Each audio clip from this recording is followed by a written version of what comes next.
Preface. The feeling of having no power over people and events is generally unbearable to us. When we feel helpless, we feel miserable. No one wants less power. Everyone wants more. In the world today, however, it is dangerous to seem too power-hungry, to be overt with your power moves. We have to seem fair and decent. So we need to be subtle, congenial yet cunning, democratic yet devious. This game of constant duplicity most resembles the power dynamic that existed in the scheming world of the old aristocratic court.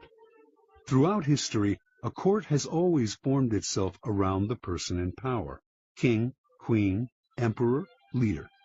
The courtiers who filled this court were in an especially delicate position. They had to serve their masters, but if they seemed to fawn, if they curried favor too obviously, the other courtiers around them would notice and would act against them. Attempts to win the master's favor, then, had to be subtle. And even skilled courtiers capable of such subtlety still had to protect themselves from their fellow courtiers, who at all moments were scheming to push them aside. Meanwhile, the court was supposed to represent the height of civilization and refinement. Violent or overt power moves were frowned upon. Courtiers would work silently and secretly against any among them who used force. This was the courtier's dilemma. While appearing the very paragon of elegance, they had to outwit and thwart their own opponents in the subtlest of ways. The successful courtier learned over time to make all of his moves indirect. If he stabbed an opponent in the back, it was with a velvet glove on his hand and the sweetest of smiles on his face. Instead of using coercion or outright treachery, the perfect courtier got his way through seduction, charm, deception, and subtle strategy, always planning several moves ahead. Life in the court was a never-ending game that required constant vigilance and tactical thinking. It was civilized war. Today, we face a peculiarly similar paradox to that of the courtier. Everything must appear civilized, decent, democratic, and fair. But if we play by those rules too strictly, if we take them too literally, we are crushed by those around us who are not so foolish. As the great Renaissance diplomat and courtier Niccolò Machiavelli wrote, "Any man who tries to be good all the time is bound to come to ruin among the great number who are not good." The court imagined itself the pinnacle of refinement, but underneath its glittering surface a cauldron of dark emotions, greed, envy, lust, hatred, boiled and simmered. Our world today similarly imagines itself the pinnacle of fairness, yet the same ugly emotions still stir within us, as they have forever. The game is the same. Outwardly, you must seem to respect the niceties, but inwardly, unless you are a fool, you learn quickly to be prudent, and to do as Napoleon advised: place your iron hand inside a velvet glove. If, like the courtier of times gone by, you can master the arts of indirection, learning to seduce, charm, deceive, and subtly outmaneuver your opponents, you will attain the heights of power. You will be able to make people bend to your will without their realizing what you have done. And if they do not realize what you have done, they will neither resent nor resist you. To some people, the notion of consciously playing power games, no matter how indirect, seems evil, asocial, a relic of the past. They believe they can opt out of the game by behaving in ways that have nothing to do with power. You must beware of such people. They are often among the most adept players at power. They utilize strategies that cleverly disguise the nature of the manipulation involved. These types, for example, will often display their weakness and lack of power as a kind of moral virtue. But true powerlessness, without any motive of self-interest, would not publicize its weakness to gain sympathy or respect. Making a show of one's weakness is actually a very effective strategy, subtle and deceptive, in the game of power. Another strategy of the supposed non-player is to demand equality in every area of life. Everyone must be treated alike, whatever their status and strength. But if, to avoid the taint of power, you attempt to treat everyone equally and fairly, you will confront the problem that some people do certain things better than others. Treating everyone equally means ignoring their differences, elevating the less skillful, and suppressing those who excel. Again, many of those who behave this way are actually deploying another power strategy, redistributing people's rewards in a way that they determine. Yet another way of avoiding the game would be perfect honesty and straightforwardness, since one of the main techniques of those who seek power is deceit and secrecy. But being perfectly honest will inevitably hurt and insult a great many people, some of whom will choose to injure you in return. No one will see your honest statement as completely objective and free of some personal motivation. And they will be right. In truth, the use of honesty is indeed a power strategy, intended to convince people of one's noble, good-hearted, selfless character. It is a form of persuasion, even a subtle form of coercion. Finally, those who claim to be non-players may affect an air of naivete to protect them from the accusation that they are after power. Beware again, however, for the appearance of naivete can be an effective means of deceit, and even genuine naivete is not free of the snares of power. Children may be naive in many ways, but they often act from an elemental need to gain control over those around them. Children suffer greatly from feeling powerless in the adult world, and they use any means available to get their way. Genuinely innocent people may still be playing for power, and are often horribly effective at the game, since they are not hindered by reflection. Once again, those who make a show or display of innocence are the least innocent of all. You can recognize these supposed non-players by the way they flaunt their moral qualities, their piety, their exquisite sense of justice. But since all of us hunger for power, and almost all of our actions are aimed at gaining it, the non-players are merely throwing dust in our eyes, distracting us from their power plays with their air of moral superiority. If you observe them closely, you will see, in fact, that they are often the ones most skillful at indirect manipulation, even if some of them practice it unconsciously, and they greatly resent any publicizing of the tactics they use every day. If the world is like a giant scheming court, and we are trapped inside it, there is no use in trying to opt out of the game. That will only render you powerless, and powerlessness will make you miserable. Instead of struggling against the inevitable, instead of arguing and whining and feeling guilty, it is far better to excel at power. In fact, the better you are at dealing with power, the better friend, lover, husband, wife, and person you become. By following the route of the perfect courtier, you learn to make others feel better about themselves, becoming a source of pleasure to them. They will grow dependent on your abilities and desirous of your presence. By mastering the 48 laws in this book, you spare others the pain that comes from bungling with power, by playing with fire without knowing its properties. If the game of power is inescapable, better to be an artist than a denier or a bungler.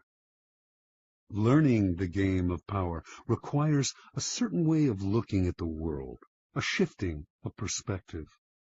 It takes effort and years of practice, for much of the game may not come naturally.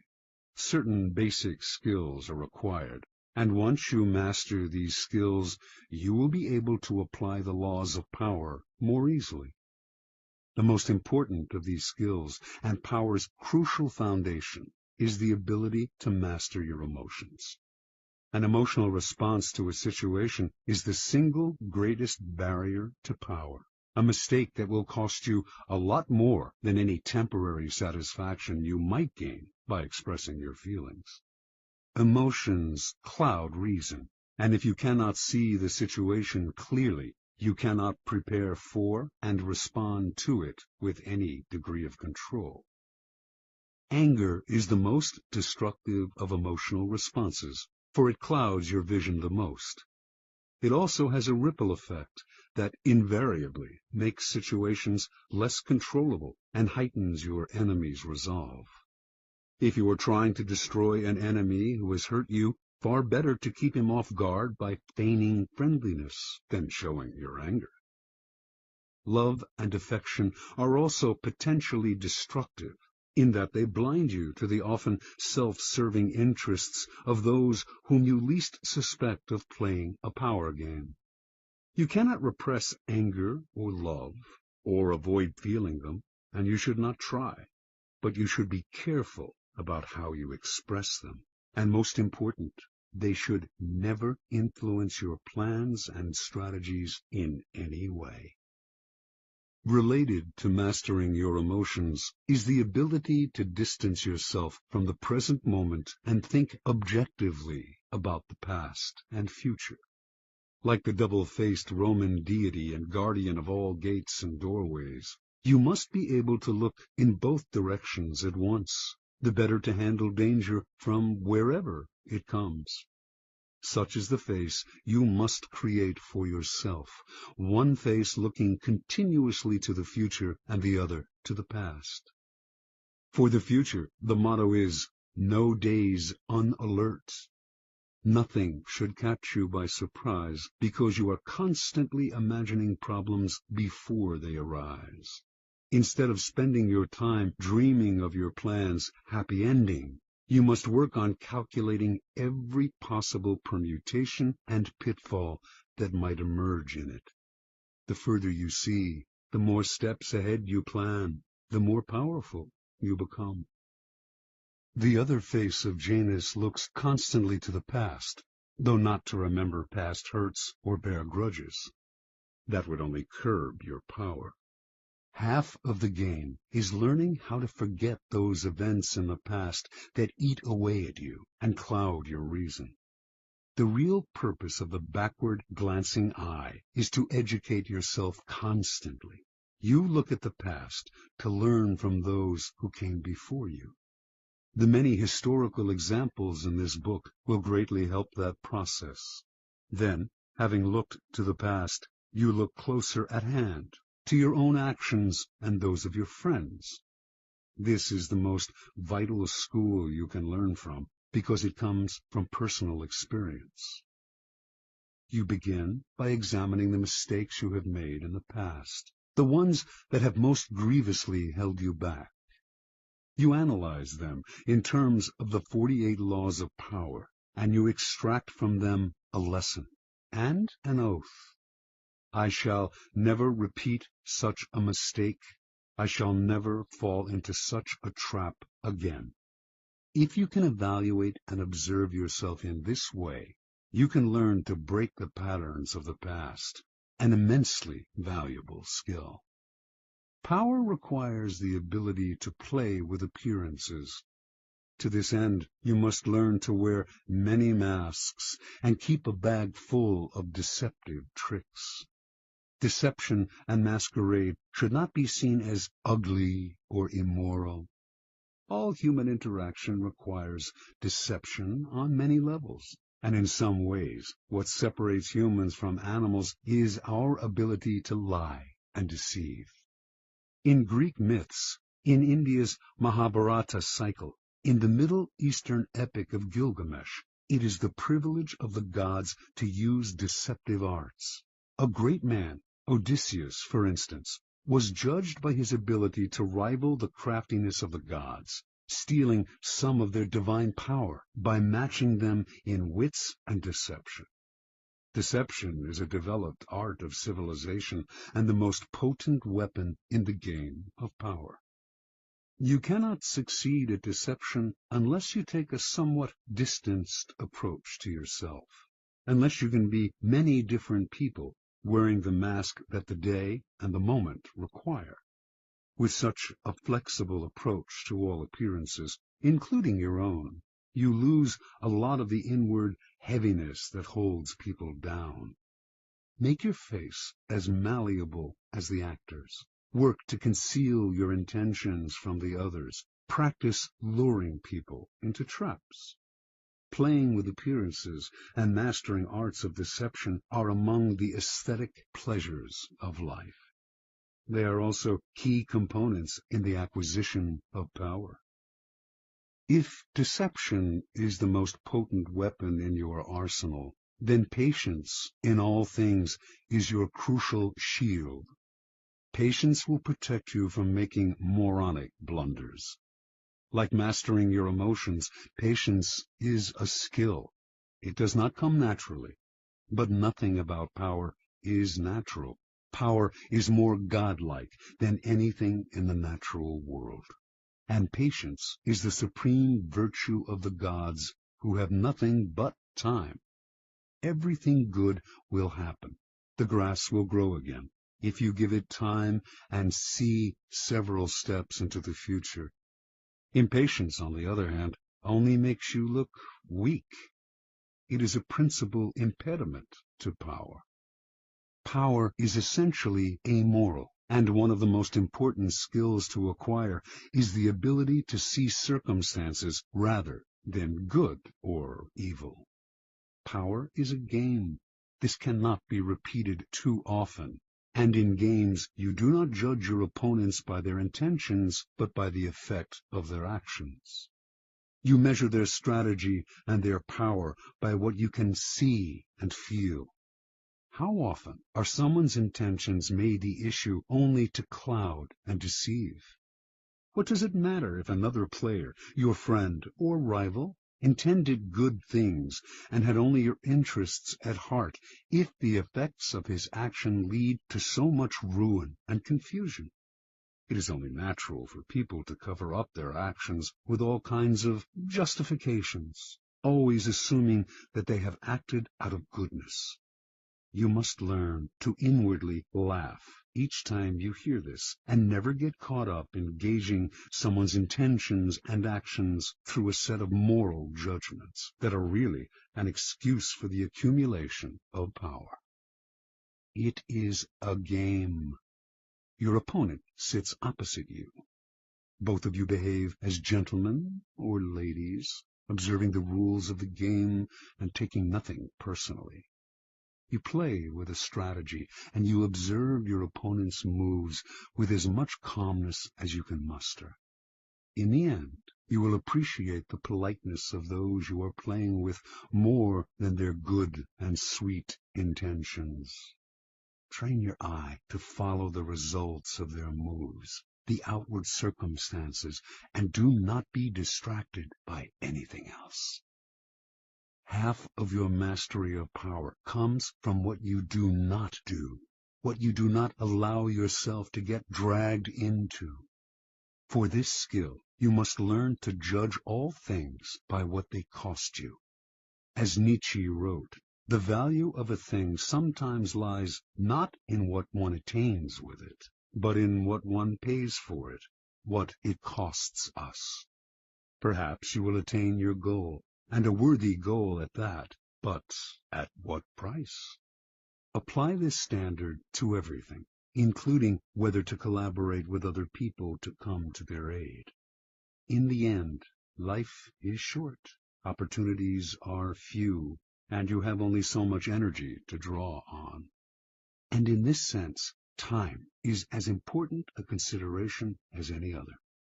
Never waste valuable time or mental peace of mind on the affairs of others. That is too high a price to pay. Power is a social game. To learn and master it, you must develop the ability to study and understand people. As the great 17th century thinker and courtier Balthazar Gracian wrote, many people spend time studying the properties of animals or herbs. How much more important it would be to study those of people with whom we must live or die. To be a master player, you must also be a master psychologist. You must recognize motivations and see through the cloud of dust with which people surround their actions. An understanding of people's hidden motives is the single greatest piece of knowledge you can have in acquiring power. It opens up endless possibilities of deception, seduction, and manipulation. People are of infinite complexity, and you can spend a lifetime watching them without ever fully understanding them. So it is all the more important, then, to begin your education now. In doing so, you must also keep one principle in mind. Never discriminate as to whom you study and whom you trust. Never trust anyone completely, and study everyone, including friends and loved ones. Finally, you must learn always to take the indirect route to power. Disguise your cunning like a billiard ball that caroms several times before it hits its target. Your moves must be planned and developed in the least obvious way. By training yourself to be indirect, you can thrive in the modern court, appearing the paragon of decency while being the consummate manipulator. Consider the 48 Laws of Power, a kind of handbook on the arts of indirection. The laws are based on the writings of men and women who have studied and mastered the game of power. These writings span a period of more than 3,000 years and were created in civilizations as disparate as ancient China and Renaissance Italy. Yet they share common threads and themes, together hinting at an essence of power that has yet to be fully articulated. The 48 Laws of Power are the distillation of this accumulated wisdom, gathered from the writings of the most illustrious strategists, statesmen, courtiers, seducers, and con artists in history. The laws have a simple premise. Certain actions almost always increase one's power, the observance of the law, while others decrease it and even ruin us, the transgression of the law. These transgressions and observances are illustrated by historical examples. The laws are timeless and definitive. The 48 Laws of Power can be used in several ways. By listening to this program straight through, you can learn about power in general. Although several of the laws may seem not to pertain directly to your life, in time you will probably find that all of them have some application, and that, in fact, they are interrelated. By getting an overview of the entire subject, you will best be able to evaluate your own past actions and gain a greater degree of control over your immediate affairs. The program can also be picked apart for entertainment, for an enjoyable ride through the foibles and great deeds of our predecessors in power. A warning, however, to those who use the program for this purpose: it might be better to turn back. Power is endlessly seductive and deceptive in its own way. It is a labyrinth. Your mind becomes consumed with solving its infinite problems, and you soon realize how pleasantly lost you have become. In other words, it becomes most amusing by taking it seriously. Do not be frivolous with such a critical matter. The gods of power frown on the frivolous. They give ultimate satisfaction only to those who study and reflect, and punish those who skim the surfaces looking for a good time.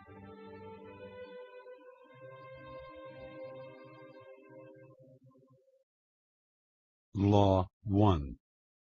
Never outshine the master. Judgment. Always make those above you feel comfortably superior. In your desire to please and impress them, do not go too far in displaying your talents, or you might accomplish the opposite, inspire fear and insecurity. Make your masters appear more brilliant than they are, and you will attain the heights of power. Transgression of the law. Nicolas Fouquet, Louis XIV's finance minister in the first years of his reign, was a generous man who loved lavish parties, pretty women, and poetry. He also loved money, for he led an extravagant lifestyle. Fouquet was clever and very much indispensable to the king. So, when the prime minister, Jules Mazarin, died in 1661, the finance minister expected to be named the successor. Instead, the king decided to abolish the position. This and other signs made Fouquet suspect that he was falling out of favor, and so he decided to ingratiate himself with the king by staging the most spectacular party the world had ever seen. The party's ostensible purpose would be to commemorate the completion of Fouquet's chateau, Vaux-le-Vicomte, but its real function was to pay tribute to the king, the guest of honor. The most brilliant nobility of Europe, and some of the greatest minds of the time, La Fontaine, La Rochefoucauld, Madame de Sévigné, attended the party. Molière wrote a play for the occasion in which he himself was to perform at the evening's conclusion.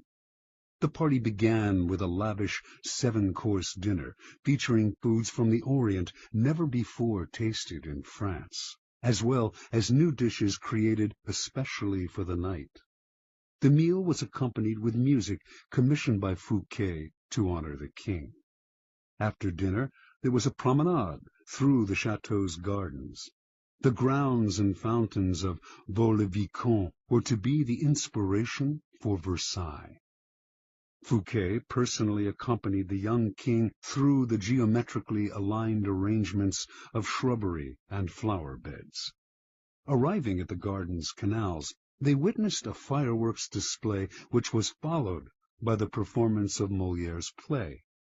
The party ran well into the night, and everyone agreed it was the most amazing affair they had ever attended. The next day, Fouquet was arrested by the king's head musketeer, D'Artagnan. 3 months later, he went on trial for stealing from the country's treasury. Actually, most of the stealing he was accused of he had done on the king's behalf and with the king's permission.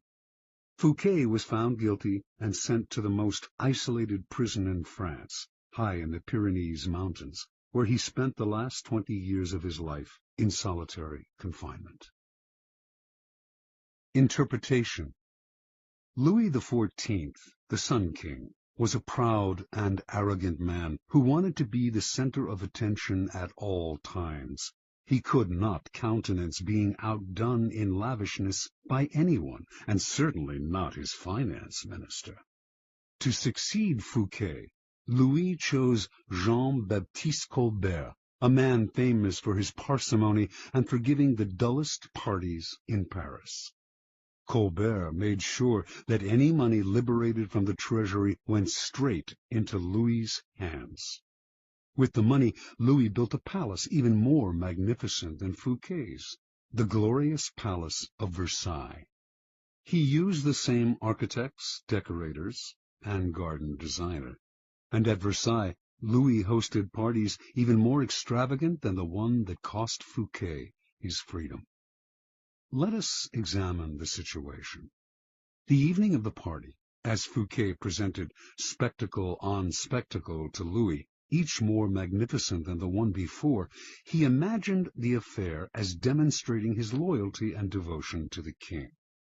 Not only did he think the party would put him back in the king's favor, he thought it would show his good taste, his connections, and his popularity, making him indispensable to the king and demonstrating that he would make an excellent prime minister.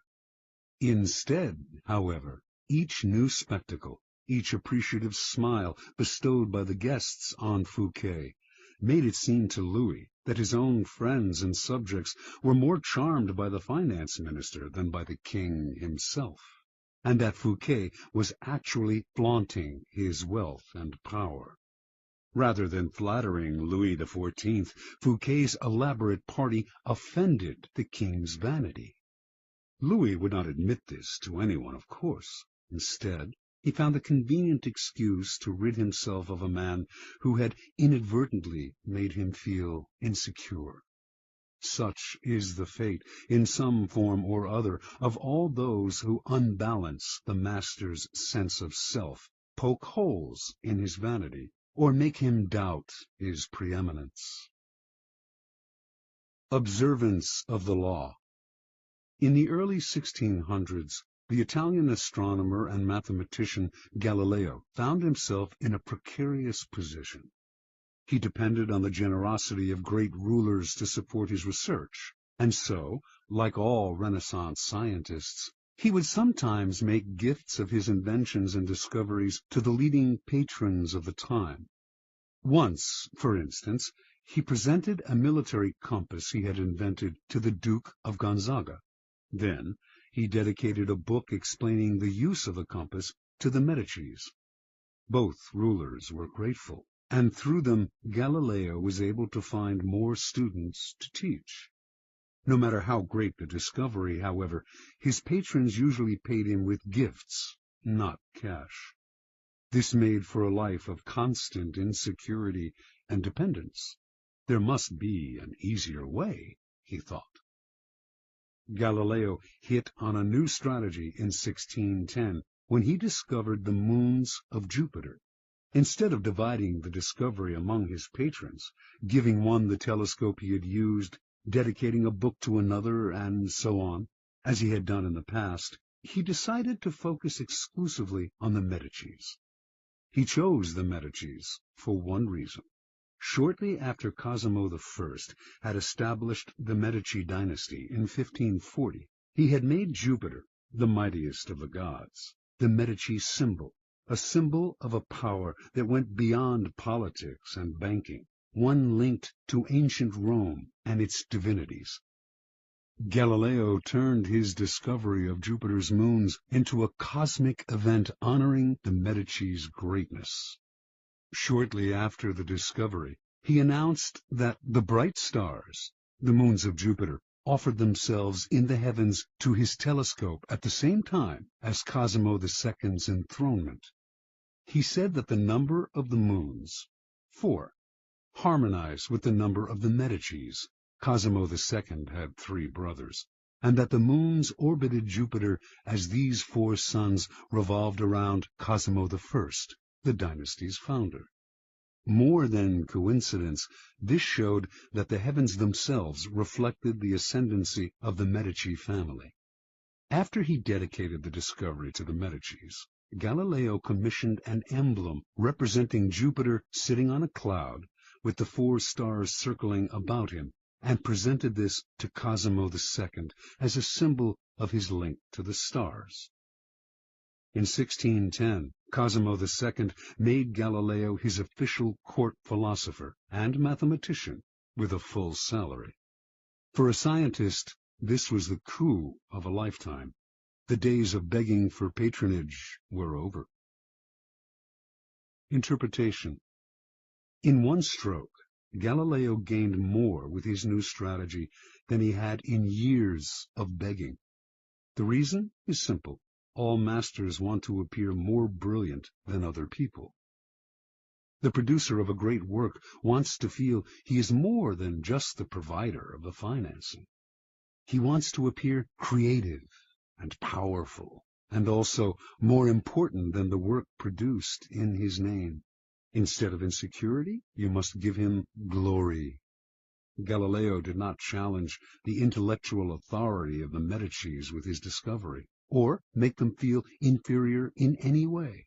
By literally aligning them with the stars, he made them shine brilliantly among the courts of Italy. He did not outshine the master. He made the master outshine all others. Keys to power.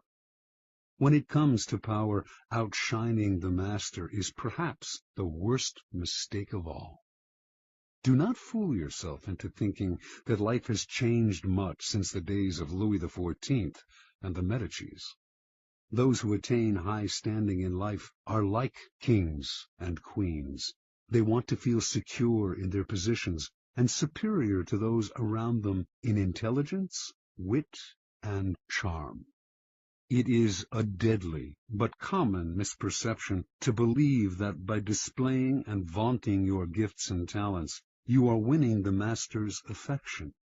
He may feign appreciation, but at his first opportunity he will replace you with someone less intelligent, less attractive, less threatening, just as Louis XIV replaced the sparkling Fouquet with the bland Colbert. And as with Louis, he will not admit the truth, but will find an excuse to rid himself of your presence. This law involves two rules that you must realize. First, you can inadvertently outshine a master simply by being yourself. There are masters who are more insecure than others, monstrously insecure. You may naturally outshine them by your charm and grace.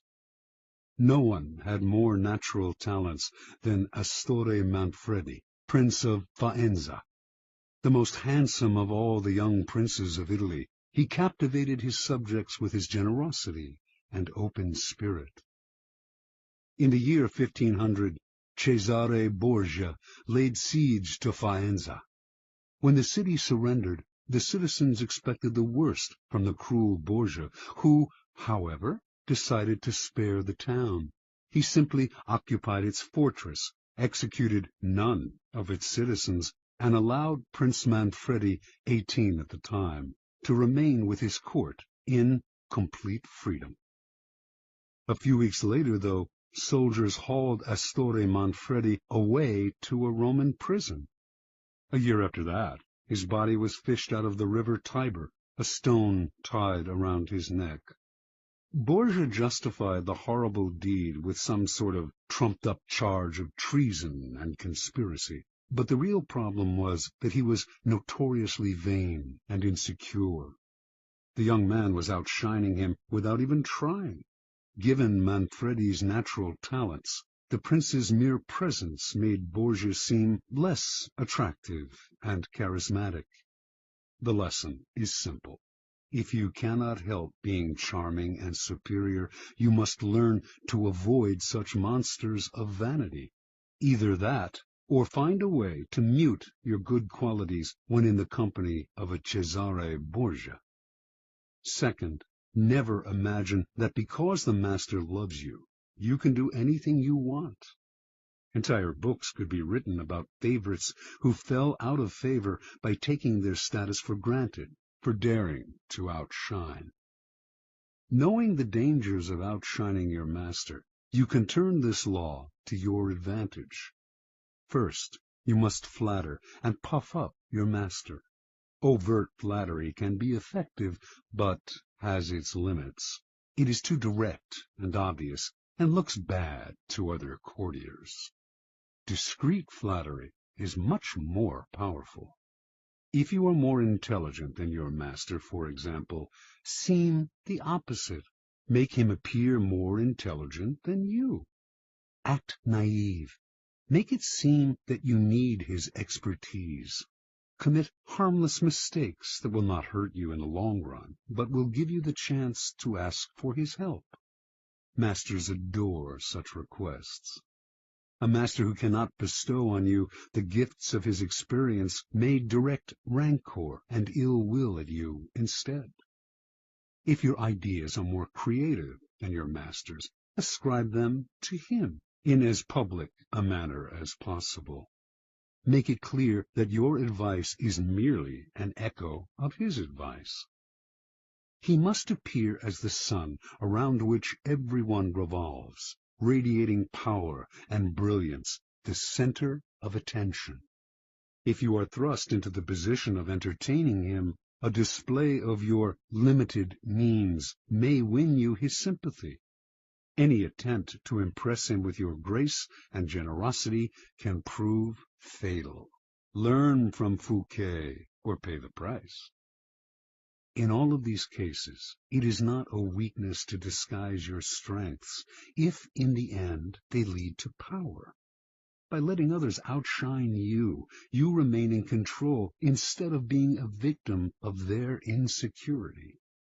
This will all come in handy the day you decide to rise above your inferior status.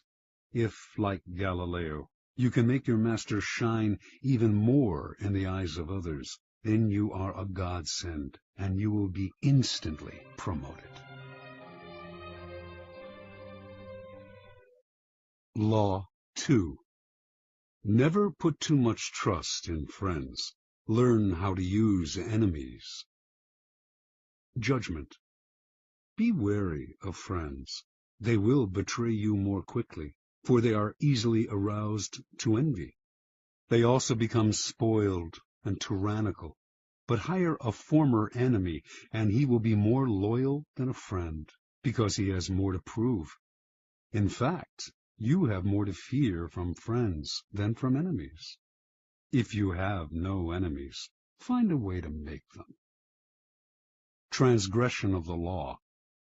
In the mid-9th century A.D., a young man named Michael III assumed the throne of the Byzantine Empire. His mother, the Empress Theodora, had been banished to a nunnery, and her lover, Theoctistus, had been murdered. At the head of the conspiracy to depose Theodora and enthrone Michael had been Michael's uncle, Bardas, a man of intelligence and ambition. Michael was now a young, inexperienced ruler, surrounded by intriguers, murderers, and profligates. In this time of peril, he needed someone he could trust as his counselor, and his thoughts turned to Basilius, his best friend. Basilius had no experience whatsoever in government and politics. In fact, he was the head of the royal stables, but he had proven his love and gratitude time and again.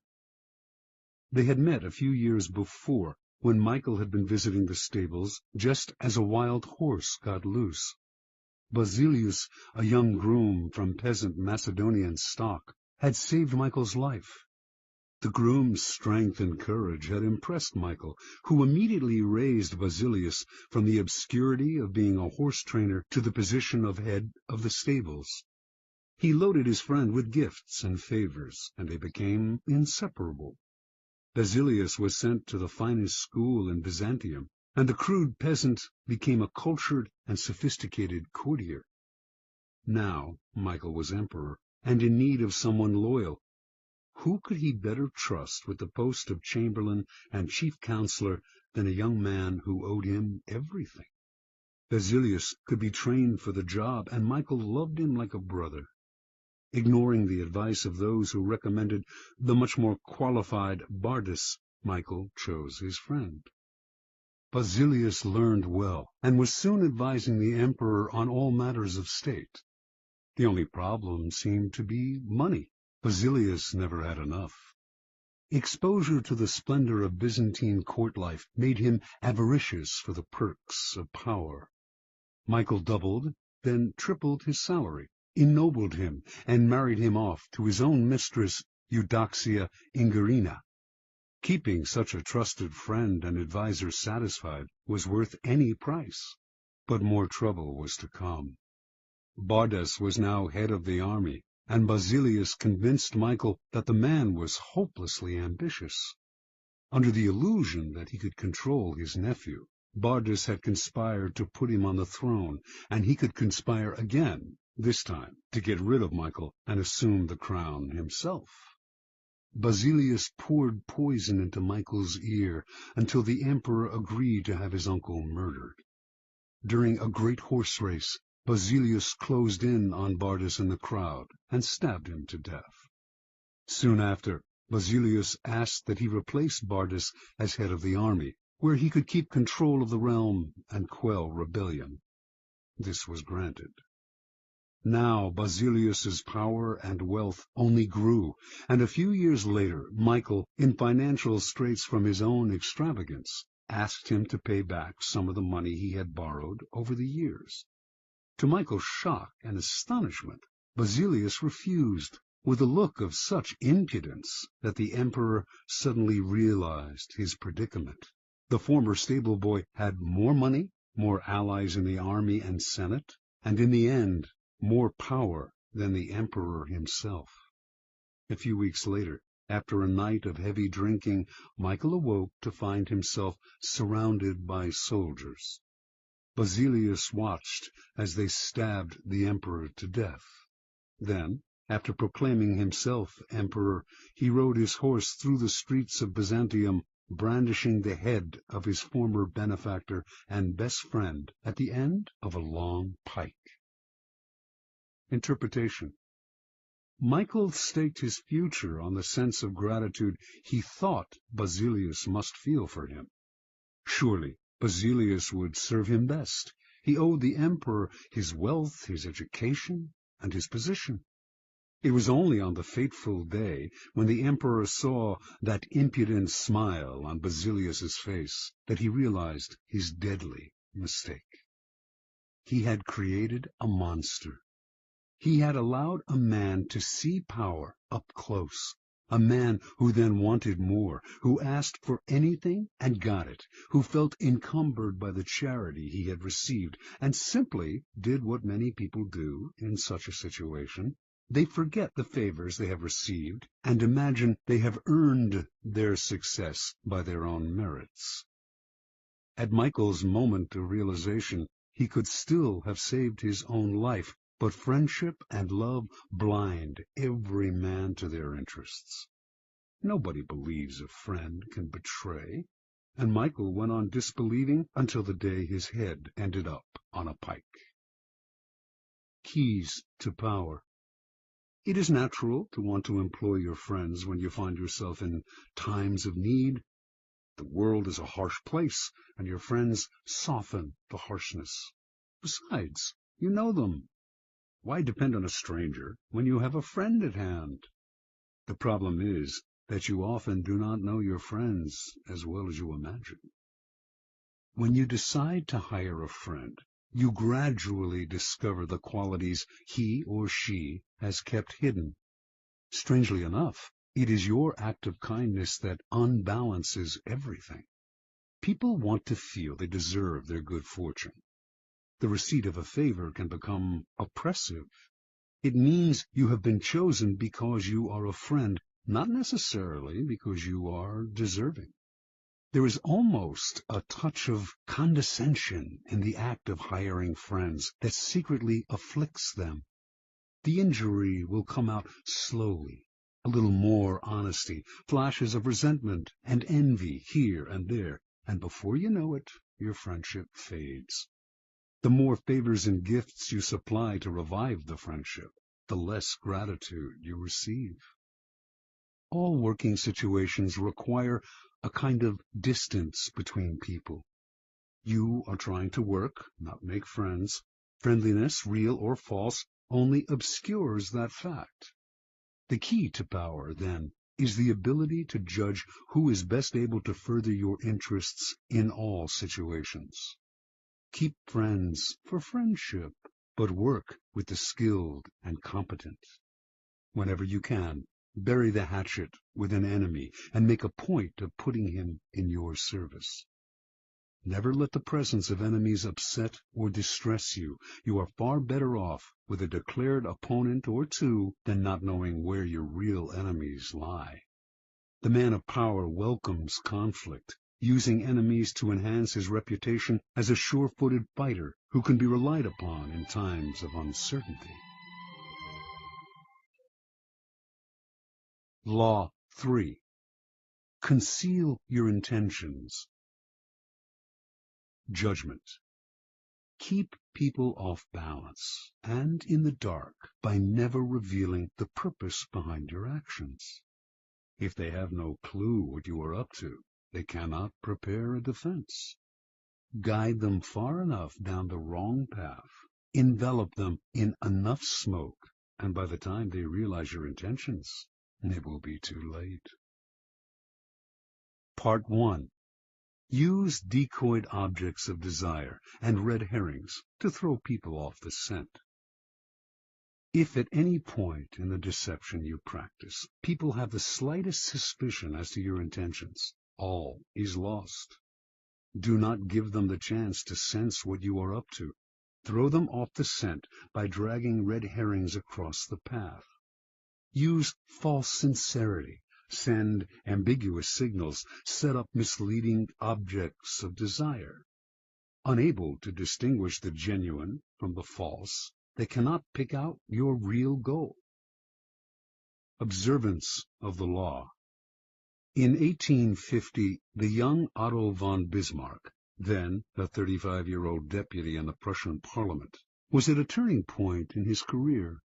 The issues of the day were the unification of the many states, including Prussia, into which Germany was then divided, and a war against Austria, the powerful neighbor to the south that hoped to keep the Germans weak and at odds, even threatening to intervene if they tried to unite. Prince William, next in line to be Prussia's king, was in favor of going to war, and the Parliament rallied to the cause, prepared to back any mobilization of troops. The only ones to oppose war were the present king, Frederick William IV, and his ministers, who preferred to appease the powerful Austrians. Throughout his career, Bismarck had been a loyal, even passionate supporter of Prussian might and power.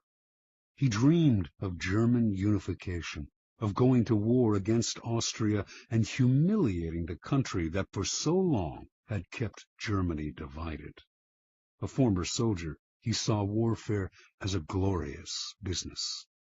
This, after all, was the man who years later would say, "The great questions of the time will be decided not by speeches and resolutions, but by iron and blood." Passionate patriot and lover of military glory, Bismarck nevertheless gave a speech in Parliament at the height of the war fever that astonished all who heard it. "Woe unto the statesman," he said, "who makes war without a reason that will still be valid when the war is over. After the war, you will all look differently at these questions. Will you then have the courage to turn to the peasant contemplating the ashes of his farm, to the man who has been crippled, to the father who has lost his children?" Not only did Bismarck go on to talk of the madness of this war, but, strangest of all, he praised Austria and defended her actions. This went against everything he had stood for. The consequences were immediate. Bismarck was against the war. What could this possibly mean? Other deputies were confused, and several of them changed their votes. Eventually, the king and his ministers won out, and war was averted. A few weeks after Bismarck's infamous speech, the king, grateful that he had spoken for peace, made him a cabinet minister. A few years later, he became the Prussian premier. In this role, he eventually led his country and the peace-loving king into a war against Austria, crushing the former empire and establishing a mighty German state, with Prussia at its head. Interpretation. At the time of his speech, in 1850, Bismarck made several calculations. First, he sensed that the Prussian military, which had not kept pace with other European armies, was unready for war, that Austria, in fact, might very well win, a disastrous result for the future. Second, if the war were lost, and Bismarck had supported it, his career would be gravely jeopardized. The king and his conservative ministers wanted peace. Bismarck wanted power. The answer was to throw people off the scent by supporting a cause he detested, saying things he would laugh at if said by another. A whole country was fooled. It was because of Bismarck's speech that the king made him a minister, a position from which he quickly rose to be prime minister, attaining the power to strengthen the Prussian military and accomplish what he had wanted all along, the humiliation of Austria and the unification of Germany under Prussia's leadership. Through insincerity and misleading signals, he deceived everyone, concealed his purpose, and attained everything he wanted. Such is the power of hiding your intentions. Keys to power. Most people are open books. They say what they feel, blurt out their opinions at every opportunity, and constantly reveal their plans and intentions. They do this for several reasons. First, it is easy and natural to always want to talk about one's feelings and plans for the future. It takes effort to control your tongue and monitor what you reveal.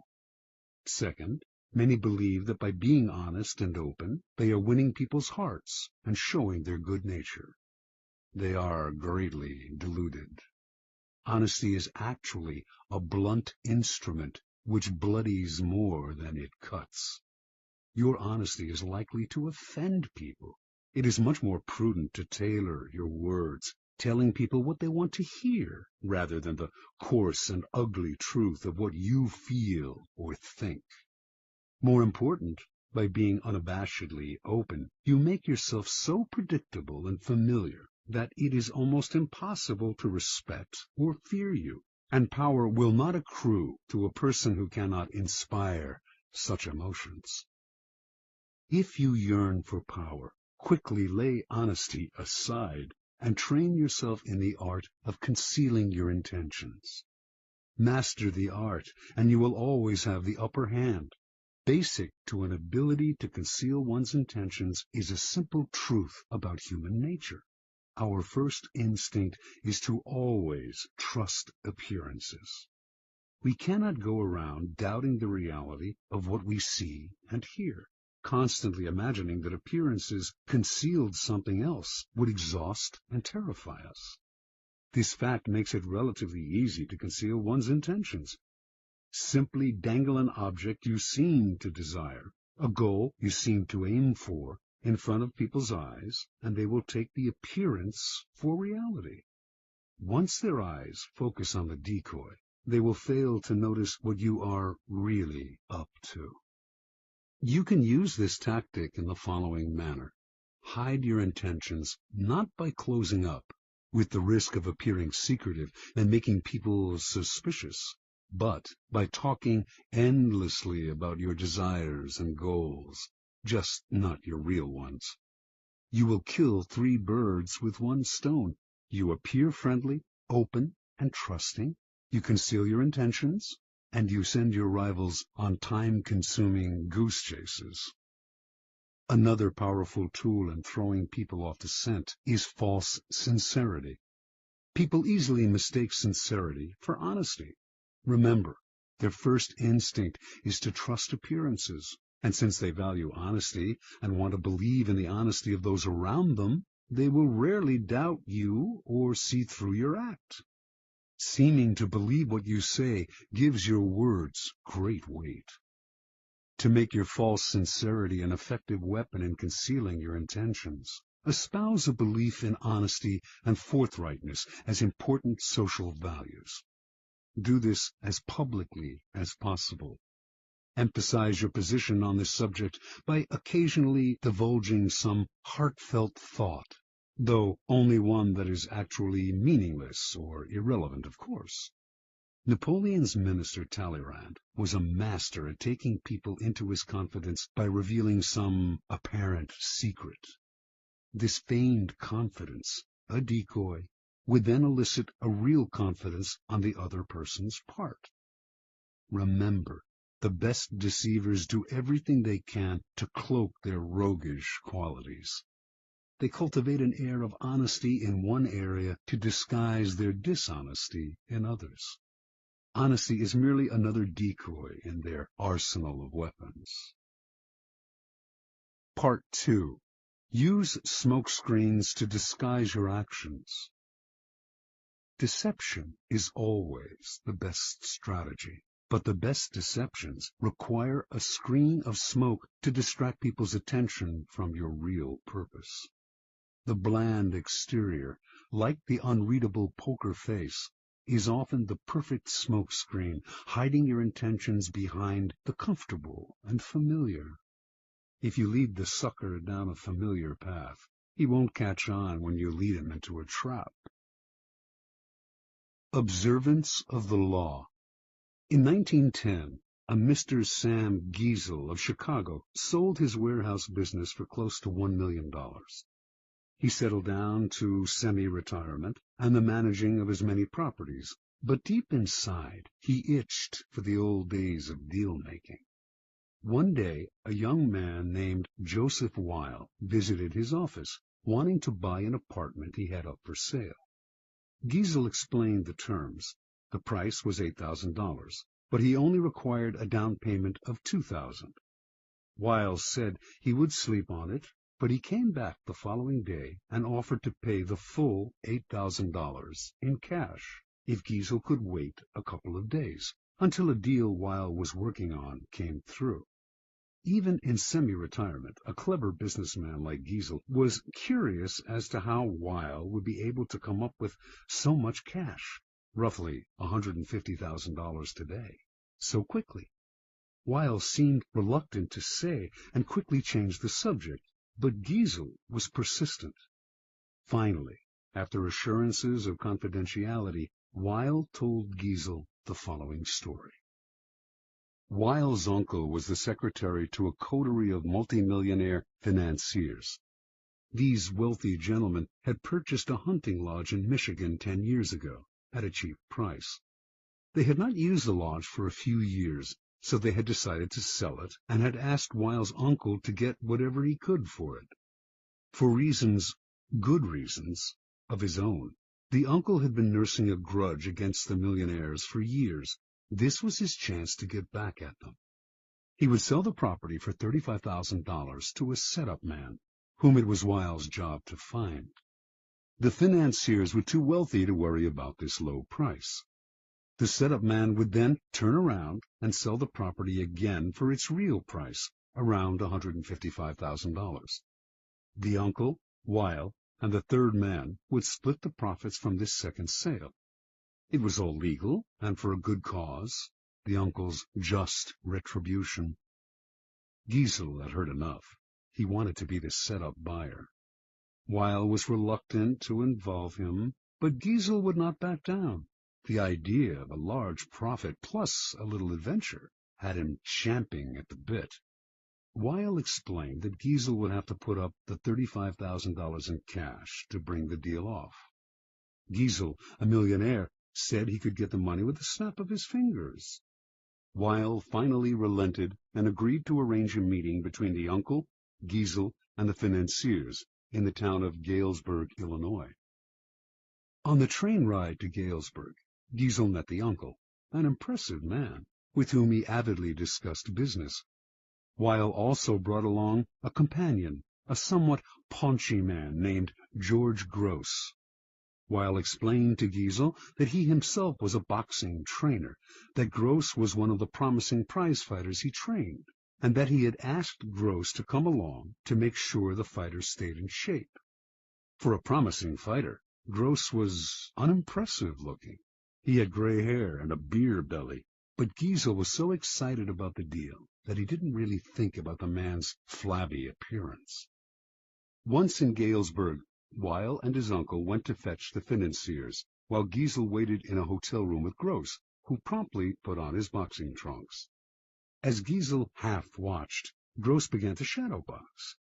Distracted as he was, Giesel ignored how badly the boxer wheezed after a few minutes of exercise, although his style seemed real enough. An hour later, Weil and his uncle reappeared with the financiers, an impressive, intimidating group of men, all wearing fancy suits. The meeting went well, and the financiers agreed to sell the lodge to Giesel, who had already had the $35,000 wired to a local bank. This minor business now settled, the financiers sat back in their chairs and began to banter about high finance, throwing out the name J.P. Morgan as if they knew the man. Finally, one of them noticed the boxer in the corner of the room. Weil explained what he was doing there. The financier countered that he too had a boxer in his entourage, whom he named. Weil laughed brazenly and exclaimed that his man could easily knock out their man. Conversation escalated into argument. In the heat of passion, Weil challenged the men to a bet. The financiers eagerly agreed and left to get their man ready for a fight the next day. As soon as they had left, the uncle yelled at Weil right in front of Giesel. They did not have enough money to bet with, and once the financiers discovered this, the uncle would be fired. Weil apologized for getting him in this mess, but he had a plan. He knew the other boxer well, and with a little bribe they could fix the fight. But where would the money come from for the bet? The uncle replied. Without it, they were as good as dead. Finally, Giesel had heard enough. Unwilling to jeopardize his deal with any ill will, he offered his own $35,000 cash for part of the bet. Even if he lost that, he would wire for more money and still make a profit on the sale of the lodge.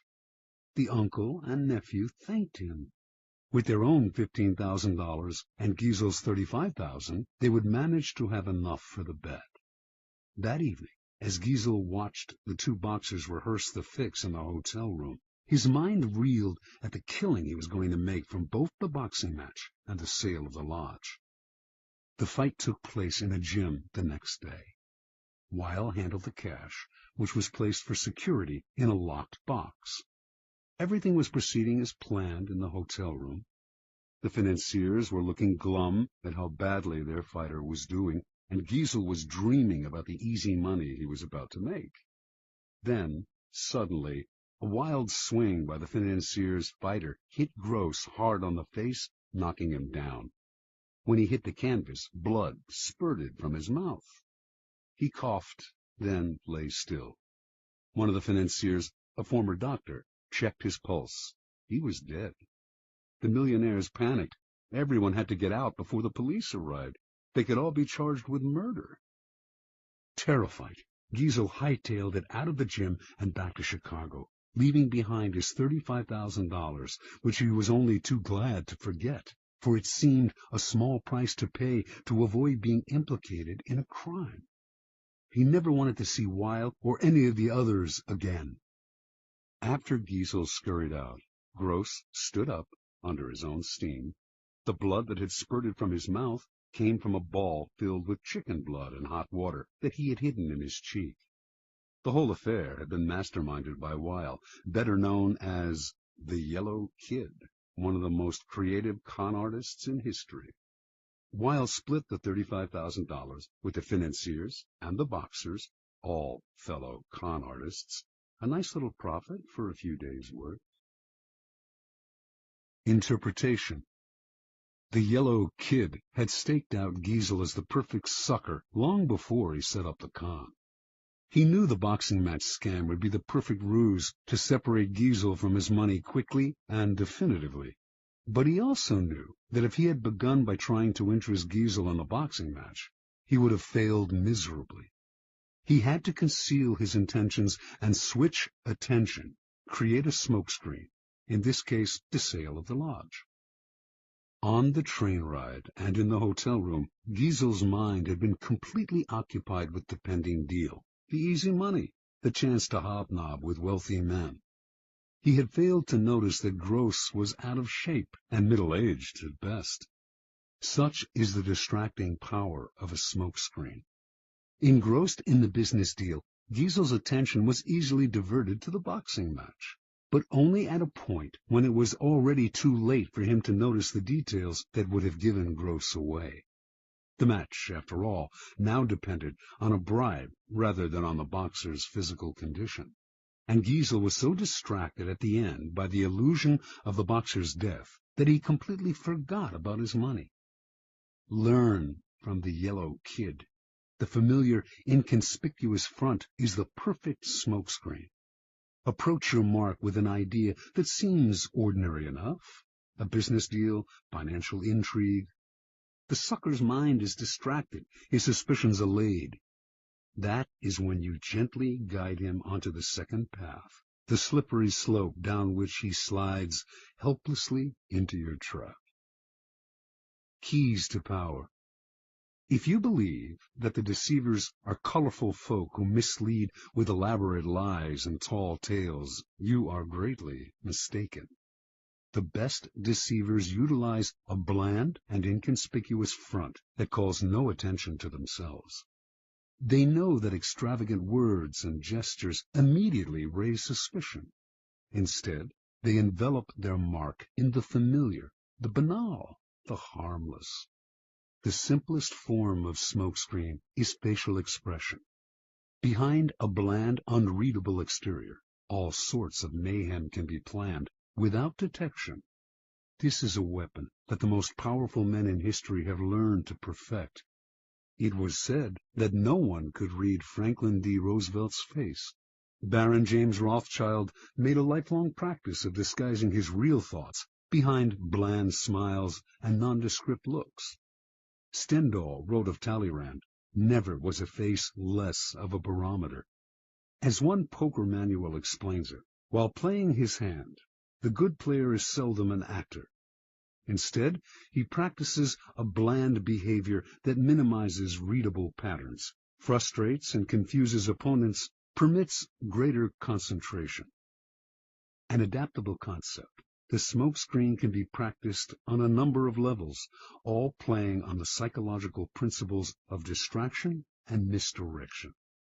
One of the most effective smokescreens is the noble gesture. People want to believe apparently noble gestures are genuine, for the belief is pleasant. They rarely notice how deceptive these gestures can be. Another effective smokescreen is the pattern, the establishment of a series of actions that seduce the victim into believing you will continue in the same way. The pattern plays on the psychology of anticipation. Our behavior conforms to patterns, or so we like to think. In 1878, the American robber baron Jay Gould created a company that began to threaten the monopoly of the telegraph company, Western Union. The directors of Western Union decided to buy Gould's company up. They had to spend a hefty sum, but they figured they had managed to rid themselves of an irritating competitor. A few months later, though, Gould was at it again, complaining he had been treated unfairly. He started up a second company to compete with Western Union and its new acquisition. The same thing happened again. Western Union bought him out to shut him up. Soon the pattern began for the third time, but now Gould went for the jugular. He suddenly staged a bloody takeover struggle and managed to gain complete control of Western Union. He had established a pattern that had tricked the company's directors into thinking his goal was to be bought out at a handsome rate. Once they paid him off, they relaxed and failed to notice that he was actually playing for higher stakes. The pattern is powerful in that it deceives the other person into expecting the opposite of what you are really doing. Remember, it takes patience and humility to dull your brilliant colors, to put on the mask of the inconspicuous. Do not despair at having to wear such a bland mask. It is often your unreadability that draws people to you and makes you appear a person of power.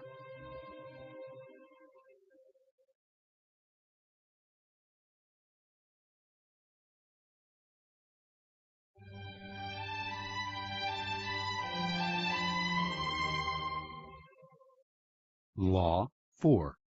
Always say less than necessary. Judgment.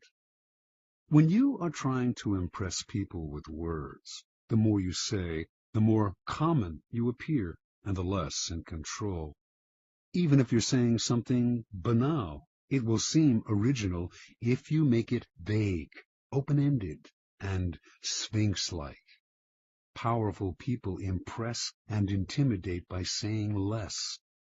The more you say, the more likely you are to say something foolish. Observance of the law. In the court of Louis XIV, nobles and ministers would spend days and nights debating issues of state. They would confer, argue, make and break alliances, and argue again until finally the critical moment arrived.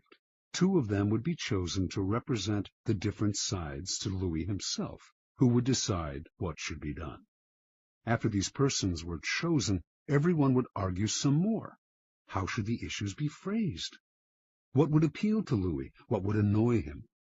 At what time of day should the representatives approach him, and in what part of the Versailles Palace? What expression should they have on their faces? Finally, after all this was settled, the fateful moment would finally arrive. The two men would approach Louis, always a delicate matter, and when they finally had his ear, they would talk about the issue at hand, spelling out the options in detail. Louis would listen in silence, a most enigmatic look on his face. Finally, when each had finished his presentation and had asked for the king's opinion, he would look at them both and say, "I shall see." Then he would walk away. The ministers and courtiers would never hear another word on this subject from the king. They would simply see the result weeks later, when he would come to a decision and act.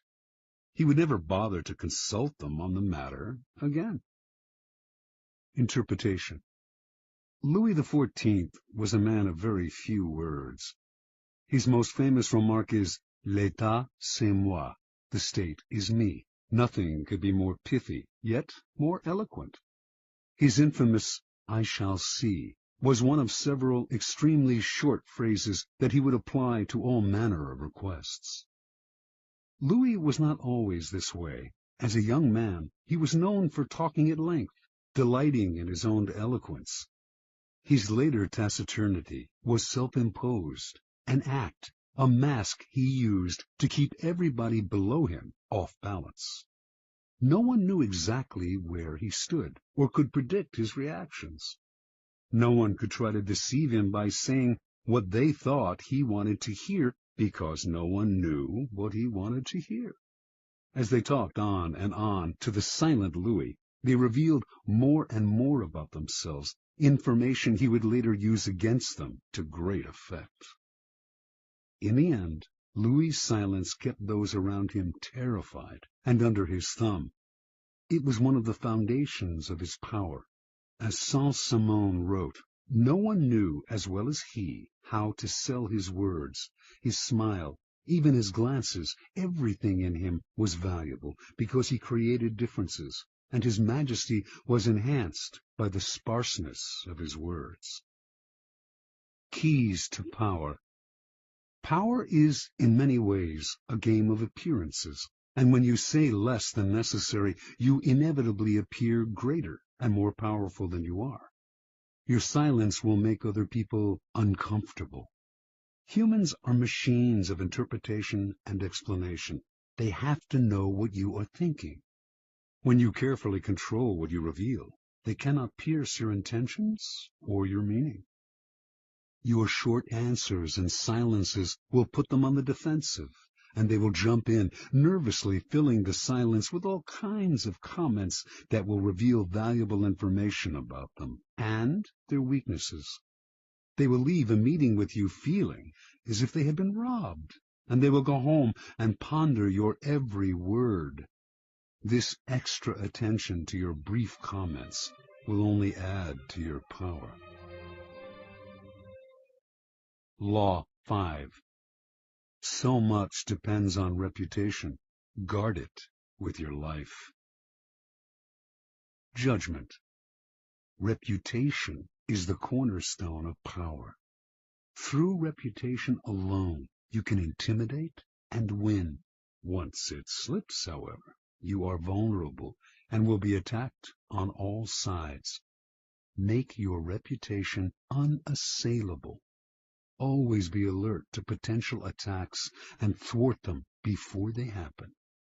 Meanwhile, learn to destroy your enemies by opening holes in their own reputations. Then stand aside and let public opinion hang them. Observance of the law. During China's War of the Three Kingdoms, A.D. 207 to 65, the great general Zhuge Liang, leading the forces of the Shu kingdom, dispatched his vast army to a distant camp while he rested in a small town with a handful of soldiers. Suddenly, sentinels hurried in with the alarming news that an enemy force of over 150,000 troops under Sima Yi was approaching. With only 100 men to defend him, Chuga Liang's situation was hopeless. The enemy would finally capture this renowned leader. Without lamenting his fate, or wasting time trying to figure out how he had been caught, Liang ordered his troops to take down their flags, throw open the city gates, and hide. He himself then took a seat on the most visible part of the city's wall, wearing a Taoist robe. He lit some incense, strummed his lute, and began to chant. Minutes later, he could see the vast enemy army approaching, an endless phalanx of soldiers. Pretending not to notice them, he continued to sing and play the lute. Soon the army stood at the town gates. At its head was Sima Yi, who instantly recognized the man on the wall. Even so, as his soldiers itched to enter the unguarded town through its open gates, Sima Yi hesitated, held them back, and studied Liang on the wall. Then he ordered an immediate and speedy retreat. Interpretation. Chuga Liang was commonly known as the Sleeping Dragon. His exploits in the War of the Three Kingdoms were legendary. Once a man claiming to be a disaffected enemy lieutenant came to his camp offering help and information. Liang instantly recognized the situation as a setup. This man was a false deserter and should be beheaded. At the last minute, though, as the axe was about to fall, Liang stopped the execution and offered to spare the man's life if he agreed to become a double agent. Grateful and terrified, the man agreed and began supplying false information to the enemy. Liang won battle after battle. The Sleeping Dragon carefully cultivated his reputation of being the cleverest man in China, one who always had a trick up his sleeve. As powerful as any weapon, this reputation struck fear into his enemy. Sima Yi had fought against Chuga Liang dozens of times and knew him well. When he came on the empty city, with Liang praying on the wall, he was stunned. The Taoist robes, the chanting, the incense, this had to be a game of intimidation. The man was obviously taunting him, daring him to walk into a trap. The game was so obvious that for one moment it crossed Yi's mind that Liang actually was alone and desperate. But so great was his fear of Liang that he dared not risk finding out. Such is the power of reputation. It can put a vast army on the defensive, even force them into retreat without a single arrow being fired. Keys to power. The people around us, even our closest friends, will always, to some extent, remain mysterious and unfathomable.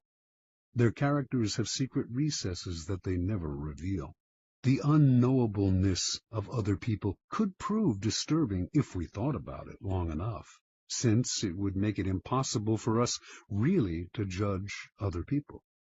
So we prefer to ignore this fact and to judge people on their appearances, on what is most visible to our eyes: clothes, gestures, words, actions. In the social realm, appearances are the barometer of almost all of our judgments, and you must never be misled into believing otherwise. One false slip, one awkward or sudden change in your appearance can prove disastrous. This is the reason for the supreme importance of making and maintaining a reputation that is of your own creation. That reputation will protect you in the dangerous game of appearances, distracting the probing eyes of others from knowing what you are really like, and giving you a degree of control over how the world judges you, a powerful position to be in. Reputation has a power like magic. With one stroke of its wand, it can double your strength. It can also send people scurrying away from you. Whether the exact same deeds appear brilliant or dreadful can depend entirely on the reputation of the doer. In the beginning, you must work to establish a reputation for one outstanding quality, whether generosity or honesty or cunning. This quality sets you apart and gets other people to talk about you. You then make your reputation known to as many people as possible.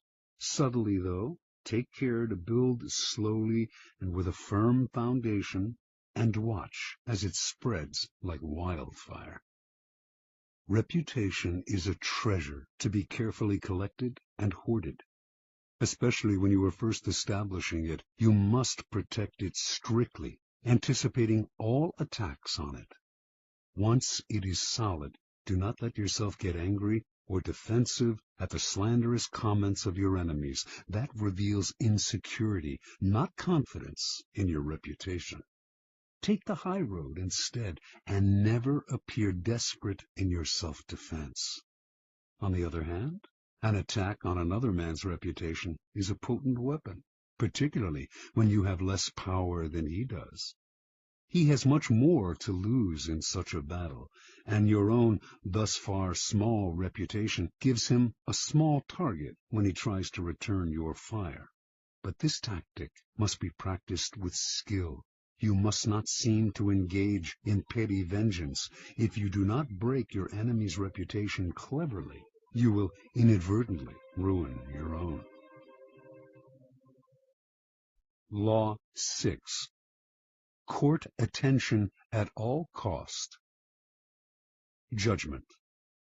Everything is judged by its appearance. What is unseen counts for nothing. Never let yourself get lost in the crowd then, or buried in oblivion. Stand out. Be conspicuous at all cost. Make yourself a magnet of attention by appearing larger, more colorful, more mysterious than the bland and timid masses. Part 1. Surround your name with the sensational and scandalous. Draw attention to yourself by creating an unforgettable, even controversial image. Court scandal. Do anything to make yourself seem larger than life and shine more brightly than those around you. Make no distinction between kinds of attention. Notoriety of any sort will bring you power. Better to be slandered and attacked than ignored. Observance of the law. P.T. Barnum started his career as an assistant to the owner of a circus, Aaron Turner. In 1836, the circus stopped in Annapolis, Maryland, for a series of performances. On the morning of opening day, Barnum took a stroll through town, wearing a new black suit. People started to follow him. Someone in the gathering crowd shouted out that he was the Reverend Ephraim K. Avery, infamous as a man acquitted of the charge of murder, but still believed guilty by most Americans. The angry mob tore off Barnum's suit and was ready to lynch him. After desperate appeals, Barnum finally convinced them to follow him to the circus where he could verify his identity. Once there, old Turner confirmed that this was all a practical joke. He himself had spread the rumor that Barnum was Avery. The crowd dispersed, but Barnum, who had nearly been killed, was not amused. He wanted to know what could have induced his boss to play such a trick. "My dear Mr. Barnum," Turner replied, "it was all for our good. Remember, all we need to ensure success is notoriety." And indeed, everyone in town was talking about the joke, and the circus was packed that night, and every night it stayed in Annapolis. Barnum had learned a lesson he would never forget. Barnum's first big venture of his own was for the American Museum, a collection of curiosities located in New York. One day, a beggar approached Barnum in the street. Instead of giving him money, Barnum decided to employ him. Taking him back to the museum, he gave the man 5 bricks and told him to make a slow circuit of several blocks. At certain points, he was to lay down a brick on the sidewalk, always keeping 1 brick in hand. On the return journey, he was to replace each brick on the street with the one he held. Meanwhile, he was to remain serious of countenance and to answer no questions. Once back at the museum, he was to enter, walk around inside, then leave through the back door and make the same bricklaying circuit again. On the man's first walk through the streets, several hundred people watched his mysterious movements. By his fourth circuit, onlookers swarmed around him, debating what he was doing. Every time he entered the museum, he was followed by people who bought tickets to keep watching him. Many of them were distracted by the museum's collections and stayed inside. By the end of the first day, the brick man had drawn over 1,000 people into the museum. A few days later, the police ordered him to cease and desist from his walks. The crowds were blocking traffic. The bricklaying stopped, but thousands of New Yorkers had entered the museum, and many of those had become P.T. Barnum converts. Barnum would put a band of musicians on a balcony overlooking the street, beneath a huge banner proclaiming "Free music for the millions." What generosity, New Yorkers thought, and they flocked to hear the free concerts. But Barnum took pains to hire the worst musicians he could find, and soon after the band struck up, people would hurry to buy tickets to the museum, where they would be out of earshot of the band's noise and of the booing of the crowd. Interpretation. Barnum understood the fundamental truth about attracting attention. Once people's eyes are on you, you have a special legitimacy. For Barnum, creating interest meant creating a crowd. As he later wrote, every crowd has a silver lining. At the beginning of your rise to the top, then, spend all your energy on attracting attention. Most important, the quality of the attention is irrelevant, no matter how badly his shows were reviewed or how slanderously personal were the attacks on his hoaxes. Barnum would never complain. If a newspaper critic reviled him particularly badly, in fact, he made sure to invite the man to an opening and to give him the best seat in the house. He would even write anonymous attacks on his own work, just to keep his name in the papers. From Barnum's vantage, attention, whether negative or positive, was the main ingredient of his success. The worst fate in the world for a man who yearns fame, glory, and of course power, is to be ignored. Keys to power. Burning more brightly than those around you is a skill that no one is born with. You have to learn to attract attention as surely as the lodestone attracts iron. At the start of your career, you must attach your name and reputation to a quality, an image, that sets you apart from other people. This image can be something like a characteristic style of dress, or a personality quirk that amuses people and gets talked about. Once the image is established, you have an appearance, a place in the sky for your star. It is a common mistake to imagine that this peculiar appearance of yours should not be controversial, that to be attacked is somehow bad. Nothing could be further from the truth. To avoid being a flash in the pan and having your notoriety eclipsed by another, you must not discriminate between different types of attention. In the end, every kind will work in your favor. Once in the limelight, you must constantly renew it by adapting and varying your method of courting attention. If you don't, the public will grow tired, will take you for granted, and will move on to a newer star. The game requires constant vigilance and creativity. Part 2. Create an air of mystery. In a world growing increasingly banal and familiar, what seems enigmatic instantly draws attention.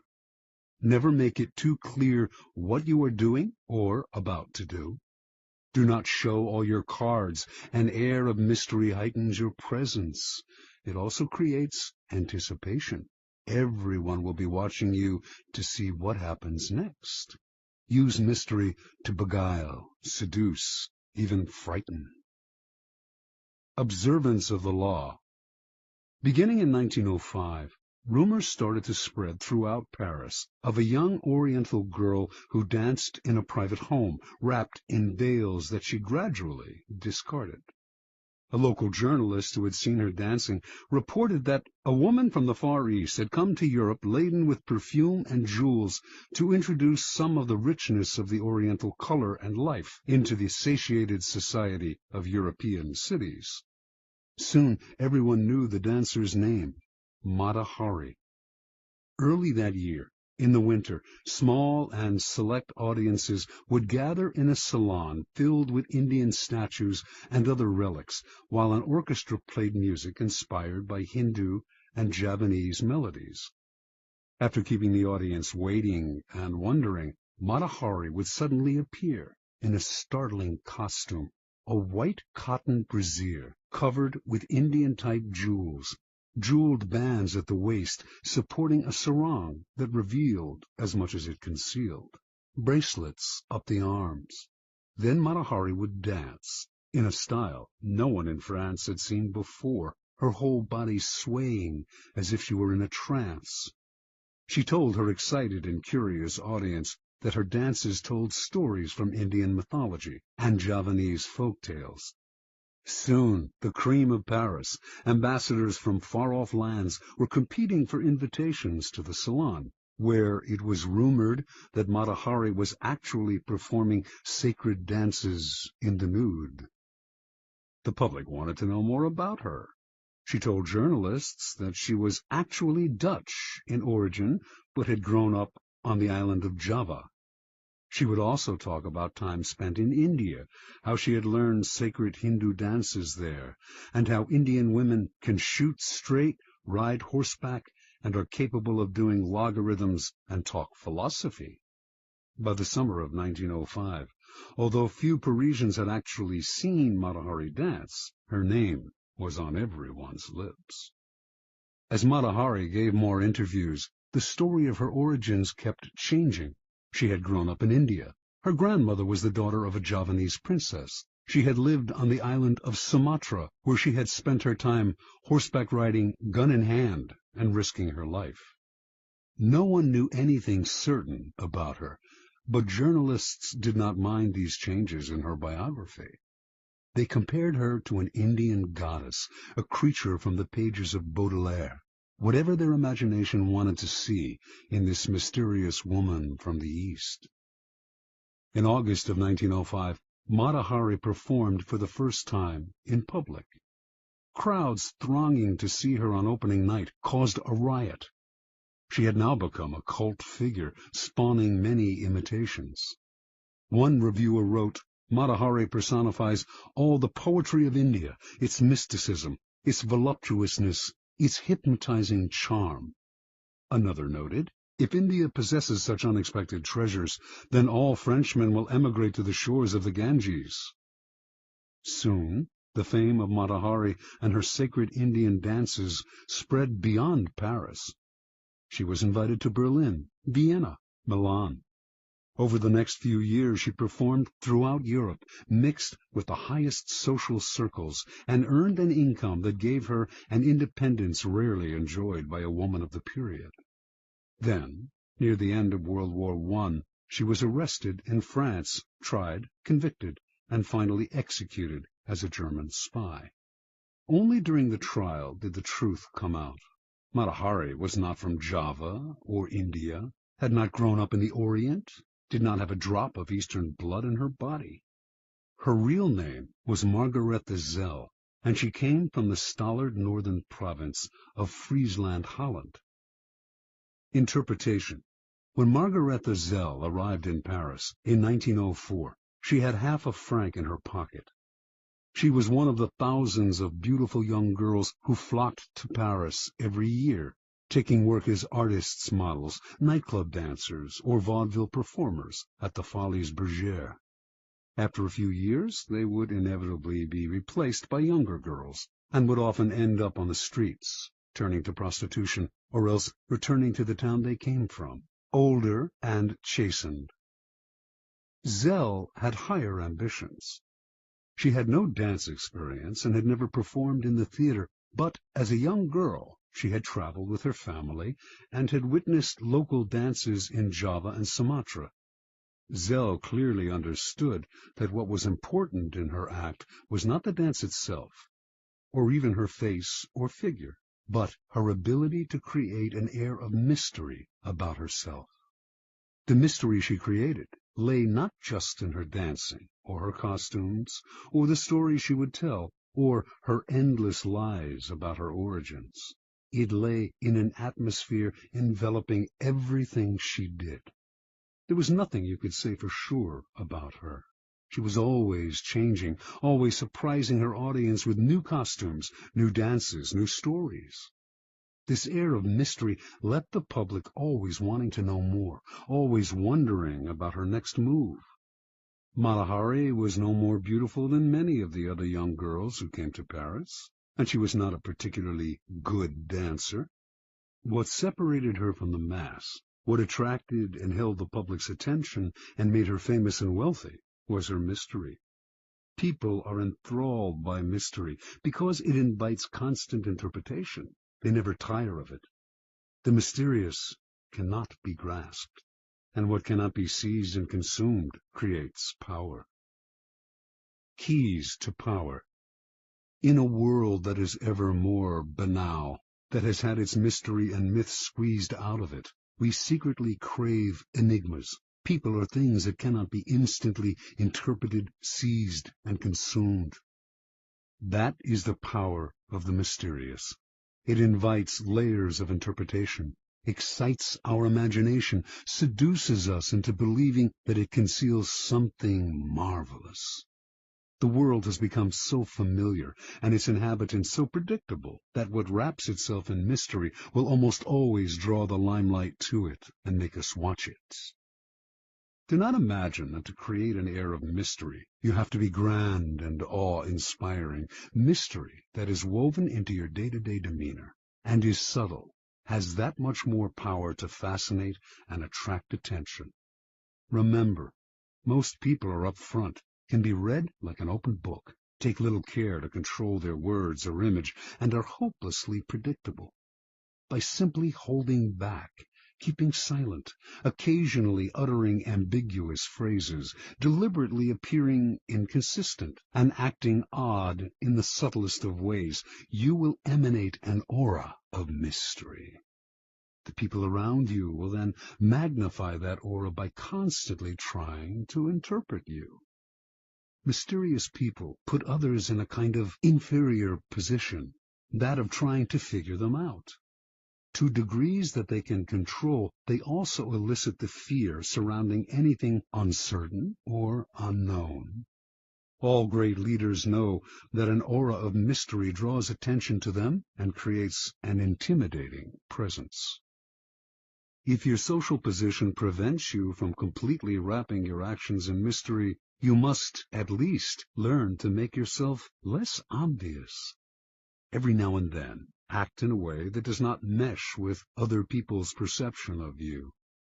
This way, you keep those around you on the defensive, eliciting the kind of attention that makes you powerful. Law 7. Get others to do the work for you, but always take the credit. Judgment. Use the wisdom, knowledge, and legwork of other people to further your own cause. Not only will such assistance save you valuable time and energy, it will give you a godlike aura of efficiency and speed. In the end, your helpers will be forgotten, and you will be remembered. Never do yourself what others can do for you.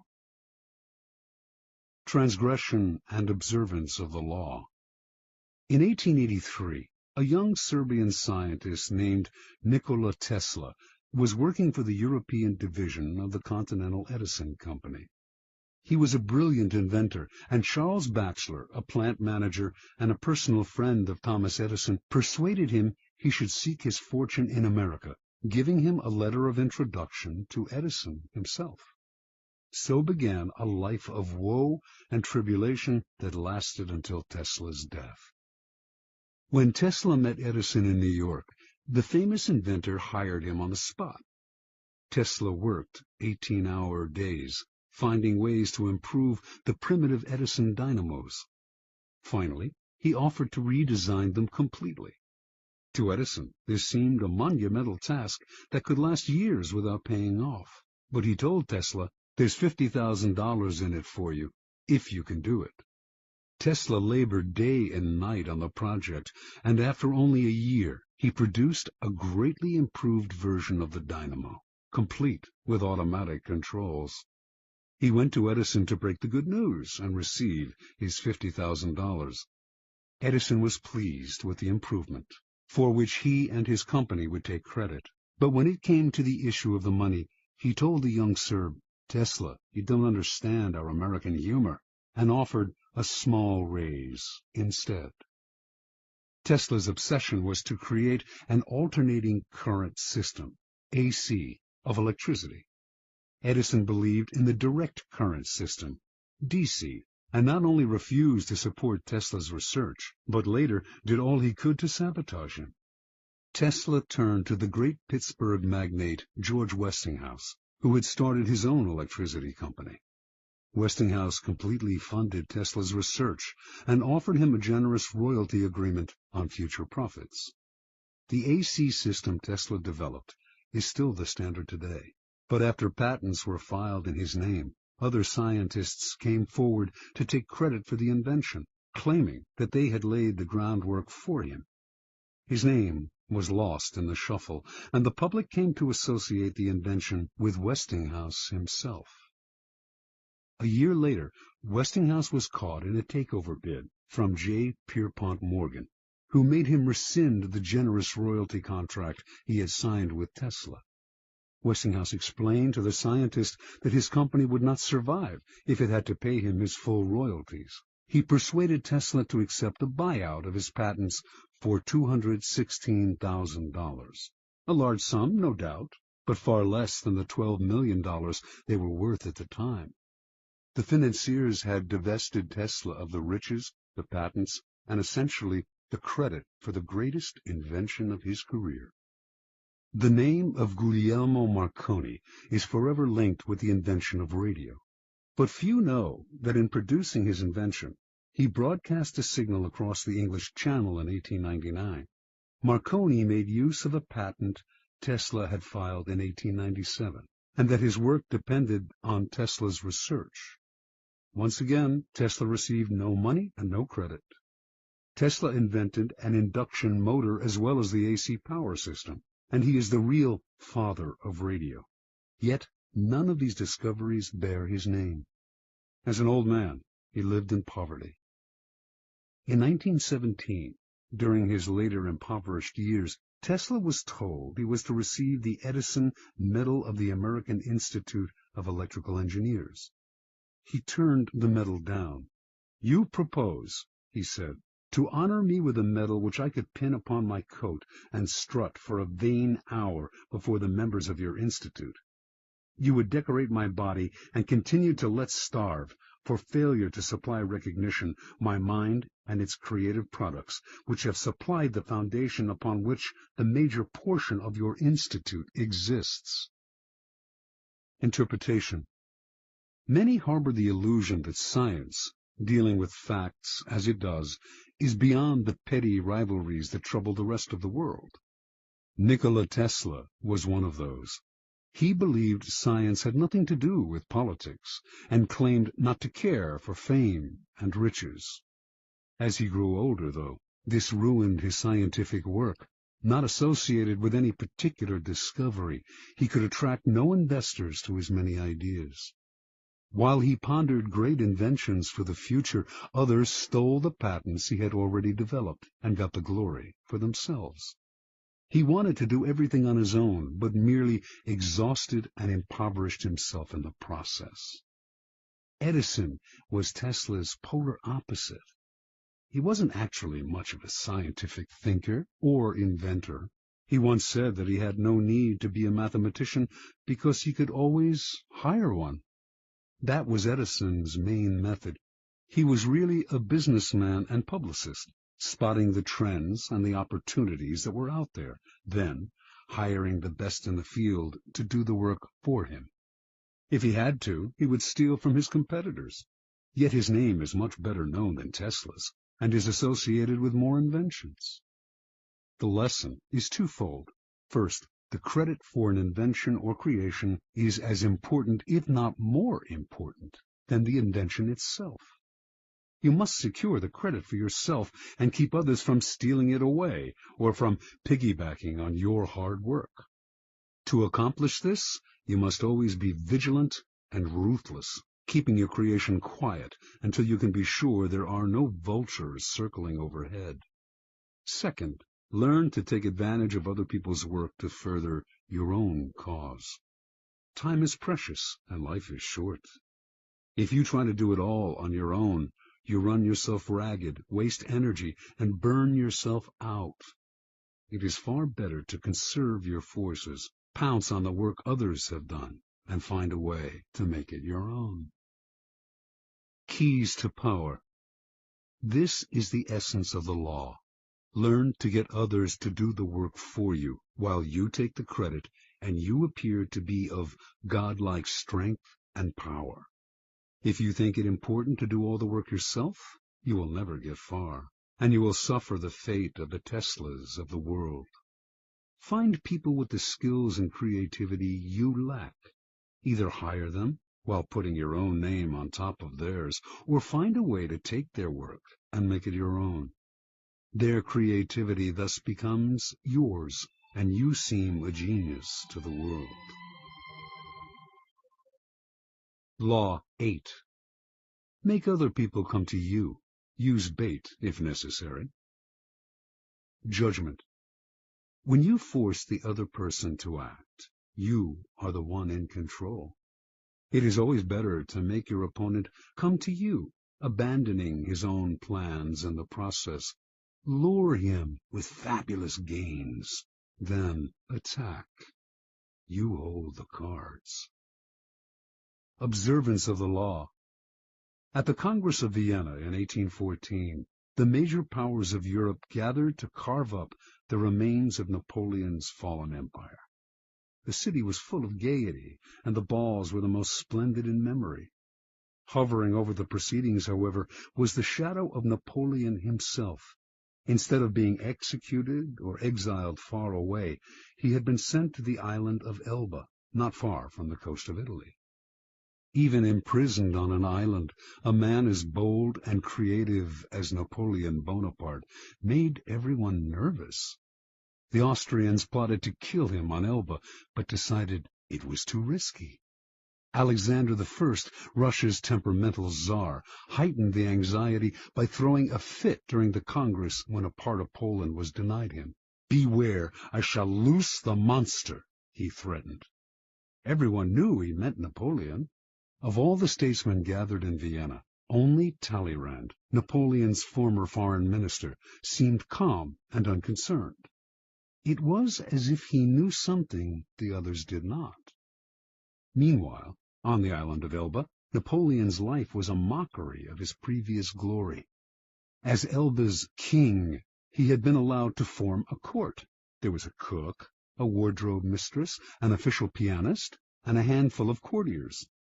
All this was designed to humiliate Napoleon, and it seemed to work. That winter, however, there occurred a series of events so strange and dramatic they might have been scripted in a play. Elba was surrounded by British ships, their cannons covering all possible exit points. Yet somehow, in broad daylight, on 26 February 1815, a ship with 900 men on board picked up Napoleon and put to sea. The English gave chase, but the ship got away. This almost impossible escape astonished the public throughout Europe and terrified the statesmen at the Congress of Vienna. Although it would have been safer to leave Europe, Napoleon not only chose to return to France, he raised the odds by marching on Paris with a tiny army in hopes of recapturing the throne. His strategy worked. People of all classes threw themselves at his feet. An army under Marshal Ney sped from Paris to arrest him, but when the soldiers saw their beloved former leader, they changed sides. Napoleon was declared emperor again. Volunteers swelled the ranks of his new army. Delirium swept the country. In Paris, crowds went wild. The king who had replaced Napoleon fled the country. For the next 100 days, Napoleon ruled France. Soon, however, the giddiness subsided. France was bankrupt, its resources nearly exhausted, and there was little Napoleon could do about this. At the Battle of Waterloo in June of that year, he was finally defeated for good. This time, his enemies had learned their lesson. They exiled him to the barren island of St. Helena off the west coast of Africa. There, he had no more hope of escape. Interpretation. Only years later did the facts of Napoleon's dramatic escape from Elba come to light. Before he decided to attempt this bold move, visitors to his court had told him that he was more popular in France than ever, and that the country would embrace him again. One of these visitors was Austria's General Kohler, who convinced Napoleon that if he escaped, the European powers, England included, would welcome him back into power. Napoleon was tipped off that the English would let him go, and indeed his escape occurred in the middle of the afternoon, in full view of English spyglasses. What Napoleon did not know was that there was a man behind it all, pulling the strings, and that this man was his former minister, Talleyrand. And Talleyrand was doing all this, not to bring back the glory days, but to crush Napoleon once and for all.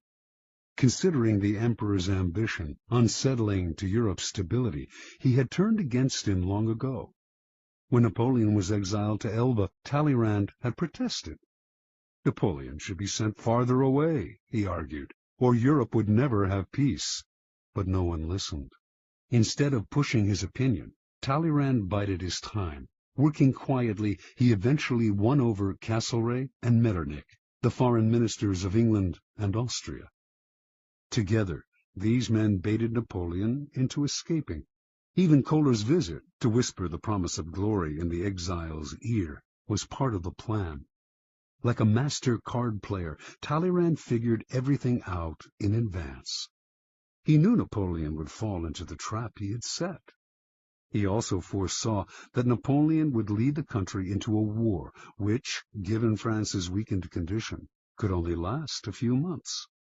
One diplomat in Vienna, who understood that Talleyrand was behind it all, said, "He has set the house ablaze in order to save it from the plague." Keys to power. How many times has this scenario played itself out in history? An aggressive leader initiates a series of bold moves that begin by bringing him much power. Slowly, however, his power reaches a peak, and soon everything turns against him.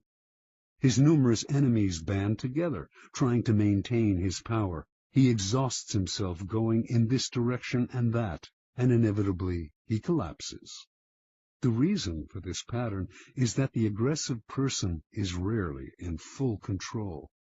He cannot see more than a couple of moves ahead, cannot see the consequences of this bold move or that one, because he is constantly being forced to react to the moves of his ever-growing host of enemies, and to the unforeseen consequences of his own rash actions. His aggressive energy is turned against him.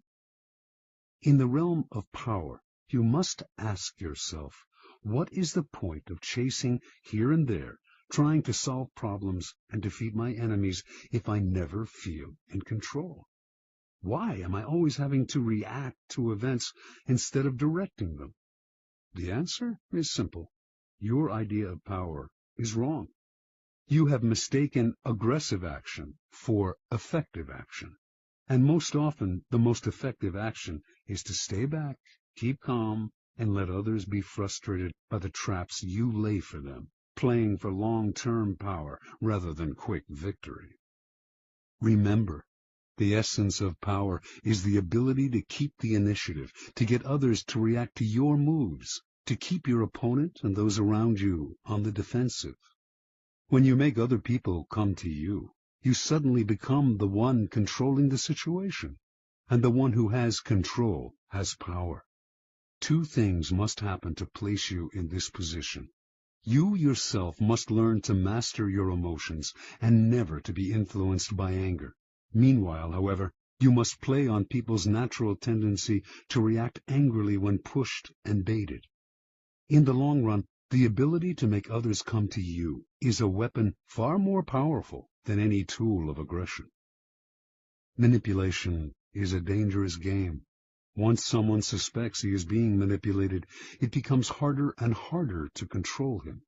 But when you make your opponent come to you, you create the illusion that he is controlling the situation. He does not feel the strings that pull him, just as Napoleon imagined that he himself was the master of his daring escape and return to power.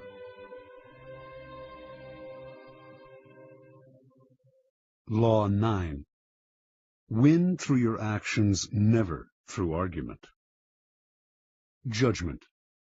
Any momentary triumph you think you have gained through argument is really a Pyrrhic victory. The resentment and ill will you stir up is stronger and lasts longer than any momentary change of opinion. It is much more powerful to get others to agree with you through your actions without saying a word. Demonstrate, do not explicate. Observance of the law. In 1502, in Florence, Italy, an enormous block of marble stood in the works department of the church of Santa Maria del Fiore. It had once been a magnificent piece of raw stone, but an unskilled sculptor had mistakenly bored a hole through it where there should have been a figure's legs, generally mutilating it. Piero Soderini, Florence's mayor, had contemplated trying to save the block by commissioning Leonardo da Vinci to work on it, or some other master, but had given up, since everyone agreed that the stone had been ruined. So, despite the money that had been wasted on it, it gathered dust in the dark halls of the church. This was where things stood until some Florentine friends of the great Michelangelo decided to write to the artist, then living in Rome. He alone, they said, could do something with the marble, which was still magnificent raw material. Michelangelo traveled to Florence, examined the stone, and came to the conclusion that he could, in fact, carve a fine figure from it, by adapting the pose to the way the rock had been mutilated. Soderini argued that this was a waste of time. Nobody could salvage such a disaster, but he finally agreed to let the artist work on it. Michelangelo decided he would depict a young David, sling in hand. Weeks later, as Michelangelo was putting the final touches on the statue, Soderini entered the studio. Fancying himself a bit of a connoisseur, he studied the huge work and told Michelangelo that while he thought it was magnificent, the nose, he judged, was too big. Michelangelo realized that Soderini was standing in a place right under the giant figure and did not have the proper perspective. Without a word, he gestured for Soderini to follow him up the scaffolding. Reaching the nose, he picked up his chisel, as well as a bit of marble dust that lay on the planks. With Soderini just a few feet below him on the scaffolding, Michelangelo started to tap lightly with the chisel, letting the bits of dust he had gathered in his hand to fall little by little. He actually did nothing to change the nose, but gave every appearance of working on it.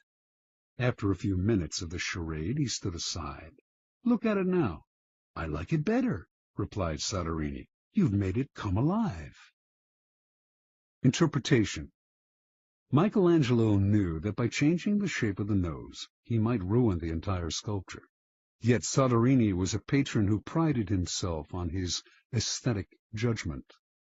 To offend such a man by arguing would not only gain Michelangelo nothing, it would put future commissions in jeopardy. Michelangelo was too clever to argue. His solution was to change Soderini's perspective, literally bringing him closer to the nose, without making him realize that this was the cause of his misperception. Fortunately for posterity, Michelangelo found a way to keep the perfection of the statue intact, while, at the same time, making Soderini believe he had improved it. Such is the double power of winning through actions rather than argument. No one is offended, and your point is proven. Keys to power. In the realm of power, you must learn to judge your moves by their long-term effects on other people. The problem in trying to prove a point or gain a victory through argument is that in the end you can never be certain how it affects the people you're arguing with. They may appear to agree with you politely, but inside they may resent you. Or perhaps something you said inadvertently even offended them. Words have that insidious ability to be interpreted according to the other person's mood and insecurities. Even the best argument has no solid foundation, for we have all come to distrust the slippery nature of words. And days after agreeing with someone, we often revert to our old opinion out of sheer habit. Understand this. Words are a dime a dozen. Everyone knows that in the heat of an argument we will all say anything to support our cause. We will quote the Bible, refer to unverifiable statistics. Who can be persuaded by bags of air like that? Action and demonstration are much more powerful and meaningful. They are there before our eyes for us to see. Yes, now the statue's nose does look just right. There are no offensive words, no possibility of misinterpretation. No one can argue with a demonstrated proof. As Balthazar Gracian remarks, the truth is generally seen, rarely heard. Law 10. Infection. Avoid the unhappy and unlucky. Judgment. You can die from someone else's misery. Emotional states are as infectious as diseases. You may feel you are helping the drowning man, but you are only precipitating your own disaster. The unfortunate sometimes draw misfortune on themselves. They will also draw it on you. Associate with the happy and fortunate instead. Transgression of the law. Born in Limerick, Ireland in 1818, Marie Gilbert came to Paris in the 1840s to make her fortune as a dancer and performer. Taking the name Lola Montez, her mother was of distant Spanish descent. She claimed to be a flamenco dancer from Spain. By 1845, her career was languishing, and to survive, she became a courtesan, quickly one of the more successful in Paris. Only one man could salvage Lola's dancing career, Alexandre Dujarier, owner of the newspaper with the largest circulation in France, and also the newspaper's drama critic. She decided to woo and conquer him. Investigating his habits, she discovered that he went riding every morning. An excellent horsewoman herself, she rode out one morning and accidentally ran into him. Soon they were riding together every day. A few weeks later, Lola moved into his apartment. For a while, the two were happy together. With Dujarrier's help, Lola began to revive her dancing career. Despite the risk to his social standing, Dujarier told friends he would marry her in the spring. Lola had never told him that she had eloped at age 19 with an Englishman and was still legally married. Although Dujarier was deeply in love, his life started to slide downhill. His fortunes in business changed, and influential friends began to avoid him. One night, Dujarier was invited to a party, attended by some of the wealthiest young men in Paris. Lola wanted to go too, but he would not allow it. They had their first quarrel, and Dujarier attended the party by himself. There, hopelessly drunk, he insulted an influential drama critic, Jean-Baptiste Rosemont de Beauvalon, perhaps because of something the critic had said about Lola. The following morning, Beauvalon challenged him to a duel. Beauvalon was one of the best pistol shots in France. Dujarier tried to apologize, but the duel took place, and he was shot and killed. Thus ended the life of one of the most promising young men of Paris society. Devastated, Lola left Paris. In 1846, Lola Montez found herself in Munich, where she decided to woo and conquer King Ludwig of Bavaria. The best way to Ludwig, she discovered, was through his aide-de-camp, Count Otto von Rechberg, a man with a fondness for pretty girls. One day, when the Count was breakfasting at an outdoor cafe, Lola rode by on her horse, was accidentally thrown from the saddle, and landed at Rechberg's feet. The Count rushed to help her, and was enchanted. He promised to introduce her to Ludwig. Rechberg arranged an audience with the king for Lola, but when she arrived in the anteroom, she could hear the king saying he was too busy to meet a favor-seeking stranger. Lola pushed aside the sentries and entered his room anyway. In the process, the front of her dress somehow got torn, perhaps by her, perhaps by one of the sentries, and to the astonishment of all, most especially the king, her bare breasts were brazenly exposed. Lola was granted her audience with Ludwig. 55 hours later, she made her debut on the Bavarian stage. The reviews were terrible, but that did not stop Ludwig from arranging more performances. Ludwig was, in his own words, bewitched by Lola. He started to appear in public with her on his arm, and then he bought and furnished an apartment for her on one of Munich's most fashionable boulevards. Although he had been known as a miser and was not given to flights of fancy, he started to shower Lola with gifts and to write poetry for her. Now his favored mistress, she catapulted to fame and fortune overnight. Lola began to lose her sense of proportion. One day, when she was out riding, an elderly man rode ahead of her, a bit too slowly for her liking. Unable to pass him, she began to slash him with her riding crop. On another occasion, she took her dog, unleashed, out for a stroll. The dog attacked a passer-by, but instead of helping the man get the dog away, she whipped him with the leash. Incidents like this infuriated the stolid citizens of Bavaria, but Ludwig stood by Lola, and even had her naturalized as a Bavarian citizen. The king's entourage tried to wake him to the dangers of the affair, but those who criticized Lola were summarily fired. While Bavarians who had loved their king now outwardly disrespected him, Lola was made a countess, had a new palace built for herself, and began to dabble in politics, advising Ludwig on policy. She was the most powerful force in the kingdom. Her influence in the king's cabinet continued to grow, and she treated the other ministers with disdain. As a result, riots broke out throughout the realm. A once peaceful land was virtually in the grip of civil war, and students everywhere were chanting, "Raus mit Lola!" By February of 1848, Ludwig was finally unable to withstand the pressure. With great sadness, he ordered Lola to leave Bavaria immediately. She left, but not until she was paid off. For the next 5 weeks, the Bavarians' wrath was turned against their formerly beloved king. In March of that year, he was forced to abdicate. Lola Montez moved to England.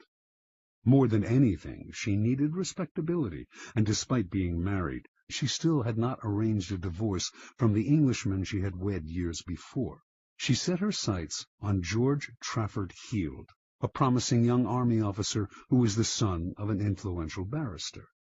Although he was 10 years younger than Lola, and could have chosen a wife among the prettiest and wealthiest young girls of English society, Heald fell under her spell.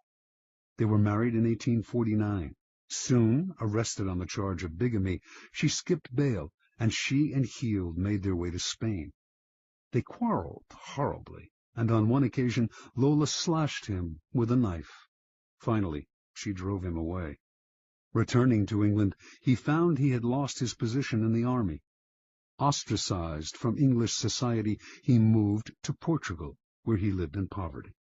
After a few months, his short life ended in a boating accident. A few years later, the man who published Lola Montez's autobiography went bankrupt. In 1853, Lola moved to California, where she met and married a man named Pat Hull. Their relationship was as stormy as all the others, and she left Hull for another man. He took to drink and fell into a deep depression that lasted until he died 4 years later, still a relatively young man. At the age of 41, Lola gave away her clothes and finery and turned to God. She toured America lecturing on religious topics, dressed in white and wearing a halo-like white headgear. She died 2 years later, in 1861. Interpretation.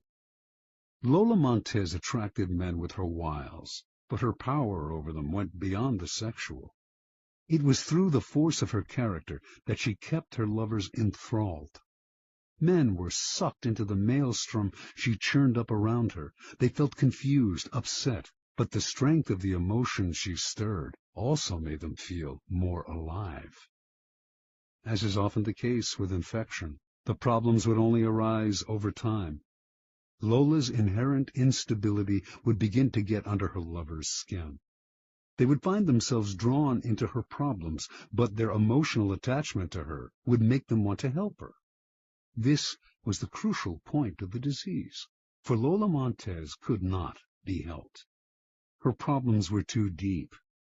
Once the lover identified with them, he was lost.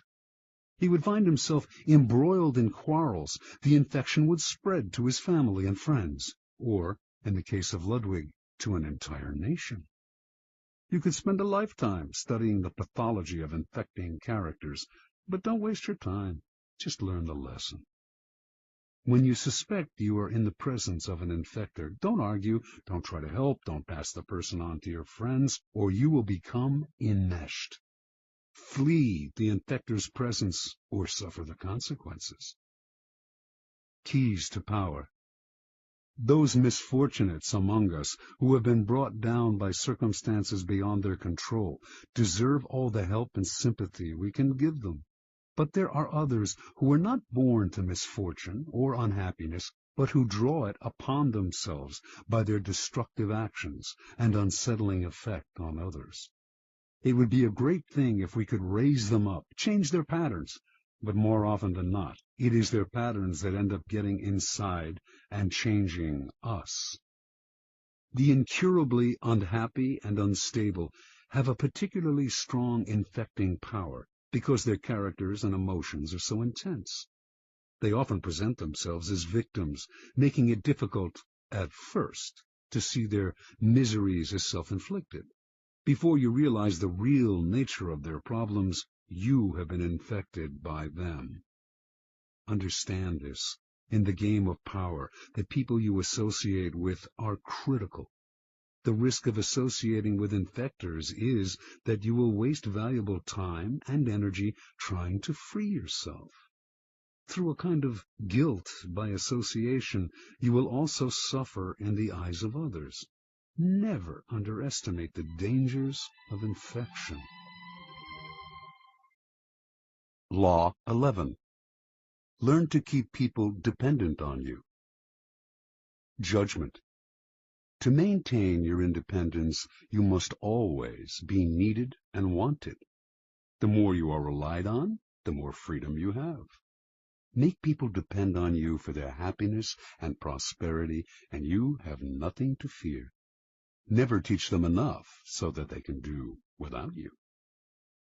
Observance of the law. When Otto von Bismarck became a deputy in the Prussian parliament in 1847, he was 32 years old and without an ally or friend. Looking around him, he decided that the side to ally himself with was not the parliament's liberals or conservatives, not any particular minister, and certainly not the people. It was with the king, Frederick William IV. This was an odd choice, to say the least, for Frederick was at a low point of his power. A weak, indecisive man, he consistently gave in to the liberals in Parliament. In fact, he was spineless, and stood for much that Bismarck disliked personally and politically. Yet Bismarck courted Frederick night and day. When other deputies attacked the king for his many inept moves, only Bismarck stood by him. Finally, It all paid off. In 1851, Bismarck was made a minister in the king's cabinet. Now he went to work.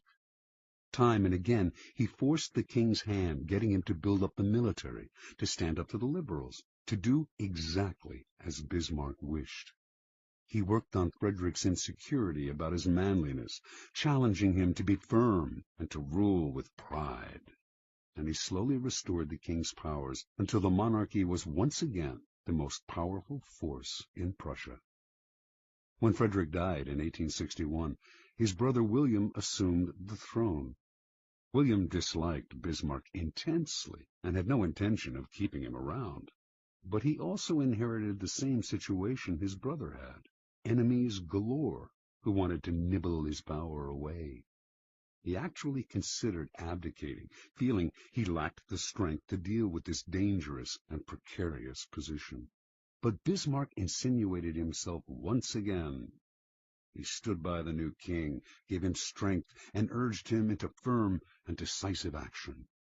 The king grew dependent on Bismarck's strong-arm tactics to keep his enemies at bay, and despite his antipathy toward the man, he soon made him his prime minister. The two quarreled often over policy. Bismarck was much more conservative, but the king understood his own dependency. Whenever the prime minister threatened to resign, the king gave in to him, time after time. It was, in fact, Bismarck who set state policy. Years later, Bismarck's actions as Prussia's prime minister led the various German states to be united into one country. Now, Bismarck finagled the king into letting himself be crowned Emperor of Germany. Yet it was really Bismarck who had reached the heights of power. As right-hand man to the emperor and as imperial chancellor and knighted prince, he pulled all the levers. Interpretation. Most young and ambitious politicians looking out on the political landscape of 1840s Germany would have tried to build a power base among those with the most power. Bismarck saw different. Joining forces with the powerful can be foolish. They will swallow you up. No one will come to depend on you if they are already strong. If you are ambitious, it is much wiser to seek out masters with whom you can create a relationship of dependency. You become their strength, their intelligence, their spy. What power you hold. If they got rid of you, the whole edifice would collapse. Necessity rules the world. People rarely act unless compelled to. If you create no need for yourself, then you will be done away with at first opportunity. If, on the other hand, you understand the laws of power and make others depend on you for their welfare, if you can counteract their weakness with your own iron and blood, in Bismarck's phrase, then you will survive your masters as Bismarck did. You will have all the benefits of power without the thorns that come from being a master. Keys to power. The ultimate power is the power to get people to do as you wish. When you can do this without having to force people or hurt them, when they willingly grant you what you desire, then your power is untouchable. The best way to achieve this position is to create a relationship of dependence. The master requires your services. He is weak or unable to function without you. You have enmeshed yourself in his work so deeply that doing away with you would bring him great difficulty, or at least would mean valuable time lost in training another to replace you. Once such a relationship is established, you have the upper hand, the leverage to make the master do as you wish. It is the classic case of the man behind the throne, the servant of the king who actually controls the king. Do not be one of the many who mistakenly believe that the ultimate form of power is independence. Power involves a relationship between people. You will always need others as allies, pawns, or even as weak masters who serve as your front. The completely independent man would live in a cabin in the woods. He would have the freedom to come and go as he pleased, but he would have no power. The best you can hope for is that others will grow so dependent on you that you enjoy a kind of reverse independence. Their need for you frees you. One last warning. Do not imagine that your master's dependence on you will make him love you. In fact, he may resent and fear you. But as Machiavelli said, it is better to be feared than loved. Fear you can control. Love? Never. Depending on an emotion as subtle and changeable as love or friendship will only make you insecure. Better to have others depend on you out of fear of the consequences of losing you than out of love of your company.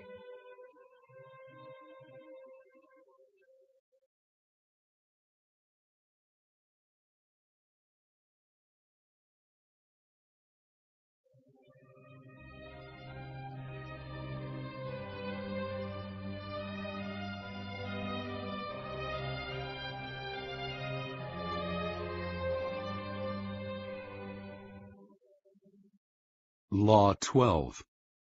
Use selective honesty and generosity to disarm your victim. Judgment.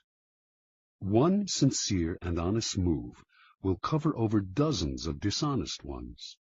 Open-hearted gestures of honesty and generosity bring down the guard of even the most suspicious people. Once your selective honesty opens a hole in their armor, you can deceive and manipulate them at will. A timely gift, a Trojan horse, will serve the same purpose. Observance of the law. Sometime in 1926, a tall, dapperly dressed man paid a visit to Al Capone, the most feared gangster of his time. Speaking with an elegant continental accent, the man introduced himself as Count Victor Lustig. He promised that if Capone gave him $50,000, he could double it. Capone had more than enough funds to cover the investment, but he wasn't in the habit of entrusting large sums to total strangers. He looked the Count over. Something about the man was different, his classy style, his manner, and so Capone decided to play along. He counted out the bills personally and handed them to Lustig. "Okay, Count," said Capone. "Double it in 60 days like you said." Lustig left with the money, put it in a safe deposit box in Chicago, then headed to New York, where he had several other money-making schemes in progress. The $50,000 remained in the bank box untouched. Lustig made no effort to double it. 2 months later, he returned to Chicago, took the money from the box, and paid Capone another visit. He looked at the gangster's stony-faced bodyguards, smiled apologetically, and said, "Please accept my profound regrets, Mr. Capone. I'm sorry to report that the plan failed. I failed." Capone slowly stood up. He glowered at Lustig, debating which part of the river to throw him in. But the Count reached into his coat pocket, withdrew the $50,000, and placed it on the desk. "Here, sir, is your money, to the penny. Again, my sincere apologies. This is most embarrassing. Things didn't work out the way I thought they would. I would have loved to have doubled your money for you, and for myself. Lord knows I need it. But the plan just didn't materialize." Capone sagged back into his chair, confused. "I know you're a con man, Count," said Capone. "I knew it the moment you walked in here. I expected either $100,000 or nothing. But this, getting my money back, well—" "Again, my apologies, Mr. Capone," said Lustig, as he picked up his hat and began to leave. "My God, you're honest," yelled Capone. "If you're on the spot, here's 5 to help you along." He counted out 5 $1,000 bills out of the $50,000. The Count seemed stunned, bowed deeply, mumbled his thanks, and left, taking the money. The $5,000 was what Lustig had been after all along. Interpretation. Count Victor Lustig, a man who spoke several languages and prided himself on his refinement and culture, was one of the great con artists of modern times. He was known for his audacity, his fearlessness, and, most important, his knowledge of human psychology. He could size up a man in minutes, discovering his weaknesses, and he had radar for suckers. Lustig knew that most men build up defenses against crooks and other troublemakers. The con artist's job is to bring those defenses down. One sure way to do this is through an act of apparent sincerity and honesty. Who will distrust a person literally caught in the act of being honest? Lustig used selective honesty many times, but with Capone he went a step further. No normal con man would have dared such a con. He would have chosen his suckers for their meekness, for that look about them that says they will take their medicine without complaint. Con Capone, and you would spend the rest of your life, whatever remained of it, afraid. But Lustig understood that a man like Capone spends his life mistrusting others. No one around him is honest or generous, and being so much in the company of wolves is exhausting, even depressing. A man like Capone yearns to be the recipient of an honest or generous gesture, to feel that not everyone has an angle or is out to rob him. Lustig's act of selective honesty disarmed Capone because it was so unexpected. A con artist loves conflicting emotions like these, since the person caught up in them is so easily distracted and deceived. Do not shy away from practicing this law on the Capones of the world. With a well-timed gesture of honesty or generosity, you will have the most brutal and cynical beast in the kingdom eating out of your hand. Keys to power. The essence of deception is distraction. Distracting the people you want to deceive gives you the time and space to do something they won't notice. An act of kindness, generosity, or honesty is the most powerful form of distraction because it disarms other people's suspicions. It turns them into children, eagerly lapping up any kind of affectionate gesture. In ancient China, this was called giving before you take. The giving makes it hard for the other person to notice the taking. It is a device with infinite practical uses. Brazenly taking something from someone is dangerous, even for the powerful. The victim will plot revenge. It is also dangerous simply to ask for what you need, no matter how politely. Unless the other person sees some gain for themselves, they may come to resent your neediness. Learn to give before you take. It softens the ground, takes the bite out of a future request, or simply creates a distraction. And the giving can take many forms: an actual gift, a generous act, a kind favor, an honest admission, whatever it takes. Selective honesty is best employed on your first encounter with someone. We are all creatures of habit, and our first impressions last a long time. If someone believes you are honest at the start of your relationship, it takes a lot to convince them otherwise. This gives you room to maneuver. A single act of honesty is often not enough. What is required is a reputation for honesty, built on a series of acts. But these can be quite inconsequential. Once this reputation is established, as with first impression, it is hard to shake. Selective kindness should also be part of your arsenal of deception. Selective kindness will often break down even the most stubborn foe. Aiming right for the heart, it corrodes the will to fight back. Remember, by playing on people's emotions, calculated acts of kindness can turn a Capone into a gullible child. As with any emotional approach, the tactic must be practiced with caution. If people see through it, their disappointed feelings of gratitude and warmth will become the most violent hatred and distrust. Unless you can make the gesture seem sincere and heartfelt, do not play with fire. Law 13.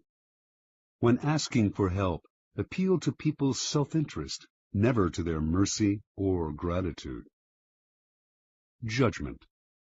If you need to turn to an ally for help, do not bother to remind him of your past assistance and good deeds. He will find a way to ignore you. Instead, uncover something in your request or in your alliance with him that will benefit him and emphasize it out of all proportion. He will respond enthusiastically when he sees something to be gained for himself. Observance of the law.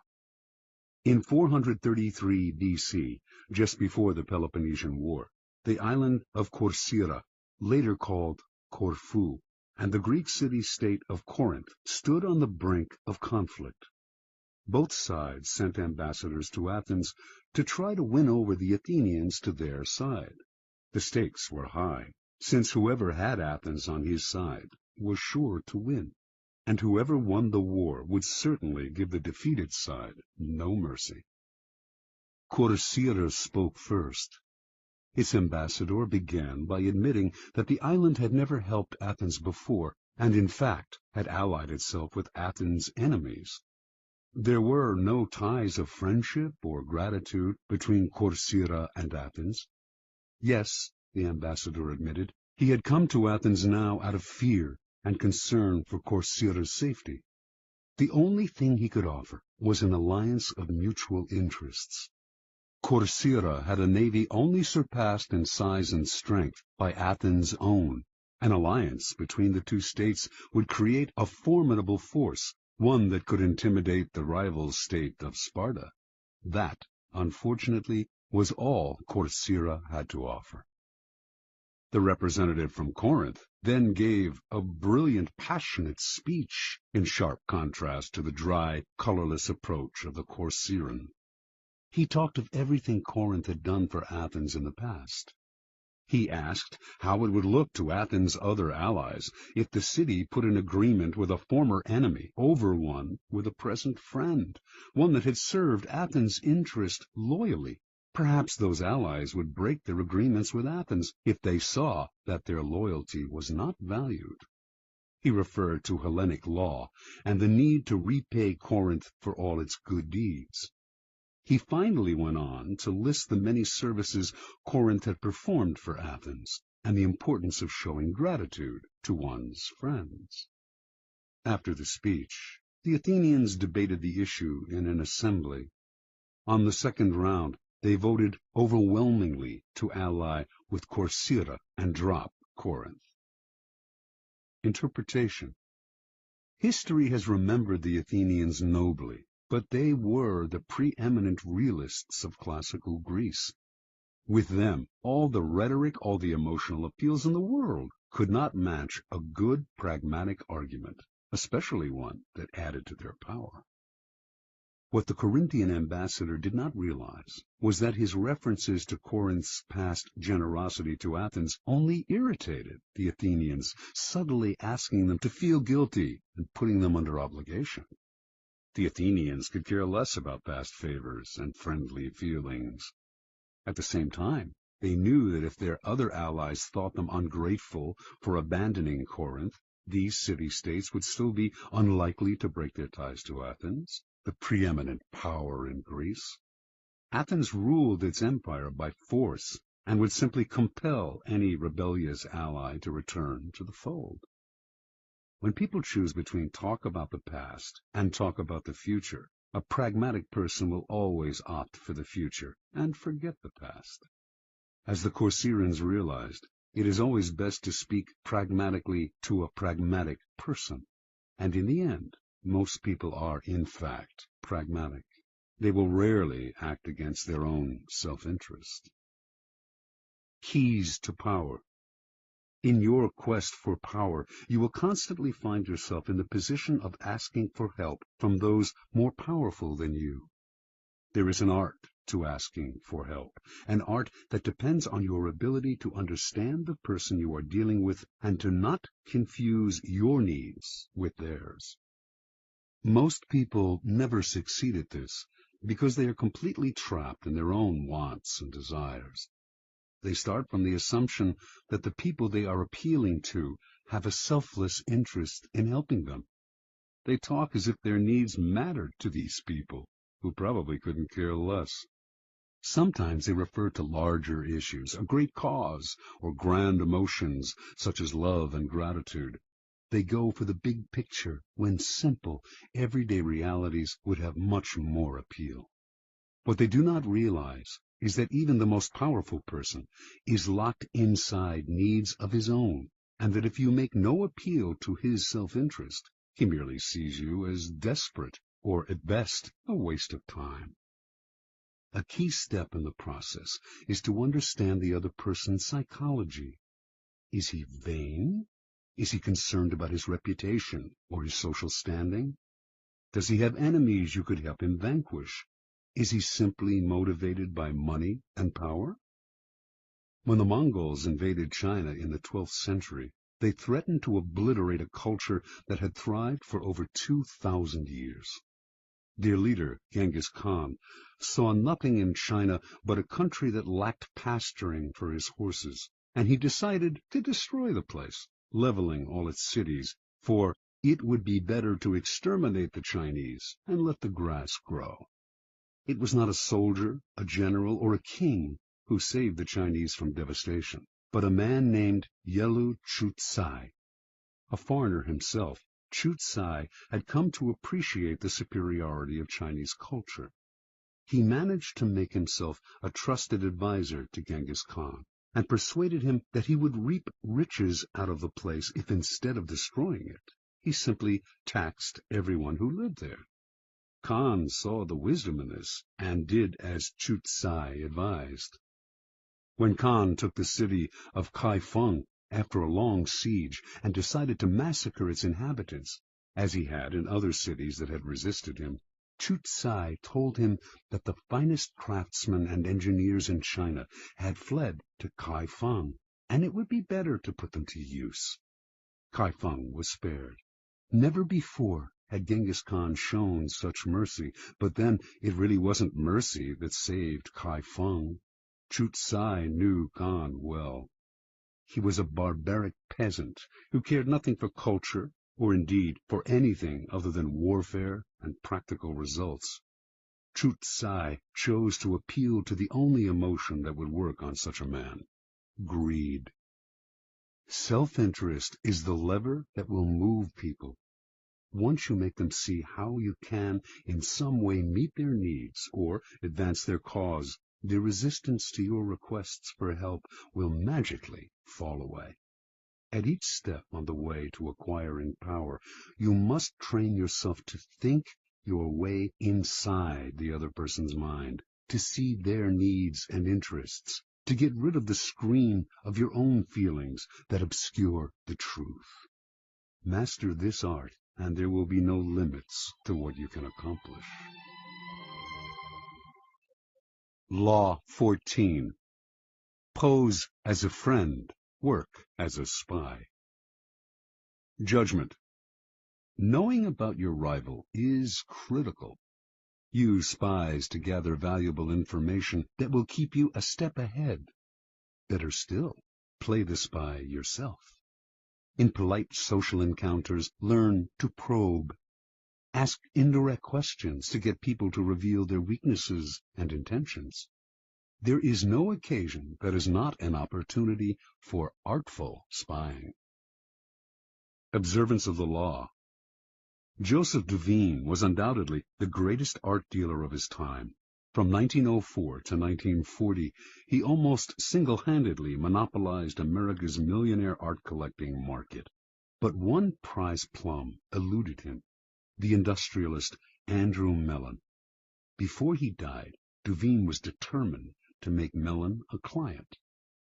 Duveen's friends said this was an impossible dream. Mellon was a stiff, taciturn man. The stories he had heard about the congenial, talkative Duveen rubbed him the wrong way. He had made it clear he had no desire to meet the man. Yet Duveen told his doubting friends, "Not only will Mellon buy from me, but he will buy only from me." For several years he tracked his prey, learning the man's habits, tastes, phobias. To do this, he secretly put several of Mellon's staff on his own payroll, worming valuable information out of them. By the time he moved into action, he knew Mellon about as well as Mellon's wife did. In 1921, Mellon was visiting London and staying in a palatial suite on the 3rd floor of Claridge's Hotel. Duveen booked himself into the suite just below Mellon's on the 2nd floor.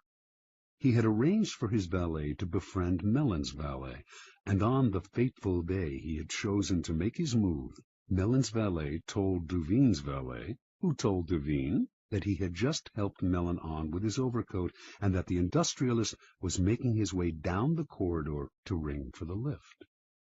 Duveen's valet hurriedly helped Duveen with his own overcoat. Seconds later, Duveen entered the lift, and lo and behold, there was Mellon. "How do you do, Mr. Mellon?" said Duveen, introducing himself. "I am on my way to the National Gallery to look at some pictures." How uncanny! That was precisely where Mellon was headed. And so Duveen was able to accompany his prey to the one location that would ensure his success. He knew Mellon's taste, inside and out, and while the two men wandered through the museum, he dazzled the magnate with his knowledge. Once again, quite uncannily, they seemed to have remarkably similar tastes. Mellon was pleasantly surprised. This wasn't the Duveen he had expected. The man was charming and agreeable, and clearly had exquisite taste. When they returned to New York, Mellon visited Duveen's exclusive gallery and fell in love with the collection. Everything, surprisingly enough, seemed to be precisely the kind of work he wanted to collect. For the rest of his life, he was Duveen's best and most generous client. Interpretation.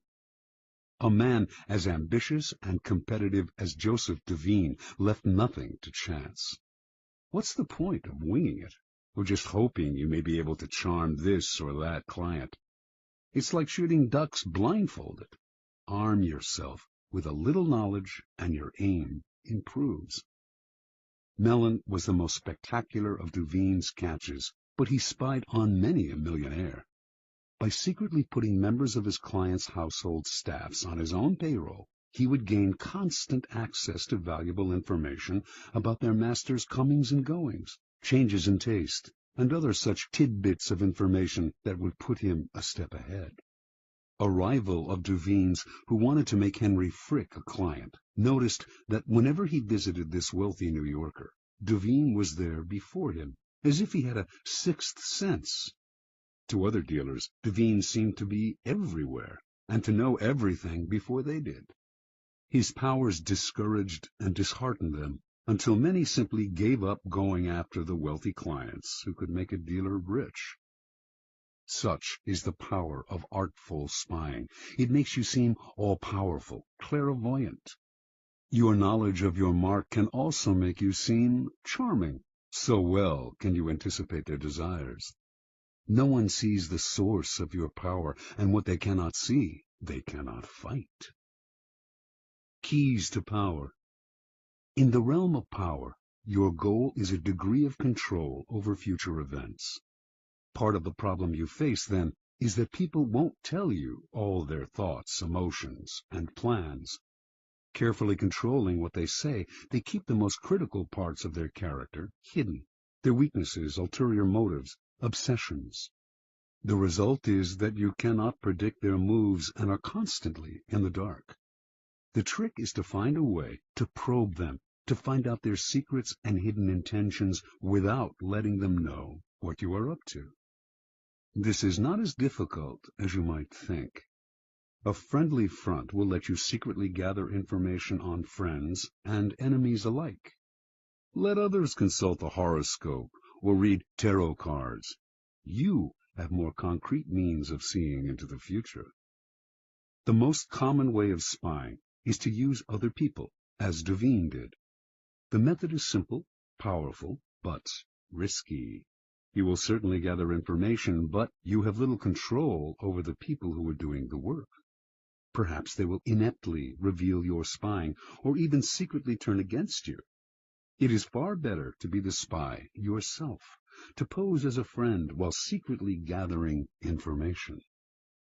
During social gatherings and innocuous encounters, pay attention. This is when people's guards are down. By suppressing your own personality, you can make them reveal things. The brilliance of the maneuver is that they will mistake your interest in them for friendship, so that you not only learn, you make allies. Nevertheless, You should practice this tactic with caution and care. If people begin to suspect you are worming secrets out of them under the cover of conversation, they will strictly avoid you. Emphasize friendly chatter, not valuable information. Your search for gems of information cannot be too obvious, or your probing questions will reveal more about yourself and your intentions than about the information you hope to find. A trick to try in spying comes from La Rochefoucauld, who wrote, "Sincerity is found in very few men, and is often the cleverest of ruses. One is sincere in order to draw out the confidence and secrets of the other."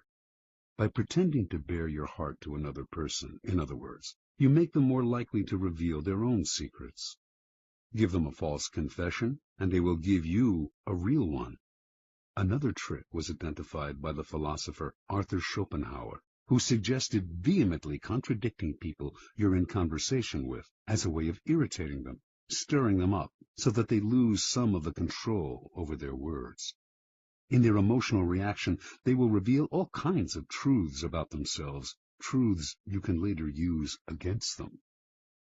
Another method of indirect spying is to test people, to lay little traps that make them reveal things about themselves. Khosroes II, a notoriously clever 7th century king of the Persians, had many ways of seeing through his subjects without raising suspicion. If he noticed, for instance, that two of his courtiers had become particularly friendly, he would call one of them aside and say he had information that the other was a traitor and would soon be killed. The king would tell the courtier he trusted him more than anyone and that he must keep this information secret. Then he would watch the two men carefully.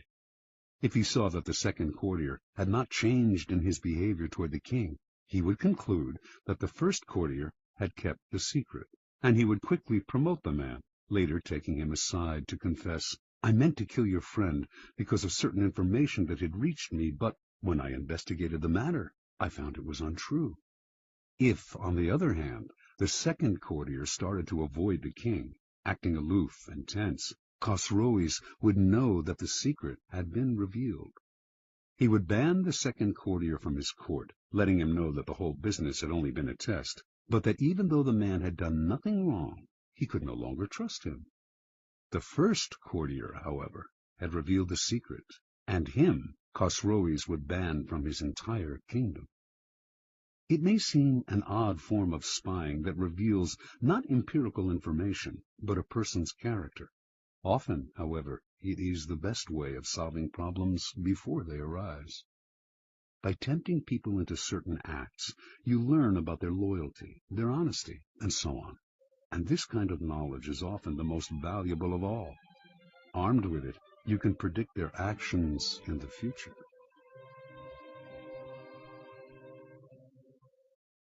Law 15. Crush your enemy totally. Judgment. All great leaders since Moses have known that a feared enemy must be crushed completely. Sometimes they have learned this the hard way. If one ember is left alight, no matter how dimly it smolders, a fire will eventually break out. More is lost through stopping halfway than through total annihilation. The enemy will recover and will seek revenge. Crush him, not only in body, but in spirit. Transgression of the law. No rivalry between leaders is more celebrated in Chinese history than the struggle between Xiang Yu and Liu Bang.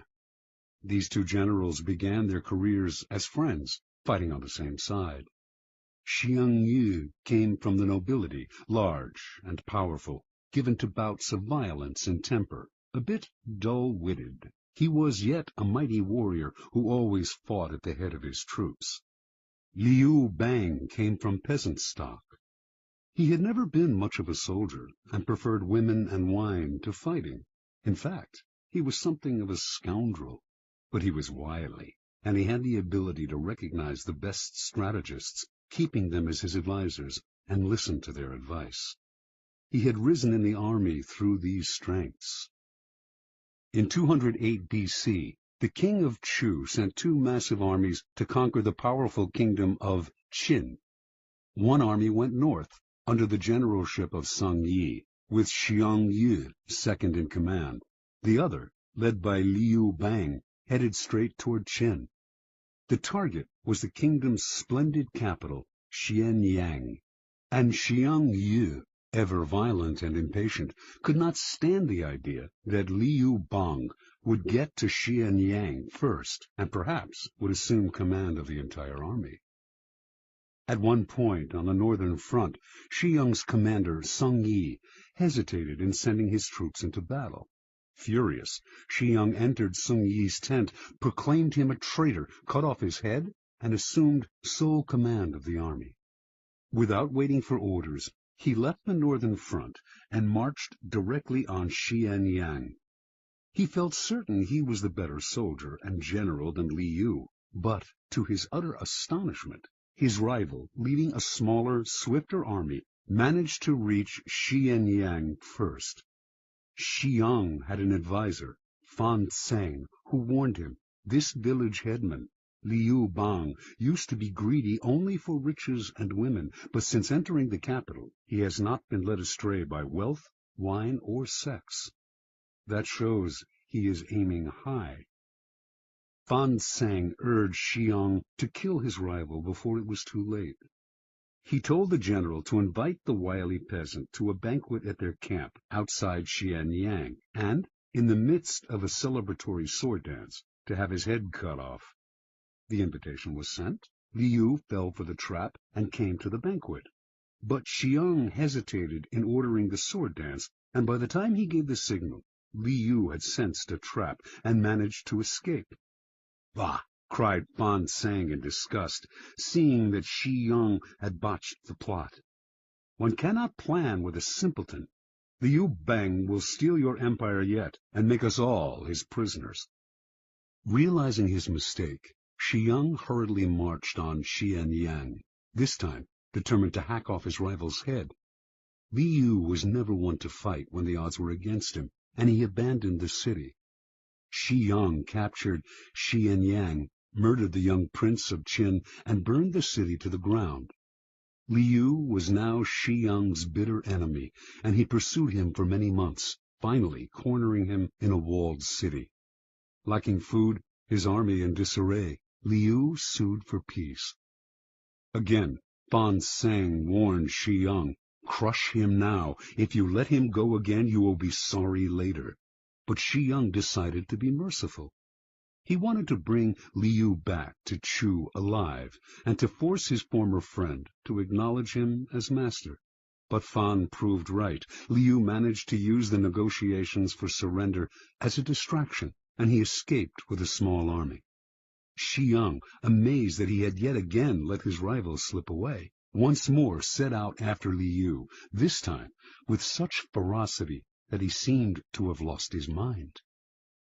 A few weeks later, in the thick of the hunt, Xiang scattered his forces unwisely, and in a surprise attack, Liu was able to surround his main garrison. For the first time, the tables were turned. Now it was Xiang who sued for peace. Liu's top adviser urged him to destroy Xiang, crush his army, show no mercy. Making a false treaty, he lured Xiang into relaxing his defense, then slaughtered almost all of his army. Xiang managed to escape. Alone and on foot, knowing that Liu had put a bounty on his head, he came upon a small group of his own retreating soldiers and cried out, "I hear Liu Bang has offered 1,000 pieces of gold and a fief of 10,000 families for my head. Let me do you a favor." Then he slit his own throat and died. Interpretation. This is the fate that faces all of us when we sympathize with our enemies, when pity or the hope of reconciliation makes us pull back from doing away with them. We only strengthen their fear and hatred of us. We have beaten them, and they are humiliated, yet we nurture these resentful vipers who will one day kill us. Power cannot be dealt with this way. It must be exterminated, crushed, and denied the chance to return to haunt us. This is all the truer with a former friend who has become an enemy. The law governing fatal antagonisms reads, reconciliation is out of the question. Only one side can win, and it must win totally. Liu Bang learned this lesson well. After defeating Xiang Yu, this son of a farmer went on to become supreme commander of the armies of Chu. Crushing his next rival, the king of Chu, his own former leader, he crowned himself emperor, defeated everyone in his path, and went down in history as one of the greatest rulers of China, the immortal Han Gao-tzu, founder of the Han Dynasty. Keys to Power. It is no accident that the story illustrating this law comes from China. Chinese history abounds with examples of enemies who were left alive and returned to haunt the lenient. Crush the enemy is a key strategic tenet of Sun Tzu, the 4th century BC author of The Art of War. The idea is simple. Your enemies wish you ill.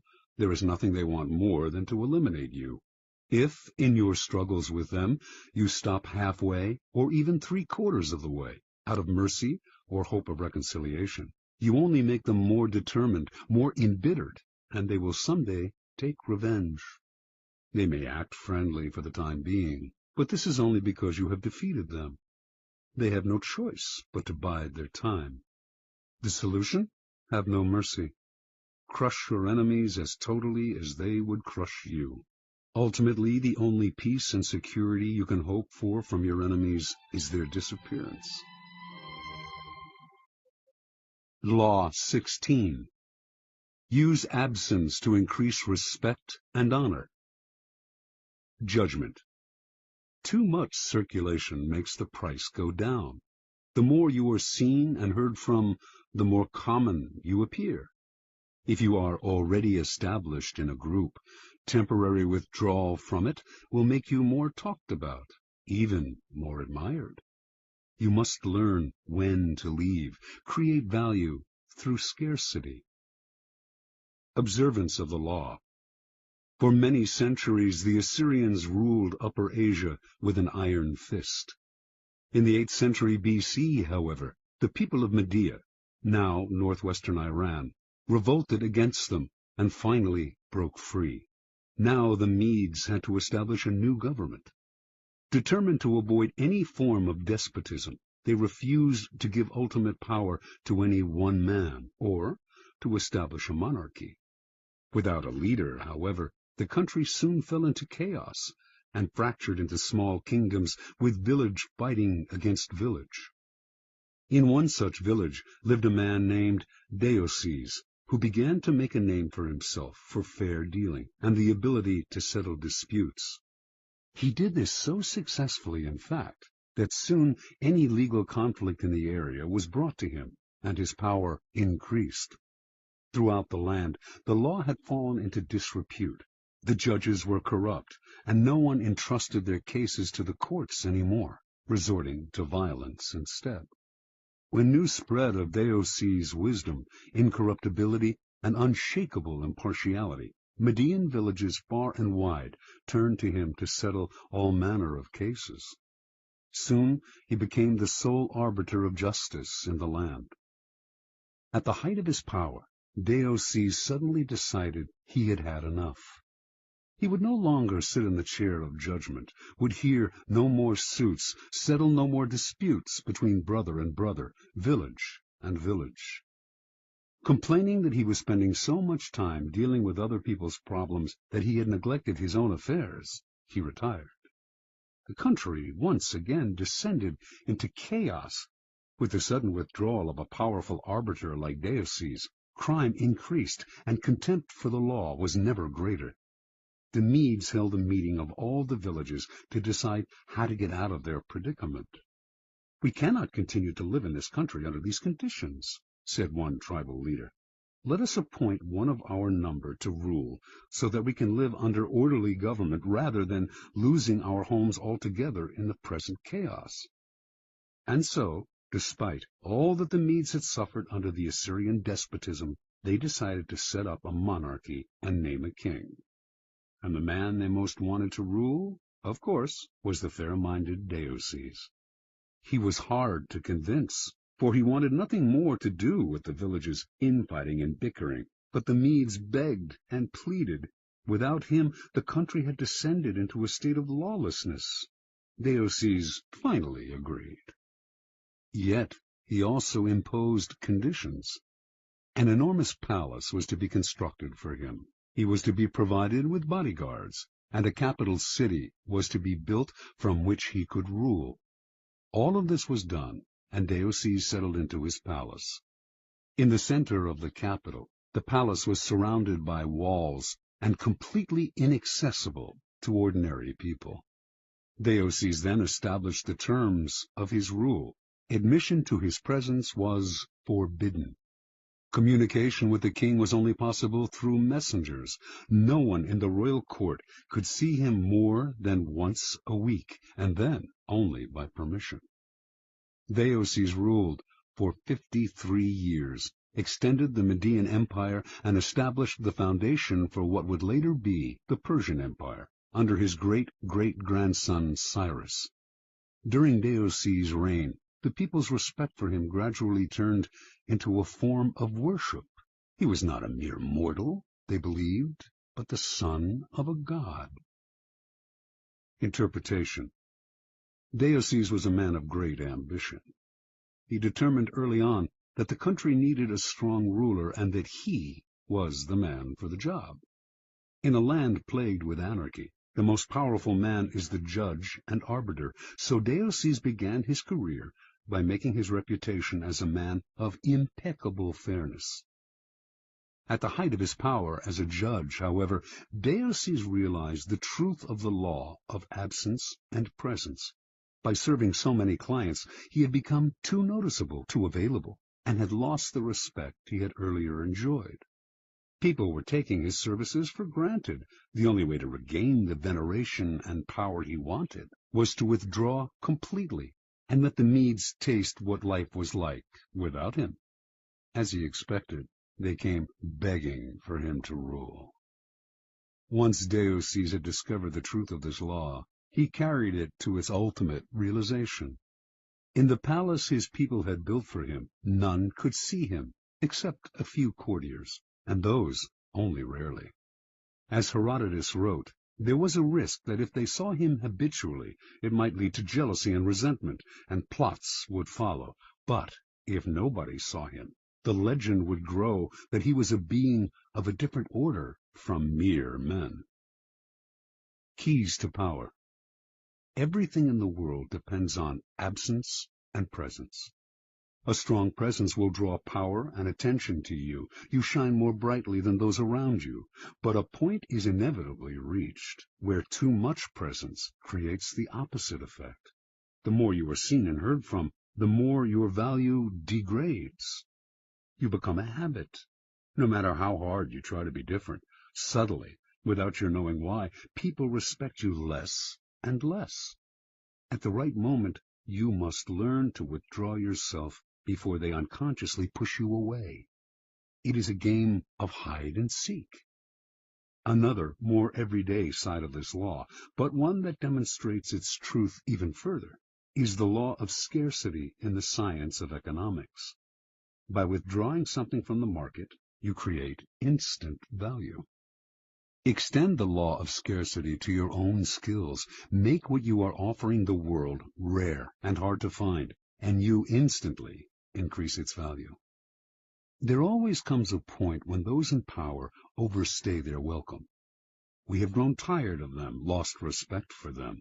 We see them as no different from the rest of mankind, which is to say that we see them as rather worse, since we inevitably compare their current status in our eyes to their former one. There is an art to knowing when to retire. If it is done right, you regain the respect you had lost and retain a part of your power. Make yourself too available, and the aura of power you have created around yourself will wear away. Turn the game around. Make yourself less accessible, and you increase the value of your presence. Law 17. Keep others in suspense. Cultivate an air of unpredictability. Judgment. Humans are creatures of habit, with an insatiable need to see familiarity in other people's actions. Your predictability gives them a sense of control. Turn the tables. Be deliberately unpredictable. Behavior that seems to have no consistency or purpose will keep them off balance, and they will wear themselves out trying to explain your moves. Taken to an extreme, this strategy can intimidate and terrorize. Observance of the law.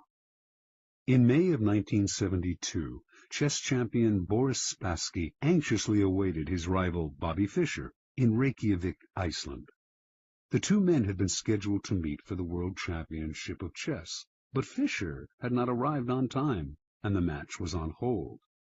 Fischer had problems with the size of the prize money, problems with the way the money was to be distributed, problems with the logistics of holding the match in Iceland. He might back out at any moment. Spassky tried to be patient. His Russian bosses felt that Fischer was humiliating him and told him to walk away, but Spassky wanted this match. He knew he could destroy Fischer, and nothing was going to spoil the greatest victory of his career. So it seems that all our work may come to nothing, Spassky told a comrade. But what can we do? It is Bobby's move. If he comes, we play. If he does not come, we do not play. A man who was willing to commit suicide has the initiative. Fischer finally arrived in Reykjavik, but the problems, and the threat of cancellation, continued. He disliked the hall where the match was to be fought. He criticized the lighting. He complained about the noise of the cameras. He even hated the chairs in which he and Spassky were to sit. Now the Soviet Union took the initiative and threatened to withdraw their man. The bluff apparently worked. After all the weeks of waiting, the endless and infuriating negotiations, Fischer agreed to play. Everyone was relieved. No one more than Spassky, but on the day of the official introductions, Fischer arrived very late, and on the day when the match of the century was to begin, he was late again. This time, however, the consequences would be dire. If he showed up too late, he would forfeit the first game. What was going on? Was he playing some sort of mind game, or was Bobby Fischer perhaps afraid of Boris Spassky? It seemed to the assembled Grand Masters and to Spassky that this young kid from Brooklyn had a terrible case of the jitters. At 5:09, Fischer showed up exactly 1 minute before the match was to be cancelled. The first game of a chess tournament is critical, since it sets the tone for the months to come. It is often a slow and quiet struggle, with the two players preparing themselves for the war and trying to read each other's strategies. This game was different. Fischer made a terrible move early on, perhaps the worst of his career, and when Spassky had him on the ropes, he seemed to give up. Yet Spassky knew that Fischer never gave up. Even when facing checkmate, he fought to the bitter end, wearing the opponent down. This time, though, he seemed resigned. Then, suddenly, he broke out a bold move that put the room in a buzz. The move shocked Spassky, but he recovered and managed to win the game. But no one could figure out what Fischer was up to. Had he lost deliberately? Or was he rattled? Unsettled? Even as some thought, insane? After his defeat in the first game, Fischer complained all the more loudly about the room, the cameras, and everything else. He also failed to show up on time for the second game. This time, the organizers had had enough. He was given a forfeit. Now he was down 2-0, a position from which no one had ever come back to win a chess championship. Fischer was clearly unhinged. Yet, in the third game, as all those who witnessed it remember, he had a ferocious look in his eye, a look that clearly bothered Spassky. And despite the hole he had dug for himself, he seemed supremely confident. He did make what appeared to be another blunder, as he had in the first game, but his cocky air made Spassky smell a trap. Yet, despite the Russian's suspicions, He could not figure out the trap, and before he knew it, Fischer had checkmated him. In fact, Fischer's unorthodox tactics had completely unnerved his opponent.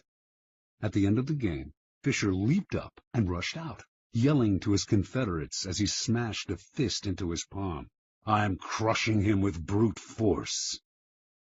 In the next games, Fischer pulled moves that no one had seen from him before, moves that were not his style.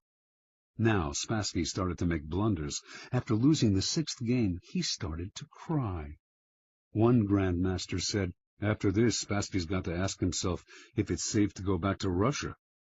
After the 8th game, Spassky decided he knew what was happening. Bobby Fischer was hypnotizing him. He decided not to look Fischer in the eye. He lost anyway. After the 14th game, he called a staff conference and announced, "An attempt is being made to control my mind." He wondered whether the orange juice they drank at the chess table could have been drugged.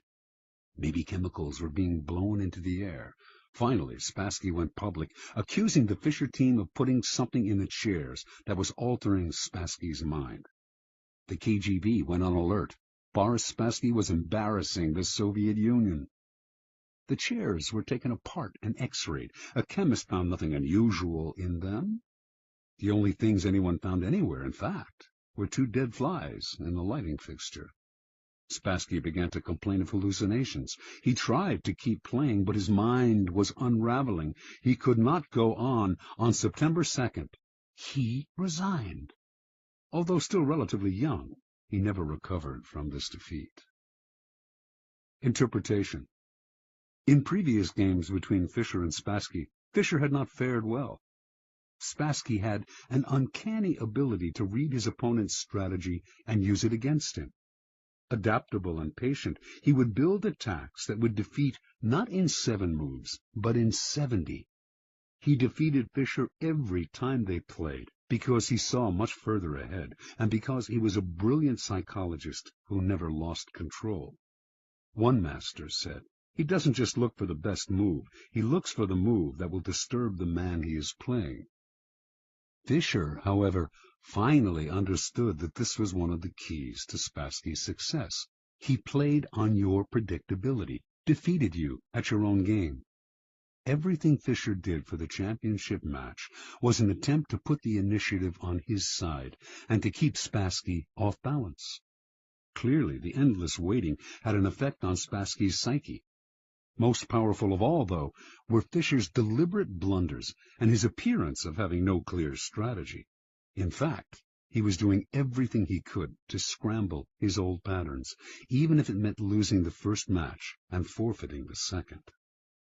Spassky was known for his sang-froid and level-headedness, but for the first time in his life he could not figure out his opponent.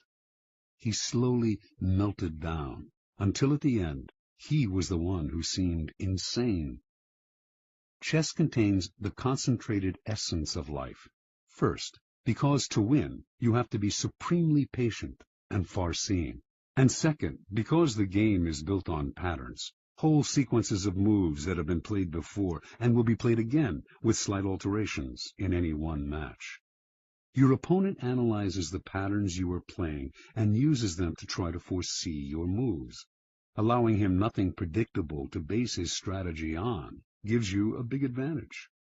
In chess, as in life, when people cannot figure out what you are doing, they are kept in a state of terror, waiting, uncertain, confused. Keys to power. Nothing is more terrifying than the sudden and unpredictable. That is why we are so frightened by earthquakes and tornadoes. We do not know when they will strike. After one has occurred, we wait in terror for the next one. To a lesser degree, this is the effect that unpredictable human behavior has on us. Animals behave in set patterns, which is why we are able to hunt and kill them. Only man has the capacity consciously to alter his behavior, to improvise and overcome the weight of routine and habit. Yet most men do not realize this power. They prefer the comforts of routine, of giving in to the animal nature that has them repeating the same compulsive actions time and time again. They do this because it requires no effort. and because they mistakenly believe that if they do not unsettle others, they will be left alone. Understand, a person of power instills a kind of fear by deliberately unsettling those around him to keep the initiative on his side. You sometimes need to strike without warning to make others tremble when they least expect it. It is a device that the powerful have used for centuries. Unpredictability is most often the tactic of the master, but the underdog, too, can use it to great effect. If you find yourself outnumbered or cornered, throw in a series of unpredictable moves. Your enemies will be so confused that they will pull back or make a tactical blunder.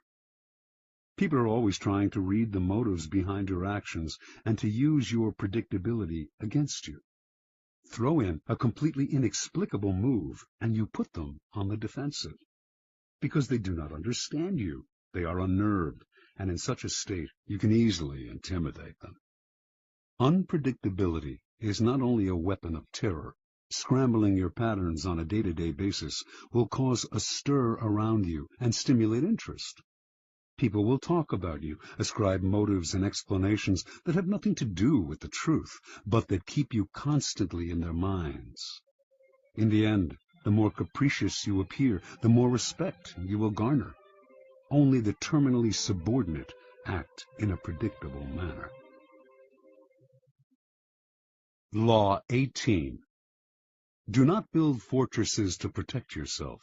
Isolation is dangerous. Judgment. The world is dangerous and enemies are everywhere. Everyone has to protect themselves. A fortress seems the safest, but isolation exposes you to more dangers than it protects you from. It cuts you off from valuable information. It makes you conspicuous and an easy target. Better to circulate among people, find allies, mingle. You are shielded from your enemies by the crowd. Transgression of the law. Qin Shi Huangdi, the first emperor of China in 221 to 210 BC, was the mightiest man of his day. His empire was vaster and more powerful than that of Alexander the Great. He had conquered all of the kingdoms surrounding his own kingdom of Qin and unified them into one massive realm called China. But in the last years of his life, few, if anyone, saw him. The emperor lived in the most magnificent palace built to that date, in the capital of Xianyang. The palace had 270 pavilions. All of these were connected by secret underground passageways, allowing the emperor to move through the palace without anyone seeing him. He slept in a different room every night, and anyone who inadvertently laid eyes on him was instantly beheaded. Only a handful of men knew his whereabouts, and if they revealed it to anyone, they too were put to death. The first emperor had grown so terrified of human contact that when he had to leave the palace, he traveled incognito, disguising himself carefully. On one such trip through the provinces, he suddenly died. His body was borne back to the capital in the emperor's carriage, with a cart packed with salted fish trailing behind it to cover up the smell of the rotting corpse.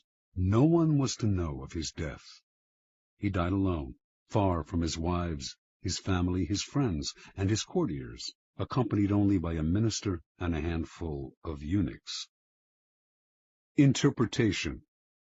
Shi Huangdi started off as the king of Qin, a fearless warrior of unbridled ambition. Writers of the time described him as a man with a waspish nose, eyes like slits, the voice of a jackal, and the heart of a tiger or wolf. He could be merciful sometimes, but more often he swallowed men up without a scruple. It was through trickery and violence that he conquered the provinces surrounding his own and created China, forging a single nation and culture out of many. As part of this process of unification, however, the first emperor outlawed the writings and teachings of Confucius, the philosopher whose ideas on the moral life had already become virtually a religion in Chinese culture. On Shi Huangdi's order, Thousands of books relating to Confucius were burned, and anyone who quoted Confucius was to be beheaded. This made many enemies for the emperor, and he grew constantly afraid, even paranoid. The executions mounted. A contemporary, the writer Han Fei Tzu, noted that Qin has been victorious for 4 generations, yet has lived in constant terror and apprehension of destruction. As the emperor withdrew deeper and deeper into the palace to protect himself, he slowly lost control of the realm. Eunuchs and ministers enacted political policies without his approval or even his knowledge. They also plotted against him. By the end, he was emperor in name only, and was so isolated that barely anyone knew he had died. He had probably been poisoned by the same scheming ministers who encouraged his isolation. That is what isolation brings. Retreat into a fortress, and you lose contact with the sources of your power. You lose your ear for what is happening around you, as well as a sense of proportion. Instead of being safer, you cut yourself off from the kind of knowledge on which your life depends. Never enclose yourself so far from the streets that you cannot hear what is happening around you, including the plots against you. Keys to power. Machiavelli makes the argument that in a strictly military sense, a fortress is invariably a mistake. It becomes a symbol of power's isolation and is an easy target for its builder's enemies. Designed to defend you, fortresses actually cut you off from help and cut into your flexibility. They may appear impregnable, but once you retire to one, everyone knows where you are, and a siege does not have to succeed to turn your fortress into a prison. The danger for most people comes when they feel threatened. In such times, they tend to retreat and close ranks to find security in a kind of fortress. In doing so, however, they come to rely for information on a smaller and smaller circle, and lose perspective on events around them. They lose maneuverability and become easy targets, and their isolation makes them paranoid. As in warfare and most games of strategy, isolation often precedes defeat and death. In moments of uncertainty and danger, you need to fight this desire to turn inward. Instead, make yourself more accessible, seek out old allies, and make new ones. Force yourself into more and more different circles. This has been the trick of powerful people for centuries. Finally, since power is a human creation, it is inevitably increased by contact with other people. Instead of falling into the fortress mentality, view the world in the following manner. It is like a vast palace, with every room communicating with another. You need to be permeable, able to float in and out of different circles and mix with different types. That kind of mobility and social contact will protect you from plotters, who will be unable to keep secrets from you, and from your enemies, who will be unable to isolate you from your allies. Always on the move, you mix and mingle in the rooms of the palace, never sitting or settling in one place. No hunter can fix his aim on such a swift-moving creature. Law 19. Know who you are dealing with. Do not offend the wrong person. Judgment. There are many different kinds of people in the world, and you can never assume that everyone will react to your strategies in the same way. Deceive or outmaneuver some people, and they will spend the rest of their lives seeking revenge. They are wolves in lamb's clothing. Choose your victims and opponents carefully then. Never offend or deceive the wrong person. Opponents, suckers, and victims. Preliminary topology. In your rise to power, you will come across many breeds of opponent, sucker, and victim. The highest form of the art of power is the ability to distinguish the wolves from the lambs, the foxes from the hares, the hawks from the vultures. If you make this distinction well, you will succeed without needing to coerce anyone too much. But if you deal blindly with whomever crosses your path, you will have a life of constant sorrow, if you even live that long. Being able to recognize types of people and to act accordingly is critical.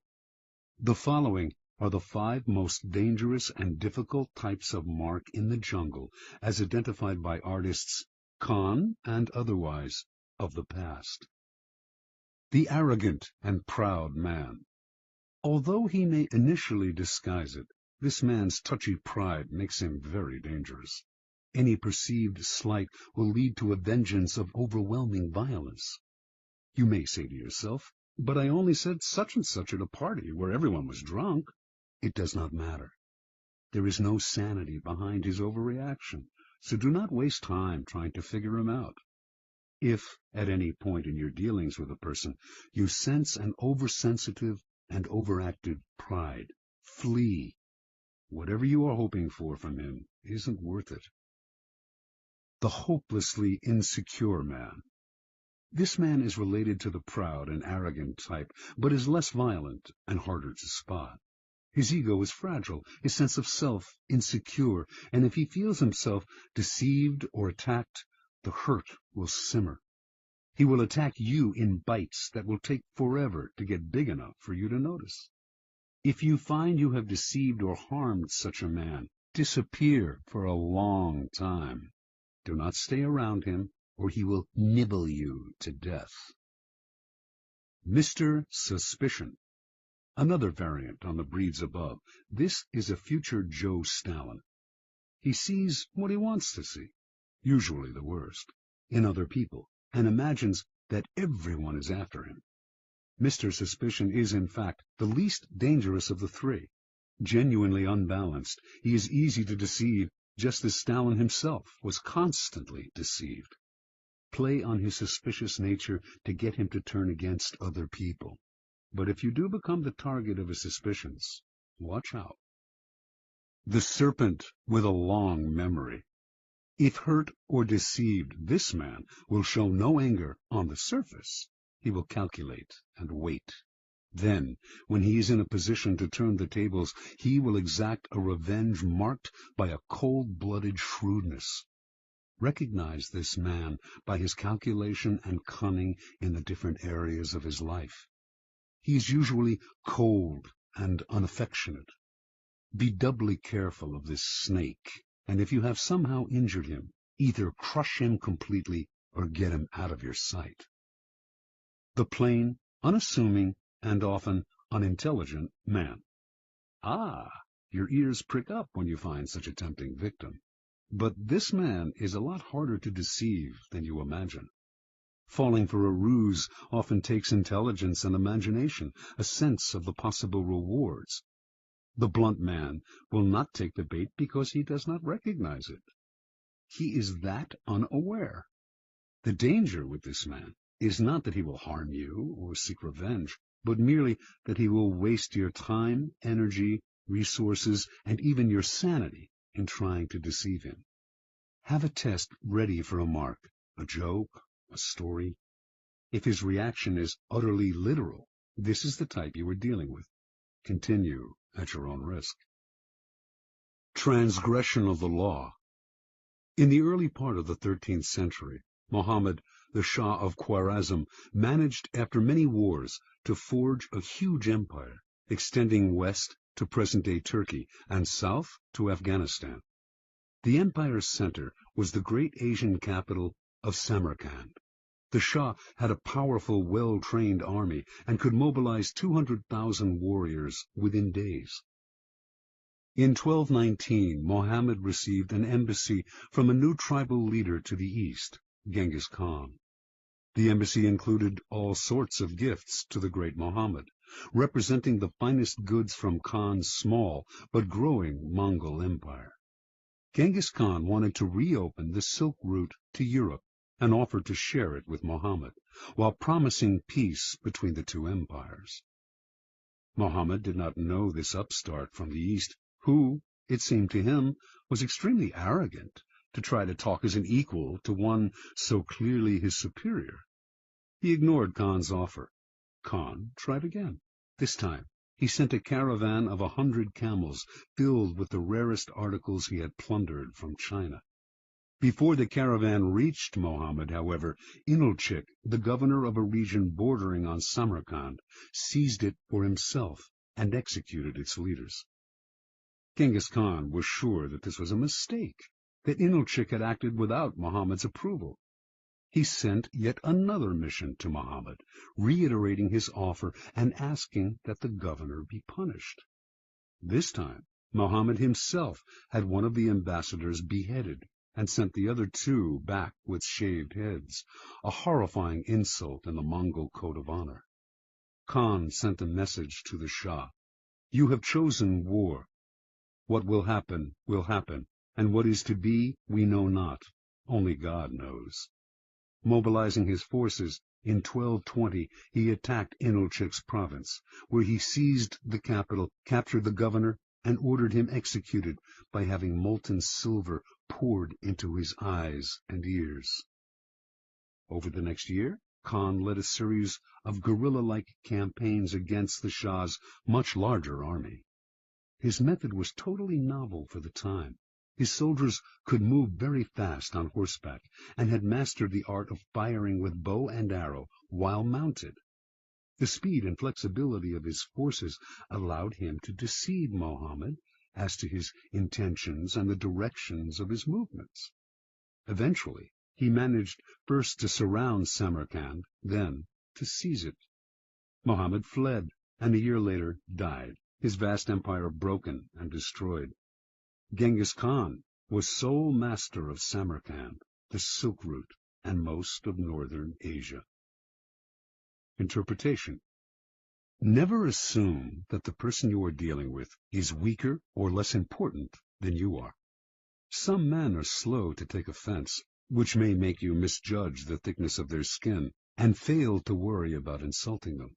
But should you offend their honor and their pride, they will overwhelm you with a violence that seems sudden and extreme, given their slowness to anger.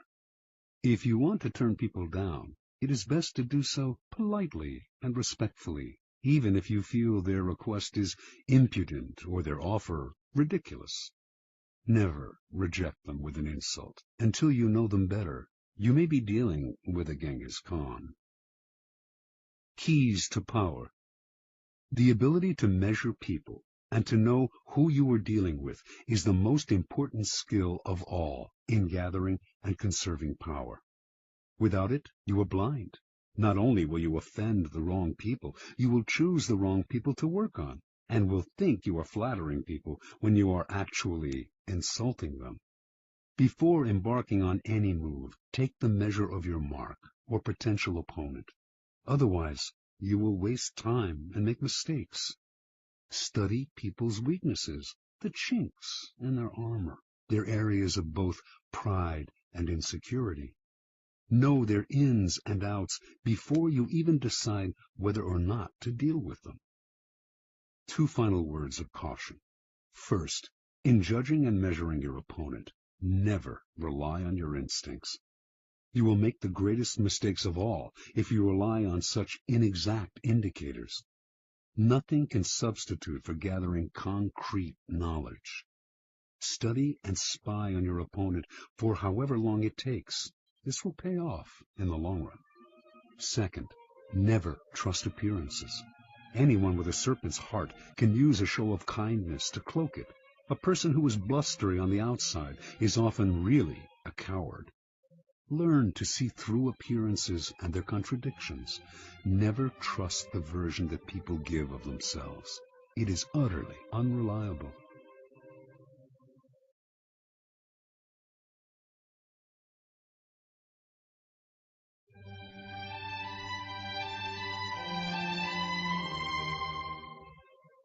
Law 20.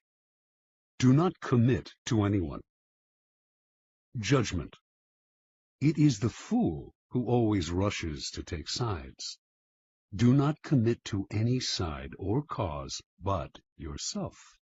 By maintaining your independence, you become the master of others, playing people against one another, making them pursue you. Part 1. Do not commit to anyone, but be courted by all. If you allow people to feel they possess you to any degree, you lose all power over them. By not committing your affections, they will only try harder to win you over. Stay aloof, and you gain the power that comes from their attention and frustrated desire. Play the virgin queen. Give them hope, but never satisfaction. Observance of the law. When Queen Elizabeth I ascended the throne of England in 1558, there was much to do about her finding a husband. The issue was debated in Parliament and was a main topic of conversation among Englishmen of all classes. They often disagreed as to whom she should marry, but everyone thought she should marry as soon as possible, for a queen must have a king and must bear heirs for the kingdom. The debates raged on for years. Meanwhile, the most handsome and eligible bachelors in the realm, Sir Robert Dudley, the Earl of Essex, Sir Walter Raleigh, vied for Elizabeth's hand. She did not discourage them, but she seemed to be in no hurry, and her hints as to which man might be her favorite often contradicted each other. In 1566, Parliament sent a delegation to Elizabeth urging her to marry before she was too old to bear children. She did not argue, nor did she discourage the delegation, but she remained a virgin nonetheless. The delicate game that Elizabeth played with her suitors slowly made her the subject of innumerable sexual fantasies and the object of cultish worship. The court physician, Simon Forman, used his diary to describe his dreams of deflowering her. Painters represented her as Diana and other goddesses. The poet Edmund Spenser and others wrote eulogies to the Virgin Queen. She was referred to as the world's empress, that virtuous Virgo who rules the world and sets the stars in motion. In conversation with her, her many male suitors would employ bold sexual innuendo, a dare that Elizabeth did not discourage. She did all she could to stir their interest and simultaneously keep them at bay. Throughout Europe, kings and princes knew that a marriage with Elizabeth would seal an alliance between England and any nation. The King of Spain wooed her, as did the Prince of Sweden and the Archduke of Austria. She politely refused them all. The great diplomatic issue of Elizabeth's day was posed by the revolt of the Flemish and Dutch lowlands, which were then possessions of Spain. Should England break its alliance with Spain and choose France as its main ally on the continent, thereby encouraging Flemish and Dutch independence? By 1570, it had come to seem that an alliance with France would be England's wisest course. France had two eligible men of noble blood, the Dukes of Anjou and Alençon, brothers of the French king. Would either of them marry Elizabeth? Both had advantages, and Elizabeth kept the hopes of both alive. The issue simmered for years. The Duke of Anjou made several visits to England, kissed Elizabeth in public, even called her by pet names. She appeared to requite his affections. Meanwhile, as she flirted with the two brothers, a treaty was signed that sealed peace between France and England. By 1582, Elizabeth felt she could break off the courtship. In the case of the Duke of Anjou in particular, she did so with great relief. For the sake of diplomacy, she had allowed herself to be courted by a man whose presence she could not stand, and whom she found physically repulsive. Once peace between France and England was secure, she dropped the unctuous Duke as politely as she could. By this time, Elizabeth was too old to bear children. She was accordingly able to live the rest of her life as she desired, and she died the Virgin Queen.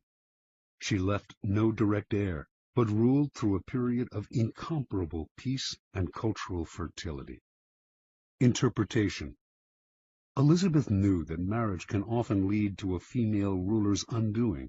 By marrying and committing to an alliance with one party or nation, the queen becomes embroiled in conflicts that are not of her choosing. conflicts which may eventually overwhelm her or lead her into a futile war. Also, the husband becomes the de facto ruler and often tries to do away with his wife, the queen. She had two goals as a ruler: to avoid marriage and to avoid war. She managed to combine these goals by dangling the possibility of marriage in order to forge alliances. The moment she committed to any single suitor would have been the moment she lost her power. She had to emanate mystery and desirability, never discouraging anyone's hopes, but never yielding. Through this lifelong game of flirting and withdrawing, Elizabeth dominated the country and every man who sought to conquer her. As the center of attention, she was in control. Keeping her independence above all, Elizabeth protected her power and made herself an object of worship. Keys to power. When you hold yourself back, you incur not anger, but a kind of respect. You instantly seem powerful because you make yourself ungraspable, rather than succumbing to the group or to the relationship, as most people do. This aura of power only grows with time. As your reputation for independence grows, more and more people will come to desire you, wanting to be the one who gets you to commit. Desire is like a virus. If we see that someone is desired by other people, we tend to find this person desirable too. The moment you commit, the magic is gone. You become like everyone else. People will try all kinds of underhanded methods to get you to commit. They will give you gifts, shower you with favors, all to put you under obligation.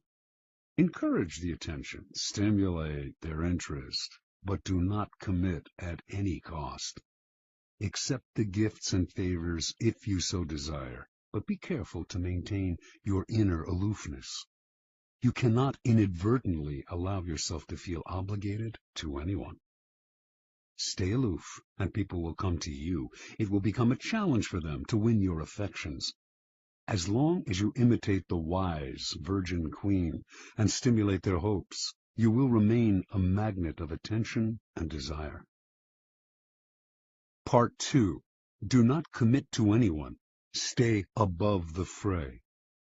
Do not let people suck you into their petty fights and squabbles. Seem supportive and interested, but find a way to remain neutral. Let others do the fighting, while you stand back, watch, and wait. When the fighting parties are good and tired, they will be ripe for the picking. You can make it a practice, in fact, to stir up quarrels between other people and then offer to mediate, gaining power as the go-between. Observance of the law. In the late 15th century, the strongest city-states in Italy, Venice, Florence, Rome, and Milan, found themselves constantly squabbling. Hovering above their struggles were the nations of France and Spain, ready to grab whatever they could from the weakened Italian powers. And trapped in the middle was the small state of Mantua, ruled by the young Duke Gianfrancesco Gonzaga. Mantua was strategically located in central Italy, and it seemed only a matter of time before one of the powers swallowed it up, and it ceased to exist as an independent kingdom. Gonzaga was a fierce warrior and a skilled commander of troops, and he became a kind of mercenary general for whatever side paid him best. In the year 1490, he married Isabella d'Este, daughter of the ruler of another small Italian kingdom, Ferrara. Since he now spent most of his time away from Mantua, it fell to Isabella to rule in his stead. Isabella's first true test as ruler came in 1498, when King Louis XII of France was preparing armies to attack Milan. In their usual perfidious fashion, the Italian states immediately looked for ways to profit from Milan's difficulties. Pope Alexander VI promised not to intervene, thereby giving the French carte blanche. The Venetians signaled that they would not help Milan either, and in exchange for this, they hoped the French would give them Mantua. The ruler of Milan, Lodovico Sforza, suddenly found himself alone and abandoned. He turned to Isabella d'Este, one of his closest friends, also rumored to be his lover, and begged her to persuade Duke Gonzaga to come to his aid. Isabella tried, but her husband balked, for he saw Sforza's cause as hopeless. And so, in 1499, Louis swooped down on Milan and took it with ease. Isabella now faced a dilemma. If she stayed loyal to Lodovico, the French would now move against her.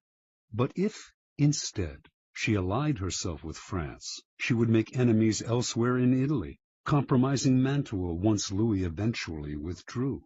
And if she looked to Venice or Rome for help, they would simply swallow up Mantua under the cloak of coming to her aid. Yet she had to do something. The mighty king of France was breathing down her neck.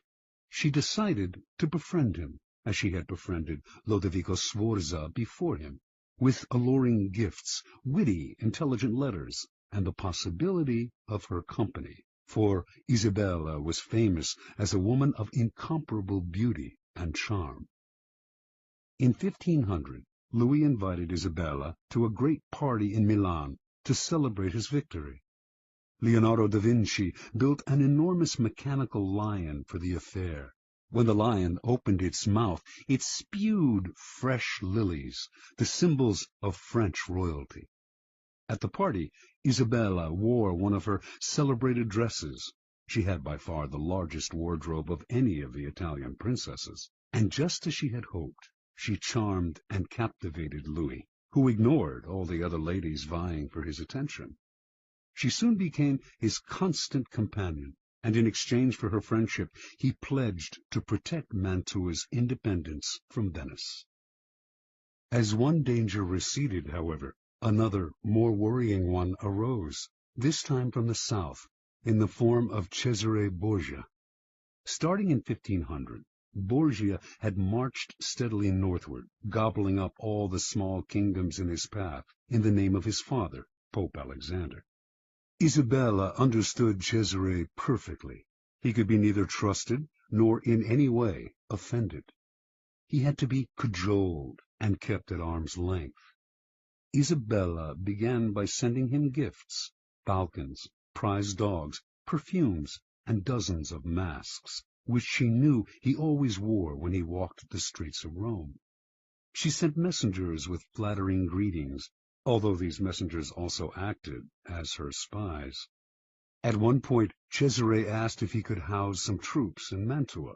Isabella managed to dissuade him politely, knowing full well that once the troops were quartered in the city, they would never leave. Even when Isabella was charming Cesare, she convinced everyone around her to take care never to utter a harsh word about him, since he had spies everywhere and would use the slightest pretext for invasion. When Isabella had a child, she asked Cesare to be the godfather. She even dangled in front of him the possibility of a marriage between her family and his. Somehow it all worked, for although elsewhere he seized everything in his path, he spared Mantua.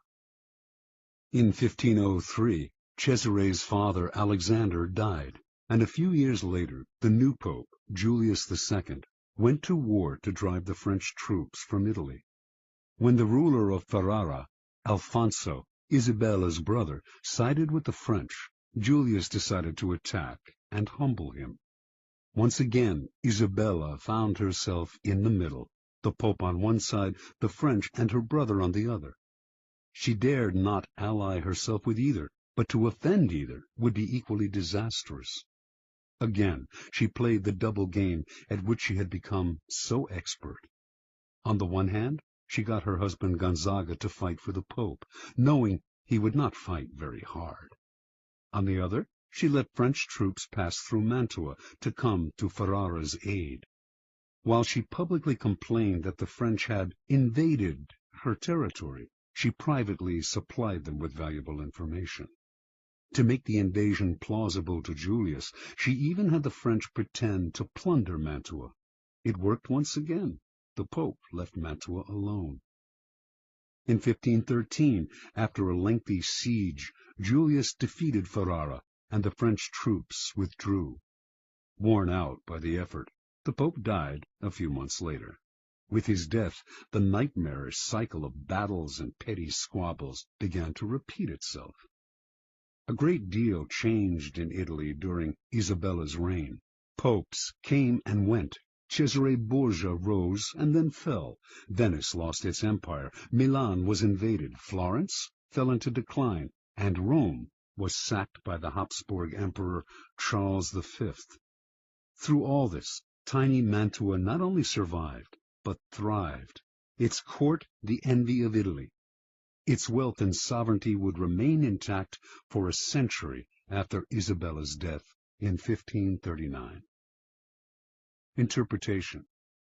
Learn to control yourself, to restrain your natural tendency to take sides and join the fight. Be friendly and charming to each of the combatants, then step back as they collide.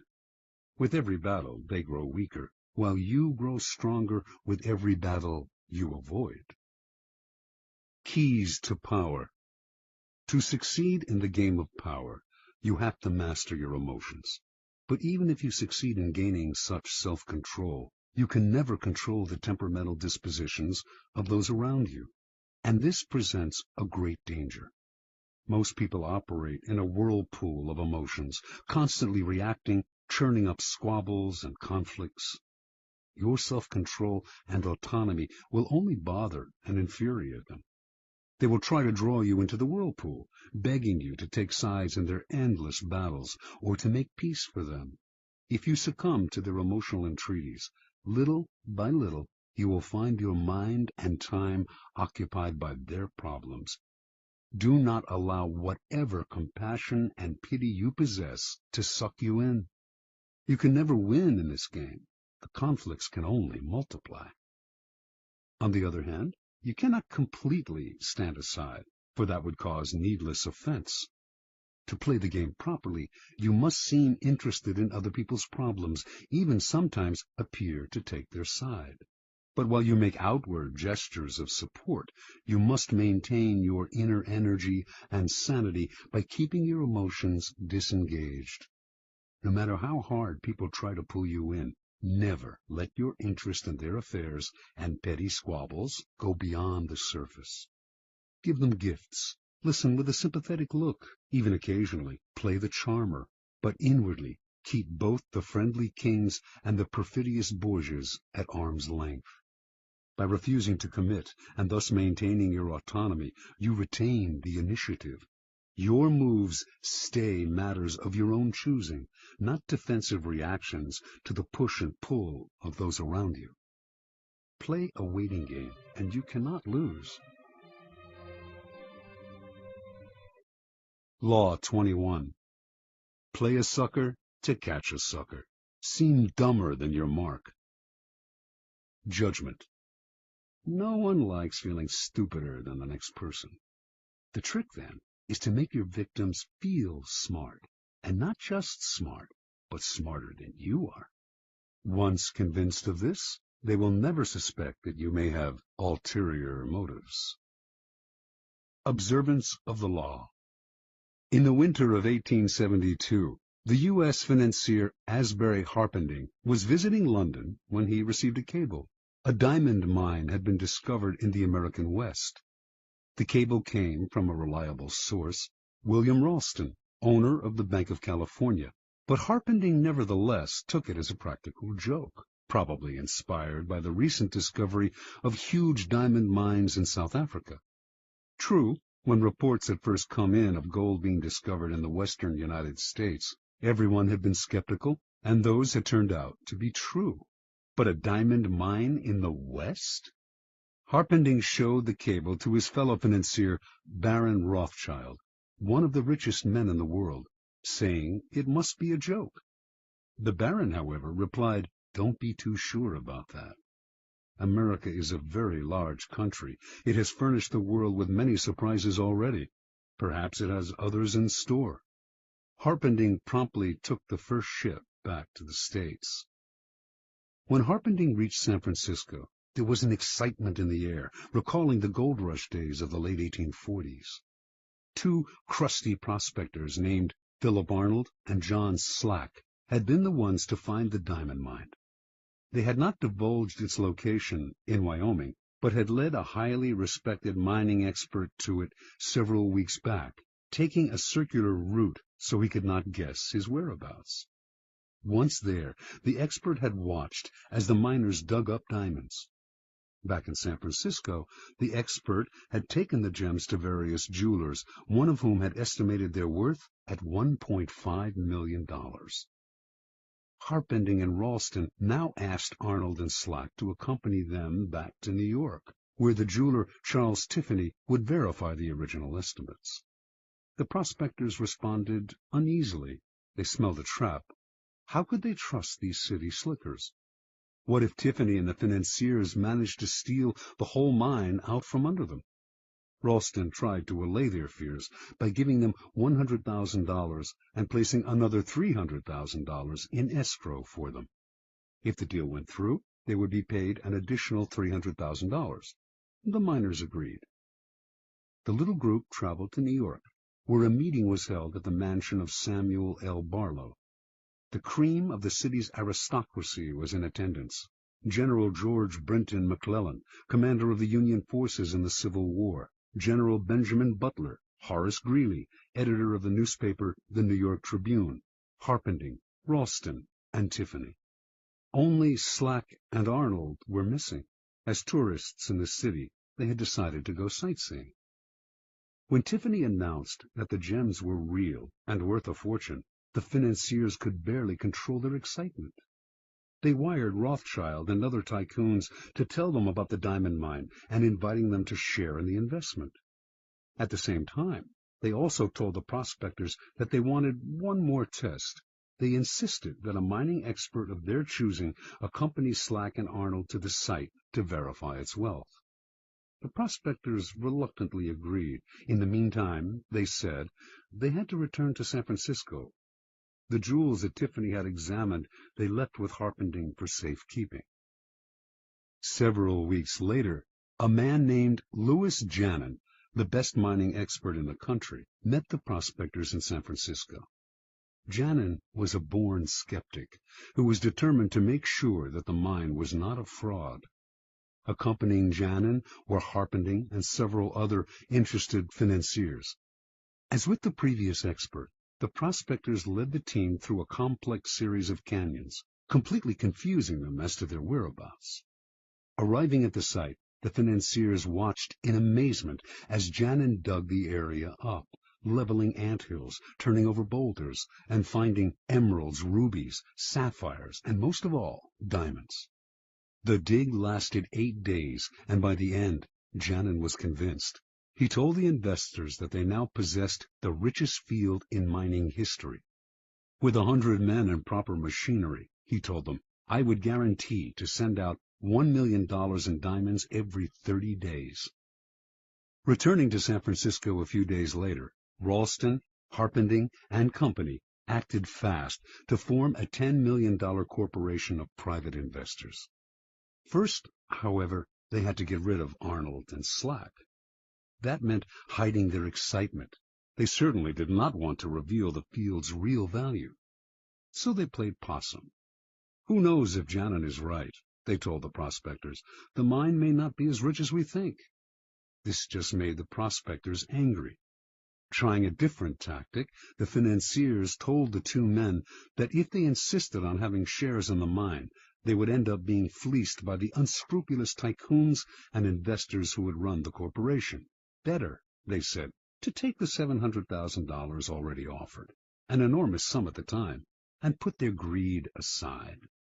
This the prospectors seemed to understand, and they finally agreed to take the money, in return signing the rights to the site over to the financiers and leaving maps to it.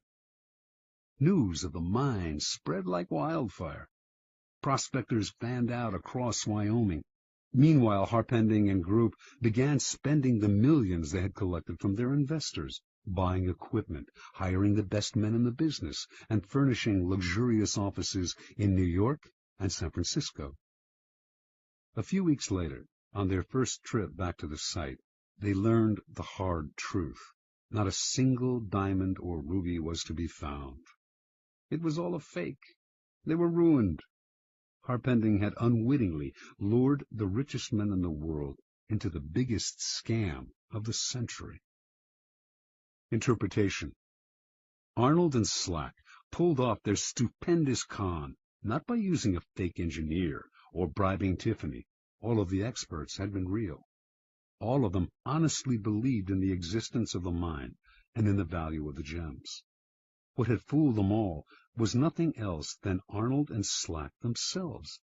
The two men seemed to be such rubes, such hayseeds, so naive, that no one for an instant had believed them capable of an audacious scam.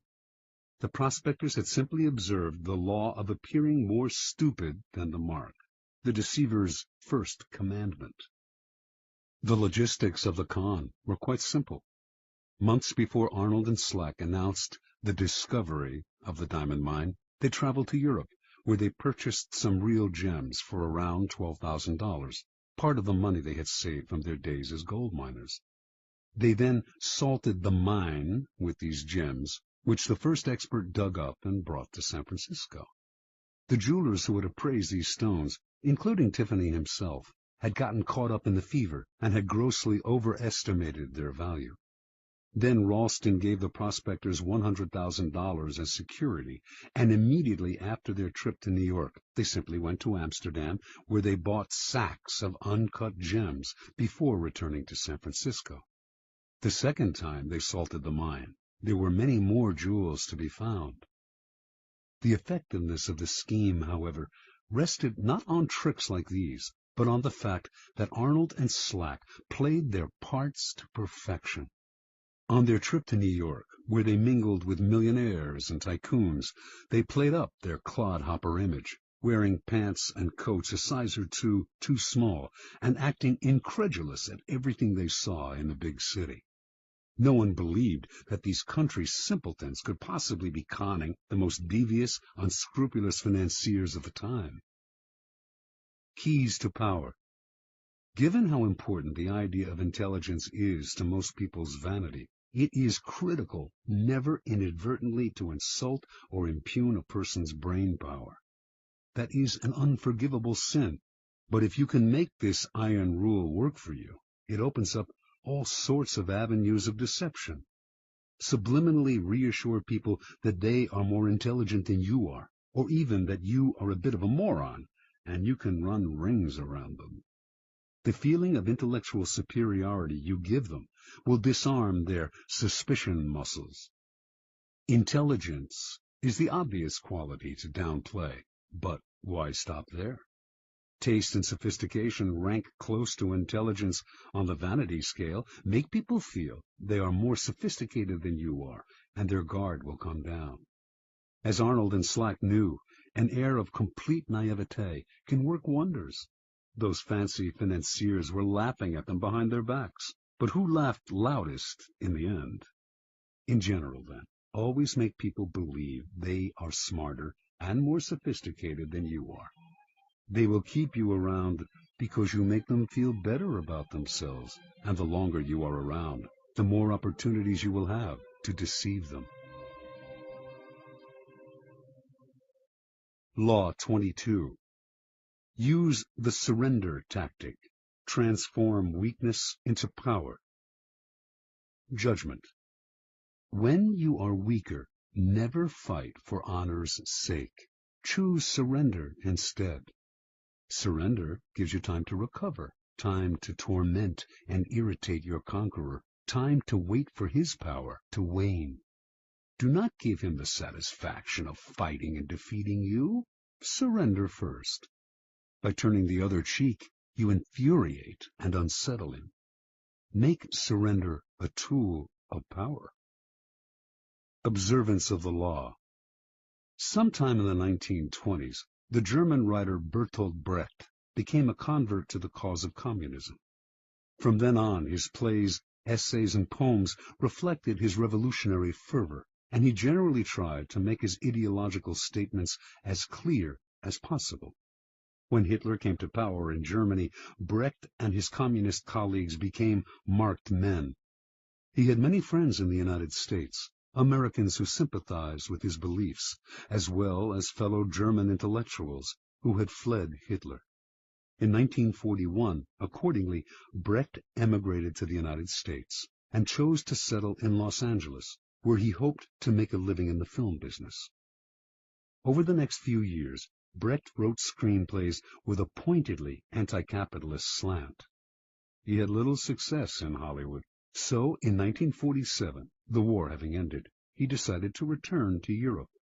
That same year, however, the U.S. Congress's House Un-American Activities Committee began its investigation into supposed communist infiltration in Hollywood. It began to gather information on Brecht, who had so openly espoused Marxism, and on September 19, 1947, only a month before he had planned to leave the United States, he received a subpoena to appear before the committee. In addition to Brecht, a number of other writers, producers, and directors were summoned to appear as well, and this group came to be known as the Hollywood 19.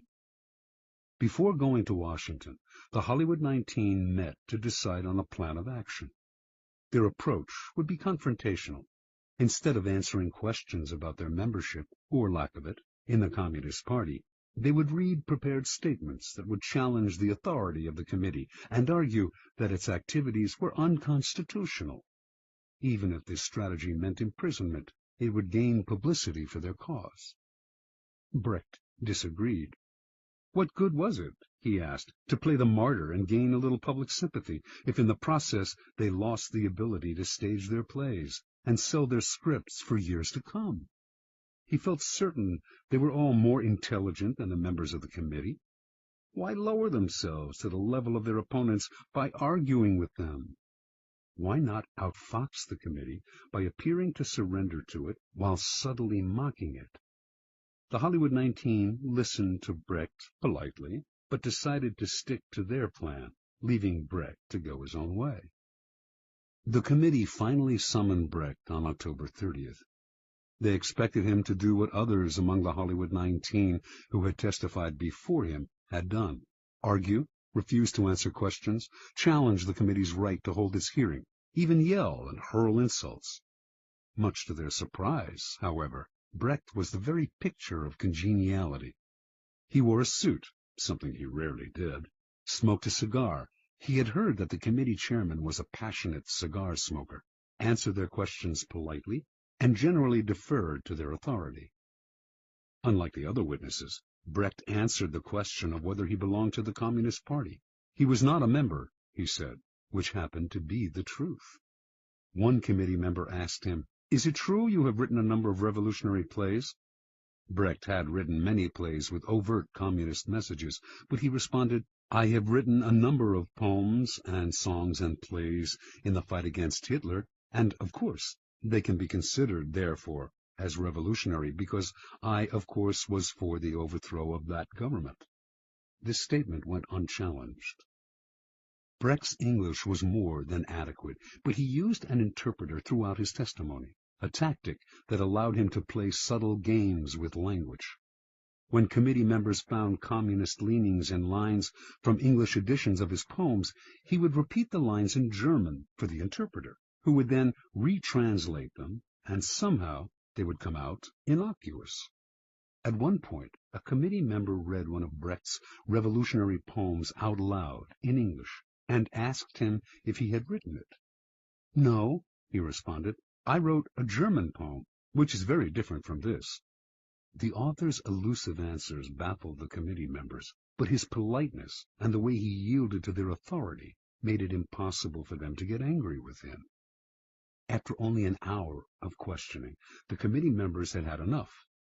"Thank you very much," said the chairman. "You are a good example to the other witnesses."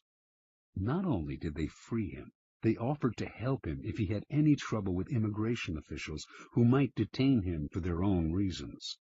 The following day, Brecht left the U.S., never to return. Interpretation. The Hollywood 19's confrontational approach won them a lot of sympathy, and years later they gained a kind of vindication in public opinion. But they were also blacklisted and lost valuable years of profitable working time.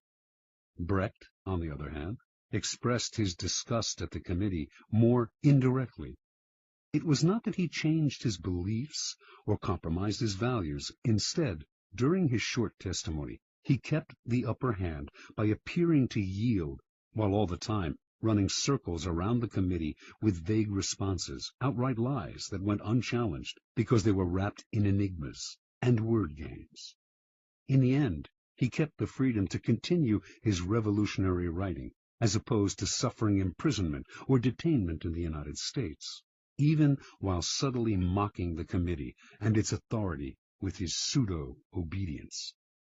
Keep in mind the following. People trying to make a show of their authority are easily deceived by the surrender tactic. Your outward sign of submission makes them feel important, satisfied that you respect them. They become easier targets for a later counterattack or for the kind of indirect ridicule used by Brecht. Measuring your power over time, never sacrifice long-term maneuverability for the short-lived glories of martyrdom. Keys to power. What gets us into trouble in the realm of power is often our own overreaction to the moves of our enemies and rivals.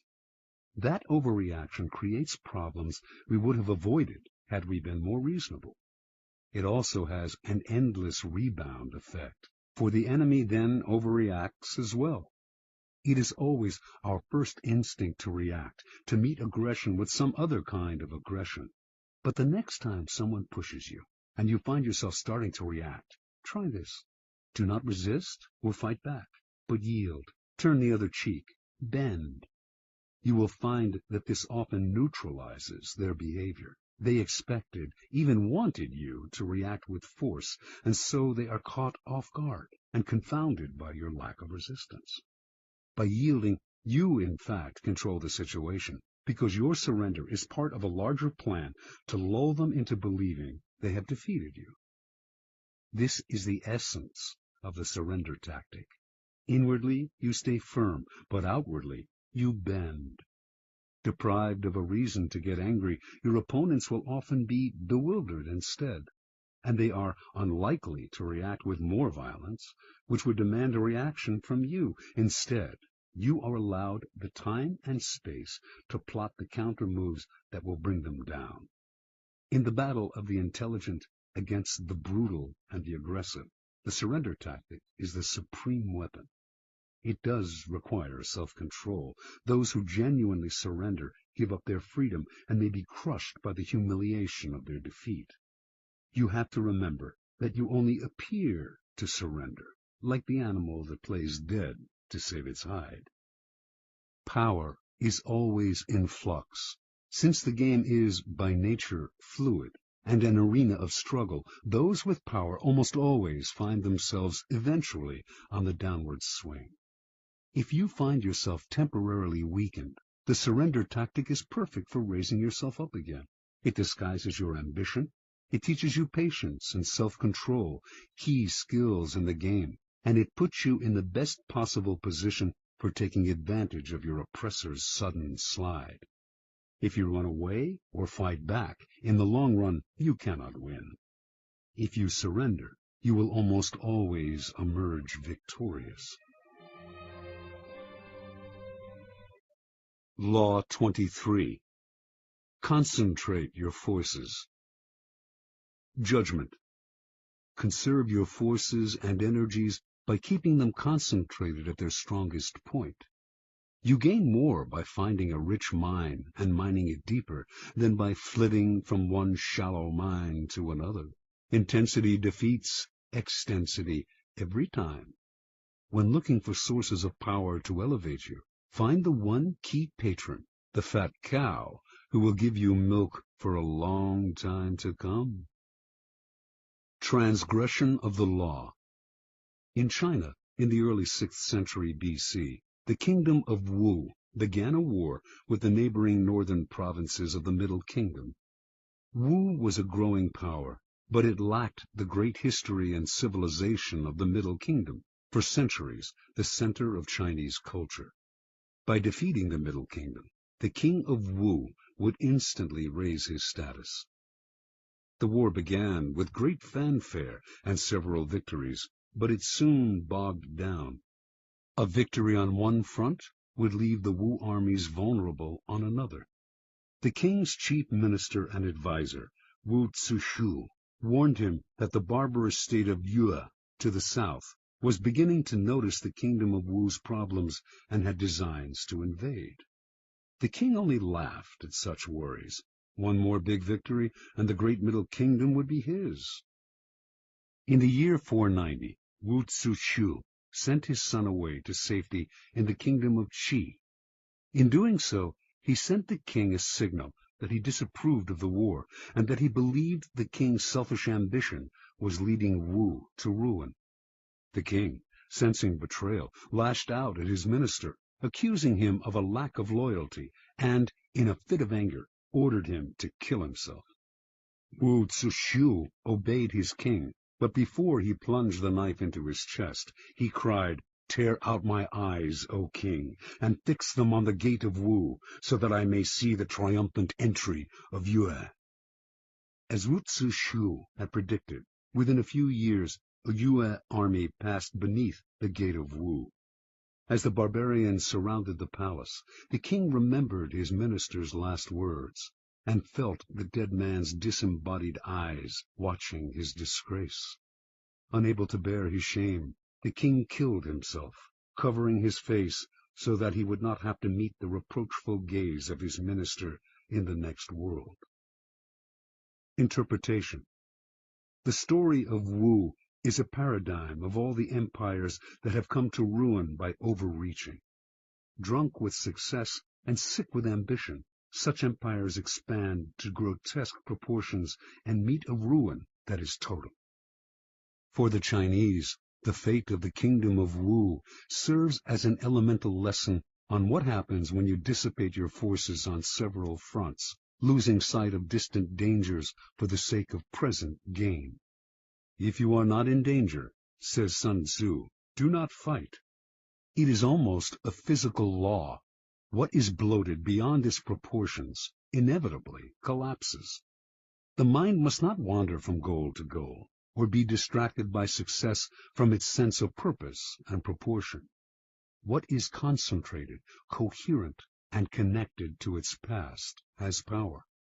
What is dissipated, divided, and distended rots and falls to the ground. The bigger it bloats, the harder it falls. Keys to power. As Schopenhauer wrote, intellect is a magnitude of intensity, not a magnitude of extensity. Napoleon knew the value of concentrating your forces at the enemy's weakest spot. It was the secret of his success on the battlefield. But his willpower and his mind were equally modeled on this notion. Single-mindedness of purpose, total concentration on the goal, and the use of these qualities against people less focused, people in a state of distraction, such an arrow will find its mark every time and overwhelm the enemy. Concentrate on a single goal, a single task, and beat it into submission. In the world of power, you will constantly need help from other people, usually those more powerful than you. The fool flits from one person to another, believing that he will survive by spreading himself out. It is a corollary of the law of concentration, however, that much energy is saved and more power is attained by affixing yourself to a single, appropriate source of power. Throughout his life, the 16th century writer Pietro Aretino suffered the indignities of having to please this prince and that. At last, he had had enough, and decided to woo Charles V, promising the emperor the services of his powerful pen. He finally discovered the freedom that came from attachment to a single source of power. Michelangelo found this freedom with Pope Julius II, Galileo with the Medicis. In the end, the single patron appreciates your loyalty and becomes dependent on your services. In the long run, the master serves the slave. Power always exists in concentrated forms. In any organization, it is inevitable for a small group to hold the strings, and often it is not those with the titles. In the game of power, only the fool flails about without fixing his target.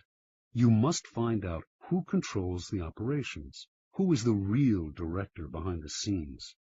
As Richelieu discovered at the beginning of his rise to the top of the French political scene during the early 17th century, it was not King Louis XIII who decided things. It was the king's mother, and so he attached himself to her and catapulted through the ranks of the courtiers all the way to the top. It is enough to strike oil once. Your wealth and power are assured for a lifetime. Law 24. Play the perfect courtier. Judgment. The perfect courtier thrives in a world where everything revolves around power and political dexterity. He has mastered the art of indirection. He flatters, yields to superiors, and asserts power over others in the most oblique and graceful manner. Learn and apply the laws of courtiership, and there will be no limit to how far you can rise in the court. Court society. It is a fact of human nature that the structure of a court society forms itself around power. In the past, the court gathered around the ruler and had many functions. Besides keeping the ruler amused, it was a way to solidify the hierarchy of royalty, nobility, and the upper classes, and to keep the nobility both subordinate and close to the ruler, so that he could keep an eye on them. The court serves power in many ways, but most of all, it glorifies the ruler, providing him with a microcosmic world that must struggle to please him. To be a courtier was a dangerous game. A 19th century Arab traveler to the court of Darfur, in what is now Sudan, reported that courtiers there had to do whatever the Sultan did. If he were injured, they had to suffer the same injury. If he fell off his horse during a hunt, they fell too. Mimicry like this appeared in courts all over the world. More troublesome was the danger of displeasing the ruler. One wrong move spelled death or exile. The successful courtier had to walk a tightrope, pleasing but not pleasing too much, obeying but somehow distinguishing himself from the other courtiers, while also never distinguishing himself so far as to make the ruler insecure. Great courtiers throughout history have mastered the science of manipulating people. They make the king feel more kingly. They make everyone else fear their power. They are magicians of appearance, knowing that most things at court are judged by how they seem. Great courtiers are gracious and polite. Their aggression is veiled and indirect. Masters of the word, they never say more than necessary, getting the most out of a compliment or hidden insult. They are magnets of pleasure. People want to be around them because they know how to please. Yet they neither fawn nor humiliate themselves. Great courtiers become the king's favorites, enjoying the benefits of that position. They often end up more powerful than the ruler, for they are wizards in the accumulation of influence. Many today dismiss court life as a relic of the past, a historical curiosity. They reason, according to Machiavelli, as though heaven, the sun, the elements, and men had changed the order of their motions and power, and were different from what they were in ancient times. There may be no more sun kings, but there are still plenty of people who believe the sun revolves around them. The royal court may have more or less disappeared, or at least lost its power, but courts and courtiers still exist because power still exists. A courtier is rarely asked to fall off a horse anymore, but the laws that govern court politics are as timeless as the laws of power. There is much to be learned, then, from great courtiers past and present. The laws of court politics. Avoid ostentation. It is never prudent to prattle on about yourself or call too much attention to your actions. The more you talk about your deeds, the more suspicion you cause. You also stir up enough envy among your peers to induce treachery and backstabbing. Be careful, ever so careful, in trumpeting your own achievements, and always talk less about yourself than about other people. Modesty is generally preferable. Practice nonchalance. Never seem to be working too hard.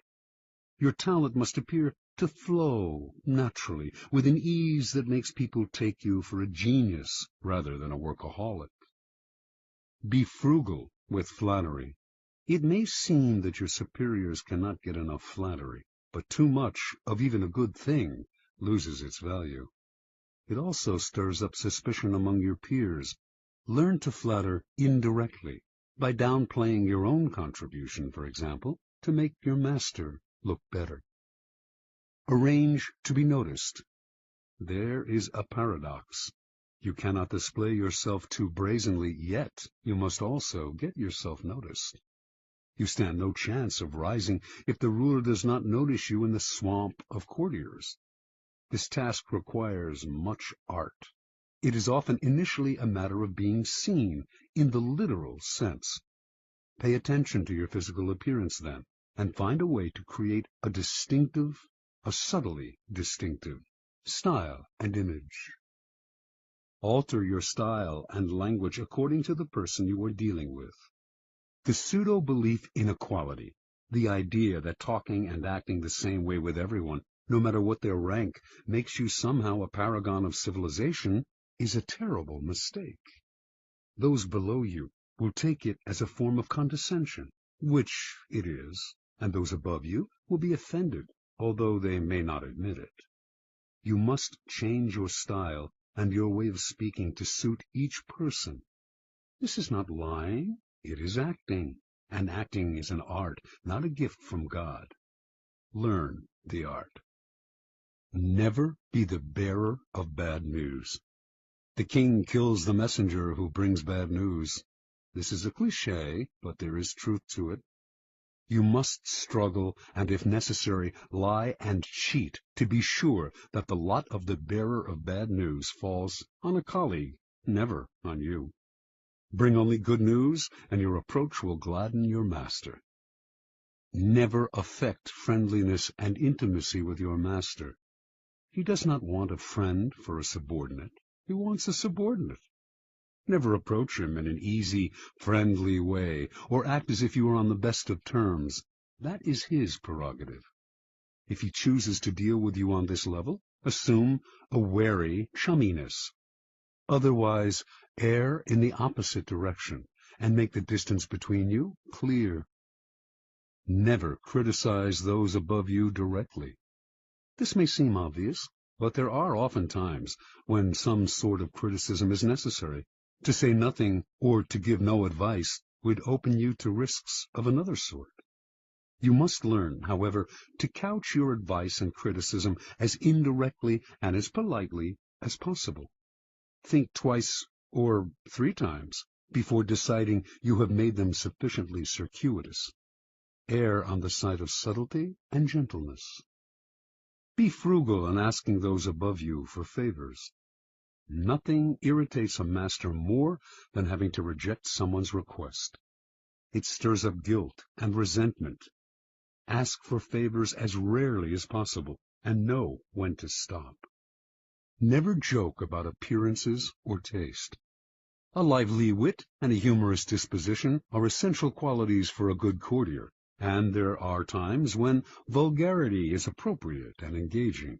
But avoid any kind of joke about appearance or taste, 2 highly sensitive areas, especially with those above you.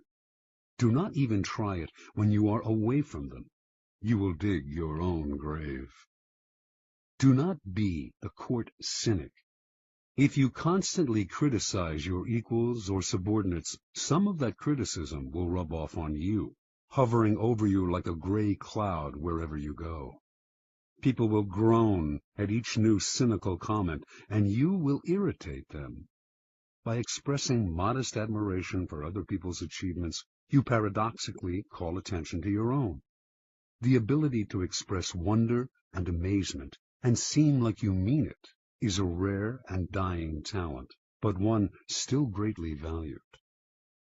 Be self-observant. The mirror is a miraculous invention. Without it, you would commit great sins against beauty and decorum. You also need a mirror for your actions. This can sometimes come from other people telling you what they see in you, but that is not the most trustworthy method. You must be the mirror, training your mind to see yourself as others see you. Are you acting too obsequious? Are you trying too hard to please? Do you seem desperate for attention, giving the impression that you are on the decline? Be observant about yourself, and you will avoid a mountain of blunders. Master your emotions. As an actor in a great play, you must learn to cry and laugh on command and when it is appropriate. You must be able both to disguise your anger and frustration and to fake your contentment and agreement. You must be the master of your own face. Call it lying, if you like. But if you prefer to not play the game and to always be honest and upfront, do not complain when others call you obnoxious and arrogant. Fit the spirit of the times. A slight affectation of a past era can be charming, as long as you choose a period at least 20 years back. Wearing the fashions of 10 years ago is ludicrous, unless you enjoy the role of court jester. Your spirit and way of thinking must keep up with the times, even if the times offend your sensibilities. Be too forward-thinking, however, and no one will understand you. It is never a good idea to stand out too much in this area. You are best off at least being able to mimic the spirit of the times. Be a source of pleasure. This is critical. It is an obvious law of human nature that we will flee what is unpleasant and distasteful, while charm and the promise of delight will draw us like moths to a flame. Make yourself the flame, and you will rise to the top. Since life is otherwise so full of unpleasantness, and pleasure so scarce, you will be as indispensable as food and drink. This may seem obvious, but what is obvious is often ignored or unappreciated. There are degrees to this. Not everyone can play the role of favorite, for not everyone is blessed with charm and wit. But we can all control our unpleasant qualities and obscure them when necessary. Law 25. Recreate yourself. Judgment. Do not accept the roles that society foists on you. Recreate yourself by forging a new identity, one that commands attention and never bores the audience. Be the master of your own image rather than letting others define it for you. Incorporate dramatic devices into your public gestures and actions. Your power will be enhanced and your character will seem larger than life. Observance of the law. In the year 1831, a young woman named Aurore Dupin Dudevant left her husband and family in the provinces and moved to Paris. She wanted to be a writer. Marriage, she felt, was worse than prison, for it left her neither the time nor the freedom to pursue her passion. In Paris, she would establish her independence and make her living by writing. Soon after Dudevant arrived in the capital, however, she had to confront certain harsh realities. To have any degree of freedom in Paris, you had to have money. For a woman, money could only come through marriage or prostitution. No woman had ever come close to making a living by writing. Women wrote as a hobby, supported by their husbands, or by an inheritance. In fact, when Dudevant first showed her writing to an editor, he told her, "You should make babies, madam, not literature." Clearly, Dudevant had come to Paris to attempt the impossible. In the end, though, she came up with a strategy to do what no woman had ever done, a strategy to recreate herself completely. forging a public image of her own making. Women writers before her had been forced into a ready-made role, that of the second-rate artist who wrote mostly for other women. Dudevant decided that if she had to play a role, she would turn the game around. She would play the part of a man. In 1832, a publisher accepted Dudevant's first major novel, Indiana. She had chosen to publish it under a pseudonym, George Sand, and all of Paris assumed this impressive new writer was male. Dudevant had sometimes worn men's clothing before creating George Sand. She had always found men's shirts and riding breeches more comfortable. Now, as a public figure, she exaggerated the image. She added long men's coats, gray hats, heavy boots, and dandyish cravats to her wardrobe. She smoked cigars and in conversation expressed herself like a man, unafraid to dominate the conversation or to use a saucy word. This strange male-female writer fascinated the public, and unlike other women writers, Sand found herself accepted into the clique of male artists. She drank and smoked with them, even carried on affairs with the most famous artists of Europe, Musset, Liszt, Chopin. It was she who did the wooing, and also the abandoning. She moved on at her discretion. Those who knew Sand well understood that her male persona protected her from the public's prying eyes. Out in the world, she enjoyed playing the part to the extreme. In private, she remained herself. She also realized that the character of George Sand could grow stale or predictable, and to avoid this, she would, every now and then, dramatically alter the character she had created. Instead of conducting affairs with famous men, she would begin meddling in politics, leading demonstrations, inspiring student rebellions. No one would dictate to her the limits of the character she had created.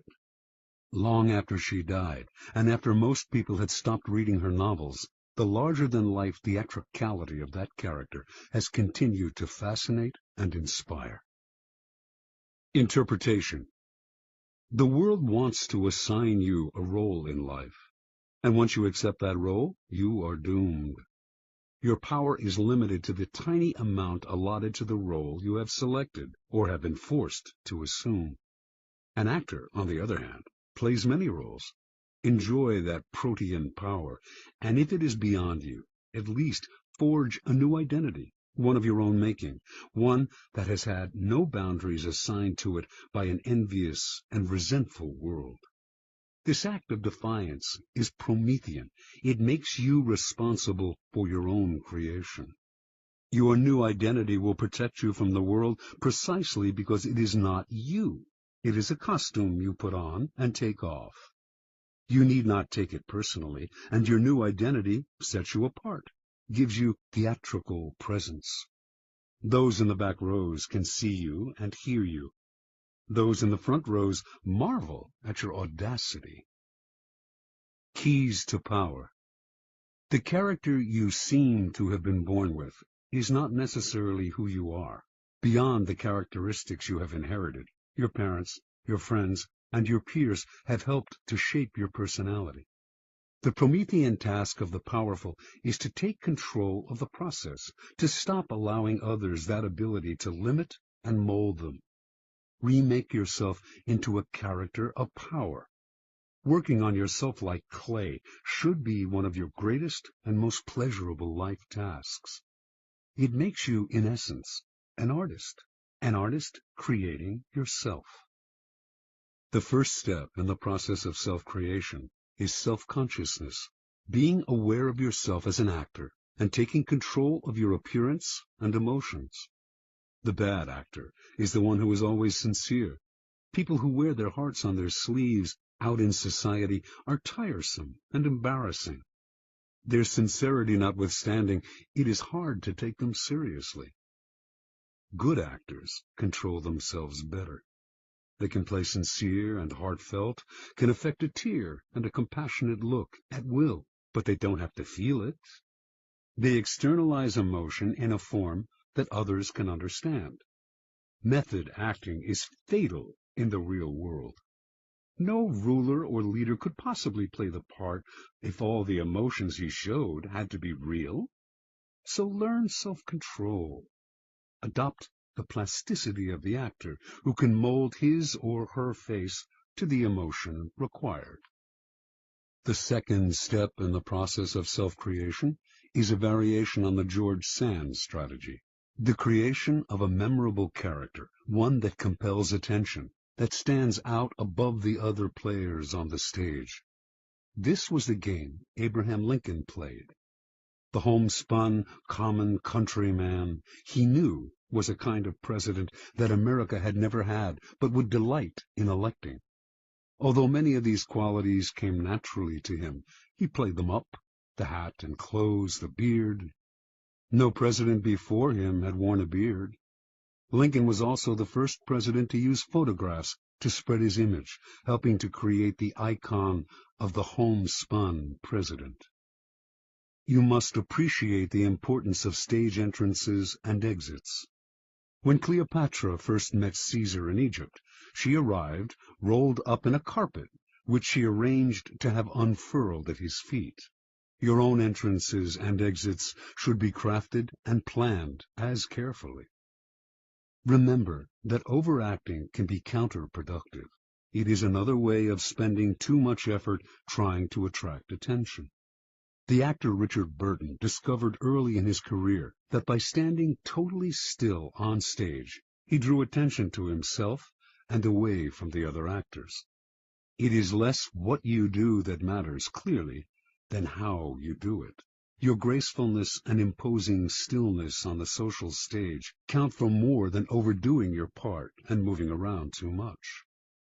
Finally, learn to play many roles, to be whatever the moment requires.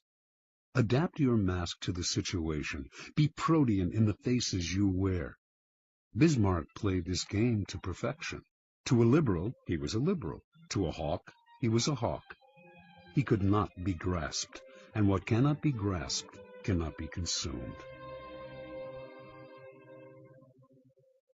Law 26. Keep your hands clean. Judgment. You must seem a paragon of civility and efficiency. Your hands are never soiled by mistakes and nasty deeds. Maintain such a spotless appearance by using others as unwitting pawns and screens to disguise your involvement. Part 1. Conceal your mistakes. Have a scapegoat around to take the blame. Our good name and reputation depend more on what we conceal than on what we reveal. Everyone makes mistakes, but those who are truly clever manage to hide them and to make sure someone else is blamed. A convenient scapegoat should always be kept around for such moments. Observance of the law. Near the end of the 2nd century A.D., as China's mighty Han Empire slowly collapsed, the great general and imperial minister Cao Cao emerged as the most powerful man in the country.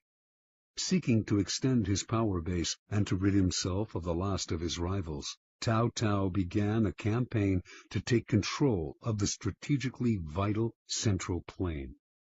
During the siege of a key city, he slightly miscalculated the timing for supplies of grain to arrive from the capital. As he waited for the shipment to come in, the army ran low on food, and Cao Cao was forced to order the chief of commissariat to reduce its rations. Cao Cao kept a tight rein on the army and ran a network of informers. His spies soon reported that the men were complaining, grumbling that he was living well, while they themselves had barely enough to eat. Perhaps Cao Cao was keeping the food for himself, they murmured. If the grumbling spread, Cao Cao could have a mutiny on his hands. He summoned the chief of commissariat to his tent. "I want to ask you to lend me something, and you must not refuse," Cao Cao told the chief. "What is it?" the chief replied. "I want the loan of your head to show to the troops," said Cao Cao. "But I've done nothing wrong," cried the chief. "I know," said Cao Cao with a sigh, "but if I do not put you to death, there will be a mutiny. Do not grieve. After you're gone, I'll look after your family." Put this way, the request left the chief no choice. So he resigned himself to his fate and was beheaded that very day. Seeing his head on public display, the soldiers stopped grumbling. Some saw through Tao Tao's gesture, but kept quiet, stunned and intimidated by his violence. And most accepted his version of who was to blame, preferring to believe in his wisdom and fairness than in his incompetence and cruelty. Interpretation. Occasional mistakes are inevitable. The world is just too unpredictable. People of power, however, are undone not by the mistakes they make, but by the way they deal with them. Like surgeons, they must cut away the tumor with speed and finality. Excuses satisfy no one, and apologies make everyone uncomfortable. The mistake does not vanish with an apology. It deepens and festers. Better to cut it off instantly, distract attention from yourself, and focus attention on a convenient scapegoat before people have time to ponder your responsibility or your possible incompetence. Keys to power. The use of scapegoats is as old as civilization itself, and examples of it can be found in cultures around the world. The main idea behind these sacrifices is the shifting of guilt and sin to an outside figure, object, animal, or man, which is then banished or destroyed. The bloody sacrifice of the scapegoat seems a barbaric relic of the past, but the practice lives on to this day, if indirectly and symbolically. Since power depends on appearances, and those in power must seem never to make mistakes, the use of scapegoats is as popular as ever.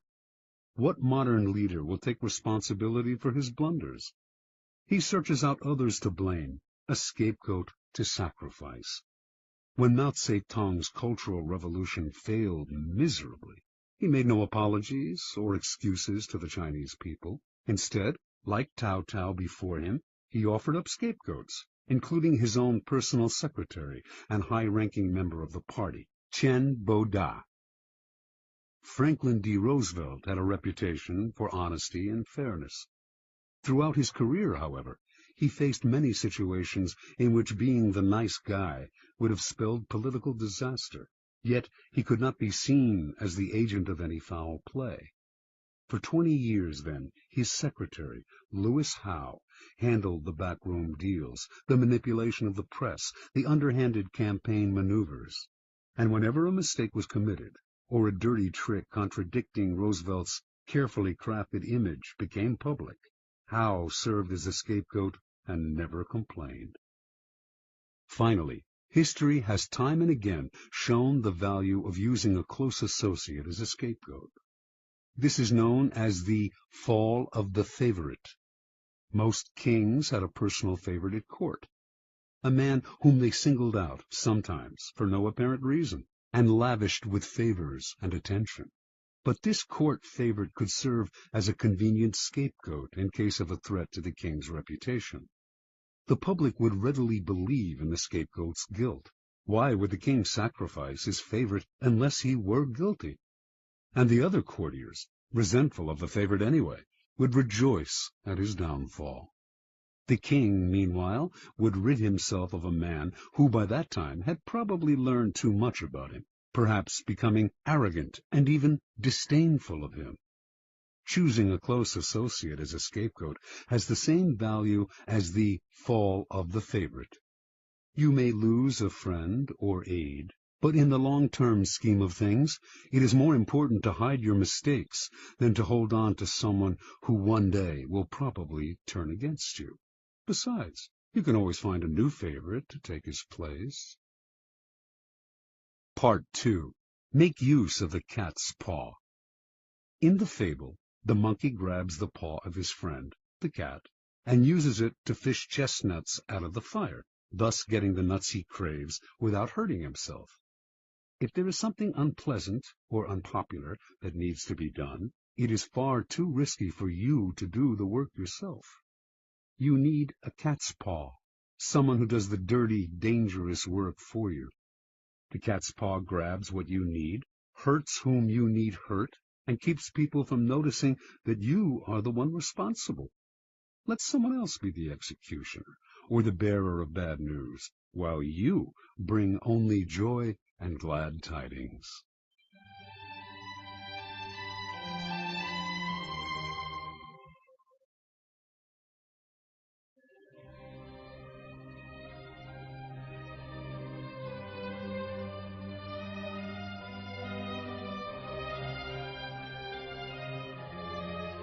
Observance of the law. In 59 B.C., the future Queen Cleopatra of Egypt, then 10 years old, witnessed the overthrow and banishment of her father, Ptolemy XII, at the hand of his eldest daughters, her own sisters. One of the daughters, Berenice, emerged as the leader of the rebellion, and to ensure that she would now rule Egypt alone, she imprisoned her other sisters and murdered her own husband. This may have been necessary as a practical step to secure her rule, but that a member of the royal family, a queen no less, would so overtly exact such violence on her own family, horrified her subjects and stirred up powerful opposition. 4 years later, this opposition was able to return Ptolemy to power, and he promptly had Berenice and the other elder sisters beheaded. In 51 B.C., Ptolemy died, leaving 4 remaining children as heirs. As was the tradition in Egypt, the eldest son, Ptolemy XIII, only 10 at the time, married the elder sister, Cleopatra, now 18, and the couple took the throne together as king and queen. None of the 4 children felt satisfied with this. Everyone, including Cleopatra, wanted more power. A struggle emerged between Cleopatra and Ptolemy, each trying to push the other to the side. In 48 B.C., with the help of a government faction that feared Cleopatra's ambitions, Ptolemy was able to force his sister to flee the country, leaving himself as sole ruler. In exile, Cleopatra schemed. She wanted to rule alone and to restore Egypt to its past glory, a goal she felt none of her other siblings could achieve, yet as long as they were alive, she could not realize her dream. And the example of Berenice had made it clear that no one would serve a queen who was seen murdering her own kind. Even Ptolemy XIII had not dared murder Cleopatra, although he knew she would plot against him from abroad. Within a year after Cleopatra's banishment, the Roman dictator Julius Caesar arrived in Egypt, determined to make the country a Roman colony. Cleopatra saw her chance. Re-entering Egypt in disguise, she traveled hundreds of miles to reach Caesar in Alexandria. Legend has it that she had herself smuggled into his presence rolled up inside a carpet, which was gracefully unfurled at his feet, revealing the young queen. Cleopatra immediately went to work on the Roman. She appealed to his love of spectacle and his interest in Egyptian history, and poured on her feminine charms. Caesar soon succumbed and restored Cleopatra to the throne. Cleopatra's siblings seethed. She had outmaneuvered them. Ptolemy XIII would not wait to see what happened next. From his palace in Alexandria, he summoned a great army to march on the city and attack Caesar. In response, Caesar immediately put Ptolemy and the rest of the family under house arrest. But Cleopatra's younger sister, Arsinoe, escaped from the palace and placed herself at the head of the approaching Egyptian troops, proclaiming herself Queen of Egypt. Now Cleopatra finally saw her chance. She convinced Caesar to release Ptolemy from house arrest, under the agreement that he would broker a truce. Of course, she knew he would do the opposite, that he would fight Arsinoe for control of the Egyptian army. But this was to Cleopatra's benefit, for it would divide the royal family. Better still, it would give Caesar the chance to defeat and kill her siblings in battle. Reinforced by troops from Rome, Caesar swiftly defeated the rebels. In the Egyptians' retreat, Ptolemy drowned in the Nile. Caesar captured Arsinoe and had her sent to Rome as a prisoner. He also executed the numerous enemies who had conspired against Cleopatra and imprisoned others who had opposed her. To reinforce her position as uncontested queen, Cleopatra now married the only sibling left, Ptolemy XIV, only 11 at the time, and the weakest of the lot. 4 years later, Ptolemy mysteriously died of poison. In 41 B.C., Cleopatra employed on a second Roman leader, Mark Antony, the same tactic she had used so well on Julius Caesar. After seducing him, she hinted to him that her sister Arsinoe, still a prisoner in Rome, had conspired to destroy him. Mark Antony believed her and promptly had Arsinoe executed, thereby getting rid of the last of the siblings who had posed such a threat to Cleopatra. Interpretation. Legend has it that Cleopatra succeeded through her seductive charms, but in reality, her power came from an ability to get people to do her bidding, without realizing they were being manipulated. Caesar and Antony not only rid her of her most dangerous siblings, Ptolemy XIII and Arsinoe, they decimated all of her enemies in both the government and the military. The two men became her cat's paws. They entered the fire for her, did the ugly but necessary work, while shielding her from appearing as the destroyer of her siblings and fellow Egyptians. And in the end, both men acquiesced to her desire to rule Egypt not as a Roman colony, but as an independent allied kingdom. And they did all this for her without realizing how she had manipulated them. This was persuasion of the subtlest and most powerful kind. A queen must never dirty her hands with ugly tasks, nor can a king appear in public with blood on his face. Yet power cannot survive without the constant squashing of enemies. There will always be dirty little tasks that have to be done to keep you on the throne. Like Cleopatra, you need a cat's paw. This will usually be a person from outside your immediate circle, who will therefore be unlikely to realize how he or she is being used. You will find these dupes everywhere, people who enjoy doing you favors, especially if you throw them a minimal bone or two in exchange.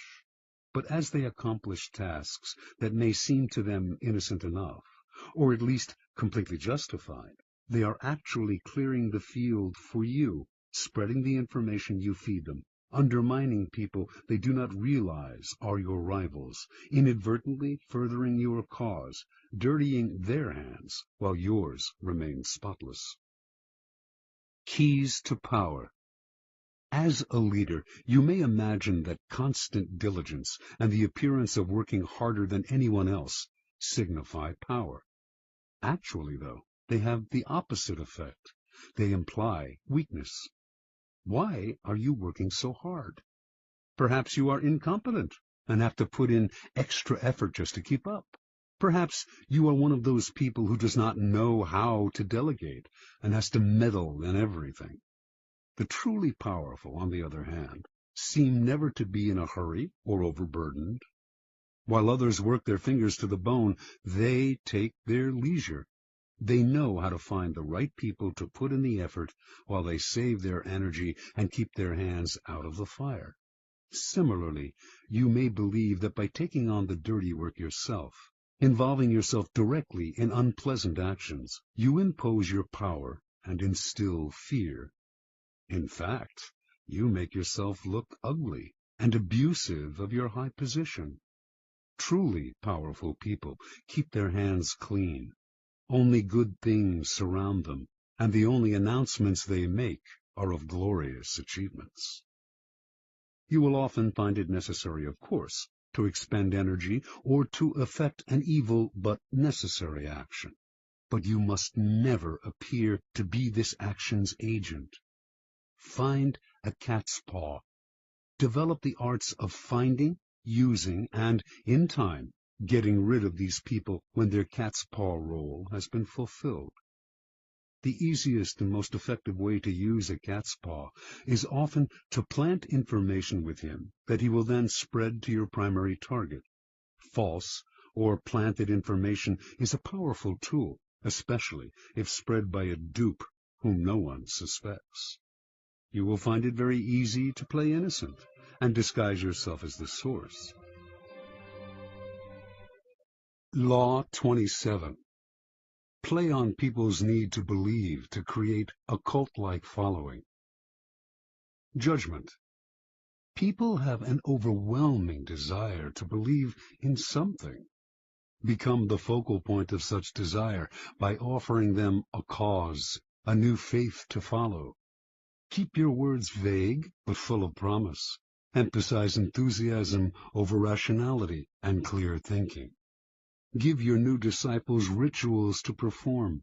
Ask them to make sacrifices on your behalf. In the absence of organized religion and grand causes, your new belief system will bring you untold power. The Science of Charlatanism, or How to Create a Cult in 5 Easy Steps. In searching, as you must, for the methods that will gain you the most power for the least effort, you will find the creation of a cult-like following one of the most effective. Having a large following opens up all sorts of possibilities for deception. Not only will your followers worship you, they will defend you from your enemies and will voluntarily take on the work of enticing others to join your fledgling cult. This kind of power will lift you to another realm. You will no longer have to struggle or use subterfuge to enforce your will. You are adored and can do no wrong. You might think it's a gargantuan task to create such a following, but in fact it is fairly simple. As humans, we have a desperate need to believe in something, anything. This makes us eminently gullible. We simply cannot endure long periods of doubt or of the emptiness that comes from a lack of something to believe in. Dangle in front of us some new cause, elixir, get-rich-quick scheme, or the latest technological trend or art movement, and we leap from the water as one to take the bait. Look at history, the chronicles of the new trends in cults that have made a mass following for themselves could fill a library. After a few centuries, a few decades, a few years, a few months, they generally look ridiculous. But at the time they seem so attractive, so transcendental, so divine. Always in a rush to believe in something, we will manufacture saints and faiths out of nothing. Do not let this gullibility go to waste. Make yourself the object of worship. Make people form a cult around you. The great European charlatans of the 16th and 17th centuries mastered the art of cult-making. They lived, as we do now, in a time of transformation. Organized religion was on the wane, science on the rise. People were desperate to rally around a new cause or faith. The charlatans had begun by peddling health elixirs and alchemic shortcuts to wealth. Moving quickly from town to town, they originally focused on small groups, until, by accident, they stumbled on a truth of human nature. The larger the group they gathered around themselves, the easier it was to deceive. The charlatan would station himself on a high wooden platform, hence the term mountebank, and crowds would swarm around him. In a group setting, people were more emotional, less able to reason. Had the charlatan spoken to them individually, they might have found him ridiculous, but lost in a crowd, they got caught up in a communal mood of rapt attention. It became impossible for them to find the distance, to be skeptical. Any deficiencies in the charlatan's ideas were hidden by the zeal of the mass. Passion and enthusiasm swept through the crowd like a contagion, and they reacted violently to anyone who dared to spread a seed of doubt. Both consciously studying this dynamic over decades of experiment and spontaneously adapting to these situations as they happened, the charlatans perfected the science of attracting and holding a crowd, molding the crowd into followers and the followers into a cult. The gimmicks of the charlatans may seem quaint today, but there are thousands of charlatans among us still, using the same tried and true methods their predecessors refined centuries ago, only changing the names of their elixirs and modernizing the look of their cults. We find these latter-day charlatans in all arenas of life: business, fashion, politics, art. Many of them, perhaps, are following in the charlatan tradition without having any knowledge of its history. But you can be more systematic and deliberate. Simply follow the 5 steps of cult-making that our charlatan ancestors perfected over the years. Step 1. Keep it vague. Keep it simple. To create a cult, you must first attract attention. This you should do not through actions, which are too clear and readable, but through words, which are hazy and deceptive. Your initial speeches, conversations, and interviews must include 2 elements. On the one hand, the promise of something great and transformative, and on the other, a total vagueness. This combination will stimulate all kinds of hazy dreams in your listeners, who will make their own connections and see what they want to see. As a corollary to its vagueness, your appeal should also be simple. Most people's problems have complex causes, deep-rooted neurosis, interconnected social factors, roots that go way back in time, and are exceedingly hard to unravel. Few, however, have the patience to deal with this. Most people want to hear that a simple solution will cure their problems. The ability to offer this kind of solution will give you great power and build you a following. Step 2. Emphasize the visual and the sensual over the intellectual. Once people have begun to gather around you, 2 dangers will present themselves: boredom and skepticism. Boredom will make people go elsewhere. Skepticism will allow them the distance to think rationally about whatever it is you are offering, blowing away the mist you have artfully created and revealing your ideas for what they are. You need to amuse the bored, then ward off the cynics. The best way to do this is through theater or other devices of its kind. Surround yourself with luxury. Dazzle your followers with visual splendor. Fill their eyes with spectacle. Not only will this keep them from seeing the ridiculousness of your ideas, the holes in your belief system, it will also attract more attention, more followers. Appeal to all the senses. Use incense for scent, soothing music for hearing, colorful charts and graphs for the eye. You might even tickle the mind, perhaps by using new technological gadgets to give your cult a pseudo-scientific veneer, as long as you do not make anyone really think. Use the exotic, distant cultures, strange customs to create theatrical effects, and to make the most banal and ordinary affairs seem signs of something extraordinary. Step 3. Borrow the forms of organized religion to structure the group. Your cult-like following is growing. It is time to organize it. Find a way, both elevating and comforting.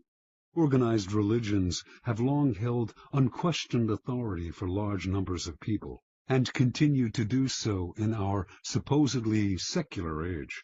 And even if the religion itself has faded some, its forms will resonate with power. The lofty and holy associations of organized religion can be endlessly exploited. Create rituals for your followers. Organize them into a hierarchy, ranking them in grades of sanctity, and giving them names and titles that resound with religious overtones. Ask them for sacrifices that will fill your coffers and increase your power. To emphasize your gathering's quasi-religious nature, talk and act like a prophet. You are not a dictator. After all, you are a priest, a guru, a sage, a shaman, or any other word that hides your real power in the mist of religion. Step 4. Disguise your source of income. Your group has grown, and you have structured it in a church-like form. Your coffers are beginning to fill with your followers' money. You must never be seen as hungry for money and the power it brings. It is at this moment that you must disguise the source of your income. Your followers want to believe that if they follow you, all sorts of good things will fall into their lap. By surrounding yourself with luxury, you become living proof of the soundness of your belief system. Never reveal that your wealth actually comes from your followers' pockets. Instead, make it seem to come from the truth of your methods. Followers will copy your each and every move in the belief that it will bring them the same results, and their imitative enthusiasm will blind them to the charlatan nature of your wealth. Step 5. Set up an us versus them dynamic. The group is now large and thriving, a magnet attracting more and more particles. If you are not careful, though, inertia will set in, and time and boredom will demagnetize the group. To keep your followers united, you must now do what all religions and belief systems have done: create an us versus them dynamic. First, make sure your followers believe they are part of an exclusive club, unified by a bond of common goals. Then, to strengthen this bond, manufacture the notion of a devious enemy out to ruin you. There is a force of non-believers that will do anything to stop you. Any outsider who tries to reveal the charlatan nature of your belief system can now be described as a member of this devious force. If you have no enemies, invent one. Given a straw man to react against, your followers will tighten and cohere. They have your cause to believe in, and infidels to destroy. Observance of the law. In the year 1653, a 27-year-old Milan man named Francesco Giuseppe Borri claimed to have had a vision. He went around town telling one and all that the Archangel Michael had appeared to him and announced that he had been chosen to be the Capitano Generale of the army of the new Pope, an army that would seize and revitalize the world. The Archangel had further revealed that Borri now had the power to see people's souls, and that he would soon discover the Philosopher's Stone, a long sought-after substance that could change base metals into gold. Friends and acquaintances who heard Borri explain the vision and who witnessed the change that had come over him were impressed, for Borri had previously devoted himself to a life of wine, women, and gambling. Now he gave all that up, plunging himself into the study of alchemy and talking only of mysticism and the occult. The transformation was so sudden and miraculous, and Borri's words were so filled with enthusiasm, that he began to create a following. Unfortunately, the Italian Inquisition began to notice him as well. They prosecuted anyone who delved into the occult, so he left Italy and began to wander Europe, from Austria to Holland, telling one and all that, to those who follow me, all joy shall be granted. Wherever Borri stayed, he attracted followers. His method was simple. He spoke of his vision, which had grown more and more elaborate, and offered to look into the soul of anyone who believed him, and they were many. Seemingly in a trance, he would stare at this new follower for several minutes, then claim to have seen the person's soul, degree of enlightenment, and potential for spiritual greatness. If what he saw showed promise, he would add the person to his growing order of disciples, an honor indeed. The cult had 6 degrees, into which the disciples were assigned according to what Borri had glimpsed in their souls. With work and total devotion to the cult, they could graduate to a higher degree. Borri, whom they called His Excellency and Universal Doctor, demanded from them the strictest vows of poverty. All the goods and monies they possessed had to be turned over to him, but they did not mind handing over their property, for Borri had told them, "I shall soon bring my chemical studies to a happy conclusion by the discovery of the Philosopher's Stone, and by this means we shall all have as much gold as we desire." Given his growing wealth, Bori began to change his style of living. Renting the most splendid apartment in the city into which he had temporarily settled, he would furnish it with fabulous furniture and accessories which he had begun to collect. He would drive through the city in a coach studded with jewels, with 6 magnificent black horses at its head. He never stayed too long in one place, and when he disappeared, saying he had more souls to gather into his flock, his reputation only grew in his absence. He became famous, although, in fact, he had never done a single concrete thing. From all over Europe, the blind, the crippled, and the desperate came to visit Bori, for word had spread that he had healing powers. He asked no fee for his services, which only made him seem more marvelous, and indeed some claimed that in this or that city he had performed a miracle cure. By only hinting at his accomplishments, he encouraged people's imaginations to blow them up to fantastic proportions. His wealth, for example, actually came from the vast sums he was collecting from his increasingly select group of rich disciples. Yet it was presumed that he had, in fact, perfected the philosopher's stone. The Church continued to pursue him, denouncing him for heresy and witchcraft, and Bori's response to these charges was a dignified silence. This only enhanced his reputation and made his followers more passionate. Only the great are persecuted, after all. How many understood Jesus Christ in his own time? Bori did not have to say a word. His followers now called the Pope the Antichrist. And so Bori's power grew and grew, until one day he left the city of Amsterdam, where he had settled for a while, absconding with huge sums of borrowed money and diamonds that had been entrusted to him. He claimed to be able to remove the flaws from diamonds through the power of his gifted mind. Now he was on the run. The Inquisition eventually caught up with him, and for the last 20 years of his life he was imprisoned in Rome. But so great was the belief in his occult powers that to his dying day he was visited by wealthy believers, including Queen Christina of Sweden. Supplying him with money and materials, these visitors allowed him to continue his search for the elusive philosopher's stone. Interpretation. Before he formed his cult, Bori seems to have stumbled on a critical discovery. Tiring of his life of debauchery, he had decided to give it up and to devote himself to the occult, a genuine interest of his.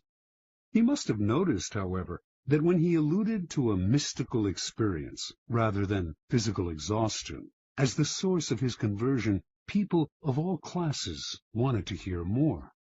Realizing the power he could gain by ascribing the change to something external and mysterious, he went further with his manufactured visions.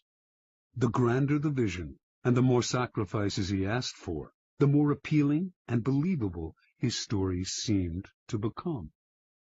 Remember, people are not interested in the truth about change. They do not want to hear that it has come from hard work or from anything as banal as exhaustion, boredom, or depression. They are dying to believe in something romantic, otherworldly. They want to hear of angels and out-of-body experiences. Indulge them. Hint at the mystical source of some personal change. Wrap it in ethereal colors. An occult-like following will form around you. Adapt to people's needs. The Messiah must mirror the desires of his followers. And always aim high. The bigger and bolder your illusion, the better. Law 28. Enter action with boldness. Judgment. If you are unsure of a course of action, do not attempt it. Your doubts and hesitations will infect your execution. Timidity is dangerous. Better to enter with boldness. Any mistakes you commit through audacity are easily corrected with more audacity. Everyone admires the bold. No one honors the timid. Boldness and hesitation. A brief psychological comparison.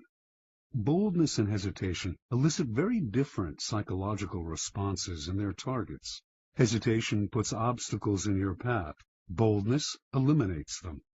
Once you understand this, you will find it essential to overcome your natural timidity and practice the art of audacity. The following are among the most pronounced psychological effects of boldness and timidity. The bolder the lie, the better. We all have weaknesses, and our efforts are never perfect. But entering action with boldness has the magical effect of hiding our deficiencies. Con artists know that the bolder the lie, the more convincing it becomes. The sheer audacity of the story makes it more credible, distracting attention from its inconsistencies. When putting together a con, or entering any kind of negotiation, go further than you planned. Ask for the moon, and you will be surprised how often you get it. Lions circle the hesitant prey. People have a sixth sense for the weaknesses of others. If, in a first encounter, you demonstrate your willingness to compromise, back down, and retreat, you bring out the lion even in people who are not necessarily bloodthirsty.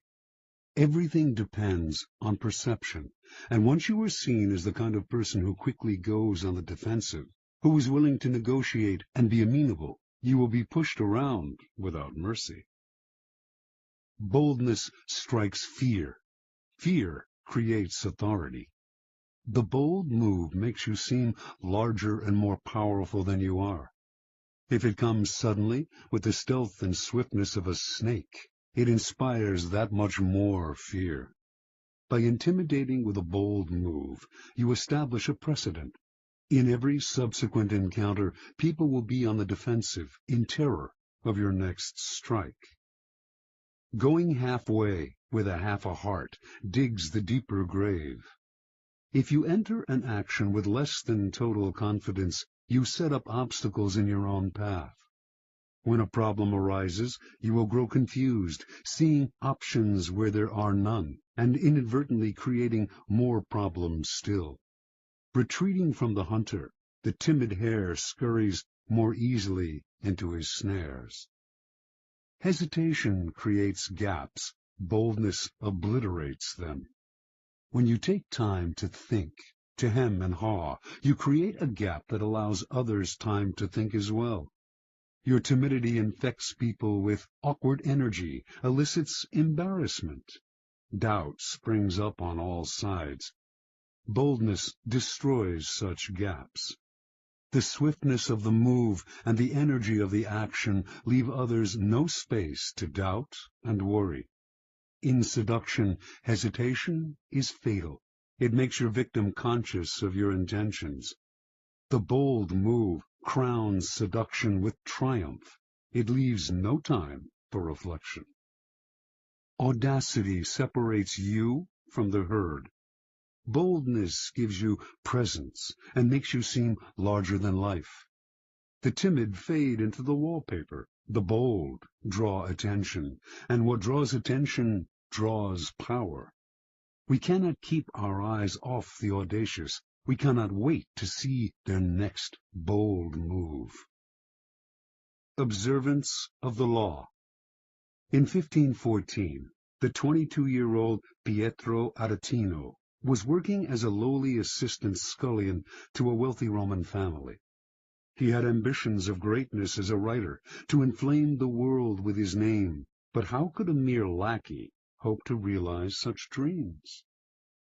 That year, Pope Leo X received from the King of Portugal an embassy that included many gifts, most prominent among them a great elephant, the first in Rome since imperial times. The pontiff adored this elephant and showered it with attention and gifts. But despite his love and care, the elephant, which was called Anno, became deathly ill.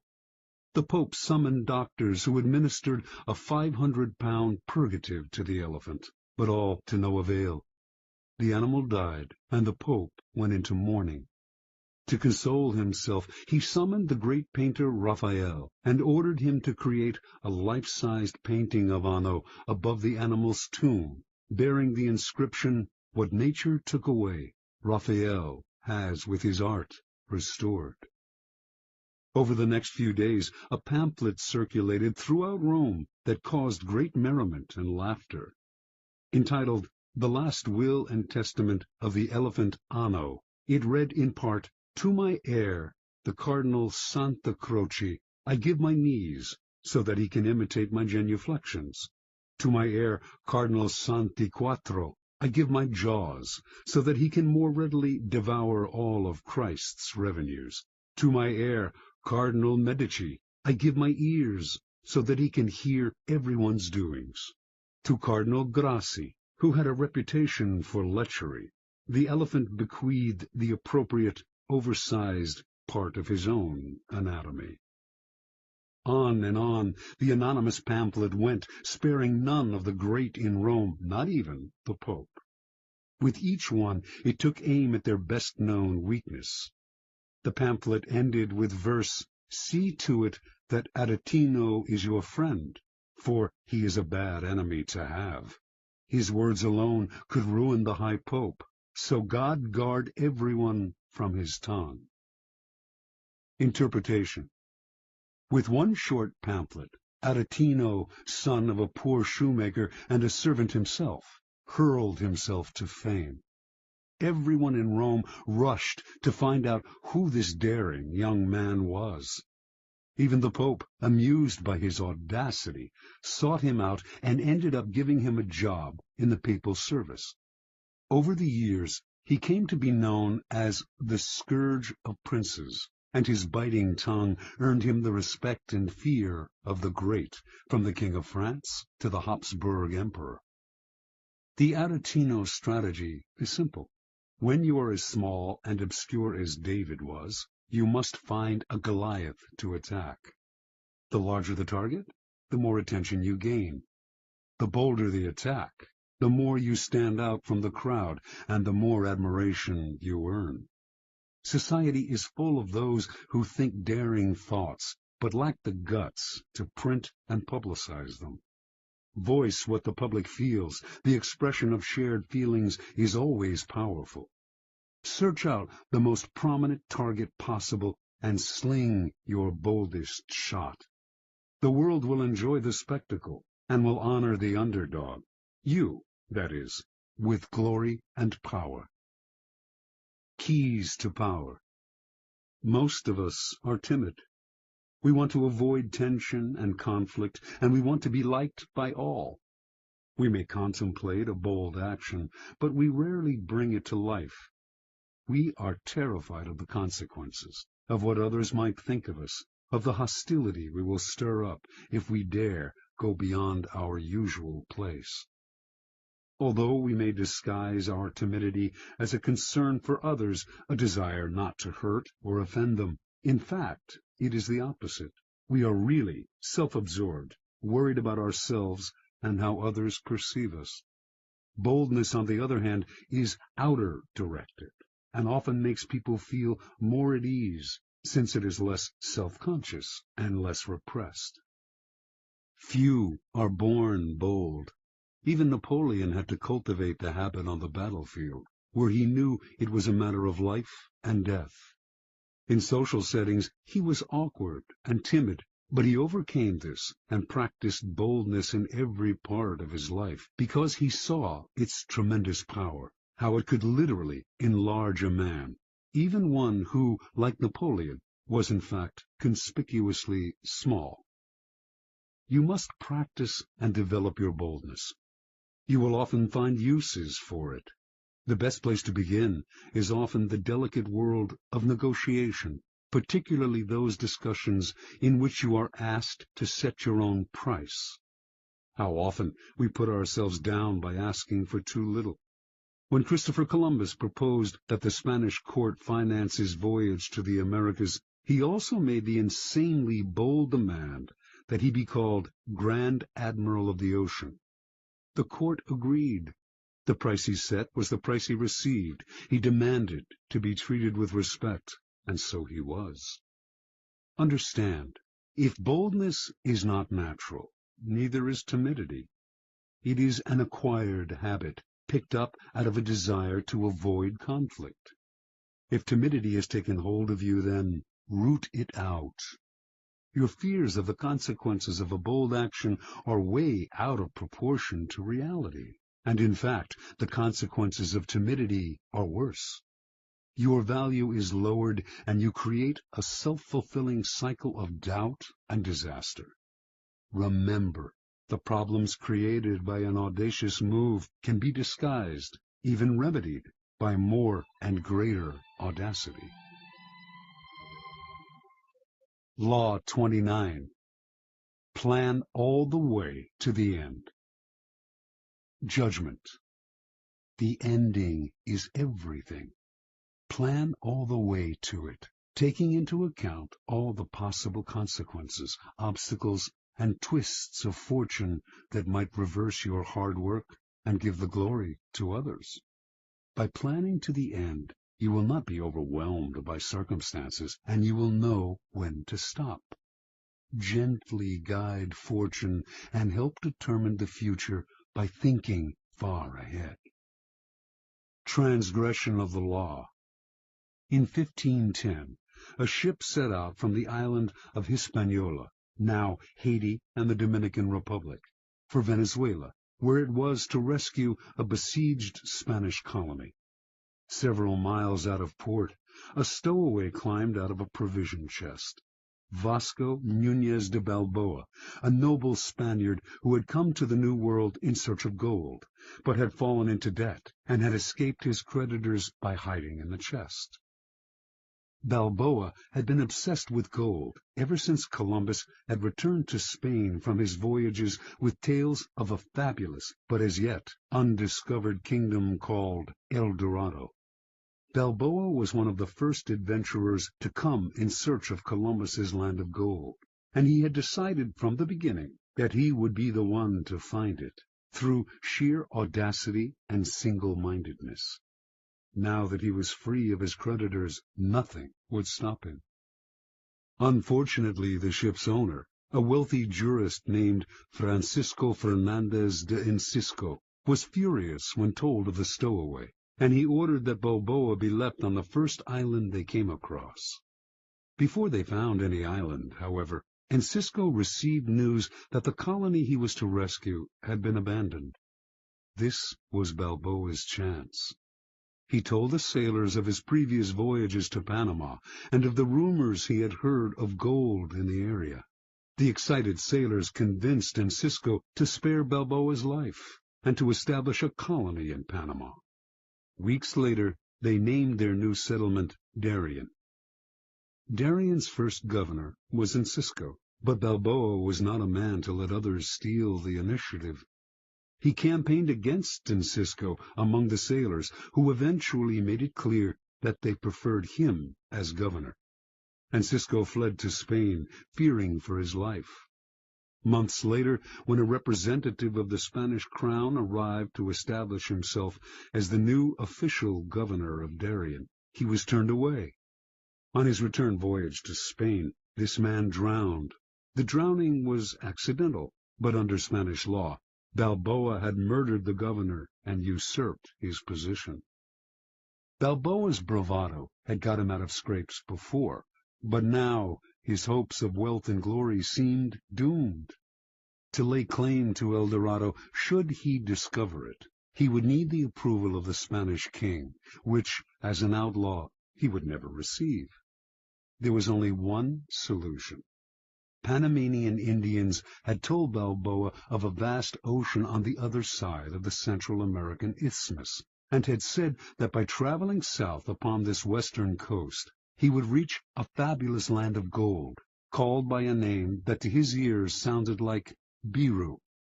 Balboa decided he would cross the treacherous jungles of Panama and become the first European to bathe his feet in this new ocean.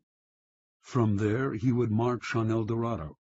If he did this on Spain's behalf, he would obtain the eternal gratitude of the king, and would secure his own reprieve. Only he had to act before Spanish authorities came to arrest him.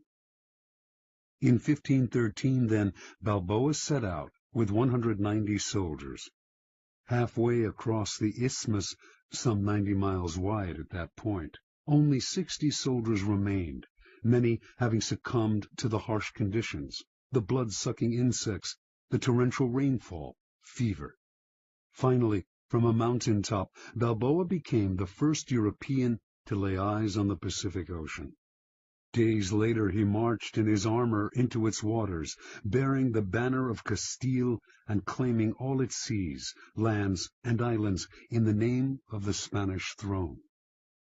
Indians from the area greeted Balboa with gold, jewels, and precious pearls, the like of which he had never seen.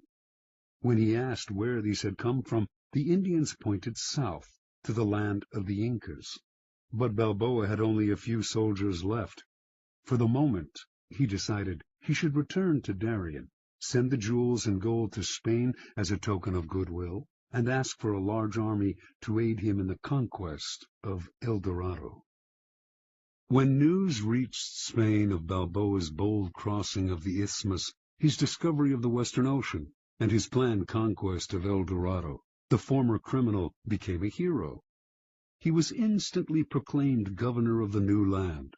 But before the king and queen received word of his discovery, they had already sent a dozen ships under the command of a man named Pedro Arias Davila, Padrerius, with orders to arrest Balboa for murder and to take command of the colony.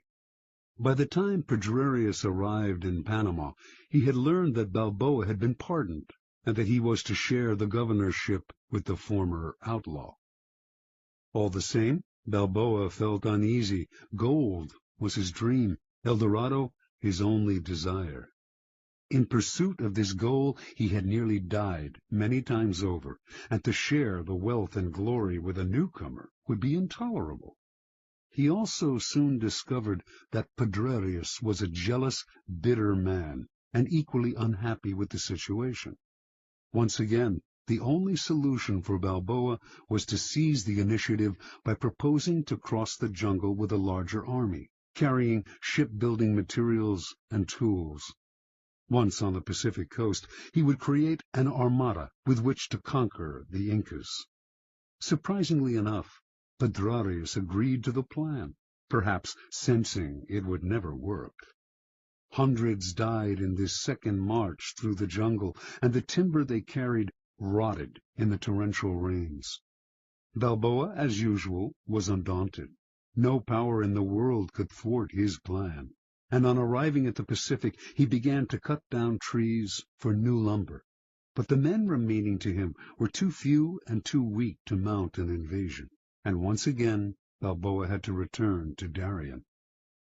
Padrerius had, in any case, invited Balboa back to discuss a new plan, and on the outskirts of the settlement the explorer was met by Francisco Pizarro, an old friend who had accompanied him on his first crossing of the isthmus. But this was a trap. Leading 100 soldiers, Pizarro surrounded his former friend, arrested him, and returned him to Padrerius, who tried him on charges of rebellion. A few days later, Balboa's head fell into a basket, along with those of his most trusted followers. Years later, Pizarro himself reached Peru, and Balboa's deeds were forgotten. Interpretation. Most men are ruled by the heart, not the head. Their plans are vague, and when they meet obstacles, they improvise. But improvisation will only bring you as far as the next crisis, and is never a substitute for thinking several steps ahead and planning to the end. Balboa had a dream of glory and wealth, and a vague plan to reach it. Yet his bold deeds and his discovery of the Pacific are largely forgotten, for he committed what in the world of power is the ultimate sin. He went part way, leaving the door open for others to take over. A real man of power would have had the prudence to see the dangers in the distance, the rivals who would want to share in the conquests, the vultures that would hover once they heard the word gold. Balboa should have kept his knowledge of the Incas secret until after he had conquered Peru. Only then would his wealth and his head have been secure. Once Pedrarius arrived on the scene, a man of power and prudence would have schemed to kill or imprison him, and to take over the army he had brought for the conquest of Peru. But Balboa was locked in the moment, always reacting emotionally, never thinking ahead. What good is it to have the greatest dream in the world if others reap the benefits and the glory? Never lose your head over a vague, open-ended dream. Plan to the end. Keys to power. Most people believe that they are, in fact, aware of the future, that they are planning and thinking ahead. They are usually deluded. What they are really doing is succumbing to their desires, to what they want the future to be. Their plans are vague, based on their imaginations, rather than their reality. They may believe they are thinking all the way to the end, but they are really only focusing on the happy ending, and deluding themselves by the strength of their desire. The ending is everything. It is the end of the action that determines who gets the glory, the money, the prize. Your conclusion must be crystal clear, and you must keep it constantly in mind. You must also figure out how to ward off the vultures circling overhead, trying to live off the carcass of your creation. And you must anticipate the many possible crises that will tempt you to improvise. When you see several steps ahead and plan your moves all the way to the end, you will no longer be tempted by emotion or by the desire to improvise. Your clarity will rid you of the anxiety and vagueness that are the primary reasons why so many fail to conclude their actions successfully. You see the ending, and you tolerate no deviation. Law 30. Make your accomplishments seem effortless. Judgment. Your actions must seem natural and executed with ease. All the toil and practice that go into them, and also all the clever tricks, must be concealed. When you act effortlessly, as if you could do much more. Avoid the temptation of revealing how hard you work. It only raises questions. Teach no one your tricks, or they will be used against you. Observance of the law.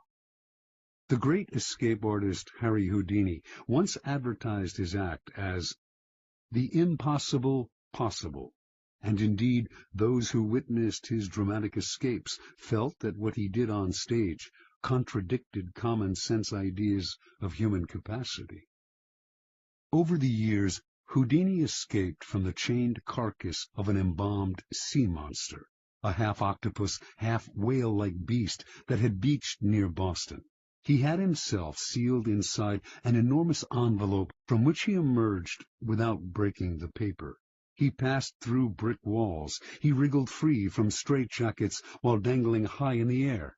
He leaped from bridges into icy waters, his hands manacled and his legs in chains. He had himself submerged in glass cases full of water, hands padlocked, while the audience watched in amazement as he worked himself free, struggling for close to an hour, apparently without breathing. Each time he seemed to court certain death, yet survived with superhuman aplomb. Meanwhile, he said nothing about his methods, gave no clues as to how he accomplished any of his tricks. He left his audiences and critics speculating, his power and reputation enhanced by their struggles with the inexplicable. Perhaps the most baffling trick of all was making a 10,000-pound elephant disappear before an audience's eyes, a feat he repeated on stage for over 19 weeks. No one has ever really explained how he did this, for in the auditorium where he performed the trick, there was simply nowhere for an elephant to hide. The effortlessness of Houdini's escapes led some to think he used occult forces, his superior psychic abilities giving him special control over his body. But a German escape artist named Clopini claimed to know Houdini's secret. He simply used elaborate gadgets. Clopini also claimed to have defeated Houdini in a handcuff challenge in Holland. Houdini did not mind all kinds of speculation floating around about his methods, but he would not tolerate an outright lie, and in 1902 he challenged Clopini to a handcuff duel. Clopini accepted. Through a spy, he found out the secret word to unlock a pair of French combination lock cuffs that Houdini liked to use. His plan was to choose these cuffs to escape from on stage. This would definitely debunk Houdini. His genius simply lay in his use of mechanical gadgets. On the night of the challenge, just as Clopini had planned, Houdini offered him a choice of cuffs, and he selected the ones with the combination lock. He was even able to disappear with them behind a screen to make a quick test, and re-emerged seconds later, confident of victory. Acting as if he had sensed fraud, Houdini refused to lock Clopini in the cuffs. The two men argued and began to fight, even wrestling with each other on stage. After a few minutes of this, an apparently angry, frustrated Houdini gave up and locked Clopini in the cuffs. For the next few minutes, Clopini strained to get free. Something was wrong. Minutes earlier he had opened the cuffs behind the screen. Now the same code no longer worked. He sweated, racking his brain. Hours went by, the audience left, and finally an exhausted and humiliated Clopini gave up and asked to be released. The cuffs that Clopini himself had opened behind the screen with the word CLEFS, French for keys, now clicked open only with the word FRAUD. Clopini never figured out how Houdini had accomplished this uncanny feat. Interpretation. Although we do not know for certain how Houdini accomplished many of his most ingenious escapes, one thing is clear. It was not the occult, or any kind of magic that gave him his powers, but hard work and endless practice, all of which he carefully concealed from the world.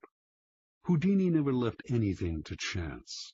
Day and night he studied the workings of locks, researched centuries-old sleight-of-hand tricks, pored over books on mechanics, whatever he could use. Every moment not spent researching, he spent working his body, keeping himself exceptionally limber, and learning how to control his muscles and his breathing. Early on in Houdini's career, an old Japanese performer whom he toured with taught him an ancient trick, how to swallow an ivory ball, then bring it back up. He practiced this endlessly with a small peeled potato tied to a string. Up and down, he would manipulate the potato with his throat muscles until they were strong enough to move it without the string. No one could check the inside of his throat, where he could conceal small tools to help him escape. Even so, Clopini was fundamentally wrong. It was not Houdini's tools, but his practice, work, and research that made his escapes possible. Clopini, in fact, was completely outwitted by Houdini, who set the whole thing up. He let his opponent learn the code to the French cuffs, then baited him into choosing those cuffs on stage. Then, during the two men's tussle, the dexterous Houdini was able to change the code to FRAUD. He had spent weeks practicing this trick, but the audience saw none of the sweat and toil behind the scenes. Nor was Houdini ever nervous. He induced nervousness in others. He deliberately dragged out the time it would take to escape as a way of heightening the drama and making the audience squirm. His escapes from death, always graceful and easy, made him look like a Superman. As a person of power, you must research and practice endlessly before appearing in public, on stage, or anywhere else. Never expose the sweat and labor behind your poise. Some think such exposure will demonstrate their diligence and honesty, but it actually just makes them look weaker, as if anyone who practiced and worked at it could do what they had done, or as if they weren't really up to the job. Keep your effort and your tricks to yourself, and you seem to have the grace and ease of a god. One never sees the source of a god's power revealed. One only sees its effects. Keys to Power. In the Book of the Courtier, published in 1528, Baldassare Castiglione describes the highly elaborate and codified manners of the perfect court citizen. And yet, Castiglione explains the courtier must execute these gestures with what he calls sprezzatura, the capacity to make the difficult seem easy. He urges the courtier to practice in all things a certain nonchalance which conceals all artistry and makes whatever one says or does seem uncontrived and effortless. We all admire the achievement of some unusual feat, but if it is accomplished naturally and gracefully, our admiration increases tenfold. Whereas to labor at what one is doing and to make bones over it shows an extreme lack of grace and causes everything, whatever it's worth, to be discounted. The idea of sprezzatura is relevant to all forms of power, for power depends vitally on appearances and the illusions you create. Your public actions are like artworks. They must have visual appeal, must create anticipation, even entertain. When you reveal the inner workings of your creation, you become just one more mortal among others. What is understandable is not awe-inspiring. We tell ourselves we could do as well if we had the money and time. Avoid the temptation of showing how clever you are. It is far more clever to conceal the mechanisms of your cleverness. There is another reason for concealing your shortcuts and tricks. When you let this information out, you give people ideas they can use against you. You lose the advantages of keeping silent. We tend to want the world to know what we have done. We want our vanity gratified by having our hard work and cleverness applauded. And we may even want sympathy for the hours it has taken to reach our point of artistry. Learn to control this propensity to blab, for its effect is often the opposite of what you expected. Remember, the more mystery surrounds your actions, the more awesome your power seems. You appear to be the only one who can do what you do, and the appearance of having an exclusive gift is immensely powerful. Finally, because you achieve your accomplishments with grace and ease, people believe that you could always do more if you tried harder. This elicits not only admiration, but a touch of fear. Your powers are untapped. No one can fathom their limits. Law 31. Control the options. Get others to play with the cards you deal. Judgment. The best deceptions are the ones that seem to give the other person a choice. Your victims feel they are in control, but are actually your puppets. Give people options that come out in your favor, whichever one they choose. Force them to make choices between the lesser of two evils, both of which serve your purpose.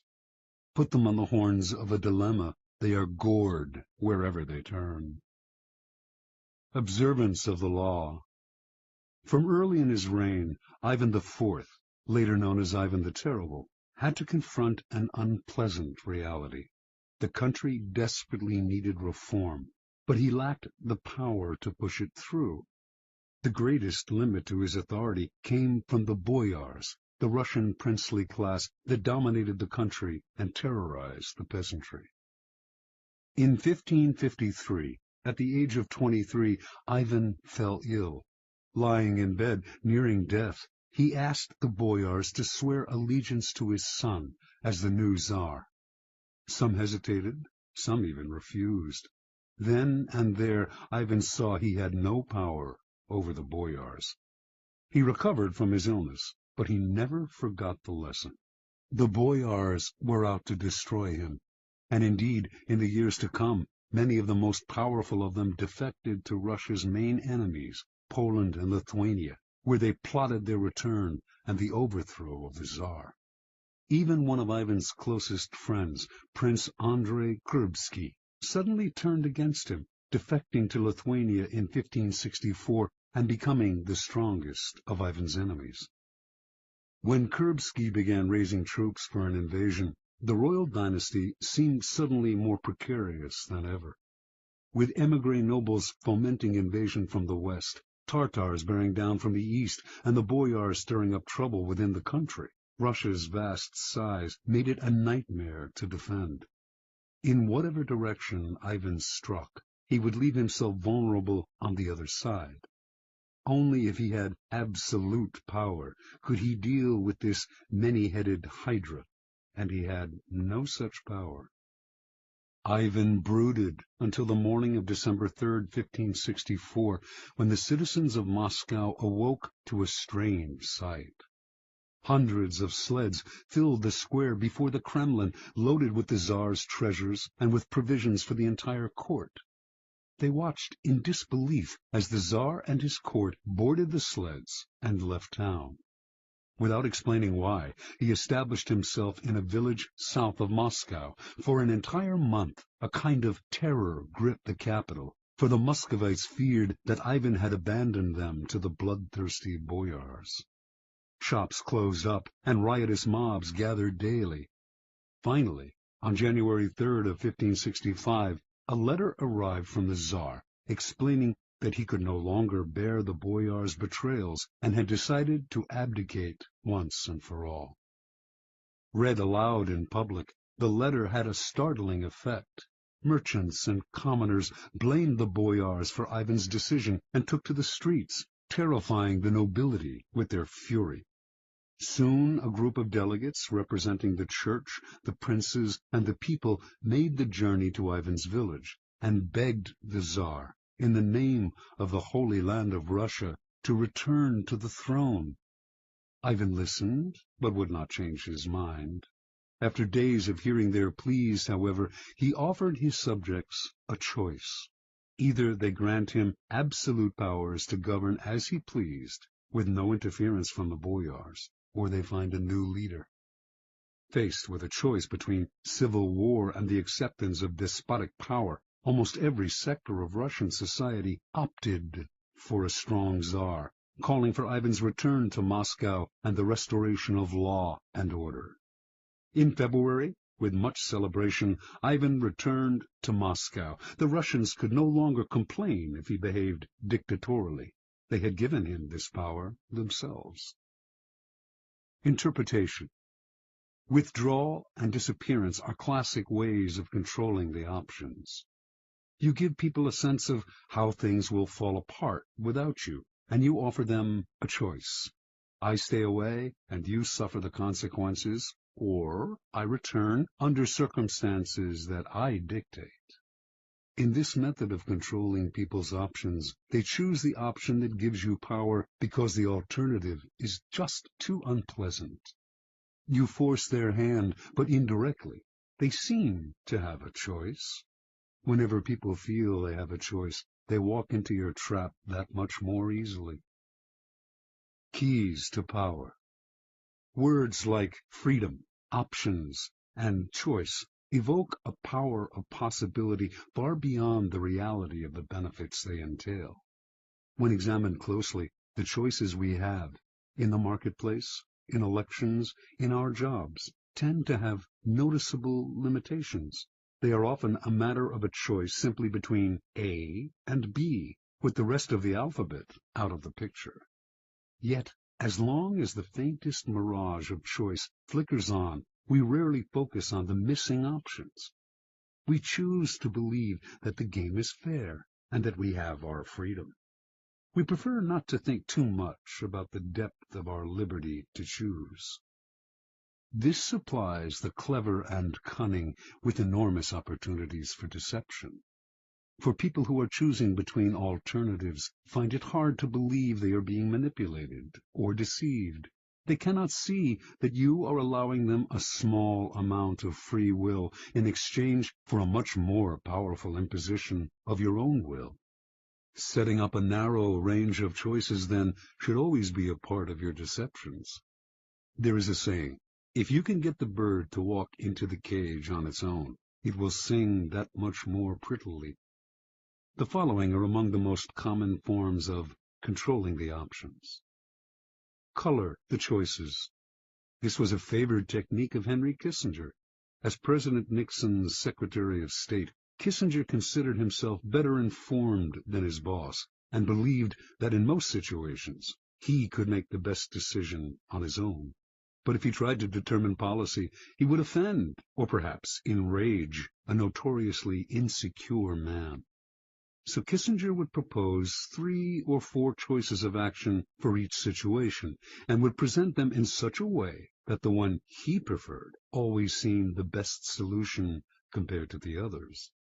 Time after time, Nixon fell for the bait, never suspecting that he was moving where Kissinger pushed him. This is an excellent device to use on the insecure master. Force the resistor. This is a good technique to use on children and other willful people who enjoy doing the opposite of what you ask them to. Push them to choose what you want them to do by appearing to advocate the opposite. Alter the playing field. In the 1860s, John D. Rockefeller set out to create an oil monopoly. If he tried to buy up the smaller oil companies, they would figure out what he was doing and fight back. Instead, he began secretly buying up the railway companies that transported the oil. When he then attempted to take over a particular company and met with resistance, he reminded them of their dependence on the rails. Refusing them shipping or simply raising their fees could ruin their business. Rockefeller altered the playing field so that the only options the small oil producers had were the ones he gave them. In this tactic, your opponents know their hand is being forced, but it doesn't matter. The technique is effective against those who resist at all costs. The shrinking options. The late 19th century art dealer Ambrose Vollard perfected this technique. Customers would come to Vollard's shop to see some Cézannes. He would show 3 paintings, neglect to mention a price, and pretend to doze off. The visitors would have to leave without deciding. They would usually come back the next day to see the paintings again, but this time Vollard would pull out less interesting works, pretending he thought they were the same ones. The baffled customers would look at the new offerings, leave to think them over, and return yet again. Once again, the same thing would happen. Vollard would show paintings of lesser quality still. Finally, the buyers would realize they had better grab what he was showing them because tomorrow they would have to settle for something worse, perhaps at even higher prices. A variation on this technique is to raise the price every time the buyer hesitates and another day goes by. This is an excellent negotiating ploy to use on the chronically indecisive, who will fall for the idea that they are getting a better deal today than if they wait till tomorrow. The weak man on the precipice. The weak are the easiest to maneuver by controlling their options. Cardinal de Retz, the great 17th century provocateur, served as an unofficial assistant to the Duke of Orleans, who was notoriously indecisive. It was a constant struggle to convince the Duke to take action. He would hem and haw, weigh the options, and wait until the last moment, giving everyone around him an ulcer. But Retz discovered a way to handle them. He would describe all sorts of dangers, exaggerating them as much as possible, until the Duke saw a yawning abyss in every direction except one, the one Retz was pushing him to take. This tactic is similar to color the choices, but with the weak, you have to be more aggressive. Work on their emotions, use fear and terror to propel them into action. Try reason, and they will always find a way to procrastinate. The horns of a dilemma. This idea was demonstrated by General William Sherman's infamous march through Georgia during the American Civil War. Although the Confederates knew what direction Sherman was heading in, they never knew if he would attack from the left or the right, for he divided his army into two wings, and if the rebels retreated from one wing, they found themselves facing the other. This is a classic trial lawyer's technique. The lawyer leads the witness to decide between two possible explanations of an event, both of which poke a hole in their story. They have to answer the lawyer's questions, but whatever they say, they hurt themselves. The key to this move is to strike quickly, deny the victim the time to think of an escape. As they wriggle between the horns of the dilemma, they dig their own grave. Understand, in your struggles with your rivals, it will often be necessary for you to hurt them. And if you are clearly the agent of their punishment, expect a counterattack. Expect revenge. If, however, they seem to themselves to be the agents of their own misfortune, they will submit quietly. When Ivan left Moscow for his rural village, the citizens asking him to return agreed to his demand for absolute power. Over the years to come, they resented him less for the terror he unleashed on the country, because, after all, they had granted him his power themselves. This is why it is always good to allow your victims their choice of poison and to cloak your involvement in providing it to them as far as possible.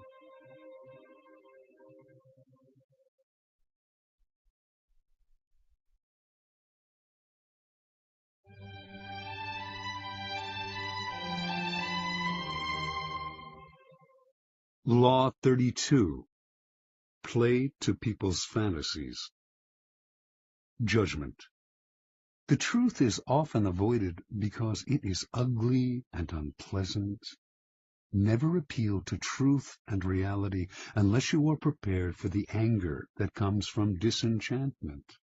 Life is so harsh and distressing that people who can manufacture romance or conjure up fantasy are like oases in the desert. Everyone flocks to them. There is great power in tapping into the fantasies of the masses.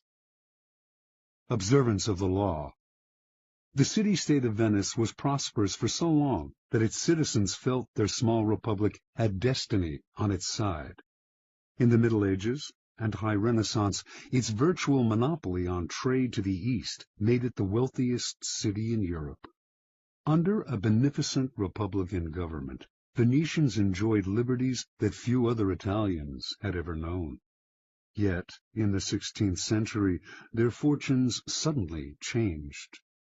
The opening of the New World transferred power to the Atlantic side of Europe, to the Spanish and Portuguese, and later the Dutch and English. Venice could not compete economically, and its empire gradually dwindled. The final blow was the devastating loss of a prized Mediterranean possession, the island of Cyprus, captured from Venice by the Turks in 1570. Now noble families went broke in Venice, and banks began to fold. A kind of gloom and desperation settled over the citizens.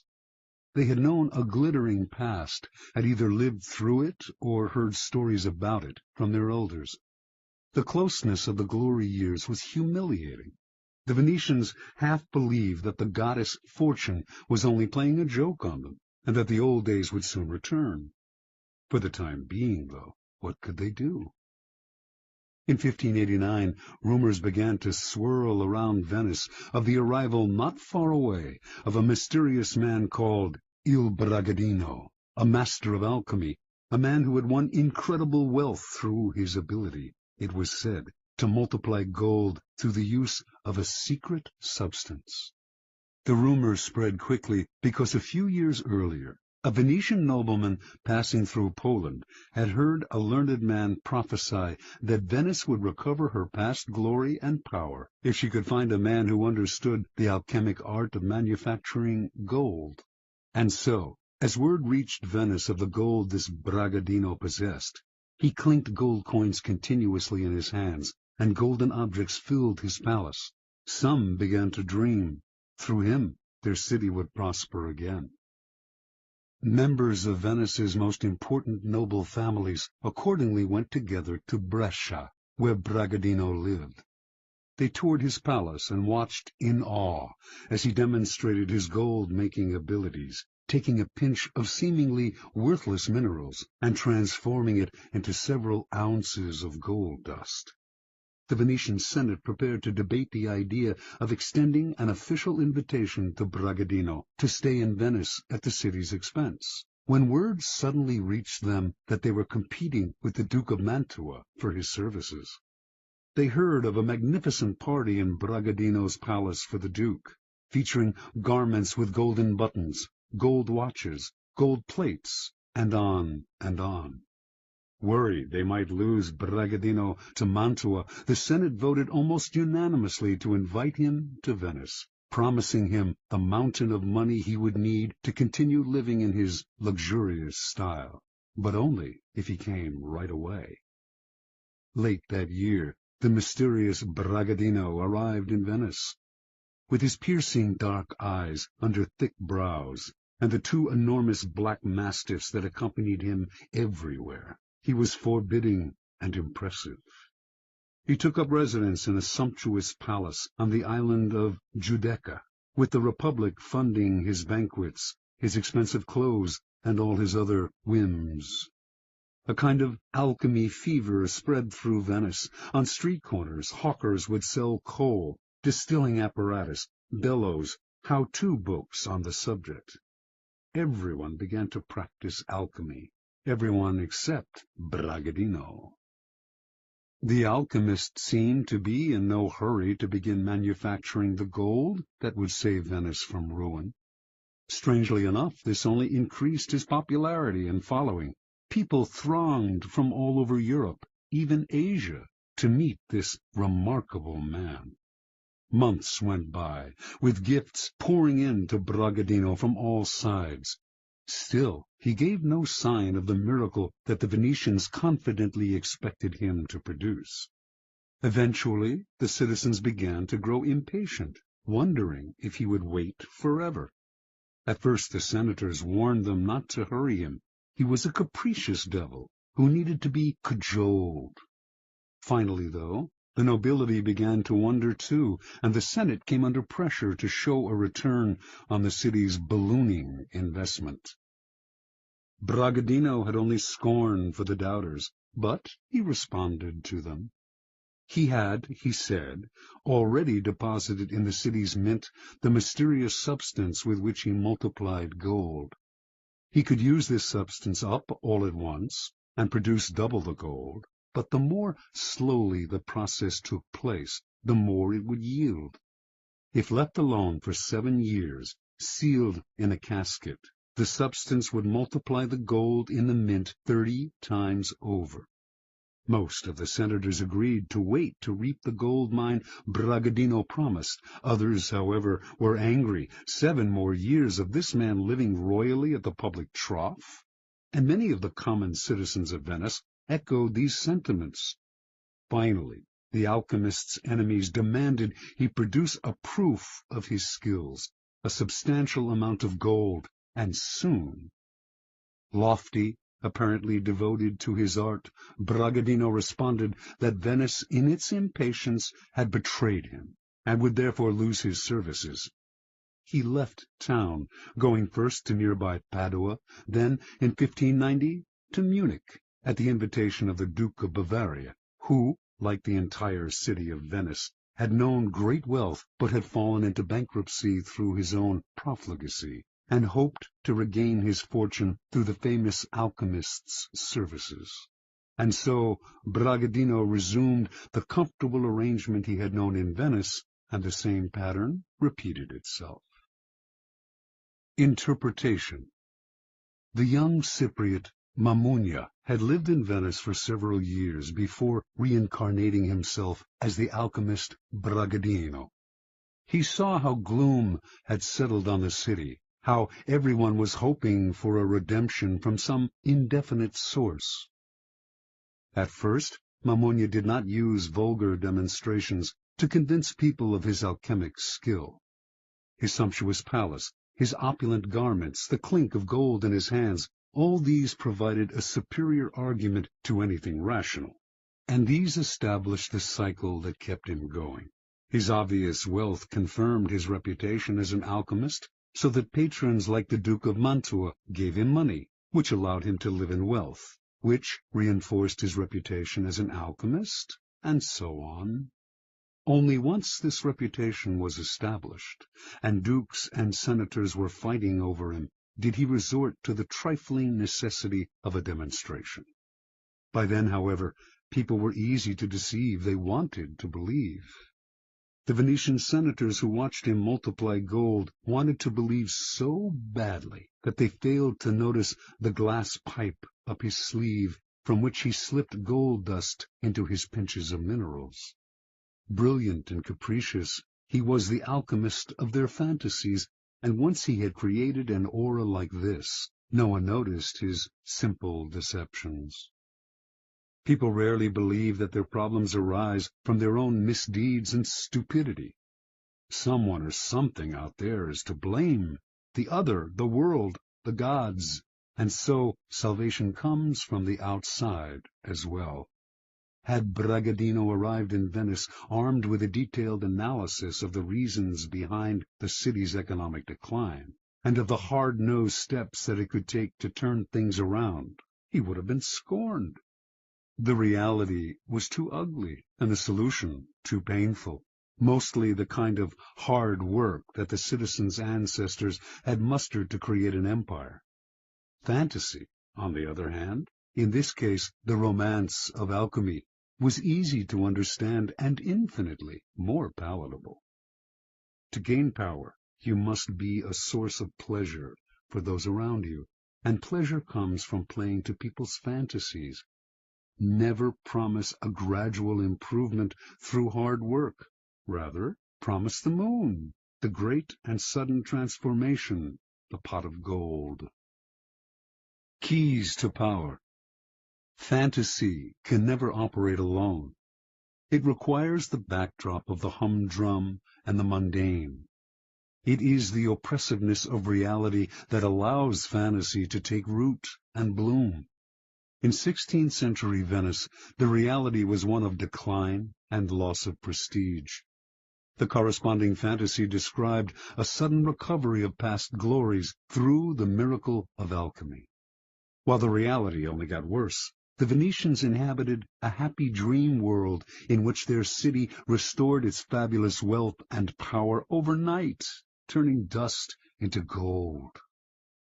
The person who can spin a fantasy out of an oppressive reality has access to untold power.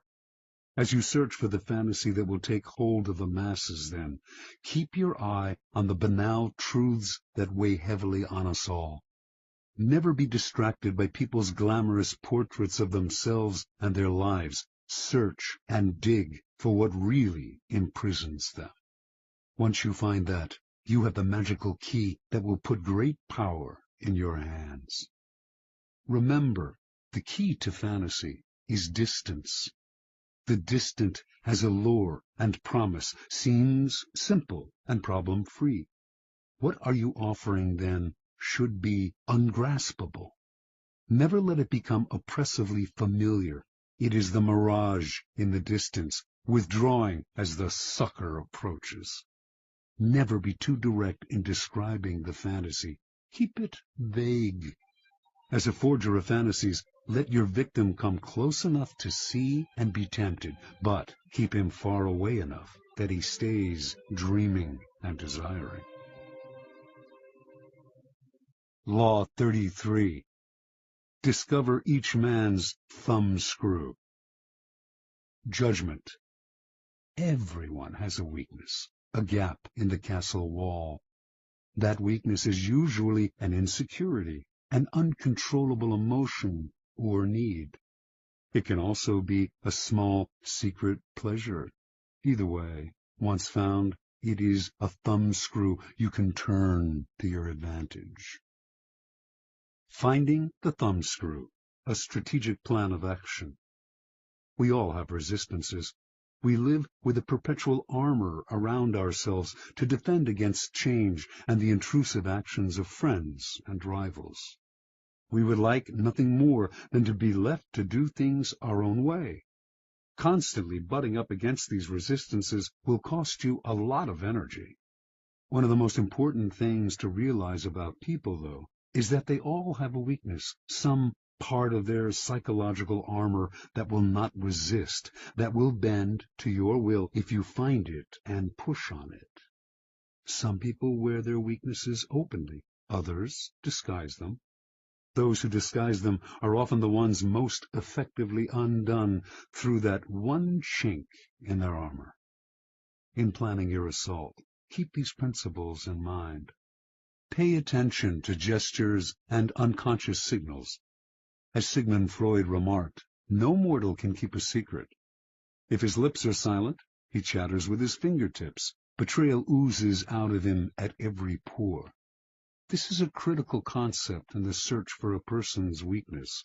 It is revealed by seemingly unimportant gestures and passing words. The key is not only what you look for, but where and how you look. Everyday conversation supplies the richest mine of weaknesses, so train yourself to listen. Start by always seeming interested. The appearance of a sympathetic ear will spur anyone to talk. A clever trick, often used by the 19th century French statesman Talleyrand, is to appear to open up to the other person, to share a secret with them. It can be completely made up, or it can be real, but of no great importance to you. The important thing is that it should seem to come from the heart. This will usually elicit a response that is not only as frank as yours, but more genuine, a response that reveals a weakness.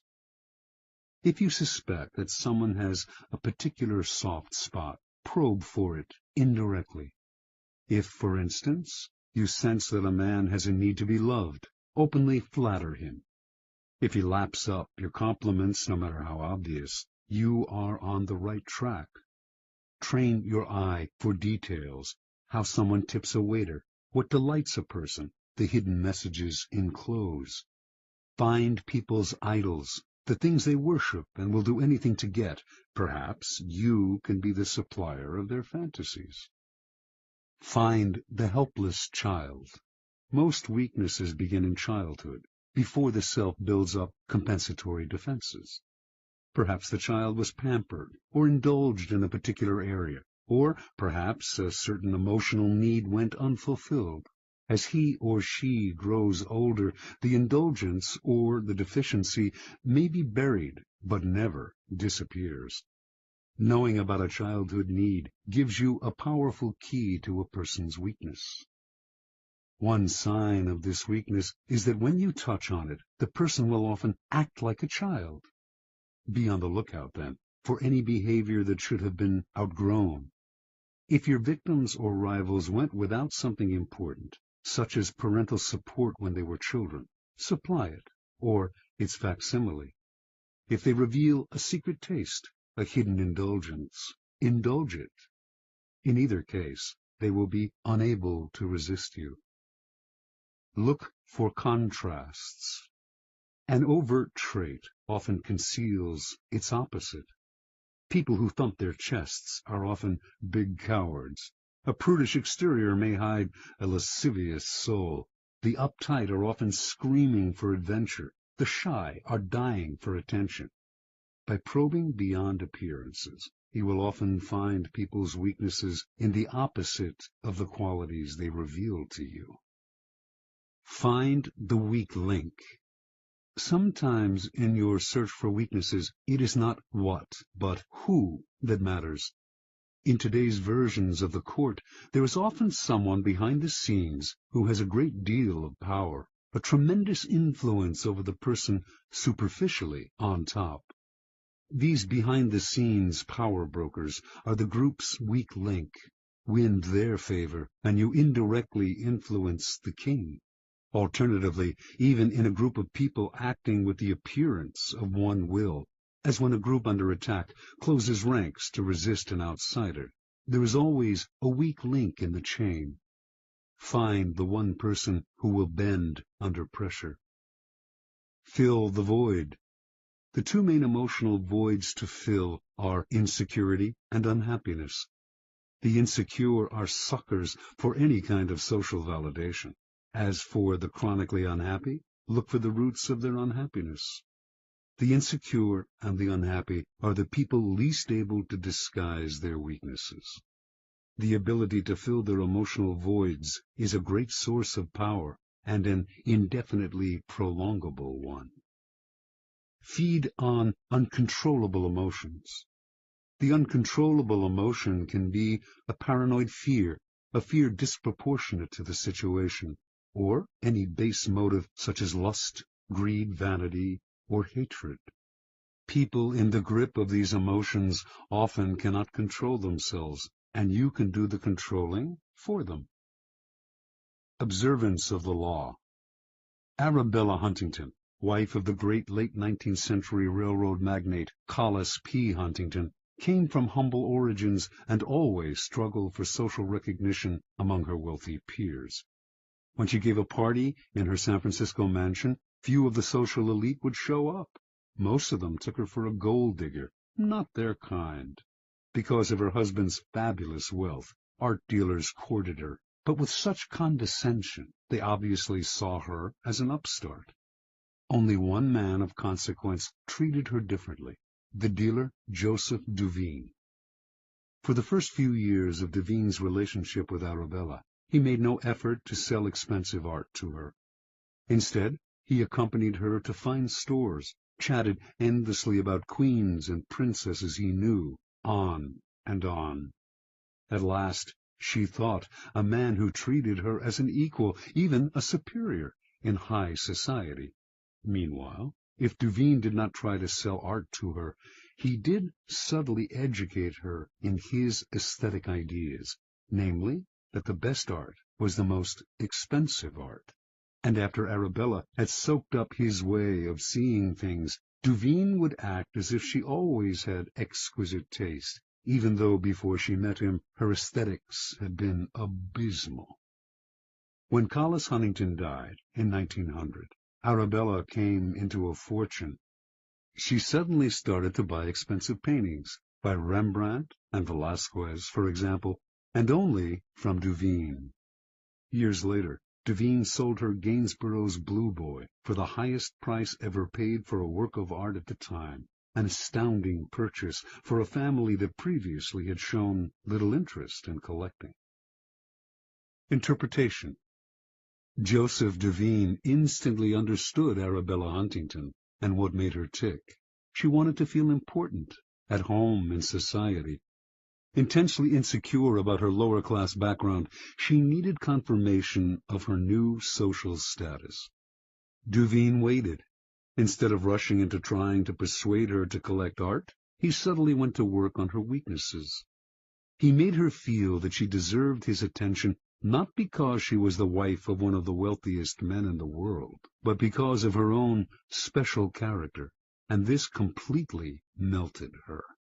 Duveen never condescended to Arabella. Rather than lecturing to her, he instilled his ideas in her indirectly. The result was one of his best and most devoted clients, and also the sale of the Blue Boy. People's need for validation and recognition, their need to feel important, is the best kind of weakness to exploit. First, it is almost universal. Second, exploiting it is so very easy. All you have to do is find ways to make people feel better about their taste, their social standing, their intelligence. Once the fish are hooked, you can reel them in again and again for years. You are filling a positive role, giving them what they cannot get on their own. They may never suspect that you are turning them like a thumbscrew, and if they do, they may not care, because you are making them feel better about themselves, and that is worth any price. Law 34. Be royal in your own fashion. Act like a king to be treated like one. Judgment. The way you carry yourself will often determine how you are treated. In the long run, appearing vulgar or common will make people disrespect you. For a king respects himself and inspires the same sentiment in others. By acting regally and confident of your powers, you make yourself seem destined to wear a crown. Observance of the law. When Christopher Columbus was trying to find funding for his legendary voyages, many around him believed he came from the Italian aristocracy. This view was passed into history through a biography written after the explorer's death by his son, which describes him as a descendant of a Count Colombo of the castle of Cuccaro in Montferrat.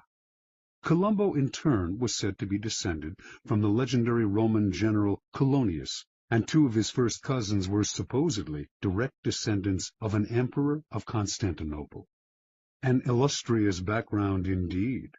But it was nothing more than illustrious fantasy, for Columbus was actually the son of Domenico Colombo, a humble weaver who had opened a wine shop when Christopher was a young man, and who then made his living by selling cheese. Columbus himself had created the myth of his noble background, because from early on he felt that destiny had singled him out for great things, and that he had a kind of royalty in his blood. Accordingly, he acted as if he were indeed descended from noble stock. After an uneventful career as a merchant on a commercial vessel, Columbus, originally from Genoa, settled in Lisbon. Using the fabricated story of his noble background, he married into an established Lisbon family that had excellent connections with Portuguese royalty. Through his in-laws, Columbus finagled a meeting with the King of Portugal, João II, whom he petitioned to finance a westward voyage aimed at discovering a shorter route to Asia. In return for announcing that any discoveries he achieved would be made in the king's name, Columbus wanted a series of rights: the title Grand Admiral of the Ocean Sea, the office of Viceroy over any lands he found, and 10% of the future commerce with such lands. All of these were to be hereditary and for all time. Columbus made these demands even though he had previously been a mere merchant. He knew almost nothing about navigation. He could not work a quadrant, and he had never led a group of men. In short, he had absolutely no qualifications for the journey he proposed. Furthermore, his petition included no details as to how he would accomplish his plans, just vague promises.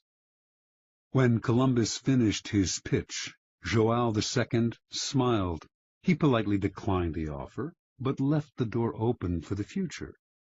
Here Columbus must have noticed something he would never forget. Even as the king turned down the sailors' demands, he treated them as legitimate. He neither laughed at Columbus nor questioned his background and credentials. In fact, the king was impressed by the boldness of Columbus's requests, and clearly felt comfortable in the company of a man who acted so confidently. The meeting must have convinced Columbus that his instincts were correct. By asking for the moon, he had instantly raised his own status, for the king assumed that unless a man who set such a high price on himself were mad, which Columbus did not appear to be, he must somehow be worth it. A few years later, Columbus moved to Spain. Using his Portuguese connections, he moved in elevated circles at the Spanish court, receiving subsidies from illustrious financiers and sharing tables with dukes and princes. To all these men, he repeated his request for financing for a voyage to the West, and also for the rights he had demanded from João II. Some, such as the powerful Duke of Medina, wanted to help, but could not, since they lacked the power to grant him the titles and rights he wanted. But Columbus would not back down. He soon realized that only one person could meet his demands: Queen Isabella. In 1487, he finally managed a meeting with the Queen, and although he could not convince her to finance the voyage, he completely charmed her and became a frequent guest in the palace. In 1492, the Spanish finally expelled the Moorish invaders who centuries earlier had seized parts of the country. With the wartime burden on her treasury lifted, Isabella felt she could finally respond to the demands of her explorer friend, and she decided to pay for 3 ships, equipment, the salaries of the crews, and a modest stipend for Columbus. More important, she had a contract drawn up that granted Columbus the titles and rights on which he had insisted. The only one she denied, and only in the contract's fine print, was the 10% of all revenues from any lands discovered, an absurd demand, since he wanted no time limit on it. Had the clause been left in, it would eventually have made Columbus and his heirs the wealthiest family on the planet. Columbus never read the fine print. Satisfied that his demands had been met, Columbus set sail that same year in search of the passage to Asia. Before he left, he was careful to hire the best navigator he could find to help get him there. The mission failed to find such a passage, yet when Columbus petitioned the Queen to finance an even more ambitious voyage the following year, she agreed. By then, she had come to see Columbus as destined for great things. Interpretation. Columbus had an amazing power to charm the nobility, and it all came from the way he carried himself. He projected a sense of confidence that was completely out of proportion to his means. Nor was his confidence the aggressive, ugly self-promotion of an upstart. It was a quiet and calm self-assurance. In fact, it was the same confidence usually shown by the nobility themselves. The powerful in the old-style aristocracies felt no need to prove or assert themselves. Being noble, they knew they always deserved more, and asked for it. With Columbus, then, they felt an instant affinity, for he carried himself just the way they did, elevated above the crowd, destined for greatness. Understand, it is within your power to set your own price. How you carry yourself reflects what you think of yourself. If you ask for little, shuffle your feet, and lower your head, people will assume this reflects your character. But this behavior is not you. It is only how you have chosen to present yourself to other people. You can just as easily present the Columbus front, buoyancy, confidence, and the feeling that you were born to wear a crown. Keys to power. As children, we start our lives with great exuberance, expecting and demanding everything from the world. This generally carries over into our first forays into society, as we begin our careers. But as we grow older, the rebuffs and failures we experience set up boundaries that only get firmer with time. Coming to expect less from the world, we accept limitations that are really self-imposed. We start to bow and scrape and apologize for even the simplest of requests. The solution to such a shrinking of horizons is to deliberately force ourselves in the opposite direction, to downplay the failures and ignore the limitations, to make ourselves demand and expect as much as the child. To accomplish this, we must use a particular strategy upon ourselves. Call it the strategy of the crown. The strategy of the crown is based on a simple chain of cause and effect. If we believe we are destined for great things, our belief will radiate outward just as a crown creates an aura around a king. This outward radiance will infect the people around us, who will think we must have reasons to feel so confident. People who wear crowns seem to feel no inner sense of the limits to what they can ask for or what they can accomplish. This, too, radiates outward. Limits and boundaries disappear. Use the strategy of the crown, and you will be surprised how often it bears fruit. Take as an example those happy children who ask for whatever they want and get it. Their high expectations are their charm. Adults enjoy granting their wishes, just as Isabella enjoyed granting the wishes of Columbus. Law 35. Master the art of timing. Judgment. Never seem to be in a hurry. Hurrying betrays a lack of control over yourself and over time. Always seem patient, as if you know that everything will come to you eventually. Become a detective of the right moment. Sniff out the spirit of the times, the trends that will carry you to power.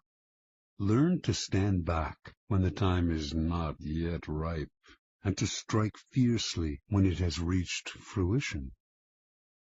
Observance of the law. Starting out in life as a nondescript French seminary school teacher, Joseph Fouché wandered from town to town for most of the decade of the 1780s, teaching mathematics to young boys. Yet he never completely committed himself to the church, never took his vows as a priest. He had bigger plans. Patiently waiting for his chance, he kept his options open. And when the French Revolution broke out in 1789, Fouché waited no longer.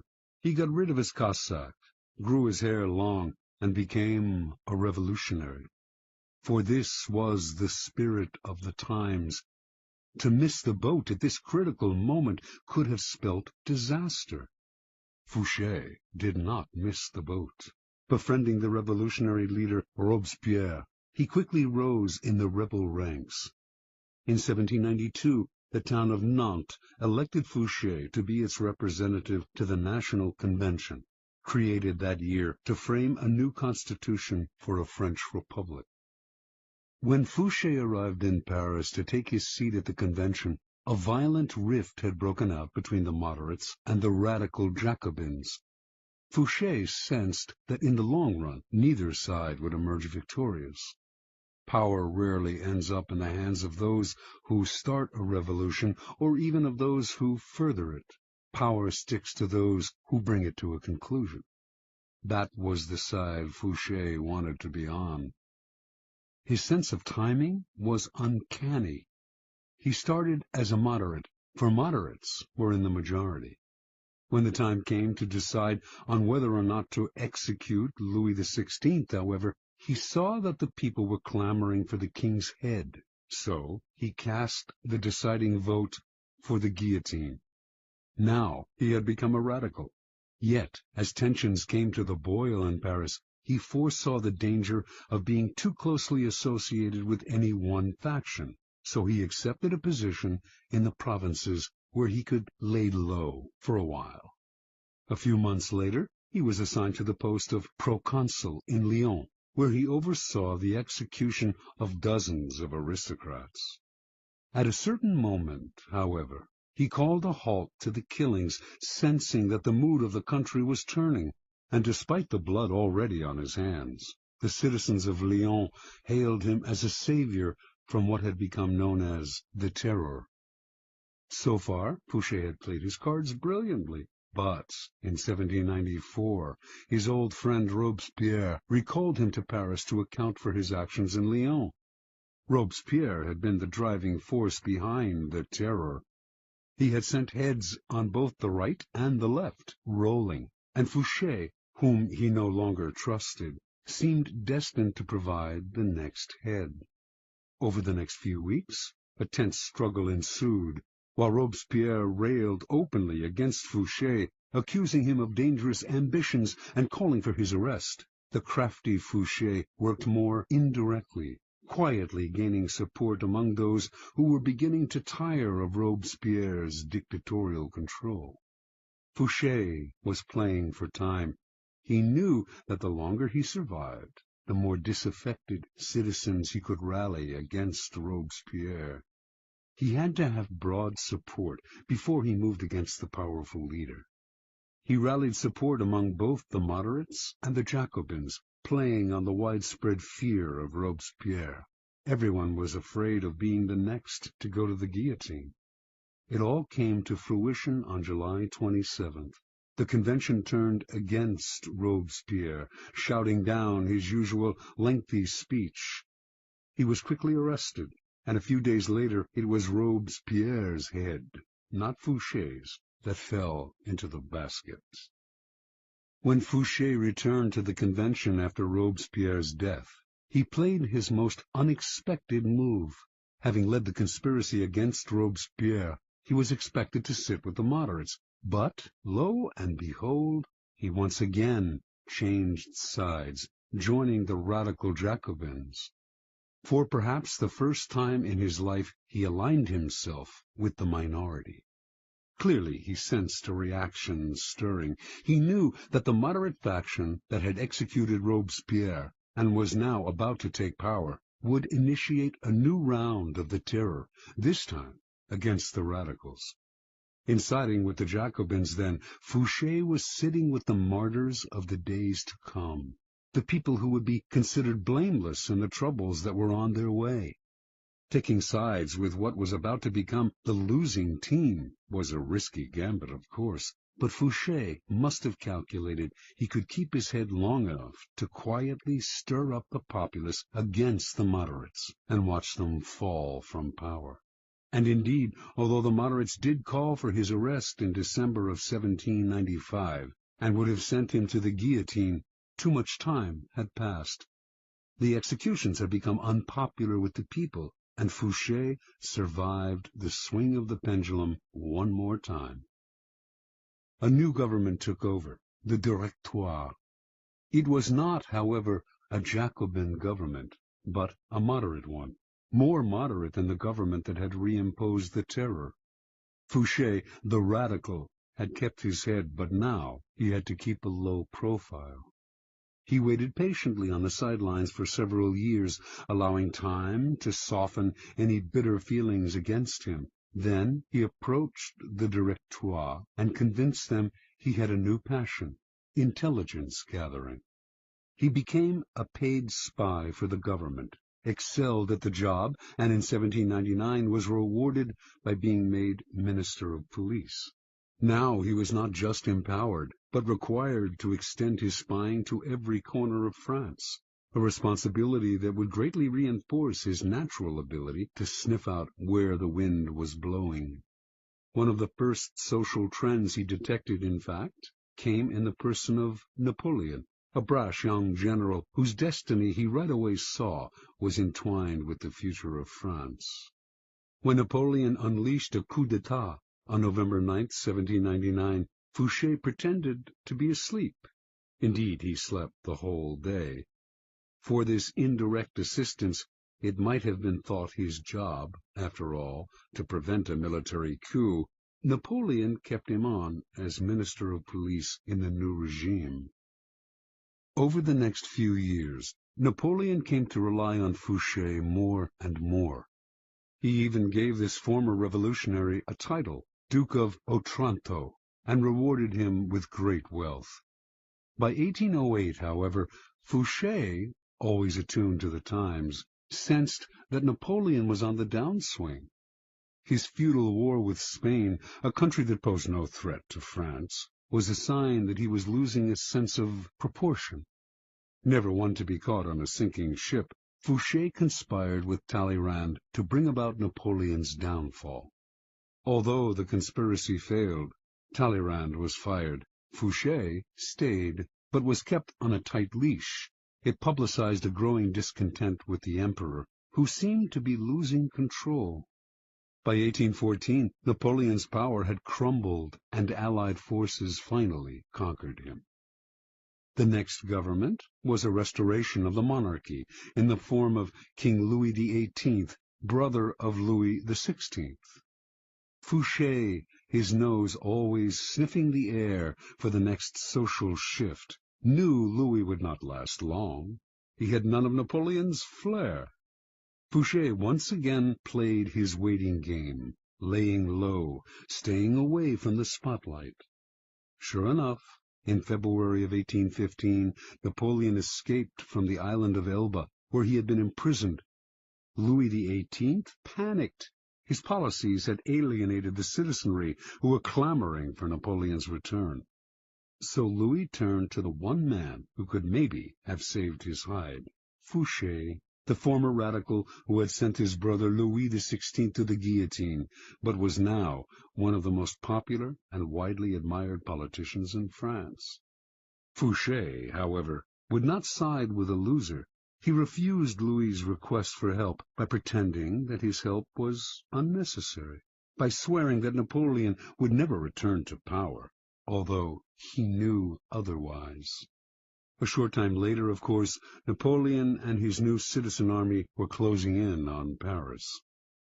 Seeing his reign about to collapse, feeling that Fouché had betrayed him, and certain that he did not want this powerful and able man on Napoleon's team, King Louis ordered the minister's arrest and execution.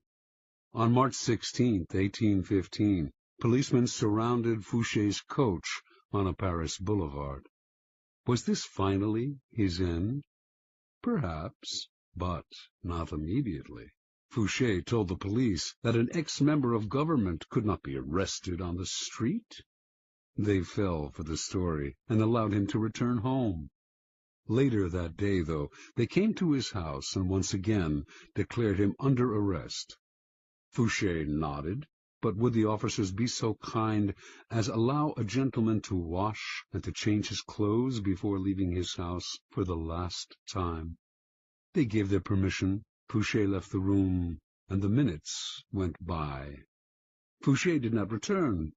Finally, the policemen went into the next room, where they saw a ladder against an open window leading down to the garden below. That day and the next the police combed Paris for Fouché, but by then Napoleon's cannons were audible in the distance, and the king and all the king's men had to flee the city. As soon as Napoleon entered Paris, Fouché came out of hiding. He had cheated the executioner once again. Napoleon greeted his former minister of police and gladly restored him to his old post. During the 100 days that Napoleon remained in power, until Waterloo, it was essentially Fouché who governed France. After Napoleon fell, Louis XVIII returned to the throne, and like a cat with 9 lives, Fouché stayed on to serve in yet another government. By then, his power and influence had grown so great that not even the king dared challenge him. Interpretation. In a period of unprecedented turmoil, Joseph Fouché thrived through his mastery of the art of timing. He teaches us a number of key lessons. First, it is critical to recognize the spirit of the times. Fouché always looked 2 steps ahead, found the wave that would carry him to power, and rode it. You must always work with the times, anticipate their twists and turns, and never miss the boat. Sometimes the spirit of the times is obscure. Recognize it not by what is loudest and most obvious in it, but by what lies hidden and dormant. Look forward to the Napoleons of the future rather than holding on to the ruins of the past. Second, recognizing the prevailing winds does not necessarily mean running with them. Any potent social movement creates a powerful reaction, and it is wise to anticipate what that reaction will be, as Fouché did after the execution of Robespierre. Rather than ride the cresting wave of the moment, wait for the tide's ebb to carry you back to power. Upon occasion, bet on the reaction that is brewing and place yourself in the vanguard of it. Finally, Fouché had remarkable patience. Without patience as your sword and shield, your timing will fail, and you will inevitably find yourself a loser. When the times were against Fouché, he did not struggle, get emotional, or strike out rashly. He kept his cool and maintained a low profile, patiently building support among the citizenry, the bulwark in his next rise to power. Whenever he found himself in the weaker position, he played for time, which he knew would always be his ally if he was patient. Recognize the moment then, to hide in the grass or slither under a rock, as well as the moment to bare your fangs and attack. Keys to power. There are 3 kinds of time for us to deal with. Each presents problems that can be solved with skill and patience. First, there is long time. the drawn-out, years-long kind of time that must be managed with patience and gentle guidance. Our handling of long time should be mostly defensive. This is the art of not reacting impulsively, of waiting for opportunity. Next, there is forced time, the short time that we can manipulate as an offensive weapon, upsetting the timing of our opponent. Finally, there is end time, when a plan must be executed with speed and force. We have waited, found the moment, and must not hesitate. Long time. When you force the pace out of fear and impatience, you create a nest of problems that require fixing, and you end up taking much longer than if you had taken your time. Hurriers may occasionally get there quicker, but papers fly everywhere, new dangers arise, and they find themselves in constant crisis mode, fixing the problems that they themselves have created. Sometimes not acting in the face of danger is your best move. You wait. You deliberately slow down. As time passes, it will eventually present opportunities you had not imagined. Waiting involves controlling not only your own emotions, but those of your colleagues who, mistaking action for power, may try to push you into making rash moves. In your rivals, on the other hand, you can encourage this same mistake if you let them rush headlong into trouble while you stand back and wait. You will soon find ripe moments to intervene and pick up the pieces. You do not deliberately slow time down to live longer, or to take more pleasure in the moment, but the better to play the game of power. First, when your mind is uncluttered by constant emergencies, you will see further into the future. Second, you will be able to resist the baits that people dangle in front of you, and will keep yourself from becoming another impatient sucker. Third, you will have more room to be flexible. Opportunities will inevitably arise that you had not expected and would have missed had you forced the pace. Fourth, you will not move from one deal to the next without completing the first one. To build your power's foundation can take years. Make sure that foundation is secure. Do not be a flash in the pan. Success that is built up slowly and surely is the only kind that lasts. Forced time. The trick in forcing time is to upset the timing of others, to make them hurry, to make them wait, to make them abandon their own pace, to distort their perception of time. By upsetting the timing of your opponent while you stay patient, you open up time for yourself, which is half the game. Making people wait is a powerful way of forcing time, as long as they do not figure out what you are up to. You control the clock. They linger in limbo and rapidly come unglued, opening up opportunities for you to strike. The opposite effect is equally powerful.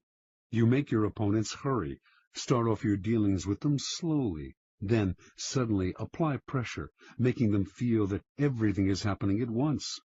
People who lack the time to think will make mistakes, so set their deadlines for them. This was the technique Machiavelli admired in Cesare Borgia, who, during negotiations, would suddenly press vehemently for a decision, upsetting his opponent's timing and patience. For who would dare make Cesare wait? End time. You can play the game with the utmost artistry, waiting patiently for the right moment to act, putting your competitors off their form by messing with their timing. But it won't mean a thing unless you know how to finish. Do not be one of those people who look like paragons of patience, but are actually just afraid to bring things to a close. Patience is worthless unless combined with a willingness to fall ruthlessly on your opponent at the right moment. You can wait as long as necessary for the conclusion to come, but when it comes, it must come quickly. Use speed to paralyze your opponent, cover up any mistakes you might make, and impress people with your aura of authority and finality. With the patience of a snake charmer, You draw the snake out with calm and steady rhythms. Once the snake is out, though, would you dangle your foot above its deadly head? There is never a good reason to allow the slightest hitch in your endgame. Your mastery of timing can really only be judged by how you work with end time, how you quickly change the pace and bring things to a swift and definitive conclusion. Law 36. Disdain things you cannot have. Ignoring them is the best revenge. Judgment. By acknowledging a petty problem, you give it existence and credibility. The more attention you pay an enemy, the stronger you make him, and a small mistake is often made worse and more visible when you try to fix it. It is sometimes best to leave things alone.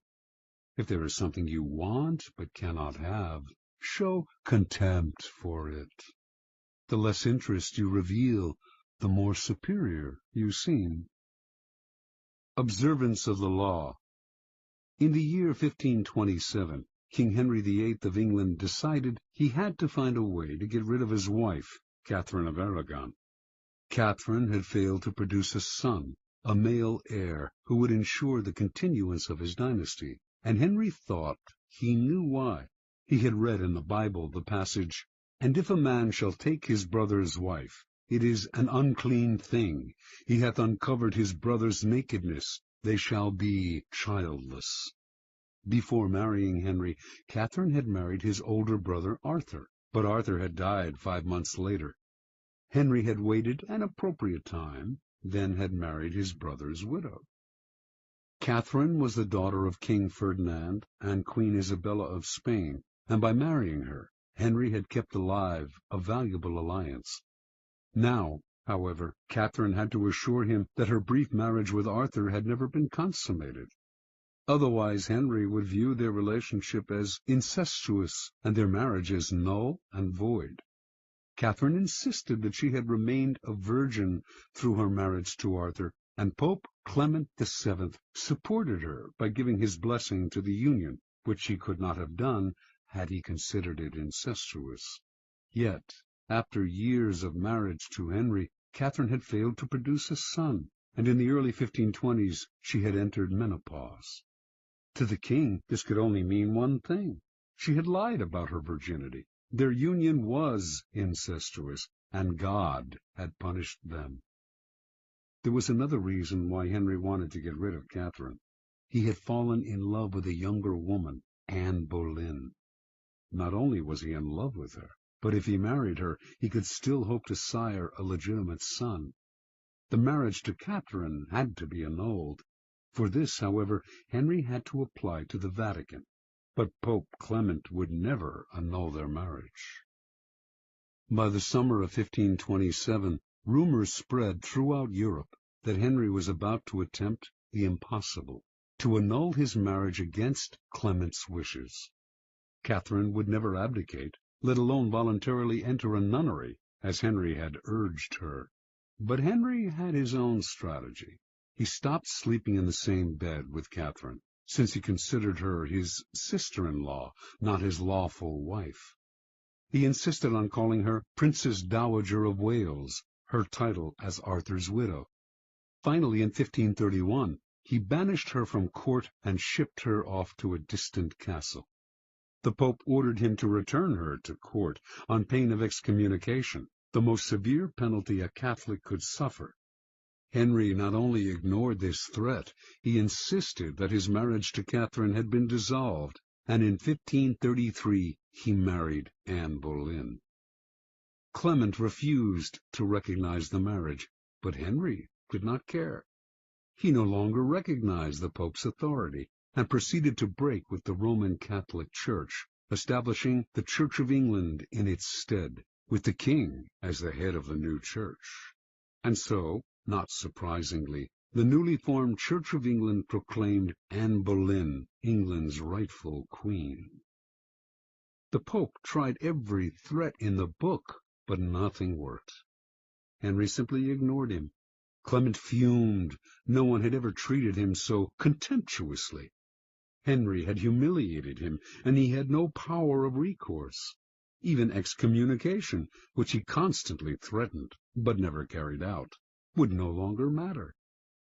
Catherine, too, felt the devastating sting of Henry's disdain.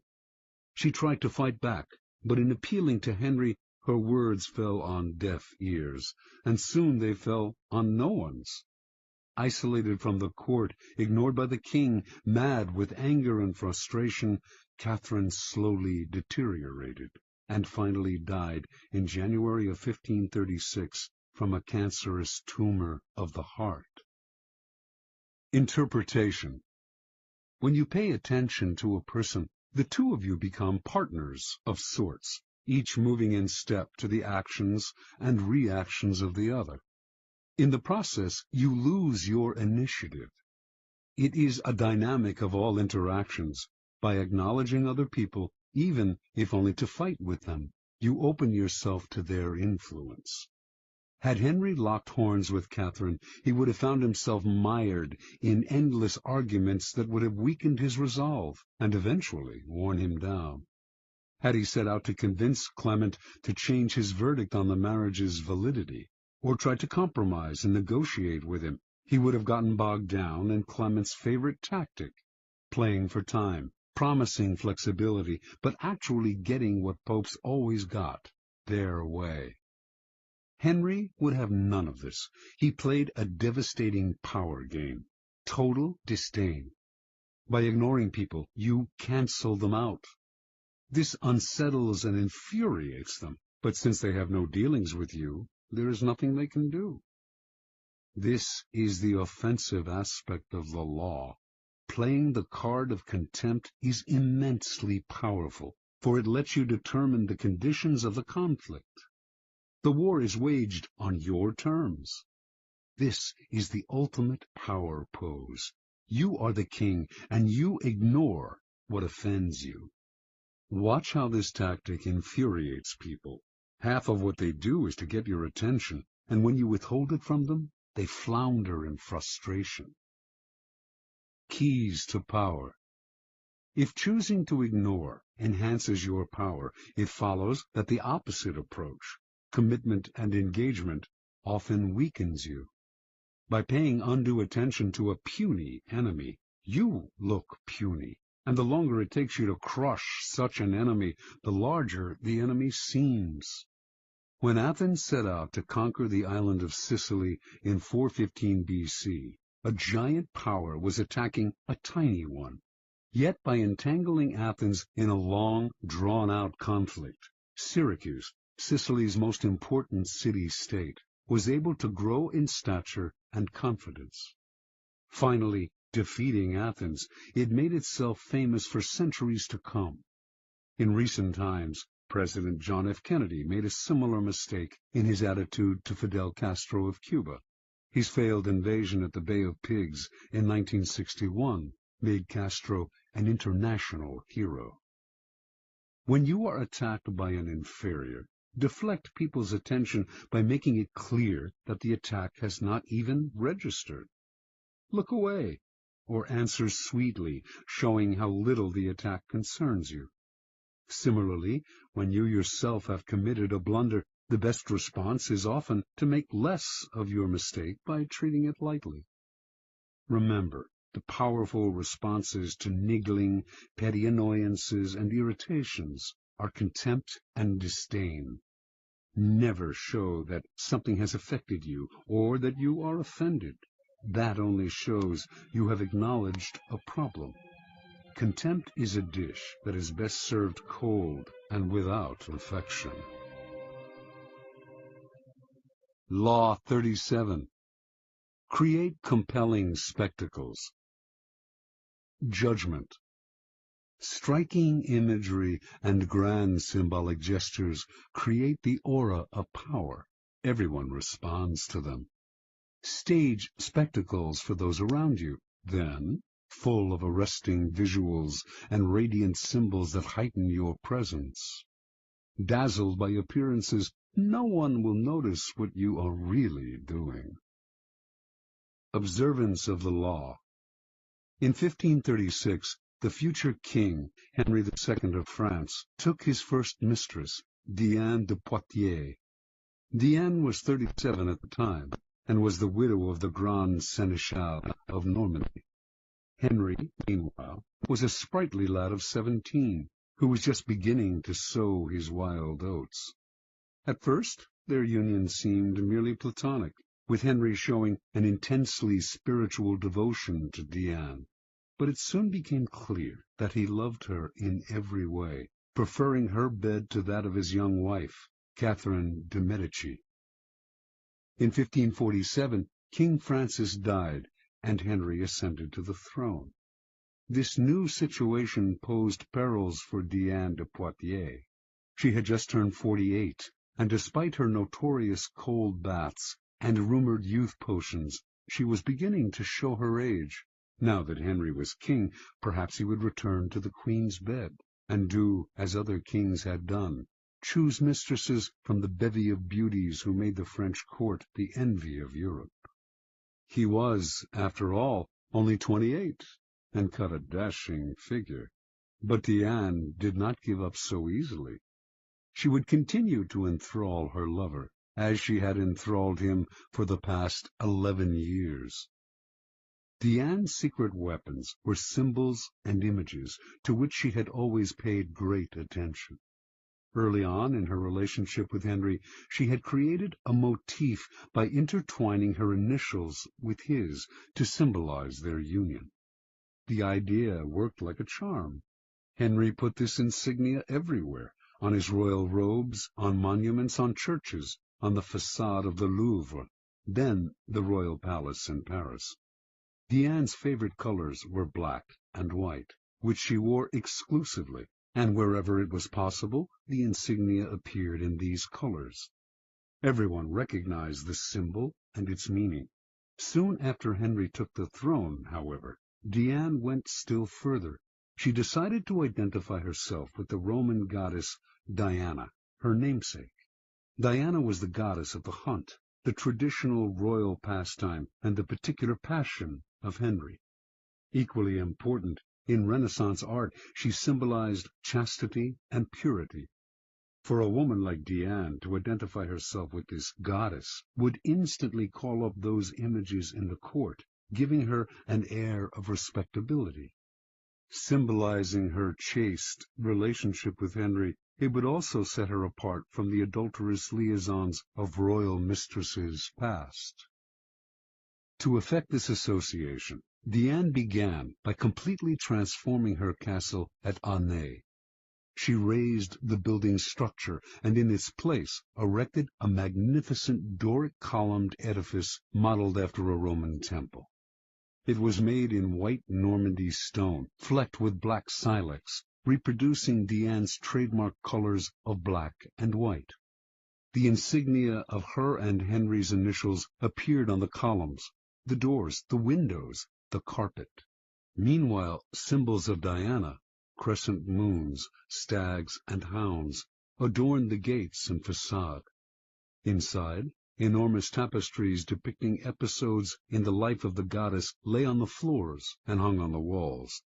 In the garden stood the famous Goujon sculpture Diane Chasseresse, which is now in the Louvre, and which had an uncanny resemblance to Diane de Poitiers. Paintings and other depictions of Diana appeared in every corner of the castle. Aunay overwhelmed Henry, who soon was trumpeting the image of Diane de Poitiers as a Roman goddess. In 1548, when the couple appeared together in Lyon for a royal celebration, the townspeople welcomed them with a tableau vivant depicting a scene with Diana the huntress. France's greatest poet of the period, Pierre de Ronsard, began to write verses in honor of Diana. Indeed, a kind of cult of Diana sprang up, all inspired by the king's mistress. It seemed to Henry that Diane had given herself a kind of divine aura, and as if he were destined to worship her for the rest of his life. And until his death in 1559, he did remain faithful to her, making her a duchess, giving her untold wealth, and displaying an almost religious devotion to his first and only mistress. Interpretation. Diane de Poitiers, a woman from a modest bourgeois background, managed to captivate Henry for over 20 years. By the time she died, she was well into her 60s, yet his passion for her only increased with the years. She knew the king well. He was not an intellectual, but a lover of the outdoors. He particularly loved jousting tournaments, with their bright pennants, brilliantly caparisoned horses, and beautifully dressed women. Henry's love of visual splendor seemed childlike to Diane, and she played on this weakness of his at every opportunity. Most astute of all was Diane's appropriation of the goddess Diana. Here she took the game beyond physical imagery into the realm of the psychic symbol. It was quite a feat to transform a king's mistress into an emblem of power and purity, but she managed it. Without the resonance of the goddess, Diane was merely an aging courtesan. With the imagery and symbolism of Diana on her shoulders, she seemed a mythic force destined for greatness. You, too, can play with images like these, weaving visual clues into an encompassing gestalt, as Diane did with her colors and her insignia, establishing a trademark like these to set yourself apart. Then take the game further.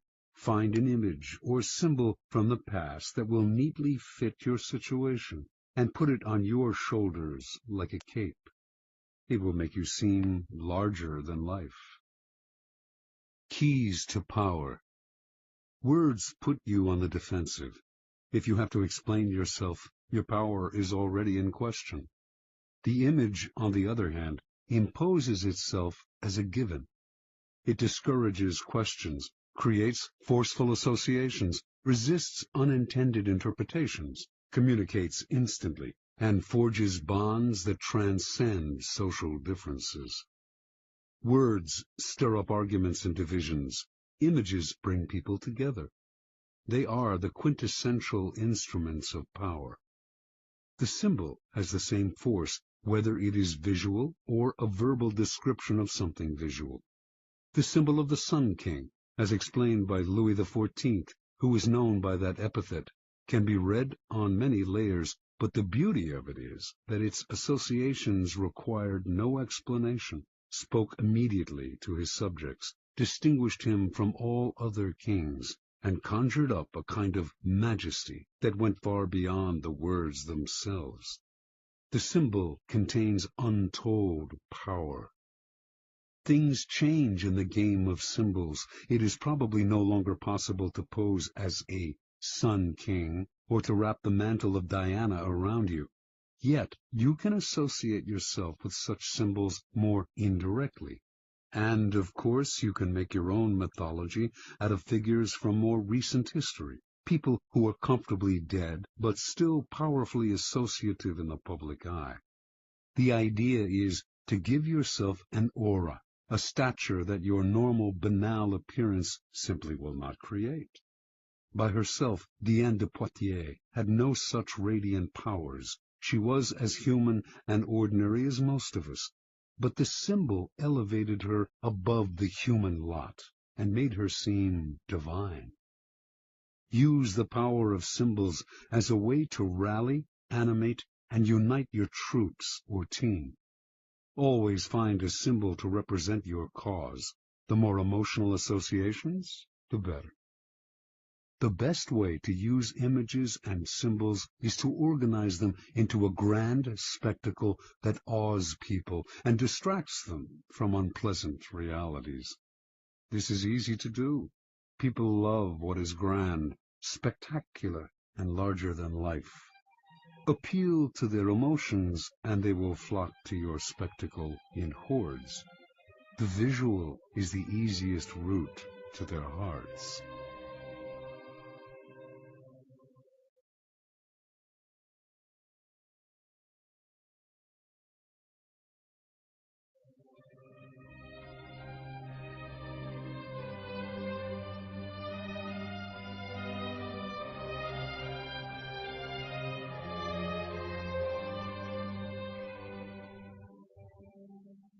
Law 38.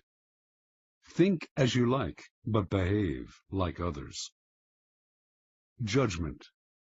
If you make a show of going against the times, flaunting your unconventional ideas and unorthodox ways, people will think that you only want attention and that you look down upon them. They will find a way to punish you for making them feel inferior. It is far safer to blend in and nurture the common touch. Share your originality only with tolerant friends and those who are sure to appreciate your uniqueness. Transgression of the law. Around the year 478 BC, the city of Sparta sent an expedition to Persia, led by the young Spartan nobleman Pausanias. The city-states of Greece had recently fought off a mighty invasion from Persia, and now Pausanias, along with allied ships from Athens, had orders to punish the invaders and win back the islands and coastal towns that the Persians had occupied. Both the Athenians and the Spartans had great respect for Pausanias. He had proven himself as a fearless warrior with a flair for the dramatic. With amazing speed, Pausanias and his troops took Cyprus, then moved on to the mainland of Asia Minor known as the Hellespont, and captured Byzantium, modern-day Istanbul. Now, master of part of the Persian Empire, Pausanias began to show signs of behavior that went beyond his normal flamboyance. He appeared in public wearing pomade in his hair and flowing Persian robes, and accompanied by a bodyguard of Egyptians. He held lavish banquets, in which he sat in the Persian manner and demanded to be entertained. He stopped seeing his old friends, entered into communication with the Persian king Xerxes, and all in all affected the style and manner of a Persian dictator. Clearly power and success had gone to Pausanias' head. His army, Athenians and Spartans alike, at first thought this is a passing fancy. He had always been a bit exaggerated in his gestures, but when he flaunted his disdain for the Greek simple way of life and insulted the common Greek soldier, they began to feel he had gone too far. Although there was no concrete evidence for this, rumor spread that he had gone over to the other side, and that he dreamed of becoming a kind of Greek Xerxes. To quell the possibility of mutiny, the Spartans relieved Pausanias of his command and called him home. Pausanias, however, continued to dress in the Persian style, even in Sparta. After a few months he independently hired a trireme and returned to the Hellespont, telling his compatriots he was going to continue the fight against the Persians. Actually, however, he had different plans: to make himself ruler of all Greece with the aid of Xerxes himself. The Spartans declared him a public enemy and sent a ship to capture him. Pausanias surrendered, certain that he could clear himself of the charges of treason. It did come out during the trial that during his reign as commander he had offended his fellow Greeks time and again, erecting monuments, for instance, in his own name, rather than those of the cities whose troops had fought alongside him, as was the custom. Yet Pausanias proved right. Despite the evidence of his numerous contacts with the enemy, the Spartans refused to imprison a man of such noble birth and let him go. Now thinking himself untouchable, Pausanias hired a messenger to take a letter to Xerxes, but the messenger instead took the letter to the Spartan authorities. These men wanted to find out more, so they had the messenger arrange to meet Pausanias in a temple where they could hide and listen behind a partition. What Pausanias said shocked them. They had never heard such contempt for their ways spoken so brazenly by one of their own, and they made arrangements for his immediate arrest. On his way home from the temple, Pausanias got word of what had happened. He ran to another temple to hide, but the authorities followed him there and placed sentries all around. Pausanias refused to surrender. Unwilling to forcibly remove him from the sacred temple, the authorities kept him trapped inside until he eventually died of starvation. Interpretation. At first glance, it might seem that Pausanias simply fell in love with another culture, a phenomenon as old as time. Never comfortable with the asceticism of the Spartans, he found himself enthralled by the Persian love of luxury and sensual pleasure. He put on Persian robes and perfumes with a sense of deliverance from Greek discipline and simplicity. This is how it appears when people adopt a culture in which they were not raised. Often, however, there is also something else at play.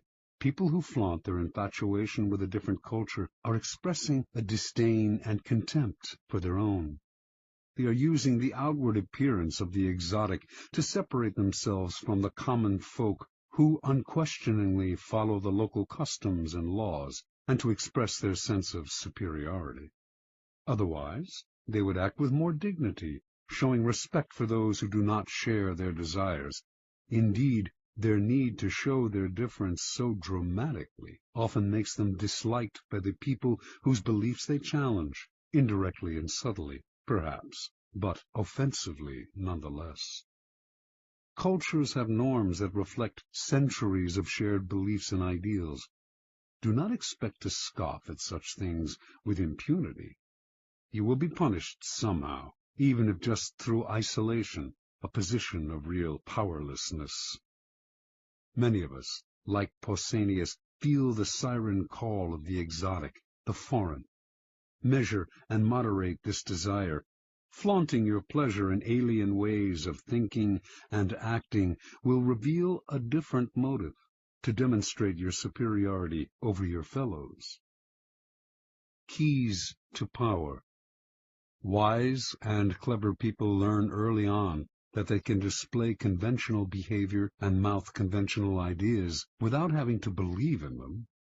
The power these people gain from blending in is that of being left alone to have the thoughts they want to have, and to express them to the people they want to express them to, without suffering isolation or ostracism. Once they have established themselves in a position of power, they can try to convince a wider circle of the correctness of their ideas, perhaps working indirectly.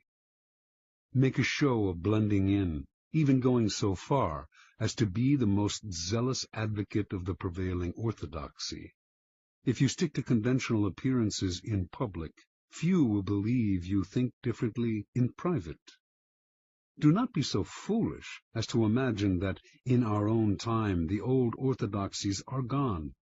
Jonas Salk, for instance, thought science had gotten past politics and protocol, and so, in his search for a polio vaccine, he broke all the rules, going public with the discovery before showing it to the scientific community, taking credit for the vaccine without acknowledging the scientists who had paved the way, making himself a star. The public may have loved him, but scientists shunned him. His disrespect for his community's orthodoxies left him isolated, and he wasted years trying to heal the breach and struggling for funding and cooperation. The logical extension of this law is the invaluable ability to be all things to all people. When you go into society, leave behind your own ideas and values, and put on the mask that is most appropriate for the group in which you find yourself. People will swallow the bait because it flatters them to believe that you share their ideas. They will not take you as a hypocrite if you are careful, for how can they accuse you of hypocrisy if you do not let them know exactly what you stand for? Nor will they see you as lacking in values.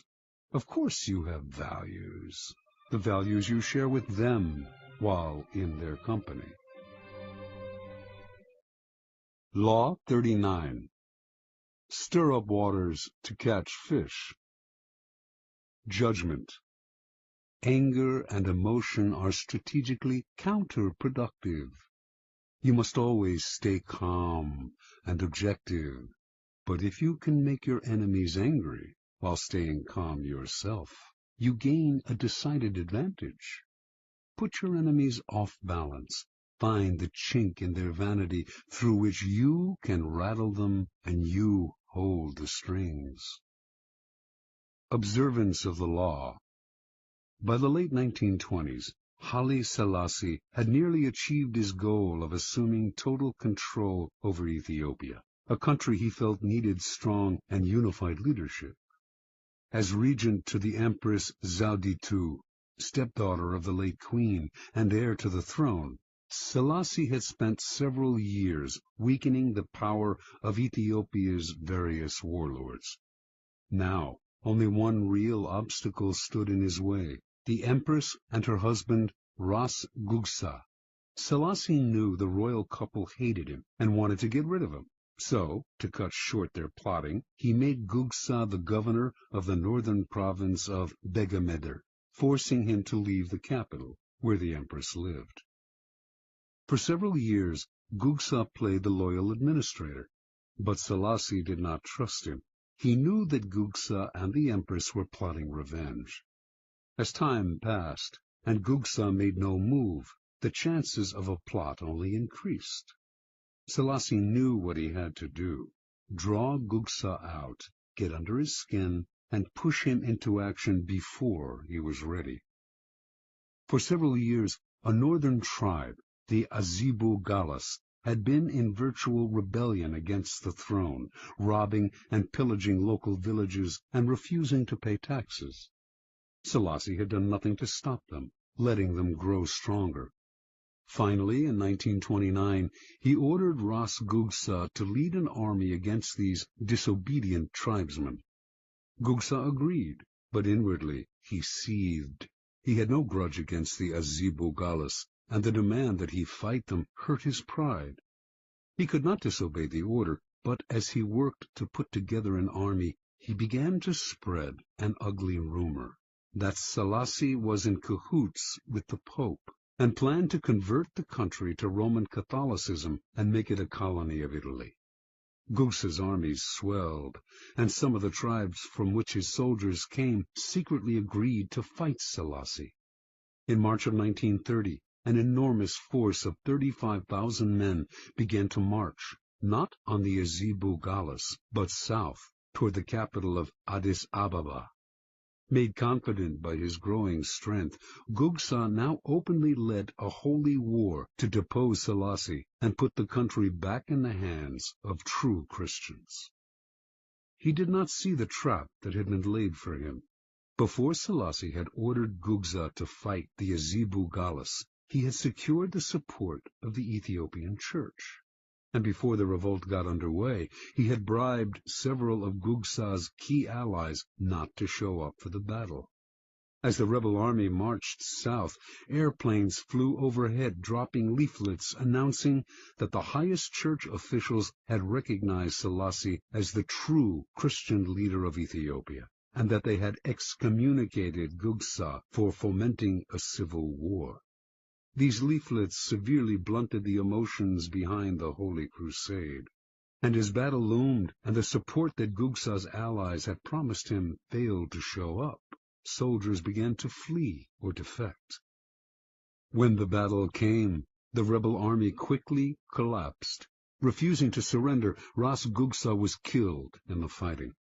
The empress, distraught over her husband's death, died a few days later.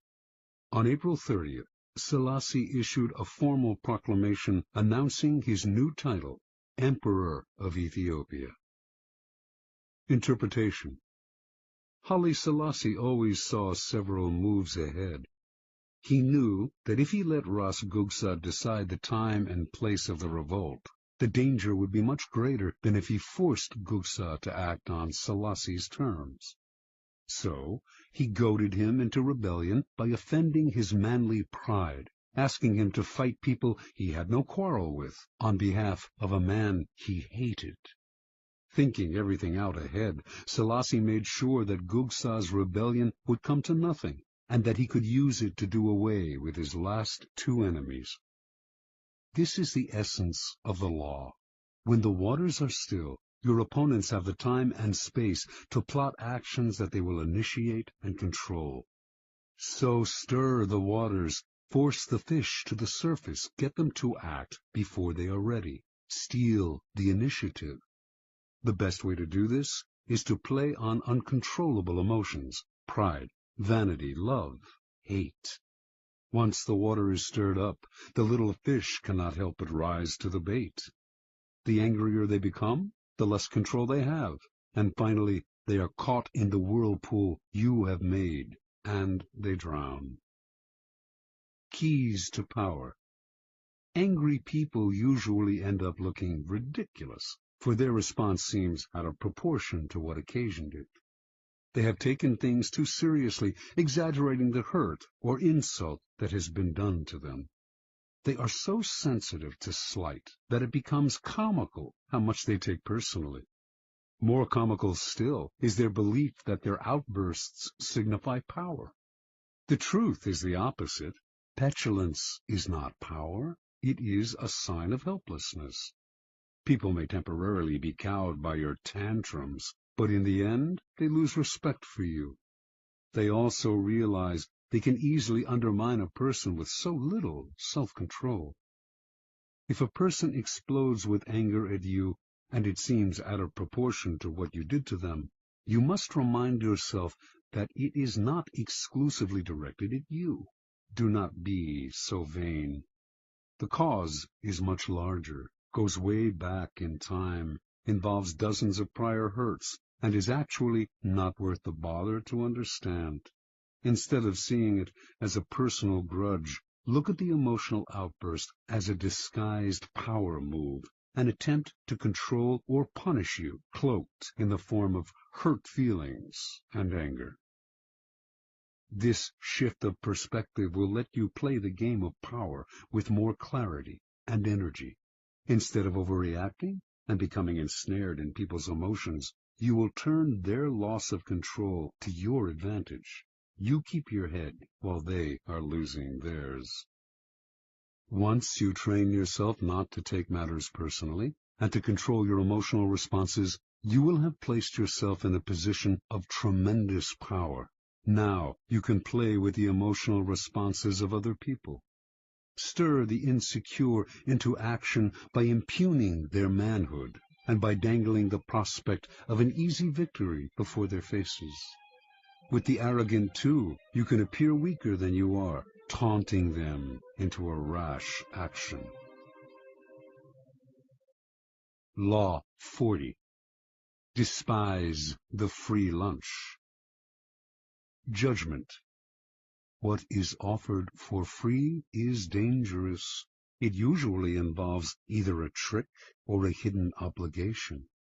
What has worth is worth paying for. By paying your own way, you stay clear of gratitude, guilt, and deceit. It is also often wise to pay the full price. There is no cutting corners with excellence. Be lavish with your money and keep it circulating, for generosity is a sign and a magnet for power. Money and power. In the realm of power, everything must be judged by its cost, and everything has a price. What is offered for free or at bargain rates often comes with a psychological price tag. Complicated feelings of obligation, compromises with quality, the insecurity those compromises bring, on and on. The powerful learn early to protect their most valuable resources, independence and room to maneuver. By paying the full price, they keep themselves free of dangerous entanglements and worries. Being open and flexible with money also teaches the value of strategic generosity, a variation on the old trick of giving when you are about to take. By giving the appropriate gift, you put the recipient under obligation. Generosity softens people up, to be deceived. By gaining a reputation for liberality, you win people's admiration while distracting them from your power plays. By strategically spreading your wealth, you charm the other courtiers, creating pleasure and making valuable allies. Look at the masters of power, the Caesars, the Queen Elizabeths, the Michelangelos, the Medicis, not a miser among them. Even the great con artists spend freely to swindle. Tight purse strings are unattractive. When engaged in seduction, Casanova would give completely, not only of himself, but of his wallet. The powerful understand that money is psychologically charged, and that it is also a vessel of politeness and sociability. They make the human side of money a weapon in their armory.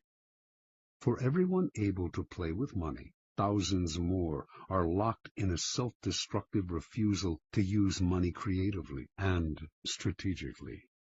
These types represent the opposite pole to the powerful, and you must learn to recognize them, either to avoid their poisonous natures or to turn their inflexibility to your advantage. The greedy fish. The greedy fish take the human side out of money. Cold and ruthless, they see only the lifeless balance sheet, viewing others solely as either pawns or obstructions in their pursuit of wealth. They trample on people's sentiments and alienate valuable allies. No one wants to work with the greedy fish, and over the years they end up isolated, which often proves their undoing. The bargain demon. Powerful people judge everything by what it costs, not just in money, but in time, dignity, and peace of mind. And this is exactly what bargain demons cannot do. Wasting valuable time digging for bargains, they worry endlessly about what they could have gotten elsewhere for a little less. On top of that, the bargain item they do buy is often shabby. Perhaps it needs costly repairs, or will have to be replaced twice as fast as a high-quality item. The costs of these pursuits, not always in money, though the price of a bargain is often deceptive, but in time and peace of mind, discourage normal people from undertaking them. But for the bargain demon, the bargain is an end in itself.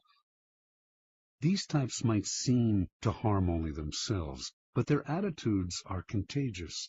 Unless you resist them, they will infect you with the insecure feeling that you should have looked harder to find a cheaper price. Don't argue with them or try to change them. Just mentally add up the cost in time and inner peace, if not in hidden financial expense, of the irrational pursuit of a bargain. The sadist. Financial sadists play vicious power games with money as a way of asserting their power. They might, for example, make you wait for money that is owed you, promising that the check is in the mail.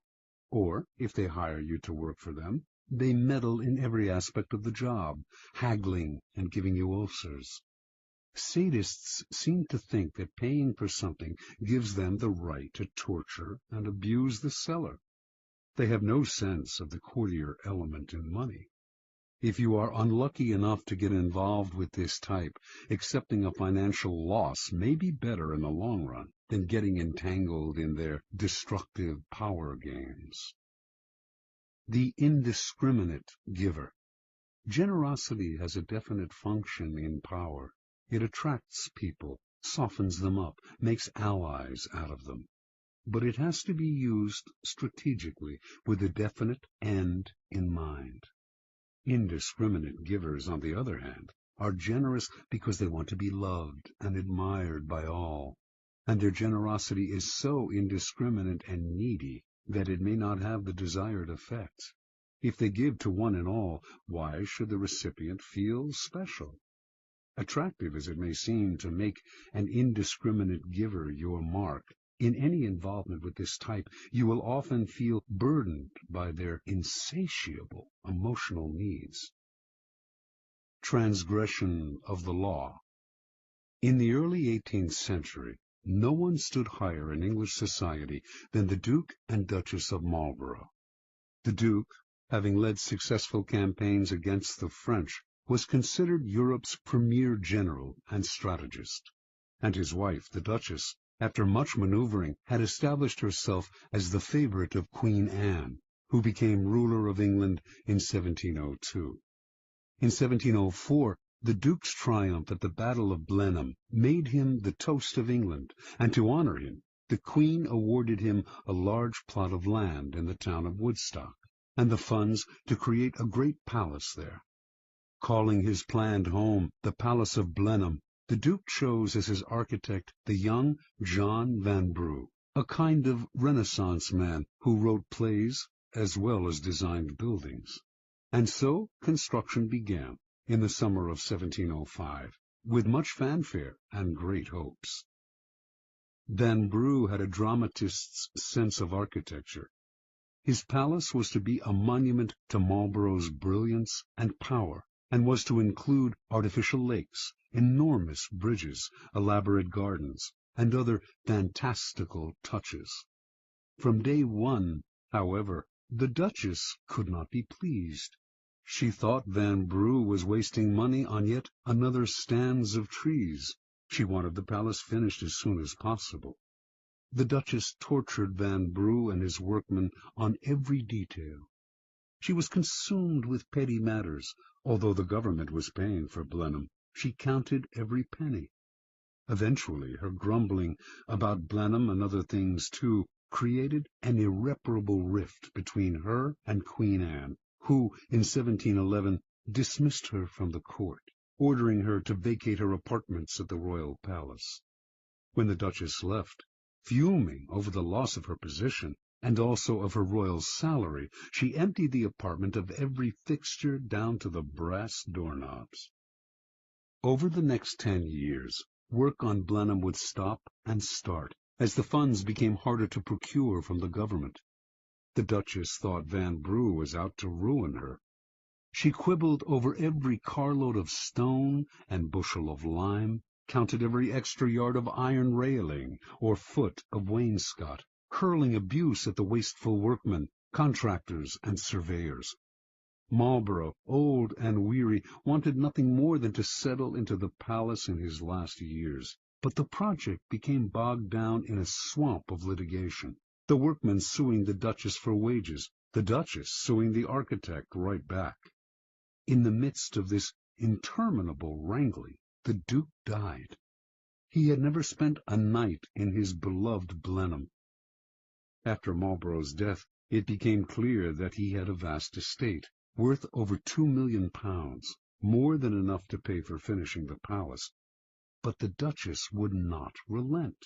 She held back Vanbrugh's wages as well as the workmen's, and finally had the architect dismissed.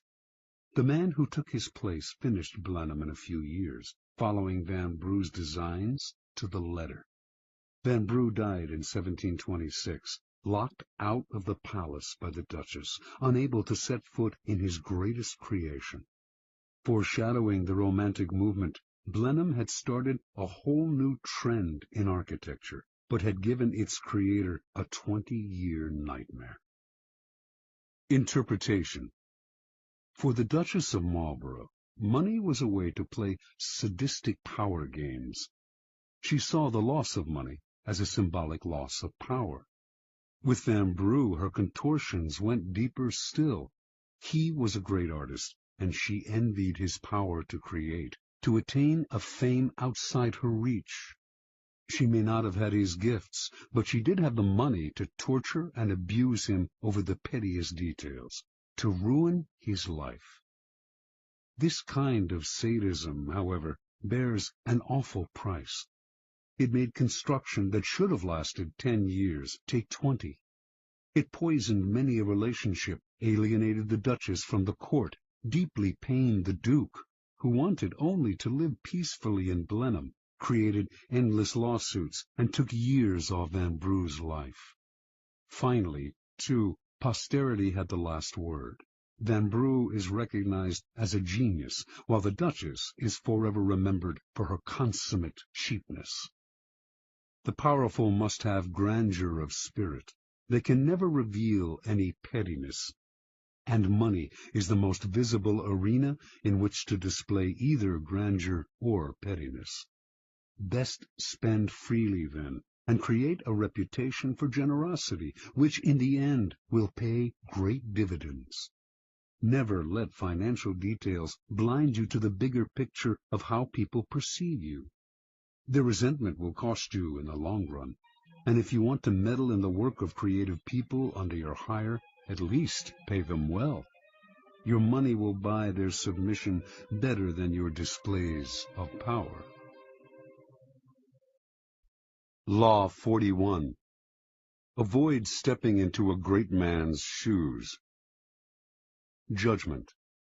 What happens first always appears better and more original than what comes after. If you succeed a great man, or have a famous parent, you will have to accomplish double their achievements to outshine them. Do not get lost in their shadow, or stuck in a past not of your own making. Establish your own name and identity by changing course. Slay the overbearing father, disparage his legacy, and gain power by shining in your own way. Observance of the law. Alexander the Great had a dominant passion as a young man, an intense dislike for his father, King Philip of Macedonia. He hated Philip's cunning, cautious style of ruling, his bombastic speeches, his drinking and whoring, and his love of wrestling and of other wastes of time. Alexander knew he had to make himself the very opposite of his domineering father. He would force himself to be bold and reckless. He would control his tongue and be a man of few words, and he would not lose precious time in pursuit of pleasures that brought no glory. Alexander also resented the fact that Philip had conquered most of Greece. "My father will go on conquering till there is nothing extraordinary left for me to do," he once complained. While other sons of powerful men were content to inherit wealth and live a life of leisure, Alexander wanted only to outdo his father, to obliterate Philip's name from history by surpassing his accomplishments. Alexander itched to show others how superior he was to his father. A Thessalian horse-dealer once brought a prize horse named Bucephalus to sell to Philip. None of the king's grooms could get near the horse. It was far too savage, and Philip berated the merchant for bringing him such a useless beast. Watching the whole affair, Alexander scowled and commented, "What a horse they are losing for want of skill and spirit to manage him." When he had said this several times, Philip finally had enough, and challenged him to take on the horse. He called the merchant back, secretly hoping his son would have a nasty fall and learn a bitter lesson. But Alexander was the one to teach the lesson. Not only did he mount Bucephalus, he managed to ride him at full gallop, taming the horse that would later carry him all the way to India. The courtiers applauded wildly, but Philip seethed inside, seeing not a son but a rival to his power. Alexander's defiance of his father grew bolder. One day the two men had a heated argument before the entire court, and Philip drew his sword as if to strike his son. Having drunk too much wine, however, the king stumbled. Alexander pointed at his father and jeered, "Men of Macedonia, see there the man who is preparing to pass from Europe to Asia. He cannot pass from one table to another without falling." When Alexander was 18, a disgruntled courtier murdered Philip. As word of the regicide spread through Greece, city after city rose up in rebellion against their Macedonian rulers. Philip's advisers counseled Alexander, now the king, to proceed cautiously, to do as Philip had done and conquer through cunning. But Alexander would do things his way. He marched to the furthest reaches of the kingdom, suppressed the rebellious towns, and reunited the empire with brutal efficiency. As a young rebel grows older, his struggle against the father often wanes, and he gradually comes to resemble the very man he wanted to defy. But Alexander's loathing of his father did not end with Philip's death. Once he had consolidated Greece, he set his eyes on Persia, the prize that had eluded his father, who had dreamed of conquering Asia. If he defeated the Persians, Alexander would finally surpass Philip in glory and fame. Alexander crossed into Asia with an army of 35,000 to face a Persian force numbering over 1,000,000. Before engaging the Persians in battle, he passed through the town of Gordium. Here, in the town's main temple, there stood an ancient chariot tied with cords made of the rind of the cornel tree. Legend had it that any man who could undo these cords, the Gordian knot, would rule the world. Many had tried to untie the enormous and intricate knot, but none had succeeded. Alexander, seeing he could not possibly untie the knot with his bare hands, took out his sword and with one slash cut it in half. This symbolic gesture showed the world that he would not do as others, but would blaze his own path. Against astounding odds, Alexander conquered the Persians. Most expected him to stop there. It was a great triumph, enough to secure his fame for eternity. But Alexander had the same relationship to his own deeds as he had to his father. His conquest of Persia represented the past, and he wanted never to rest on past triumphs, or to allow the past to outshine the present. He moved on to India, extending his empire beyond all known limits. Only his disgruntled and weary soldiers prevented him from going further. Interpretation. Alexander represents an extremely uncommon type in history, the son of a famous and successful man who manages to surpass the father in glory and power. The reason this type is uncommon is simple. The father most often manages to amass his fortune, his kingdom, because he begins with little or nothing. A desperate urge impels him to succeed. He has nothing to lose by cunning and impetuousness, and has no famous father of his own to compete against. This kind of man has reason to believe in himself, to believe that his way of doing things is the best, because, after all, it worked for him. When a man like this has a son, he becomes domineering and oppressive, imposing his lessons on the son who is starting off life in circumstances totally different from those in which the father himself began. The sons of such men tend to become cowed and cautious, terrified of losing what their fathers have gained. The son will never step out of his father's shadow unless he adopts the ruthless strategy of Alexander. Disparage the past, create your own kingdom, put the father in the shadows instead of letting him do the same to you. If you cannot materially start from ground zero, it would be foolish to renounce an inheritance. You can at least begin from ground zero psychologically, by throwing off the weight of the past and charting a new direction. Alexander instinctively recognized that privileges of birth are impediments to power. Be merciless with the past, then, not only with your father and his father, but with your own earlier achievements. Only the weak rest on their laurels and dote on past triumphs. In the game of power, there is never time to rest. Keys to power. Power depends on the ability to fill a void, to occupy a field that has been cleared of the dead weight of the past. Only after the father figure has been properly done away with will you have the necessary space to create and establish a new order. There are several strategies you can adopt to accomplish this. Perhaps the simplest way to escape the shadow of the past is simply to belittle it, playing on the timeless antagonism between the generations, stirring up the young against the old. For this, you need a convenient older figure to pillory. John F. Kennedy knew the dangers of getting lost in the past. He radically distinguished his presidency from that of his predecessor, Dwight D. Eisenhower, and also from the preceding decade, the 1950s, which Eisenhower personified.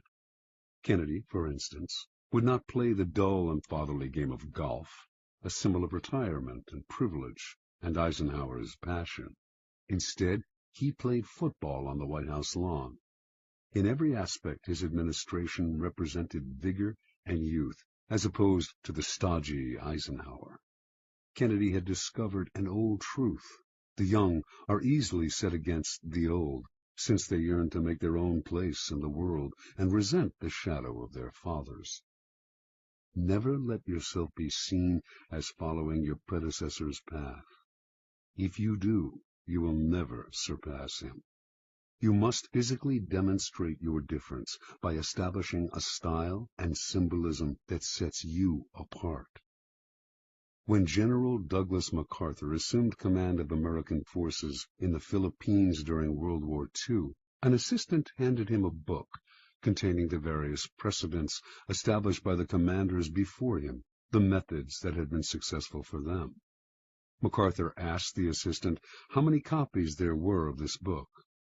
6, the assistant answered. Well, the general replied, you get all those 6 copies together and burn them, every one of them. I'll not be bound by precedents. Any time a problem comes up, I'll make the decision at once, immediately. Adopt this ruthless strategy toward the past. Burn all the books and train yourself to react to circumstances as they happen. You may believe that you have separated yourself from the predecessor or father figure, but as you grow older, you must be eternally vigilant, lest you become the father you have rebelled against. Finally, plenitude and prosperity tend to make us lazy and inactive. When our power is secure, we have no need to act. This is a serious danger, especially for those who achieve success and power at an early age. You must be prepared to return to square one psychologically, rather than growing fat and lazy with prosperity. Pablo Picasso could deal with success, but only by constantly changing the style of his painting, often breaking completely with what had made him successful before.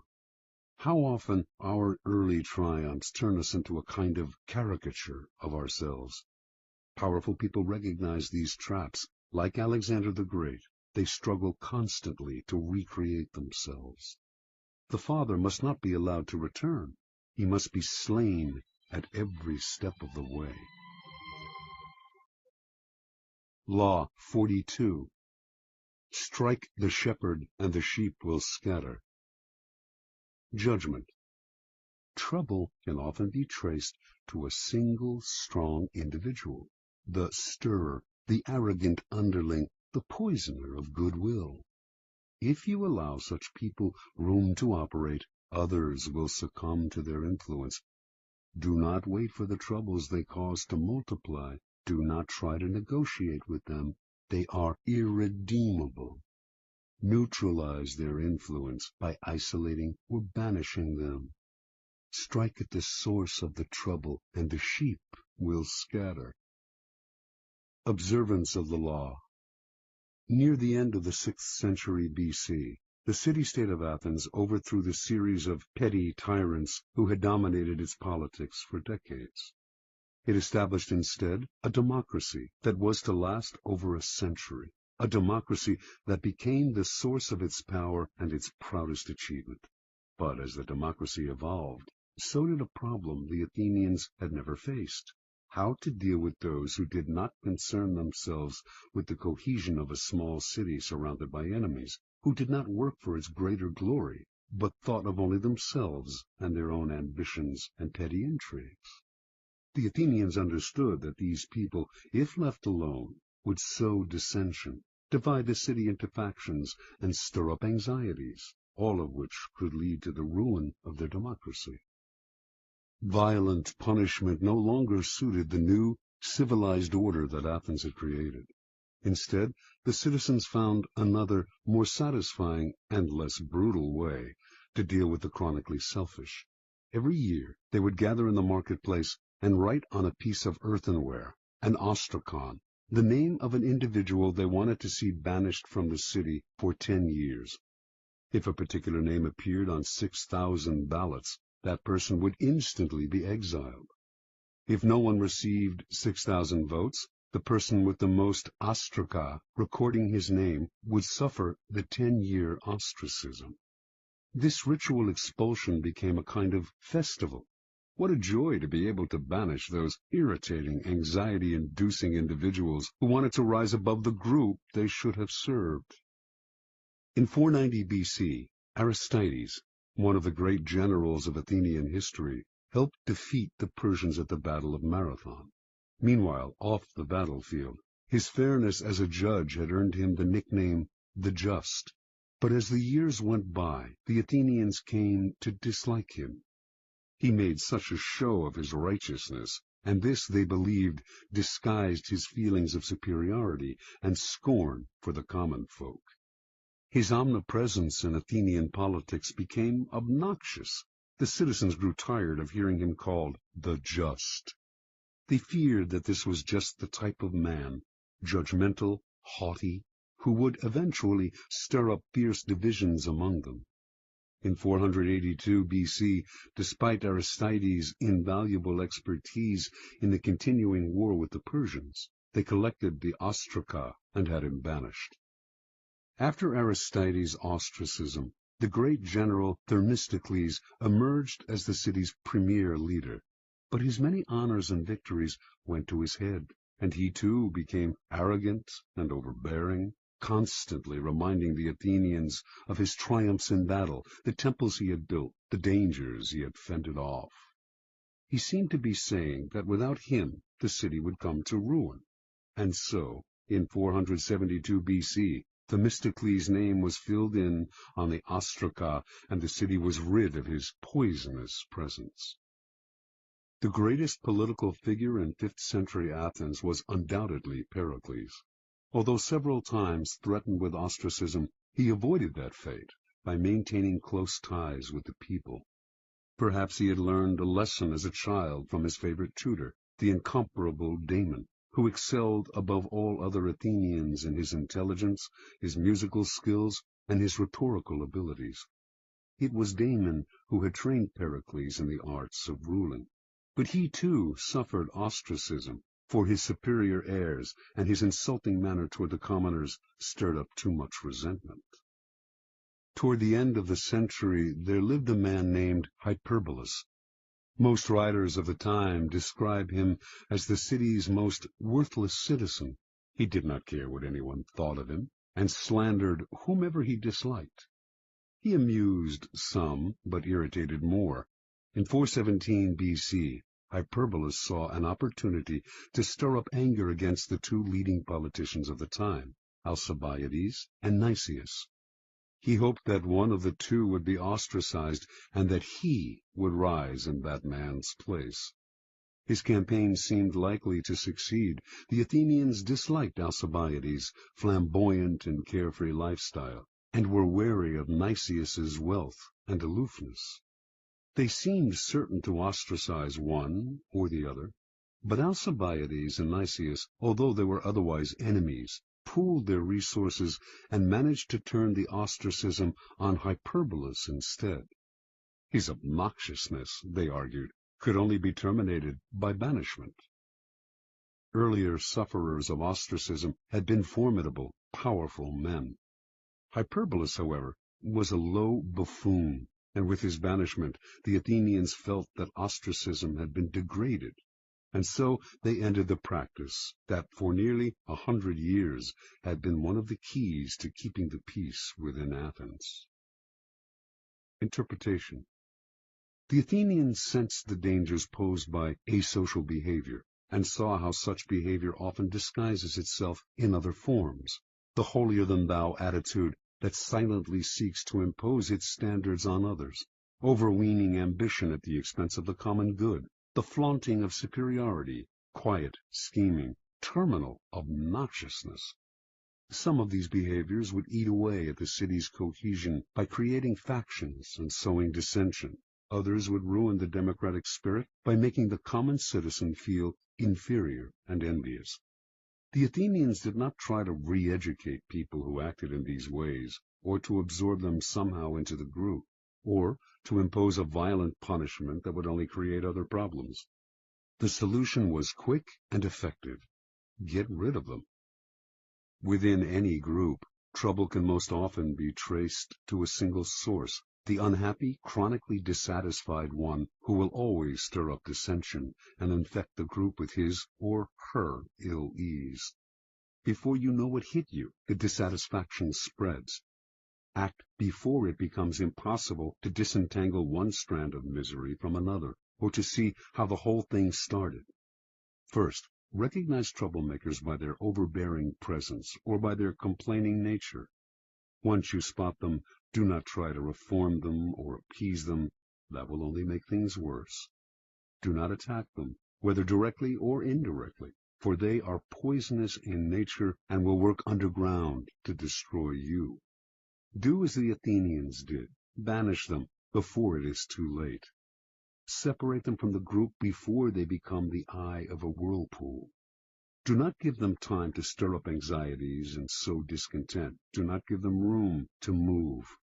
Let one person suffer so that the rest can live in peace. Keys to power.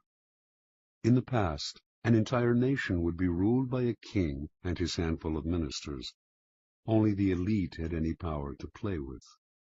Over the centuries, power has gradually become more and more diffused and democratized. This has created, however, a common misperception that groups no longer have centers of power, that power is spread out and scattered among many people. Actually, however, power has changed in its numbers, but not in its essence.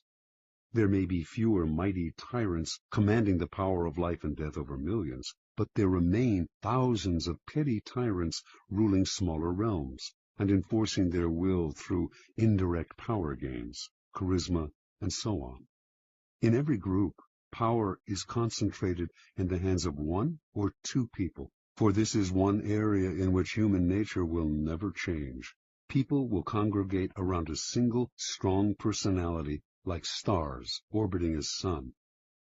To labor under the illusion that this kind of power center no longer exists is to make endless mistakes, waste energy and time, and never hit the target. Powerful people never waste time. Outwardly, they may play along with the game, pretending that power is shared among many, but inwardly, they keep their eyes on the inevitable few in the group who hold the cards. These are the ones they work on. When troubles arise, they look for the underlying cause, the single, strong character who started the stirring, and whose isolation or banishment will settle the waters again. In his family therapy practice, Dr. Milton H. Erickson found that if the family dynamic was unsettled and dysfunctional, there was inevitably one person who was the stirrer, the troublemaker. In his sessions, he would symbolically isolate this rotten apple by seating him or her apart from the others, if only by a few feet. Slowly, the other family members would see the physically separate person as the source of their difficulty. Once you recognize who the stirrer is, pointing it out to other people will accomplish a great deal.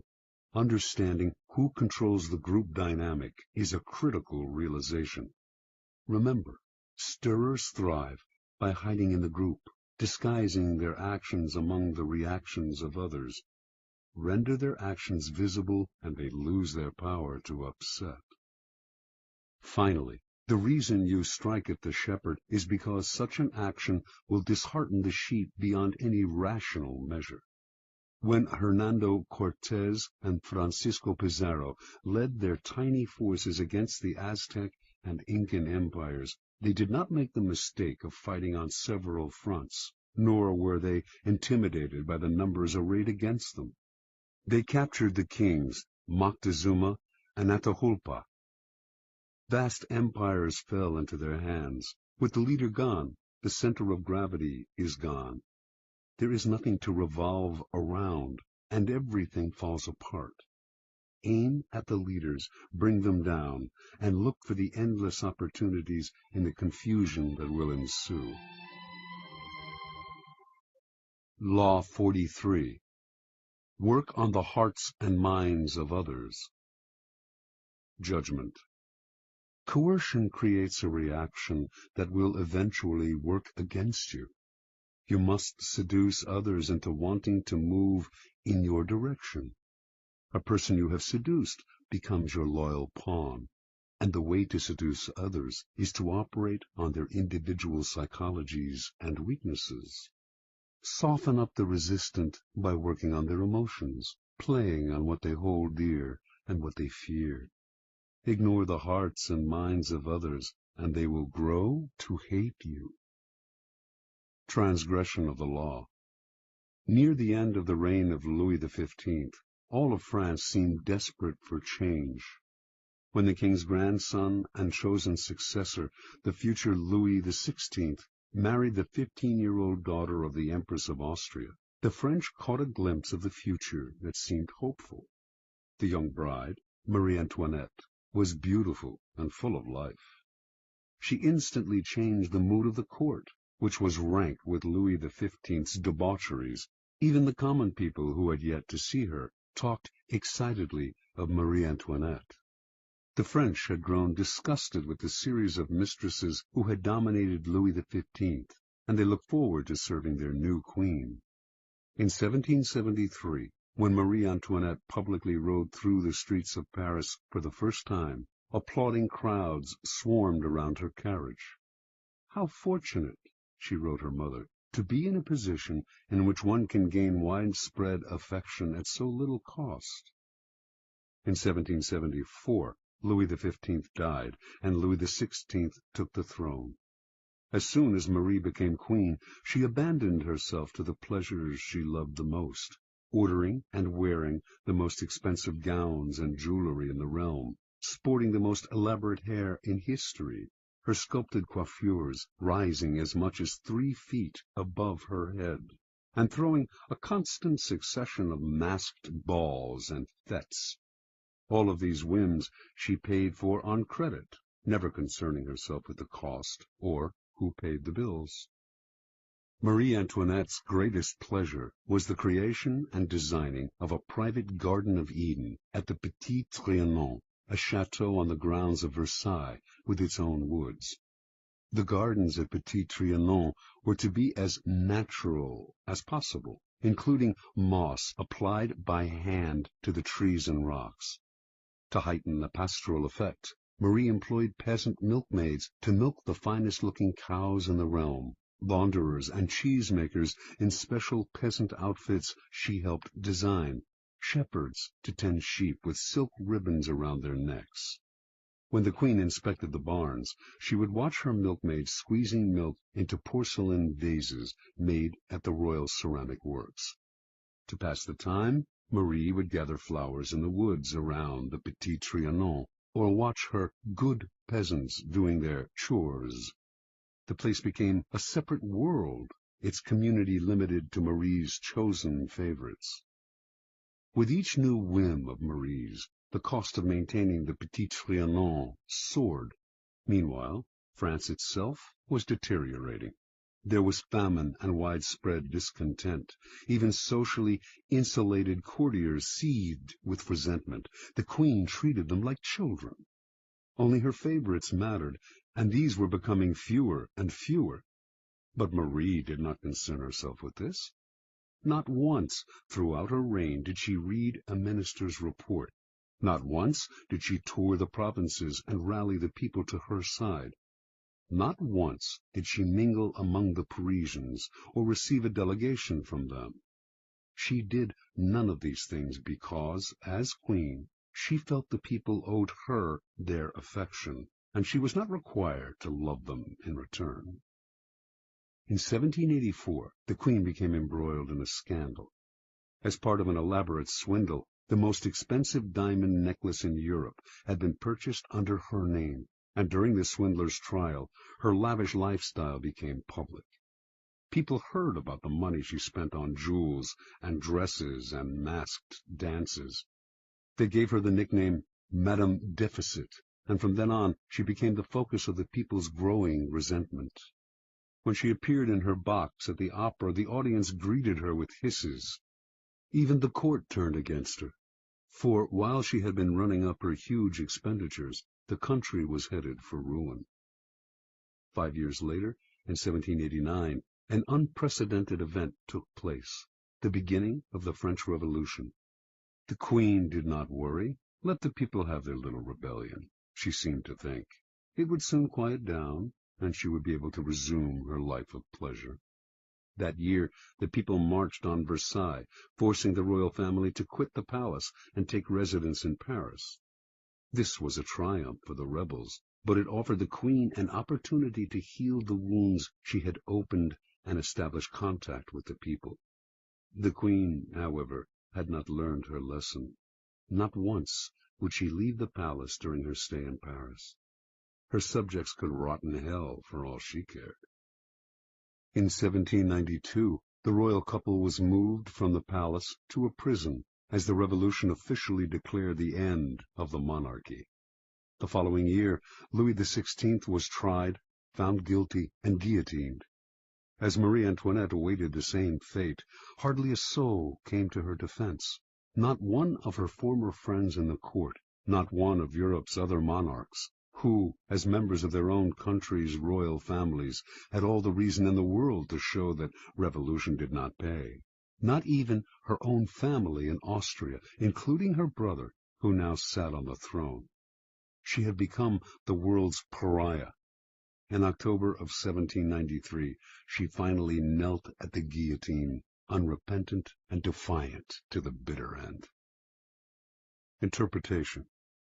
From early on, Marie Antoinette acquired the most dangerous of attitudes. As a young princess in Austria, she was endlessly flattered and cajoled. As the future queen of the French court, she was the center of everyone's attention. She never learned to charm or please other people, to become attuned to their individual psychologies. She never had to work to get her way, to use calculation or cunning or the arts of persuasion, and like everyone who was indulged from an early age, she evolved into a monster of insensitivity. Marie became the focus of an entire country's dissatisfaction because it is so infuriating to meet with a person who makes no effort to seduce you or attempt to persuade you, even if only for the purpose of deception. And do not imagine that she represents a bygone era, or that she is even rare. Her type is today more common than ever. Such types live in their own bubble. They seem to feel they are born kings and queens, and that attention is owed them. They do not consider anyone else's nature, but bulldoze over people with the self-righteous arrogance of a Marie Antoinette. Pampered and indulged as children, as adults, they still believe that everything must come to them. Convinced of their own charm, they make no effort to charm, seduce, or gently persuade. In the realm of power, such attitudes are disastrous. At all times you must attend to those around you, gauging their particular psychology, tailoring your words to what you know will entice and seduce them. This requires energy and art. The higher your station, the greater the need to remain attuned to the hearts and minds of those below you, creating a base of support to maintain you at the pinnacle. Without that base, your power will teeter, and at the slightest change of fortune, those below will gladly assist in your fall from grace. Keys to power. In the game of power, you are surrounded by people who have absolutely no reason to help you, unless it is in their interest to do so. And if you have nothing to offer their self-interest, you are likely to make them hostile, for they will see in you just one more competitor, one more waster of their time. Those that overcome this prevailing coldness are the ones who find the key that unlocks the stranger's heart and mind, seducing him into their corner, if necessary, softening them up for a punch. But most people never learn this side of the game. When they meet someone new, rather than stepping back and probing to see what makes this person unique, they talk about themselves, eager to impose their own willpower and prejudices. They argue, boast, and make a show of their power. They may not know it, but they are secretly creating an enemy, a resistor, because there is no more infuriating feeling than having your individuality ignored, your own psychology unacknowledged. It makes you feel lifeless and resentful. Remember, the key to persuasion is softening people up and breaking them down, gently. Seduce them with a two-pronged approach. Work on their emotions and play on their intellectual weaknesses. Be alert to both what separates them from everyone else, their individual psychology, and what they share with everyone else, their basic emotional responses. Aim at the primary emotions: love, hate, jealousy. Once you move their emotions, you have reduced their control, making them more vulnerable to persuasion. Mao Tse-tung always appealed to popular emotions and spoke in the simplest terms. Educated and well-read himself, in his speeches he used visceral metaphors, voicing the public's deepest anxieties and encouraging them to vent their frustrations in public meetings. Rather than arguing the practical aspects of a particular program, he would describe how it would affect them on the most primitive, down-to-earth level. Do not believe that this approach works only with the illiterate and unschooled. It works on one and all. All of us are mortal and face the same dreadful fate, and all of us share the desire for attachment and belonging. Stir up these emotions, and you captivate our hearts. Finally, learn to play the numbers game. The wider your support base, the stronger your power. Understanding that one alienated, disaffected soul can spark a blaze of discontent, Louis XIV made sure to endear himself to the lowest members of his staff. You, too, must constantly win over more allies on all levels. A time will inevitably come when you will need them. Law 44. Disarm and infuriate with the mirror effect. Judgment. The mirror reflects reality, but it is also the perfect tool for deception. When you mirror your enemies, doing exactly as they do, they cannot figure out your strategy. The mirror effect mocks and humiliates them, making them overreact. By holding up a mirror to their psyches, you seduce them with the illusion that you share their values. By holding up a mirror to their actions, you teach them a lesson. Few can resist the power of the mirror effect. Mirror effects. Preliminary topology. Mirrors have the power to disturb us. Gazing at our own reflection in the mirror, we most often see what we want to see, the image of ourselves with which we are most comfortable. We tend not to look too closely, ignoring the wrinkles and blemishes. But if we do look hard at the reflected image, we sometimes feel that we are seeing ourselves as others see us, as a person among other people, an object rather than a subject. That feeling makes us shudder. We see ourselves, but from the outside, minus the thoughts, spirit, and soul that fill our consciousness. We are a thing. In using mirror effects, we symbolically recreate this disturbing power by mirroring the actions of other people, mimicking their movements to unsettle and infuriate them. Made to feel mocked, cloned, object-like, an image without a soul, they get angry. Or do the same thing slightly differently, and they might feel disarmed. You have perfectly reflected their wishes and desires. This is the narcissistic power of mirrors. In either case, the mirror effect unsettles your targets, whether angering or entrancing them, and in that instant, you have the power to manipulate or seduce them. The effect contains great power because it operates on the most primitive emotions. There are 4 main mirror effects in the realm of power. The neutralizing effect. This is the essence of the neutralizing effect. Do what your enemies do, following their actions as best you can, and they cannot see what you are up to. They are blinded by your mirror. Their strategy for dealing with you depends on your reacting to them in a way characteristic of you. Neutralize it by playing a game of mimicry with them. The tactic has a mocking, even infuriating effect. Most of us remember the childhood experience of someone teasing us by repeating our words exactly. After a while, usually not long, we wanted to punch them in the face. Working more subtly as an adult, you can still unsettle your opponents this way. Shielding your own strategy with the mirror, you lay invisible traps or push your opponents into the trap they planned for you. The narcissus effect. Gazing at an image in the waters of a pond, the Greek youth Narcissus fell in love with it. And when he found out that the image was his own reflection, and that he therefore could not consummate his love, he despaired and drowned himself. All of us have a similar problem.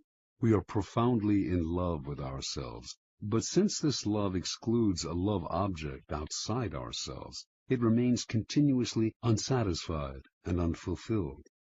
The Narcissus effect plays on this universal narcissism. You look deep into the souls of other people, fathom their inmost desires, their values, their tastes, their spirit, and you reflect it back to them, making yourself into a kind of mirror image.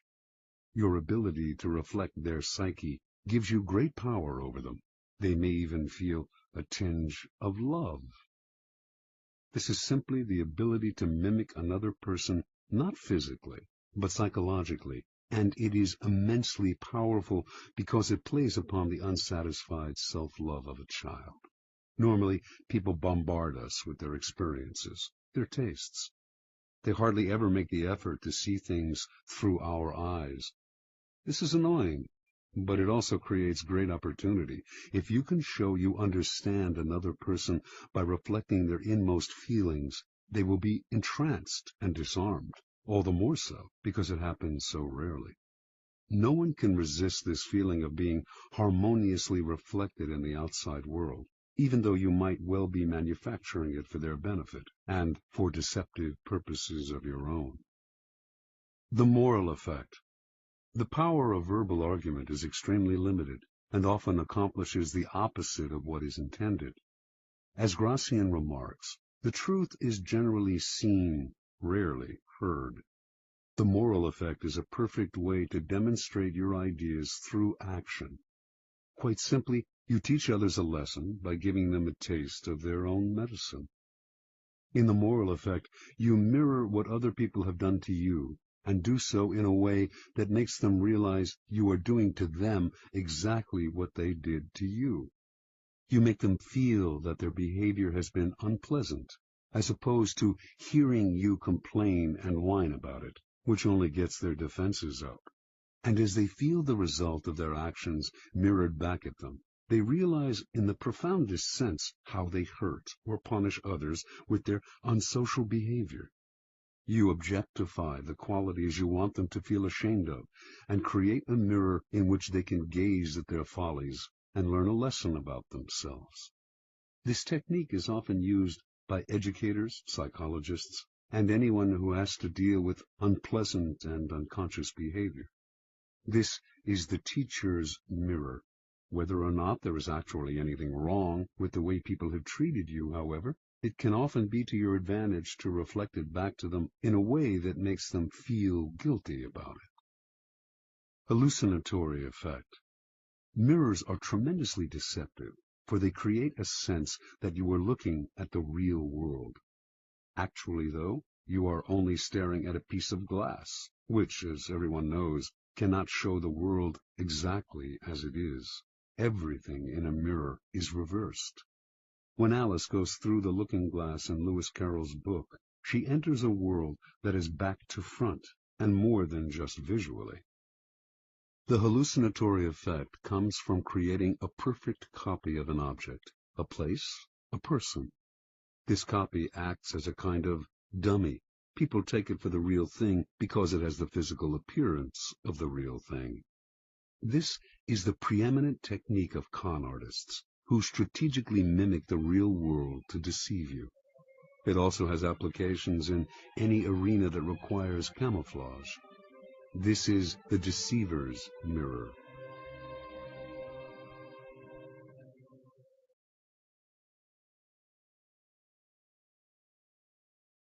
Observance of the mirror effect. Early on in his career, the ambitious statesman and general Alcibiades of Athens, 450 to 404 BC, fashioned a formidable weapon that became the source of his power.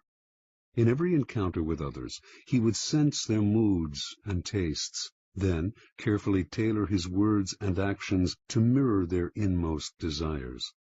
He would seduce them with the idea that their values were superior to everyone else's, and that his goal was to model himself on them or help them realize their dreams. Few could resist his charms. The first man to fall under his spell was the philosopher Socrates.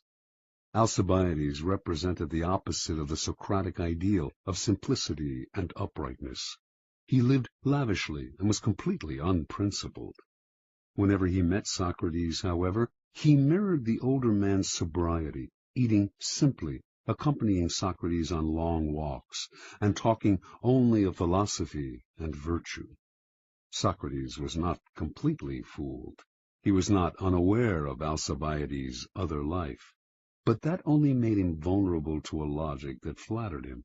Only in my presence, he felt, does this man submit to a virtuous influence. Only I have such power over him. This feeling intoxicated Socrates, who became Alcibiades' fervent admirer and supporter, one day even risking his own life to rescue the young man in battle. The Athenians considered Alcibiades their greatest orator, for he had an uncanny ability to tune into his audience's aspirations and mirror their desires. He made his greatest speeches in support of the invasion of Sicily, which he thought would bring great wealth to Athens and limitless glory to himself. The speeches gave expression to young Athenians' thirst to conquer lands for themselves, rather than living off the victories of their ancestors. But he also tailored his words to reflect older men's nostalgia for the glory years, when Athens led the Greeks against Persia, and then went on to create an empire. All Athens now dreamed of conquering Sicily. Alcibiades' plan was approved, and he was made the expedition's commander. While Alcibiades was leading the invasion of Sicily, however, certain Athenians fabricated charges against him of profaning sacred statues. He knew his enemies would have him executed if he returned home, so at the last minute he deserted the Athenian fleet and defected to Athens' bitter enemy, Sparta. The Spartans welcomed this great man to their side, but they knew his reputation and were wary of him. Alcibiades loved luxury. The Spartans were a warrior people who worshipped austerity, and they were afraid he would corrupt their youth. But much to their relief, the Alcibiades who arrived in Sparta was not at all what they expected. He wore his hair untrimmed, as they did, took cold baths, ate coarse bread and black broth, and wore simple clothes. To the Spartans this signified that he had come to see their way of life as superior to the Athenian. He had chosen to be a Spartan rather than being born one, and should thus be honored above all others.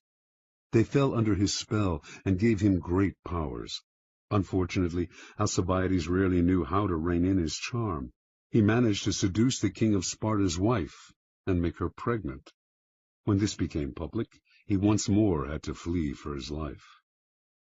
This time Alcibiades defected to Persia, where he suddenly went from Spartan simplicity to embracing the lavish Persian lifestyle down to the last detail. It was, of course, immensely flattering to the Persians to see a Greek of Alcibiades' stature prefer their culture over his own, and they showered him with honors, land, and power. Once seduced by the mirror, they failed to notice that behind this shield Alcibiades was playing a double game, secretly helping the Athenians in their war with Sparta, and thus re-ingratiating himself with the city to which he desperately wanted to return, and which welcomed him back with open arms in 408 B.C. Interpretation. Early in his political career, Alcibiades made a discovery that changed his whole approach to power. He had a colorful and forceful personality, but when he argued his ideas strongly with other people, he would win over a few, while at the same time alienating many more.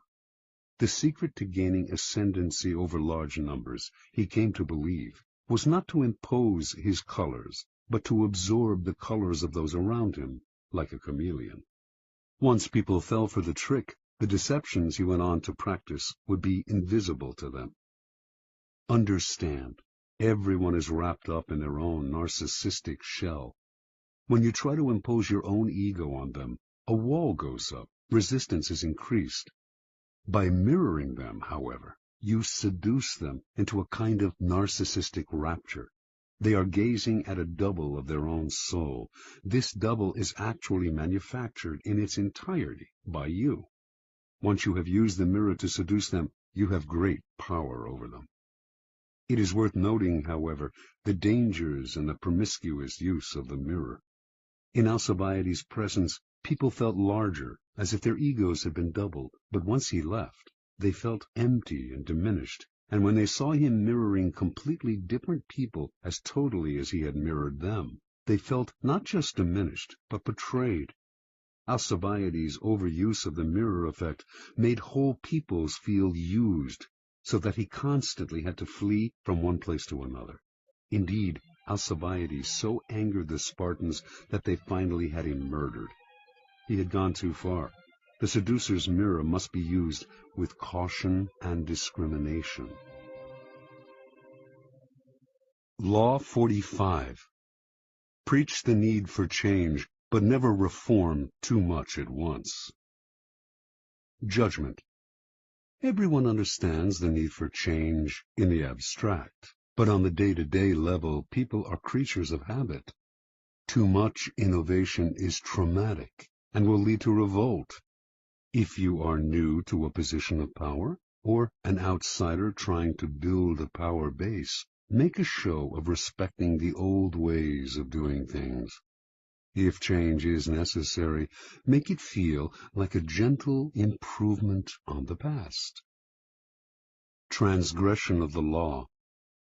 Sometime in the early 1520s, King Henry VIII of England decided to divorce his wife, Catherine of Aragon, because she had failed to bear him a son, and because he had fallen in love with the young and comely Anne Boleyn. The Pope, Clement VII, opposed the divorce and threatened the king with excommunication. The king's most powerful minister, Cardinal Wolsey, also saw no need for divorce, and his half-hearted support of the king cost him his position and soon his life. One man in Henry's cabinet, Thomas Cromwell, not only supported him in his desire for a divorce, but had an idea for realizing it, a complete break with the past. He convinced the king that by severing ties with Rome and making himself the head of a newly formed English church, he could divorce Catherine and marry Anne. By 1531, Henry saw this as the only solution. To reward Cromwell for his simple but brilliant idea, he elevated this son of a blacksmith to the post of royal counselor.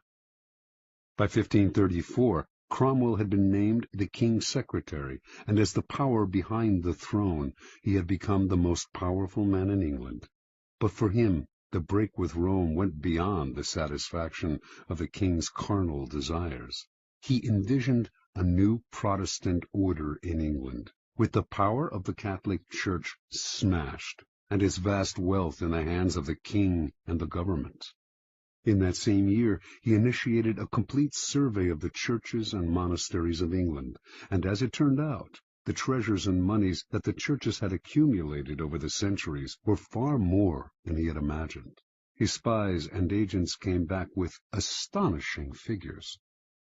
To justify his schemes, Cromwell circulated stories about the corruption in the English monasteries, their abuse of power, their exploitation of the people they supposedly served.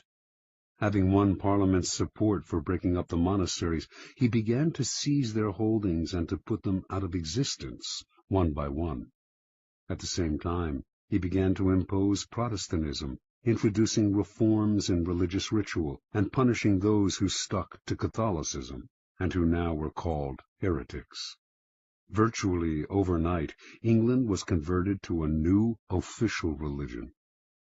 A terror fell on the country. Some people had suffered under the Catholic Church, which, before the reforms, had been immensely powerful, but most Britons had strong ties to Catholicism and to its comforting rituals. They watched in horror as churches were demolished, images of the Madonna and saints were broken in pieces, stained glass windows were smashed, and the church's treasures were confiscated. With monasteries that had succored the poor suddenly gone, the poor now flooded the streets. The growing ranks of the beggar class were further swelled by former monks. On top of all this, Cromwell levied high taxes to pay for his ecclesiastical reforms. In 1535, powerful revolts in the north of England threatened to topple Henry from his throne. By the following year, he had suppressed the rebellions, But he had also begun to see the costs of Cromwell's reforms. The king himself had never wanted to go this far. He had only wanted a divorce. It was now Cromwell's turn to watch uneasily as the king began slowly to undo his reforms, reinstating Catholic sacraments and other rituals that Cromwell had outlawed. Sensing his fall from grace, in 1540 Cromwell decided to regain Henry's favor with one throw of the dice. He would find the king a new wife. Henry's third wife, Jane Seymour, had died a few years before, and he had been pining for a new, young queen. It was Cromwell who found him one, Anne of Cleves, a German princess, and most important to Cromwell, a Protestant. On Cromwell's commission, the painter Holbein produced a flattering portrait of Anne. When Henry saw it, he fell in love and agreed to marry her. Cromwell seemed back in favor. Unfortunately, however, Holbein's painting was highly idealized, and when the king finally met the princess, she did not please him in the least. His anger against Cromwell burst for the ill-conceived reforms, now for saddling him with an unattractive and Protestant wife, could no longer be contained. In June of that year, Cromwell was arrested, charged as a Protestant extremist and a heretic, and sent to the Tower. 6 weeks later, before a large and enthusiastic crowd, the public executioner cut off his head. Interpretation. Thomas Cromwell had a simple idea.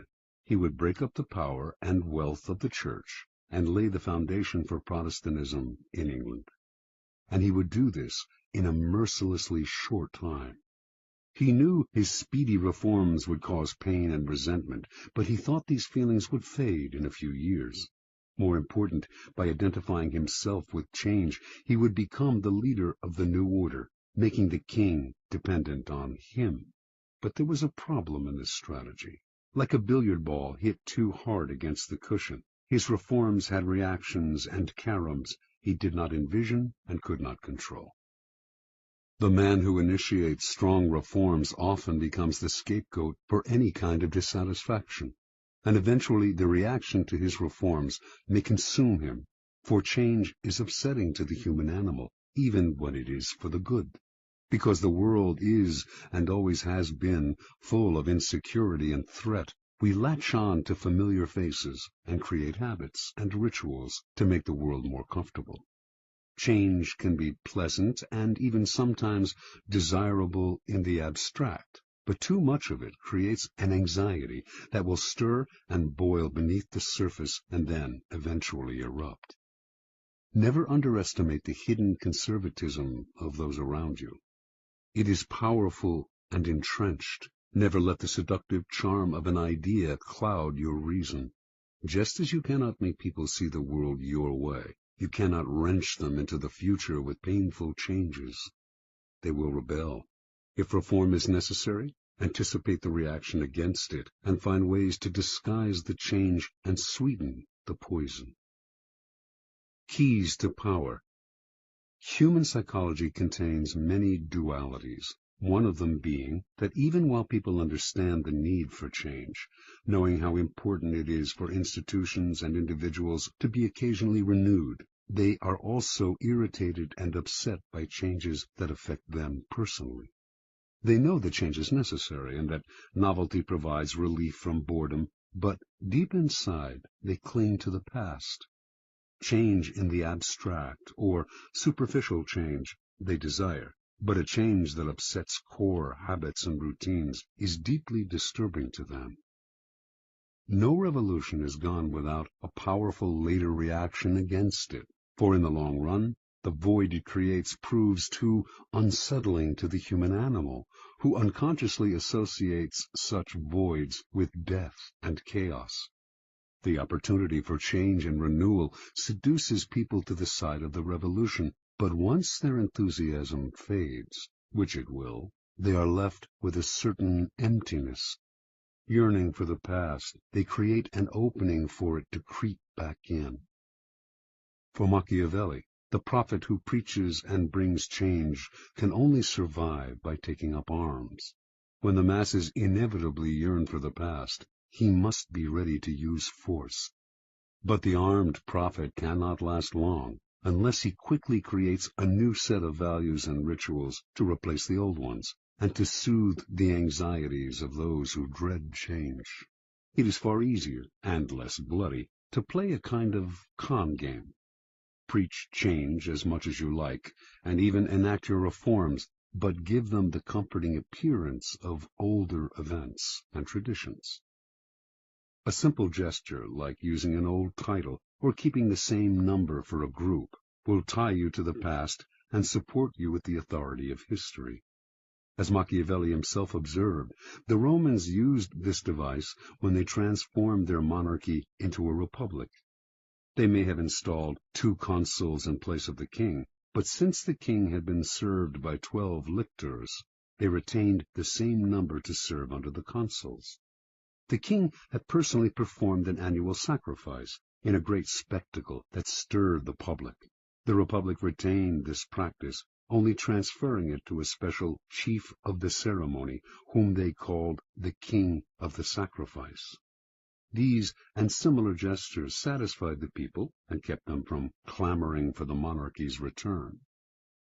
Another strategy to disguise change is to make a loud and public display of support for the values of the past. Seem to be a zealot for tradition, and few will notice how unconventional you really are. The answer to innate conservatism is to play the courtier's game. Galileo did this at the beginning of his scientific career.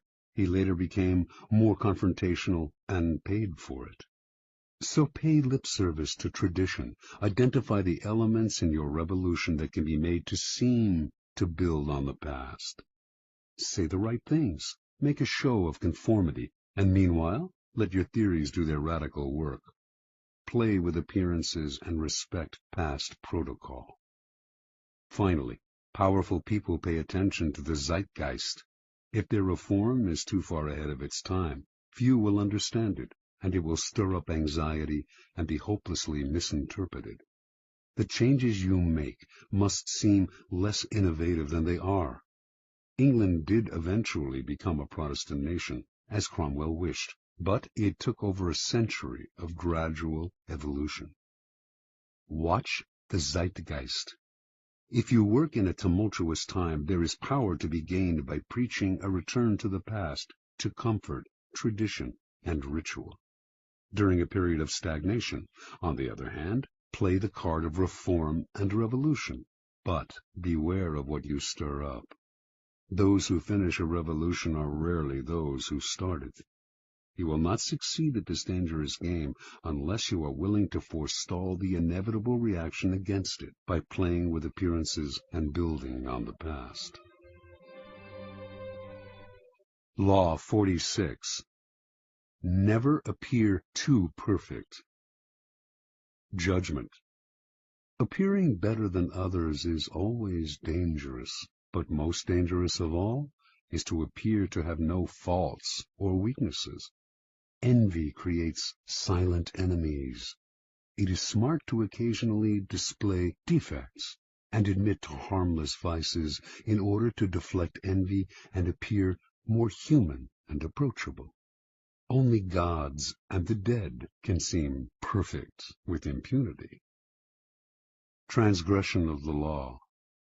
Joe Orton met Kenneth Hallowell at the Royal Academy of Dramatic Arts, London, in 1953, where both had enrolled as acting students. They soon became lovers and moved in together. Hallowell, 25 at the time, was 7 years older than Orton and seemed the more confident of the two, but neither had much talent as actors, and after graduating, having settled down together in a dank London apartment, they decided to give up acting and collaborate as writers instead. Hallowell's inheritance was enough to keep them from having to find work for a few years, and in the beginning he was also the driving force behind the stories and novels they wrote. He would dictate to Orton, who would type the manuscripts, occasionally interjecting his own lines and ideas. Their first efforts attracted some interest from literary agents, but it sputtered. The promise they had shown was leading nowhere. Eventually, the inheritance money ran out, and the pair had to look for work. Their collaborations were less enthusiastic and less frequent. The future looked bleak. In 1957, Orton began to write on his own, but it wasn't until 5 years later, when the lovers were jailed for 6 months for defacing dozens of library books, that he began to find his voice, perhaps not by chance. This was the first time he and Hallowell had been separated in 9 years. He came out of prison determined to express his contempt for English society in the form of theatrical farces. He and Hallowell moved back in together, but now the roles were reversed. Orton did the writing, while Hallowell put in comments and ideas. In 1964, Joe Orton completed his first full-length play, Entertaining Mr. Sloane. The play made it to London's West End, where it received brilliant reviews. A great new writer had emerged from nowhere. Now success followed success at a dizzying pace. In 1966, Orton had a hit with his play, Loot, and his popularity soared. Soon commissions came in from all sides, including from the Beatles, who paid Orton handsomely to write them a film script. Everything was pointing upwards, everything except Orton's relationship with Kenneth Hallowell. The pair still lived together, but as Orton grew successful, Hallowell began to deteriorate. Watching his lover become the center of attention, he suffered the humiliation of becoming a kind of personal assistant to the playwright, his role in what had once been a collaboration growing smaller and smaller. In the 1950s, he had supported Orton with his inheritance. Now Orton supported him. At a party or among friends, people would naturally gravitate towards Orton. He was charming, and his mood was almost always buoyant. Unlike the handsome Orton, Hallowell was bald and awkward. His defensiveness made people want to avoid him. With Orton's success, the couple's problems only worsened. Hallowell's moods made their life together impossible. Orton claimed to want to leave him and had numerous affairs, but would always end up returning to his old friend and lover. He tried to help Hallowell launch a career as an artist, even arranging for a gallery to show his work, but the show was a flop, and this only heightened Hallowell's sense of inferiority. In May of 1967, the pair went on a brief holiday together in Tangiers, Morocco. During the trip, Orton wrote in his diary, "We sat talking of how happy we felt, and how it couldn't surely last.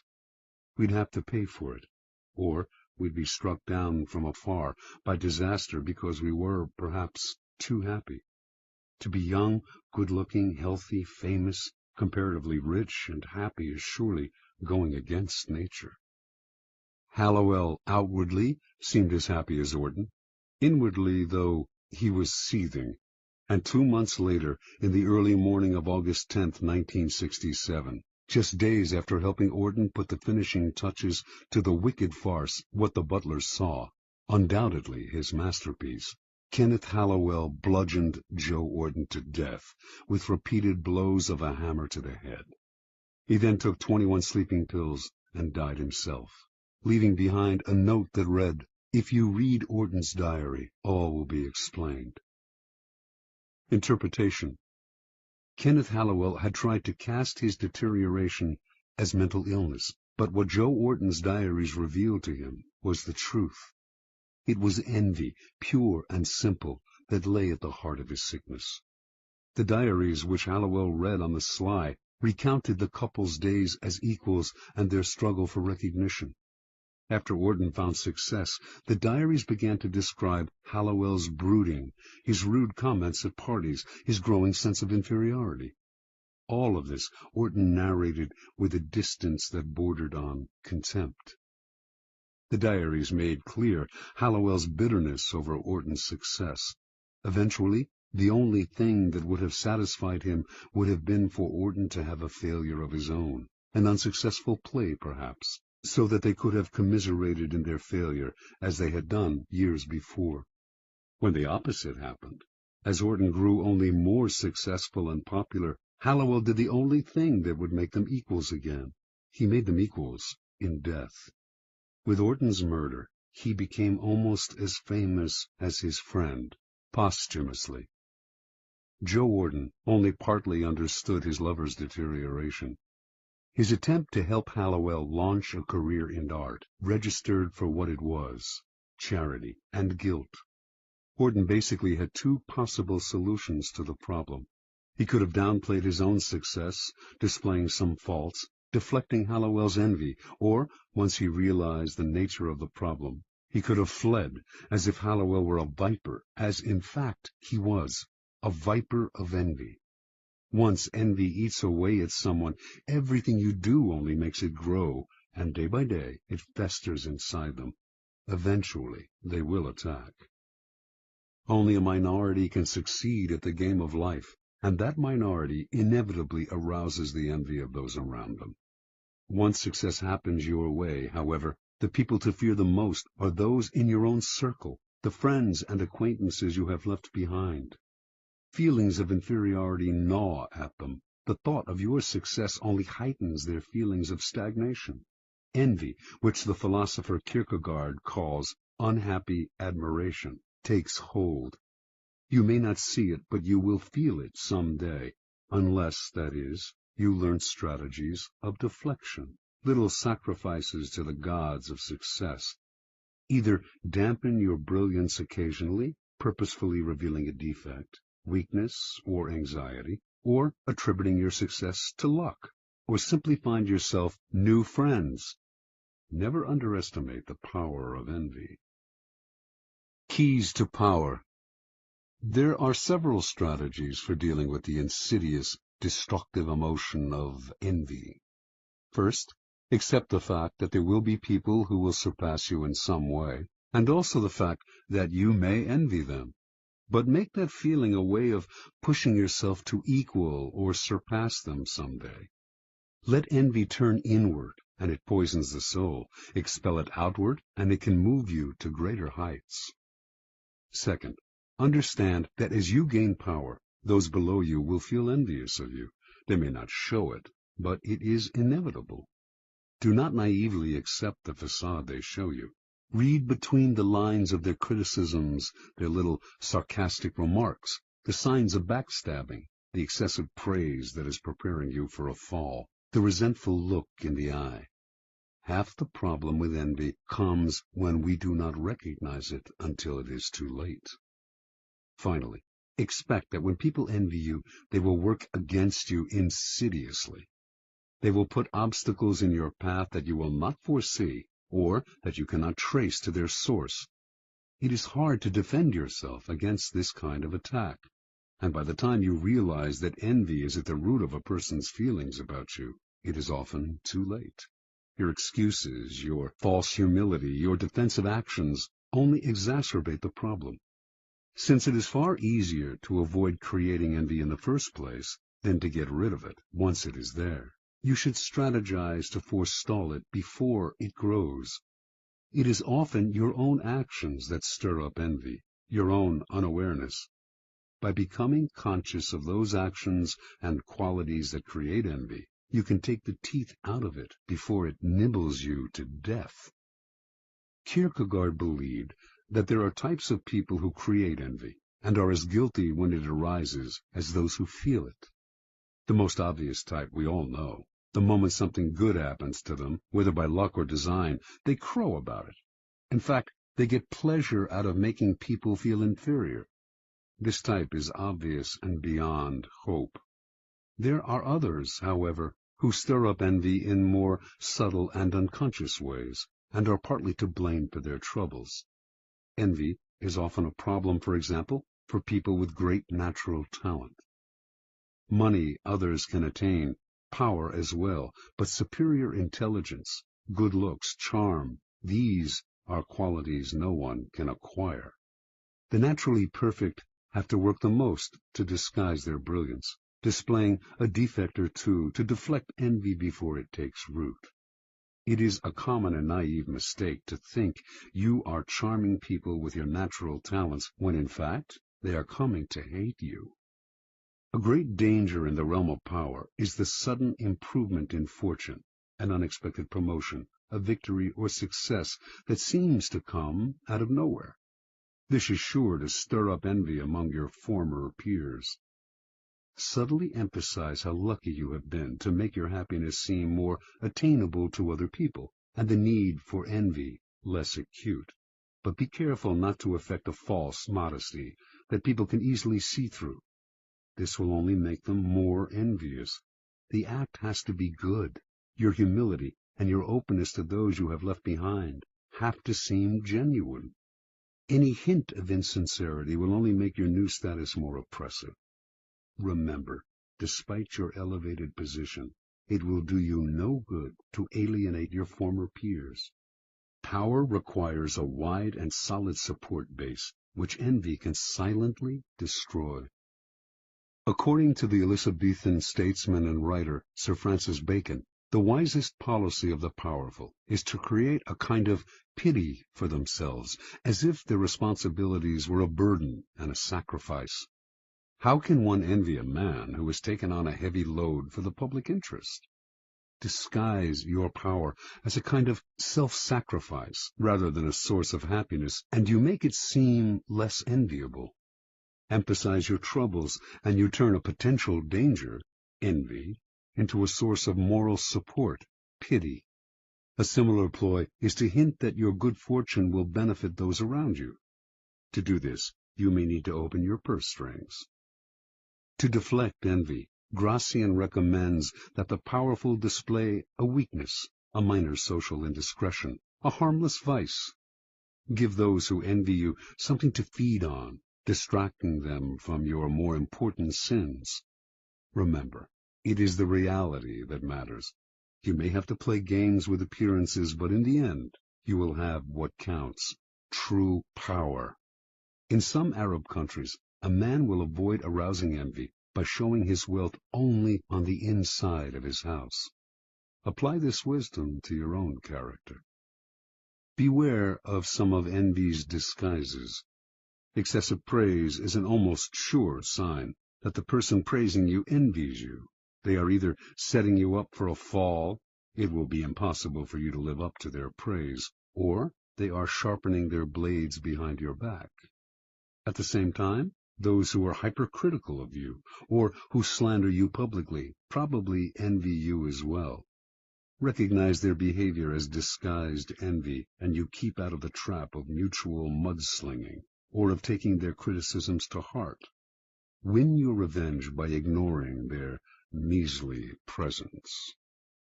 Do not try to help or do favors for those who envy you. They will think you are condescending to them. Joe Wharton's attempt to help Hallowell find a gallery for his work only intensified his lover's feelings of inferiority and envy.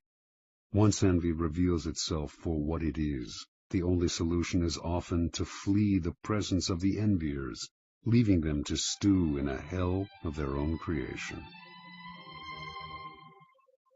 Law 47. Do not go past the mark you aimed for. In victory, learn when to stop. Judgment. The moment of victory is often the moment of greatest peril. In the heat of victory, arrogance and overconfidence can push you past the goal you had aimed for, and by going too far, you make more enemies than you defeat. Do not allow success to go to your head. There is no substitute for strategy and careful planning. Set a goal, and when you reach it, stop. Transgression of the law. In 559 BC, a young man named Cyrus gathered an immense army from the scattered tribes of Persia and marched against his grandfather, Astyages, king of the Medes. He defeated Astyages with ease, had himself crowned king of Media and Persia, and began to forge the Persian Empire. Victory followed victory in quick succession. Cyrus defeated Croesus, ruler of Lydia, then conquered the Ionian islands and other smaller kingdoms. He marched on Babylon and crushed it. Now he was known as Cyrus the Great, king of the world. After capturing the riches of Babylon, Cyrus set his sights on the east, on the half-barbaric tribes of the Massagetai, a vast realm on the Caspian Sea. A fierce warrior race led by Queen Tomyris The Massagetae lacked the riches of Babylon, but Cyrus attacked them anyway, believing himself superhuman and incapable of defeat. The Massagetae would fall easily to his vast armies, making his empire immense.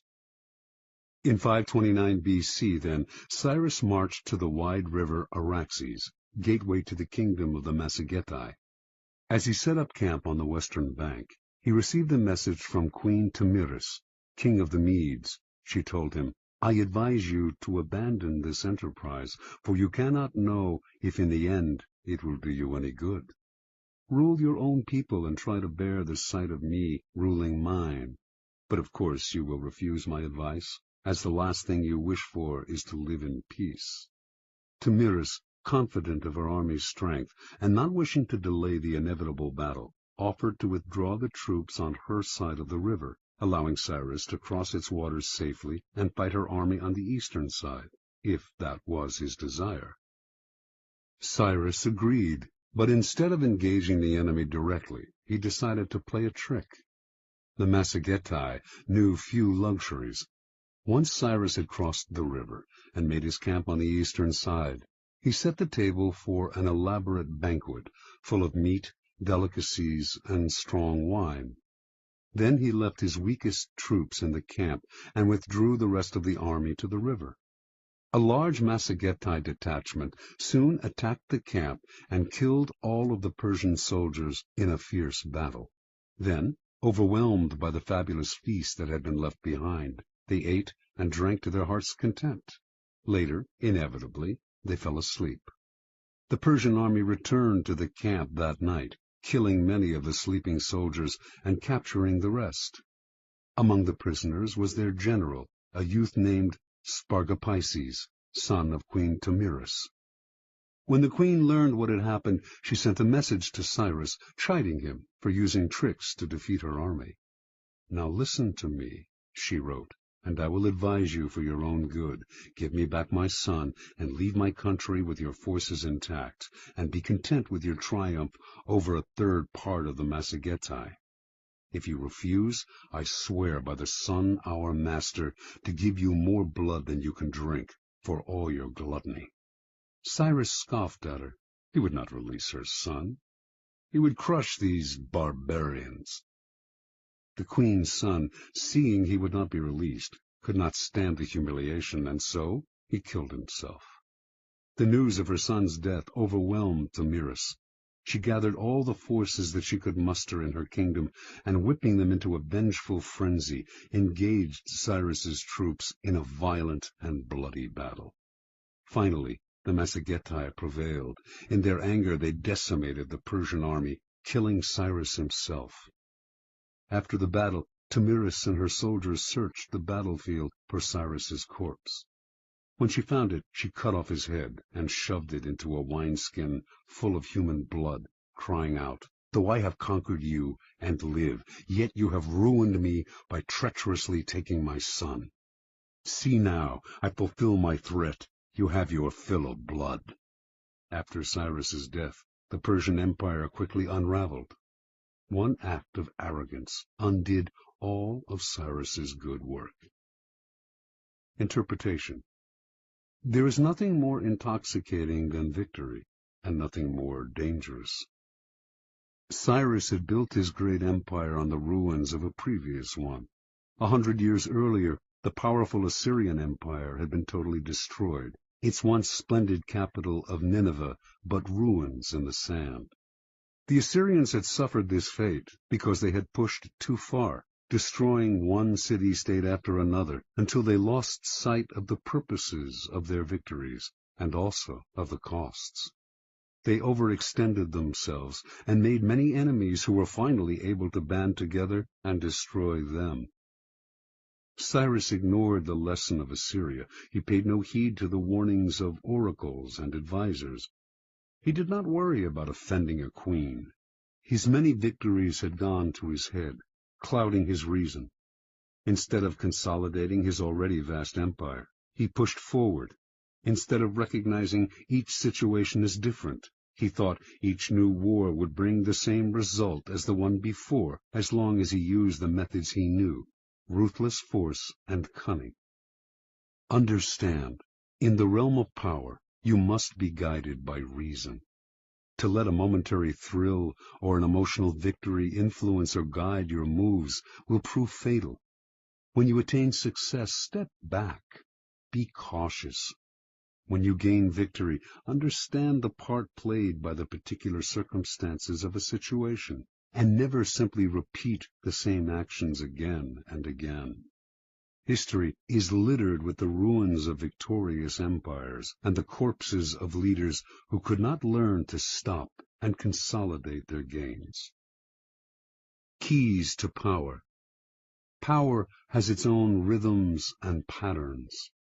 Those who succeed at the game are the ones who control the patterns and vary them at will, keeping people off balance while they set the tempo. The essence of strategy is controlling what comes next, and the elation of victory can upset your ability to control what comes next in two ways.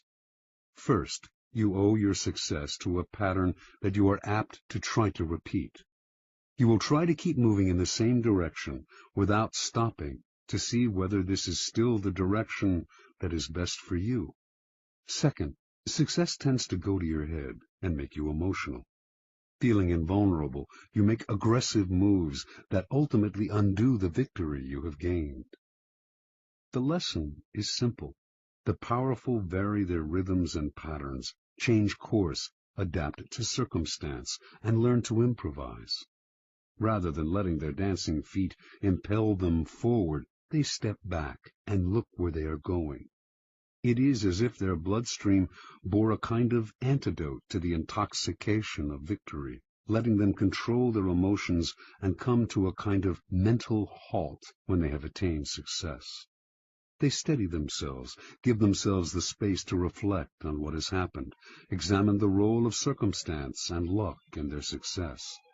As they say in riding school, you have to be able to control yourself before you can control the horse.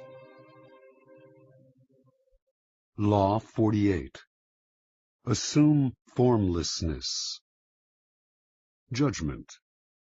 By taking a shape, by having a visible plan, you open yourself to attack. Instead of taking a form for your enemy to grasp, keep yourself adaptable and on the move. Accept the fact that nothing is certain and no law is fixed. The best way to protect yourself is to be as fluid and formless as water. Never bet on stability or lasting order. Everything changes. Observance of the law. When World War II ended and the Japanese, who had invaded China in 1937, had finally been thrown out, the Chinese nationalists, led by Chiang Kai-shek, decided the time had come to annihilate the Chinese communists, their hated rivals, once and for all. They had almost succeeded in 1935, forcing the communists into the Long March, the grueling retreat that had greatly diminished their numbers. Although the communists had recovered somewhat during the war against Japan, it would not be difficult to defeat them now. They controlled only isolated areas in the countryside, had unsophisticated weaponry, lacked any military experience or training beyond mountain fighting, and controlled no important parts of China, except areas of Manchuria, which they had managed to take after the Japanese retreat. Chiang decided to commit his best forces in Manchuria. He would take over its major cities, and from those bases would spread through the northern industrial region, sweeping the communists away. Once Manchuria had fallen, the communists would collapse. In 1945 and 46, the plan worked perfectly. The nationalists easily took the major Manchurian cities. Puzzlingly, though, in the face of this critical campaign, the communists' strategy made no sense. When the nationalists began their push, the communists dispersed to Manchuria's most out-of-the-way corners. Their small units harassed the nationalist armies, ambushing them here, retreating unexpectedly there. But these dispersed units never linked up, making them hard to attack. They would seize a town, only to give it up a few weeks later. Forming neither rear guards nor vanguards, they moved like Mercury, never staying in one place, elusive and formless.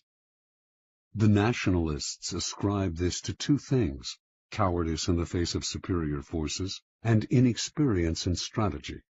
Mao Zedong, the communist leader, was more a poet and philosopher than a general, whereas Chiang had studied warfare in the West and was a follower of the German military writer Karl von Clausewitz, among others.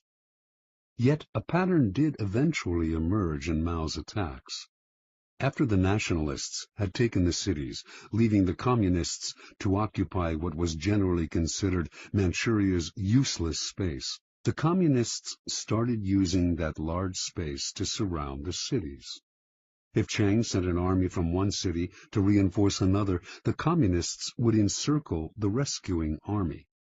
Chiang's forces were slowly broken into smaller and smaller units, isolated from one another, their lines of supply and communication cut.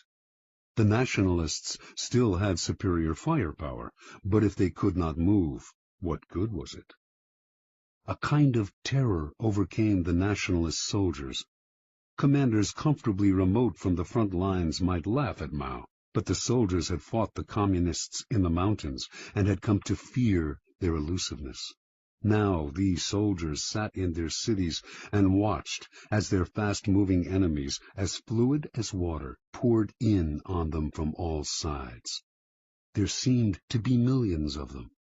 The communists also encircled the soldiers' spirits, bombarding them with propaganda to lower their morale and pressure them to desert. The nationalists began to surrender in their minds. Their encircled and isolated cities started collapsing even before directly attacked. One after another fell in a quick succession. In November of 1948, the nationalists surrendered Manchuria to the communists, a humiliating blow to the technically superior nationalist army, and one that proved decisive in the war. By the following year, the communists controlled all of China. Interpretation. The two board games that best approximate the strategies of war are chess and the Asian game of Go. In chess, the board is small. In comparison to Go, the attack comes relatively quickly, forcing a decisive battle. It rarely pays to withdraw or to sacrifice your pieces, which must be concentrated at key areas. Go is much less formal. It is played on a large grid, with 361 intersections, nearly 6 times as many positions as in chess. Black and white stones, one color for each side, are placed on the board's intersections, one at a time, wherever you like. Once all your stones, 52 for each side, are on the board, the object is to isolate the stones of your opponent by encircling them. A game of Go, called Wei Qi in China, can last up to 300 moves. The strategy is more subtle and fluid than chess, developing slowly. The more complex the pattern your stones initially create on the board, the harder it is for your opponent to understand your strategy. Fighting to control a particular area is not worth the trouble. You have to think in larger terms, to be prepared to sacrifice an area in order eventually to dominate the board. What you are after is not an entrenched position, but mobility. With mobility, you can isolate the opponent in small areas and then encircle them. The aim is not to kill off the opponent's pieces directly, as in chess, but to induce a kind of paralysis and collapse. Chess is linear, position-oriented, and aggressive. Go is nonlinear and fluid. Aggression is indirect until the end of the game, when the winner can surround the opponent's stones at an accelerated pace. Chinese military strategists have been influenced by Go for centuries. Its proverbs have been applied to war time and again. Mao Zedong was an addict of Wei Qi, and its precepts were ingrained in his strategies. A key Wei Qi concept, for example, is to use the size of the board to your advantage. spreading out in every direction so that your opponent cannot fathom your movements in a simple, linear way. Every Chinese, Mao once wrote, should consciously throw himself into this war of a jigsaw pattern against the nationalists. Place your men in a jigsaw pattern in Go, and your opponent loses himself trying to figure out what you are up to. Either he wastes time pursuing you, or, like Chiang Kai-shek, he assumes you are incompetent and fails to protect himself. And if he concentrates on single areas, as Western strategy advises, he becomes a sitting duck for encirclement.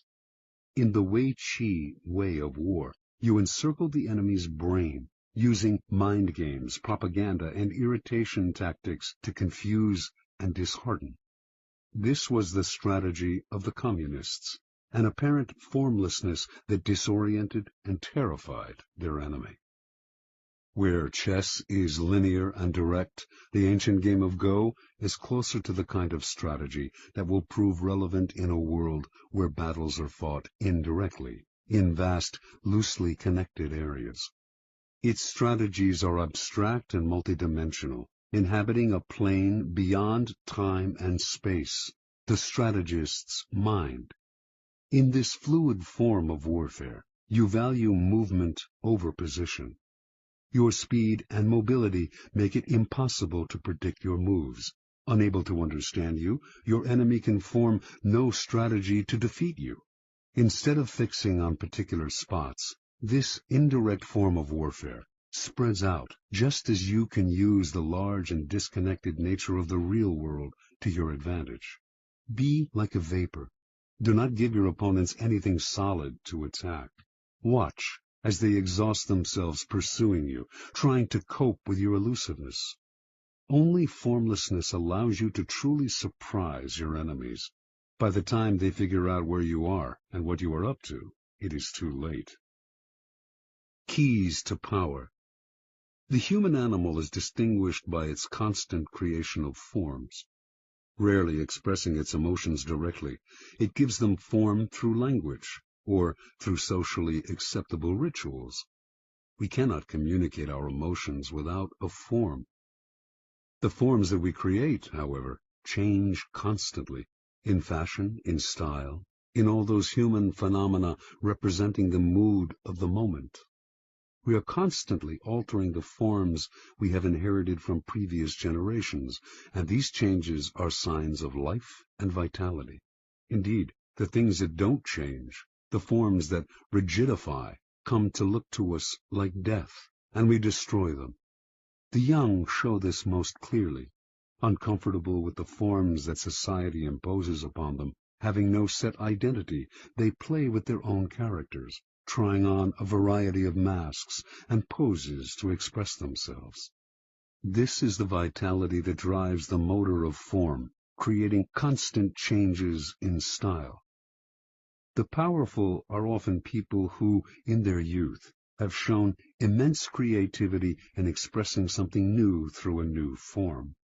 Society grants them power because it hungers for and rewards this sort of newness. The problem comes later, when they often grow conservative and possessive. They no longer dream of creating new forms. Their identities are set, their habits congeal, and their rigidity makes them easy targets. Everyone knows their next move. Instead of demanding respect, they elicit boredom. Get off the stage, we say. Let someone else, someone younger, entertain us. When locked in the past, the powerful look comical. They are overripe fruit, waiting to fall from the tree. Power can only thrive if it is flexible in its forms. To be formless is not to be amorphous. Everything has a form. It is impossible to avoid. The formlessness of power is more like that of water or mercury, taking the form of whatever is around it. Changing constantly, it is never predictable. The powerful are constantly creating form, and their power comes from the rapidity with which they can change. Their formlessness is in the eye of the enemy, who cannot see what they are up to, and so has nothing solid to attack.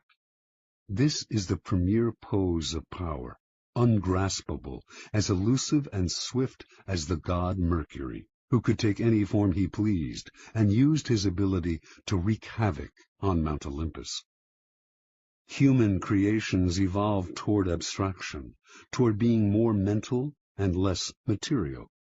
This evolution is clear in art, which, in this country, made the great discovery of abstraction and conceptualism. It can also be seen in politics, which over time have become less overtly violent, more complicated, indirect, and cerebral. Warfare and strategy, too, have followed this pattern. Strategy began in the manipulation of armies on land, positioning them in ordered formations. On land, strategy is relatively two-dimensional and controlled by topography. But all the great powers have eventually taken to the sea for commerce and colonization. And to protect their trading lanes, they have had to learn how to fight at sea. Maritime warfare requires tremendous creativity and abstract thinking, since the lines are constantly shifting. Naval captains distinguish themselves by their ability to adapt to the literal fluidity of the terrain and to confuse the enemy with an abstract, hard-to-anticipate form. They are operating in a third dimension, the mind. Back on land, guerrilla warfare too demonstrates this evolution toward abstraction. T.E. Lawrence was perhaps the first modern strategist to develop the theory behind this kind of warfare and to put it into practice. His ideas influenced Mao, who found in his writings an uncanny Western equivalent to Wei Qi. Lawrence was working with Arabs, fighting for their territory against the Turks. His idea was to make the Arabs blend into the vast desert, never providing a target, never collecting together in one place. As the Turks scrambled to fight this vaporous army, they spread themselves thin, wasting energy in moving from place to place.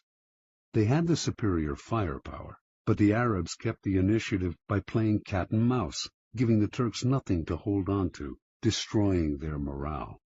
Most wars were wars of contact.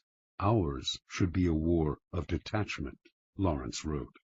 We were to contain the enemy by the silent threat of a vast, unknown desert, not disclosing ourselves till we attacked. This is the ultimate form of strategy.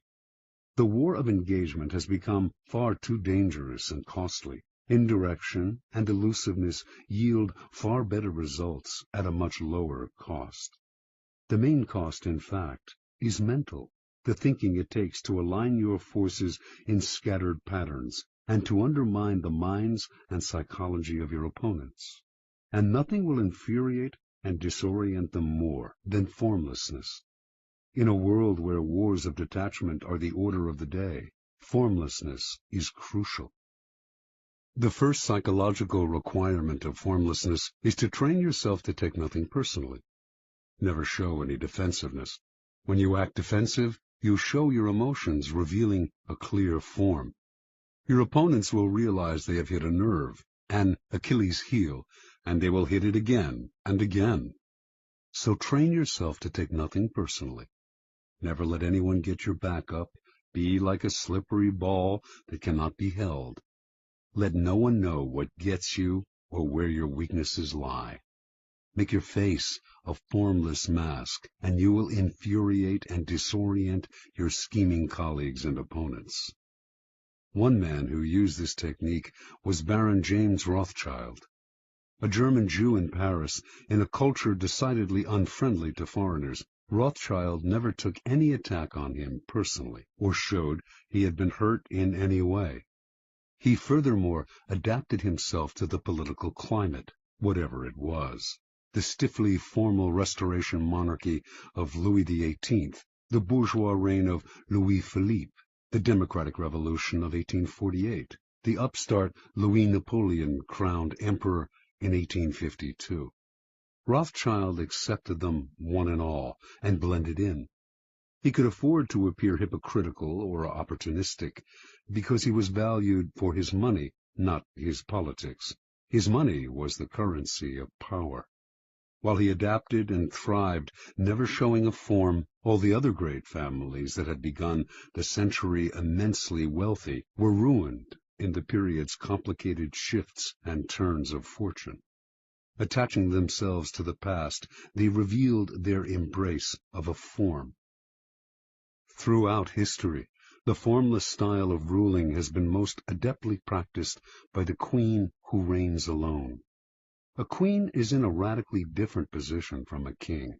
Because she is a woman, her subjects and courtiers are likely to doubt her ability to rule, her strength of character. If she favors one side in some ideological struggle, she is said to be acting out of emotional attachment. Yet, if she represses her emotions and plays the authoritarian in the male fashion, she arouses worse criticism still. Either by nature or by experience, then, queens tend to adopt a flexible style of governing that in the end often proves more powerful than the more direct male form. This feminine, formless style of ruling may have emerged as a way of prospering under difficult circumstances, but it has proved immensely seductive to those who have served under it. Being fluid, it is relatively easy for its subjects to obey, for they feel less coerced, less bent to their ruler's ideology. It also opens up options where an adherence to a doctrine closes them off. Without committing to one side, it allows the ruler to play one enemy off another. Rigid rulers may seem strong, but with time their inflexibility wears on the nerves, and their subjects find ways to push them from the stage. Flexible, formless rulers will be much criticized, but they will endure, and people will eventually come to identify with them, since they are as their subjects are, changing with the wind, open to circumstance. Despite upsets and delays, the permeable style of power generally triumphs in the end. When you find yourself in conflict with someone stronger and more rigid, allow them a momentary victory. Seem to bow to their superiority. Then, by being formless and adaptable, slowly insinuate yourself into their soul. This way you will catch them off guard, for rigid people are always ready to ward off direct blows, but are helpless against the subtle and insinuating. To succeed at such a strategy, you must play the chameleon, conform on the surface, while breaking down your enemy from the inside. In evolution, largeness is often the first step toward extinction. What is immense and bloated has no mobility, but must constantly feed itself. The unintelligent are often seduced into believing that size connotes power. The bigger, the better. In 483 BC, King Xerxes of Persia invaded Greece, believing he could conquer the country in one easy campaign. After all, he had the largest army ever assembled for one invasion. The historian Herodotus estimated it at over more than 5 million. The Persians planned to build a bridge across the Hellespont to overrun Greece from the land, while their equally immense navy would pin the Greek ships in harbor, preventing their forces from escaping to sea. The plan seemed sure, yet as Xerxes prepared the invasion, his adviser Artabanus warned his master of grave misgivings. "The two mightiest powers in the world are against you," he said. Xerxes laughed. What powers could match his gigantic army? "I will tell you what they are," answered Artabanus, "the land and the sea. There are no safe harbors large enough to receive Xerxes' fleet, and the more land the Persians conquered, the longer their supply lines stretched, the more ruinous the cost of feeding this immense army would prove." Thinking his adviser a coward, Xerxes proceeded with his invasion. Yet, as Artabanus predicted, bad weather at sea decimated the Persian fleet, which was too large to take shelter in any harbor. On land, meanwhile, the Persian army destroyed everything in its path, which only made it impossible to feed, since the destruction included crops and stores of food. It was also an easy and slow-moving target. The Greeks practiced all kinds of deceptive maneuvers to disorient the Persians. Xerxes' eventual defeat at the hands of the Greek allies was an immense disaster. The story is emblematic of all those who sacrifice mobility for size. The flexible and fleet of foot will almost always win, for they have more strategic options. The more gigantic the enemy, the easier it is to induce collapse. The need for formlessness becomes greater the older we get, as we grow more likely to become set in our ways and assume too rigid a form. We become predictable, always the first sign of decrepitude, and predictability makes us appear comical. Although ridicule and disdain might seem mild forms of attack, they are actually potent weapons and will eventually erode a foundation of power. An enemy who does not respect you will grow bold, and boldness makes even the smallest animal dangerous. As you get older, you must rely even less on the past. Be vigilant, lest the form your character has taken makes you seem a relic. It is not a matter of mimicking the fashions of youth. That is equally worthy of laughter. Rather, your mind must constantly adapt to each circumstance, even the inevitable change that the time has come to move over and let those of younger age prepare for their ascendancy. Rigidity will only make you look uncannily like a cadaver. Never forget, though, that formlessness is a strategic pose. It gives you room to create tactical surprises. As your enemies struggle to guess your next move, they reveal their own strategy, putting them at a decided disadvantage. It keeps the initiative on your side, putting your enemies in the position of never acting, constantly reacting. It foils their spying and intelligence. Remember, formlessness is a tool. Never confuse it with a go-with-the-flow style or with a religious resignation to the twists of fortune. You use formlessness not because it creates inner harmony and peace, but because it will increase your power. Finally, learning to adapt to each new circumstance means seeing events through your own eyes and often ignoring the advice that people constantly peddle your way. It means that ultimately you must throw out the laws that others preach, and the books they write to tell you what to do, and the sage advice of the elder. The laws that govern circumstances are abolished by new circumstances, Napoleon wrote, which means that it is up to you to gauge each new situation. Rely too much on other people's ideas, and you end up taking a form not of your own making. Too much respect for other people's wisdom will make you depreciate your own. Be brutal with the past, especially your own, and have no respect for the philosophies that are foisted on you from outside.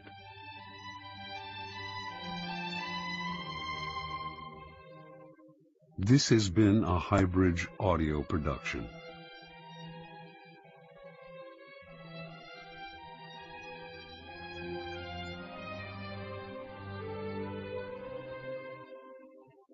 Also available from Robert Greene, The Art of Seduction and 33 Strategies of War.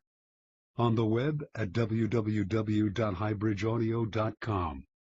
Here's an excerpt from Greene's ruthless guide to psychological warfare, The 33 Strategies of War.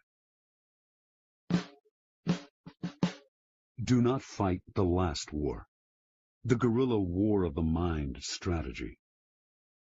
What most often weighs you down and brings you misery is the past, in the form of unnecessary attachments, repetitions of tired formulas, and the memory of old victories and defeats. You must consciously wage war against the past and force yourself to react to the present moment. Be ruthless on yourself. Do not repeat the same tired methods. Sometimes you must force yourself to strike out in new directions, even if they involve risk. What you may lose in comfort and security, you will gain in surprise, making it harder for your enemies to tell what you will do.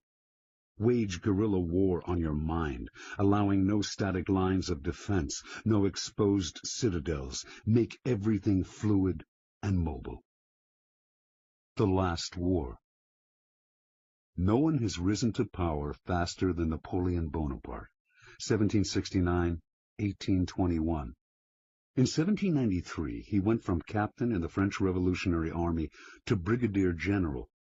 In 1796, he became the leader of the French forces in Italy, fighting the Austrians, whom he crushed that year and again 3 years later. He became first consul of France in 1801, emperor in 1804. In 1805, he humiliated the Austrian and Russian armies at the Battle of Austerlitz. For many, Napoleon was more than a great general. He was a genius, a god of war. Not everyone was impressed, though. There were Prussian generals who thought he had merely been lucky.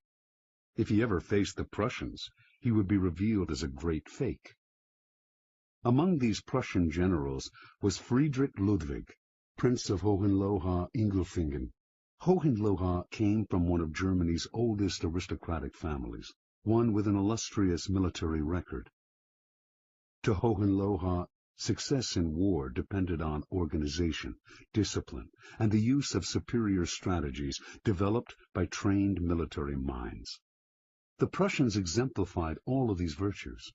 Prussian soldiers drilled relentlessly until they could perform elaborate maneuvers as precisely as a machine. Prussian generals intensely studied the victories of Frederick the Great. War for them was a mathematical affair, the application of timeless principles. To the generals, Napoleon was a Corsican hothead, leading an unruly citizens' army. Superior in knowledge and skill, they would out-strategize him. The Napoleonic myth would lie in ruins, and Europe could return to its old ways. In August 1806, Hohenlohe and his fellow generals finally got what they wanted. King Friedrich Wilhelm III of Prussia, tired of Napoleon's broken promises, decided to declare war on him in 6 weeks. In the meantime, he asked his generals to come up with a plan to crush the French. Hohenlohe was ecstatic. The campaign would be the climax of his career. He had been thinking for years about how to beat Napoleon, and he presented his plan to the generals' first strategy session. Precise marches would place the army at the perfect angle from which to attack the French as they advanced through southern Prussia. An attack in oblique formation, Frederick the Great's favorite tactic, would deliver a devastating blow. The other generals, all in their 60s and 70s, presented their own plans, but these, too, were merely variants on the tactics of Frederick the Great. Discussion turned into argument. Several weeks went by. Finally, the king had to step in and create a compromise strategy that would satisfy all of his generals. A feeling of exuberance swept the country, which would soon relive the glory years of Frederick the Great. On October 5th, a few days before the king was to declare war, disturbing news reached the generals. A reconnaissance mission revealed that divisions of Napoleon's army, which they had believed was dispersed, had marched east, merged, and was massing deep in southern Prussia. The captain who had led the scouting mission reported that the French soldiers were marching with packs on their backs. Where the Prussians used slow-moving wagons to provision their troops, the French carried their own supplies and moved with astonishing speed and mobility. Before the generals had time to adjust their plans, Napoleon's army suddenly wheeled north, heading straight for Berlin, the heart of Prussia.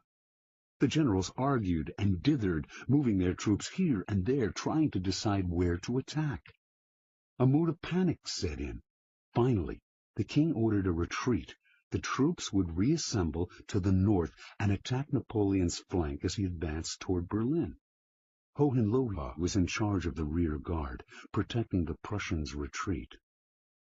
On October 14th, near the town of Jena, Napoleon caught up with Hohenlohe, who finally faced the battle he had wanted so desperately. The numbers on both sides were equal, but while the French were an unruly force, fighting pell-mell and on the run, Hohenlohe kept his troops in tight order, orchestrating them like a corps de ballet. The fighting went back and forth until finally the French captured the village of Vierzehnheiligen.